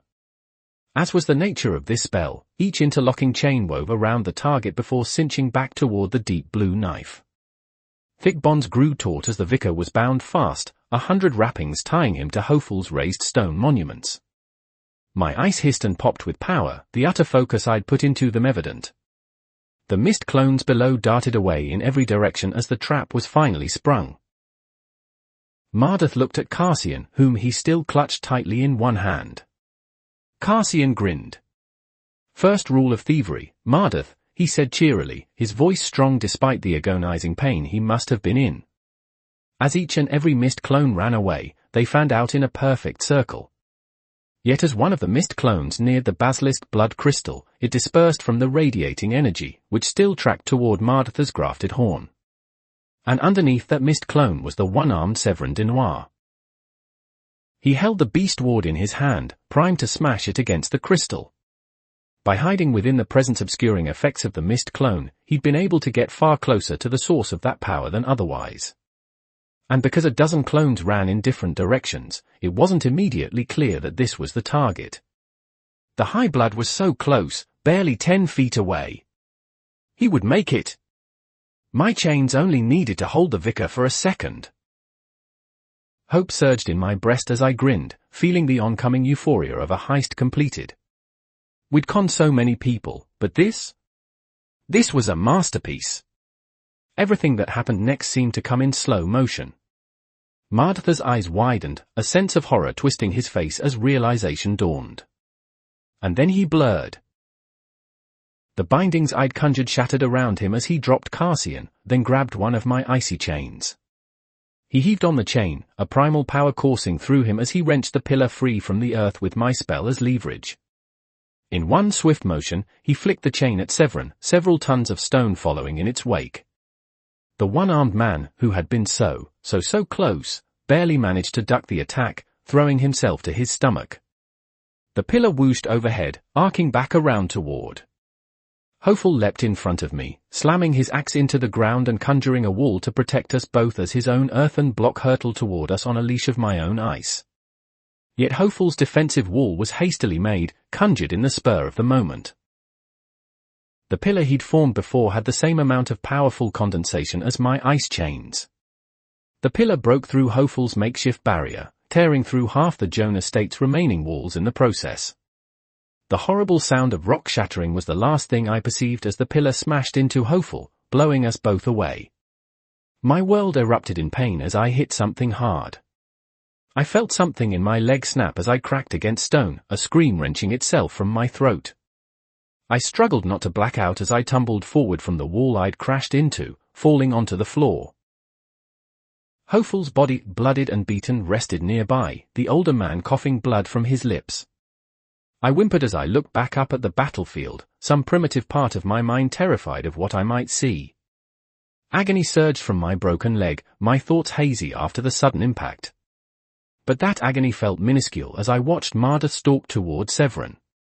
The high-blood man stumbled backward, his face wrought with fear. Mardeth knelt, picking up a nondescript black object from the ground. A beast ward, he hissed angrily, his intent rushing out once more. Severin must have dropped it when he hastily ducked that pillar. Mardeth's hand clenched around the beast ward, subsuming it in plague. I felt something in me crack as I watched our last hope wither away. I thought I'd known true terror before when the vicar's intent was bearing down on us. I'd known he'd been playing around, toying with us. But for the first time, I saw fury on his features. I wished for nothing more than to curl into a ball and hide. I was a little girl again, and the darkness had come for me with more anger and hatred than ever before. Mardeth's intent told me the truth of my existence. I was weak, insignificant. I'd never help anyone, and I never had helped anyone. The Vicar of Plague stalked forward, mana roiling and snapping at his call. I'm going to make your death as slow as Tauren Dahn's, Mardeth spat, his horn glowing with energy. I'm going to string you up by your spine, allowing you to feel but never end. He raised a hand, which pulsed with green energy. You'll wish you never dared defy me, you skulking lesser. A surge of decay mana rushed for Severin. In the part of my mind that was still conscious, I felt certain that this was where I was going to watch the man die. He'd be little more than a puddle on the floor as the mana consumed him, the rest of us not far behind. But something else intercepted Mardeth's spell. In the darkness of the decimated Jonah State, I struggled to see what it was as it battled against the Vicar's mana, matching it in power. It was black fire? Yes, a nimbus of black fire ate away at the surging acid-seeking Severin's form. They swirled and intertwined, a dance of deep dark and sickly green before they both faded away into nothing. Cara Dinois limped forward, placing herself in front of her fallen brother. Her navy hair was in horrid disarray. Dust and dirt lined every inch of her red dress, the once marvelous outfit marred by the cuts of battle. A stream of blood trailed down the edge of her lip, and an aura of condensed power trailed in her wake, one that I was baffled I hadn't sensed before. She hefted her large basilisk blood sword, pointing it at the vicar not 10 feet away. After a second, black soulfire popped and fizzed into existence along the edge of the blade, coating it in a decaying wave of Vritra-blooded flame. You won't take him from me, Vicar of Plague, Cara said, her knees shaking slightly as she settled into stance. You'll have to rip the horns from my head to do so, she declared. Severin gaped from the floor, his eyes darting from the black fire along the red blade, to his sister's grimly determined face, and back again. Mardeth sneered contemptuously. Every single step is riddled with pain, he muttered, floating up a bit higher in the air. Every step. It is just another challenge for me to overcome. His eye flicked over the battlefield, the energy slowly coursing from the basilisk blood crystal still surging into his horn. I wanted an audience for my ascension, but now I realize the foolishness of my actions. I will be a god to you lessers. I do not need your worship. He hovered higher into the sky, raising a gnarled and decrepit hand above his head. Mana sparked and sputtered there, before popping with a disgusting squelch. A torrent of energy filtered into his palm as he looked down on us like ants, more and more decaying sludge condensing into a sphere above his head. It enlarged once. Twice. And then a third time, till the sphere of compressed decay magic roiled like the heart of a bonfire. Chunky, Acidic liquid seethed and popped in a ball of power as large as a house. I could smell it, too. I'd grown accustomed to the stench of filth over my years as a street rat. The sores of fiacre were my home in a way I could never explain, and I'd long grown to tolerate the seeping smell of everyone's refuse. After all, everyone in East Fiacre was a part of that refuse, too. But the stench of the spell that cast a shadow over all of us was nearly as overwhelming as the mana within. I ganged, tears gathering at the edge of my eyes as I vomited, shaking slightly. I tried to pull myself forward, dragging myself toward Hopeful. If I was going to die here, I didn't want it to be alone. I saw Hopeful struggling to stand, blood leaking from a dozen spots on his body. He was another father who was going stiff and cold, except this time it would be together. I grasped his hand with mine, my shattered leg screaming in agony as I pulled myself against the man who had been a father to me for the past few years. He held me in bloody arms, whispering soft, comforting words I couldn't understand through red-stained lips. Cara Dinoir's body shook as she set her sword into position for a diagonally upward cut, the high-blood woman lowering her body into a stance for an IAI. Power surged from her as she funneled black soulfire into her sword, the warrior facing the palpable waves of power with her own stalwart resolve. Behind her, Severin Dinoir struggled to stand. We're going to die here, I thought, the realization crystal clear. This is how the rats end. By biting the tail of a cat. Even Mardeth seemed winded from the effort of conjuring the looming mass of swirling liquid above us, his furiburned eye glaring down at us even as he heaved for breath. His long, gangly limbs twitched once, twice, and then he waved his hand downward. The ball of horrid sludge moved ominously slow as it traced a path down to us. I didn't take my eyes off of it as it approached, feeling the energy that would take my life. Cara exhaled, preparing to swing her soulfire-coated sword. But then a long, humming streak of deep red flashed into existence, blinding and bright and angry. Far faster than I could see, the burning blur smashed into Mardeth's spell with a streak of light, solid and sure. I heard the crack of sound a split second later as the wind blew around me, sending rocks and debris flying. Mardeth's spell bulged inward. For the barest instant of impact, it appeared as if a rod of red-hot iron were poking a rubber ball, compressing the material inward as it pierced the surface. Time seemed to slow as I watched the red and green intermingle with pent-up fury, the mana clashing and warping the air. A second shockwave sent me rolling to the side as the vicar's spell splashed backward, pierced through as the spear of plasma found victory. 100 tons of compressed rot splashed all through the Jones estate, but none reached us. I felt the floorboards creak as I looked up with wide, uncomprehending eyes. That streak of light had punched through the walls of the estate once more as it sought its target, revealing the nighttime world outside. I peered through that hole, my jaw agape and my limbs trembling as I saw the source of that power. Toran Darn stood in the center of the courtyard, his breathing slightly uneven. His red chain tattoo glowed angrily, and runic orange feather stems pulsed brightly under his eyes. His mouth was bared in a savage grimace as he stalked forward, his lips pulled back in a horrible snarl. Mardeth, he ground out, his voice echoing unnaturally through the air. It's time I fulfilled my oath on your blood. Chapter 145, Chapter 144, Beneath the Clash of Titans. 2,565 words. Nereni. I never thought the sun could be angry. Throughout my life, the sun was the only bright thing in my life. As a child, I'd always stuck to the shadows, avoiding the enlightening brush of sunlight. Sunlight meant you were spotted, the dark protections of alleyway corners and broken buildings stripped from you. It meant you became a target of the bigger children who would take all your food from your pockets and leave you hungry. And if you were especially unlucky, an adult who wanted an easy meal from whatever you had on you. But even when the sunlight touched my skin, it was warm and inviting. The sun was a naive dot in the sky, spreading its light over everything in a healthy yellow smile. The sun didn't know that my gut clenched in hunger, or that I hadn't washed in months. It continued to blissfully believe in the light, trying to entice me into its embrace. The sun was never angry. Never deceitful, just ignorant. Martha's aura was like a constricting serpent that wrapped around your soul, squeezing tighter and tighter in a gradual, deathly embrace as it dripped venom into your ears. The poison it whispered into your mind was just as deadly as the tightening weave it held around your body, telling you were nothing. That you were lesser. That this was your inevitable fate, to slither on the ground and eat the dirt as you groveled.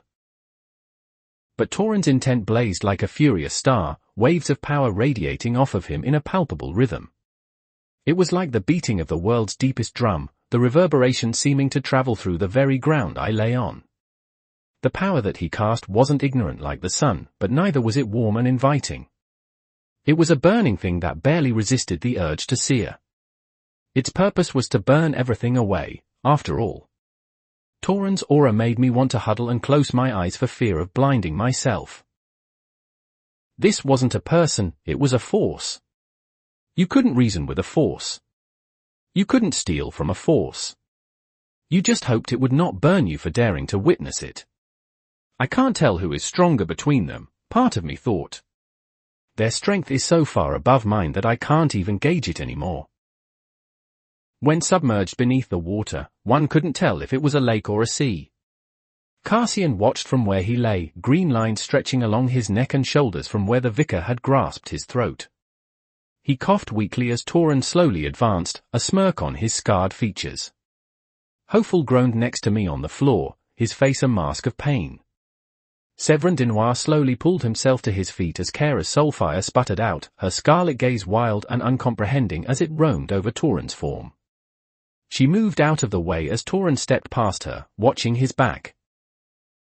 "I heard you had a visit from Varadoth, little mage," Mardoth said, his eyes snapping to where the remnants of his decimated spell had eaten into the floor. I heard the floor creak and groan beneath me, the decay chewing through the wooden floorboards greedily. That tittering old fool thought you were someone worth talking to. Worth debating. But he was wrong, the vicar said with slime, his eyes leering at all of us. You aren't worth talking to. You're worth taking from. I froze in fear again as Martha's intent blanketed me. I felt my shattered leg shift, the agony coming once again. I cried out in pain, but just as quickly the glaring sunlight of Tauren's aura blanketed me against the constricting serpent.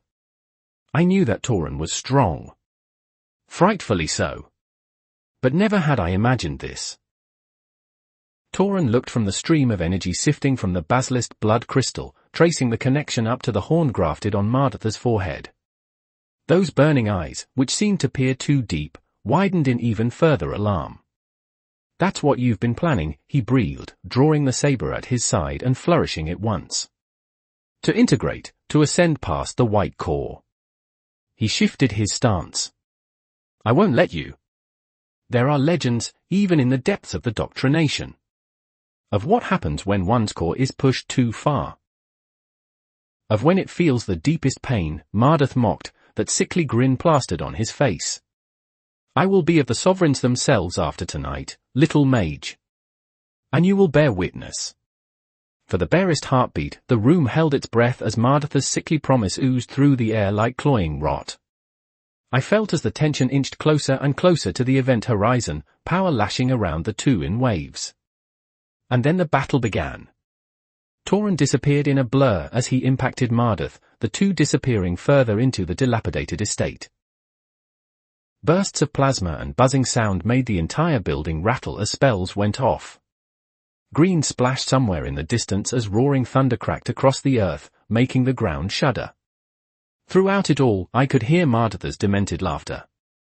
The floor around the basilisk blood crystal groaned as the titans fought, then cracked. And it gave way to the floors far beneath, the massive crystal tumbling into the depths below. We need to destroy that crystal, some part of me that was still awake through the pain thought. Can't let it go. Hopeful groaned as he pulled himself to his feet, his body shaking even more than mine. He was bruised all over, and from how he held his left arm, I was sure it was broken. I moaned in pain as he wrapped an arm under mine, forcing me to balance on my good leg. I looked down blearily, noting that I didn't have any bone protruding from my calf where I felt the break, though there was a horrible bruise peeking through the torn fabric. I called on my magic one more time, my core lurching as I squeezed it for the last drops I had left. A long rod of ice coalesced around my foot, bracing itself against the edge like a splint. Hoful pulled me toward the hole where the red crystal had tumbled down, mumbling slightly to himself. "Need to destroy it," I heard him say through blooded lips. "Bring down this horrible place." The floor rattled again as spellfire sounded throughout the estate.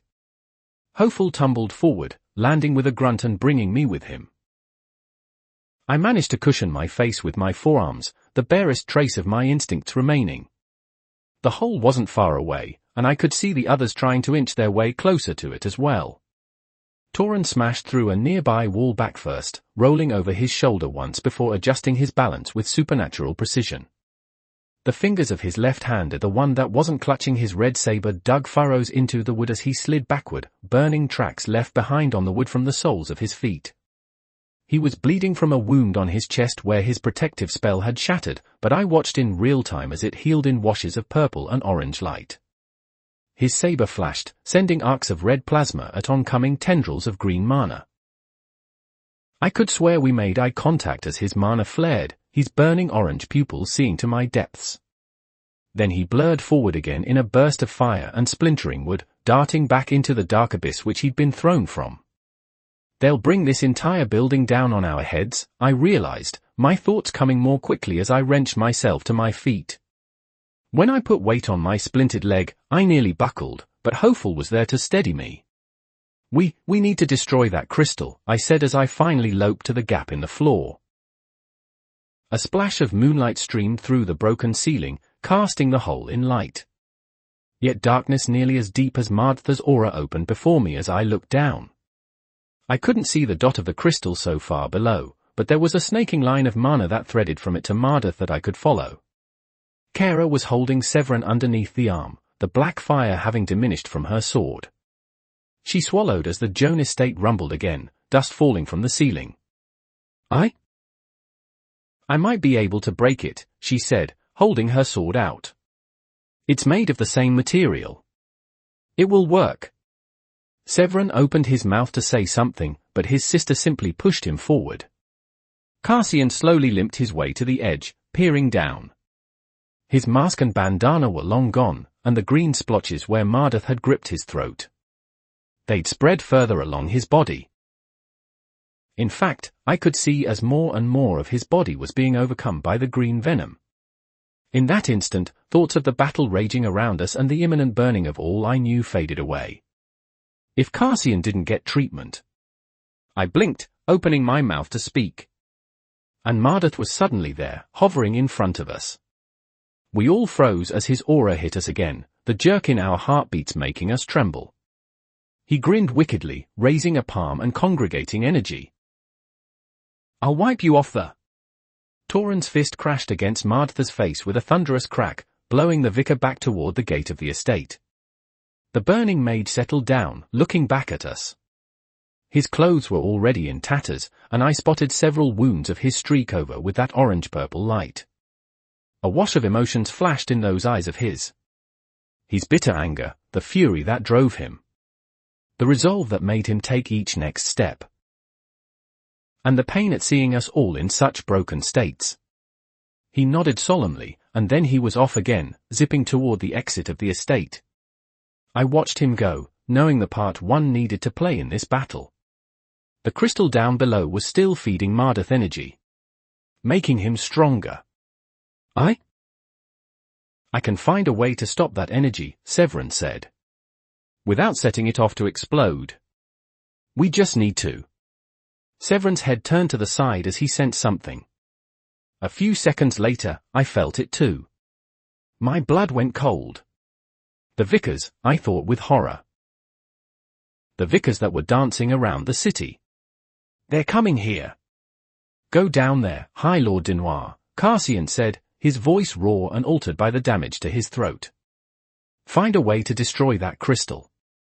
We'll hold them off for you. Severin visibly hesitated, his eyes darting between the hole and the upcoming battle. He appeared to recognize where his talents were truly needed. What this fight required of him. I'm not High Lord yet, Severin said, His voice choked as he prepared to step off the ledge and into the abyss. You should be, Cassian said, turning to face the incoming mana signatures. Mist slowly, painfully, began to seep from his clothes. I could tell the action pained him deeply. If more high bloods were like you, Alacria would be a paradise. Hopeful released my arm, shuffling forward to stand beside Cassian. He held his axe loosely in his hand. I ran from the doctrination for too long, he said shakily, pulling out a cigar. Not anymore. They're going to die if they try to hold off all those mags, I thought, swallowing. We're all going to die. I took a step forward, standing aside my mentors and protectors. I faced the exit of the estate, watching as Vickers slowly loped forward like rabid dogs sensing blood. You know, if I knew I was going to die today, I said, going for one last quip, I would have replaced all of Wade's personal library with picture books filled with me, I said, my voice choking slightly as I painfully prepared to fight. I couldn't even summon any mana to strengthen my body anymore. Severin gave the rat an acknowledging nod before he jumped down the hole. Kara bowed slightly to the three of us, a clench in her jaw before she followed suit. We only needed to mask this entrance. Block anyone else from getting past us. What would Wade think when this was all over, I wondered. As I prepared to settle myself down, I realized I did have one true regret. I remembered when I'd first met Wade. He'd lived in East Fiacre when he was young, just like me. When my father had died, I'd been cast out onto the streets, trying to blend into the local gangs of orphan children, and further avoid the adults who actually ran those gangs from the shadows. Every day had been a fight for survival. A battle to see if I could feed myself the next morning. But there was one day. One day when I tried to grab the purse from a young woman, a boy stopped me. I tried to run, but considering how little food I'd had that day, I'd simply tripped, face planting in the dirt. The boy separated from his mom whom I'd failed to rob, and instead of whipping me as the other kids always did, he gave me the apples he'd just bought. They were the brightest apples I'd ever seen, and I hadn't even needed to steal them. And I hadn't even managed to get the boy's name. All I remembered was his curly brown hair and lopsided spectacles. I wish I'd told him, I thought. He probably doesn't remember it, though, I thought a bit sadly. It likely wasn't a big deal for him. But for me. You aren't going to die, a gruff voice said from beside me. Hopeful revved his mana, what bare reserves he had remaining gravitating to the surface. He lit the cigar in his hand with a lighter, taking a long pull. He exhaled, a weight that had always been on his shoulders releasing in tune. Now, I don't know about you, I said, forcing a smirk as tears streaked down my dirty face. But those Vickers have a lot of knives, maces, spells, and things that generally don't agree with our health.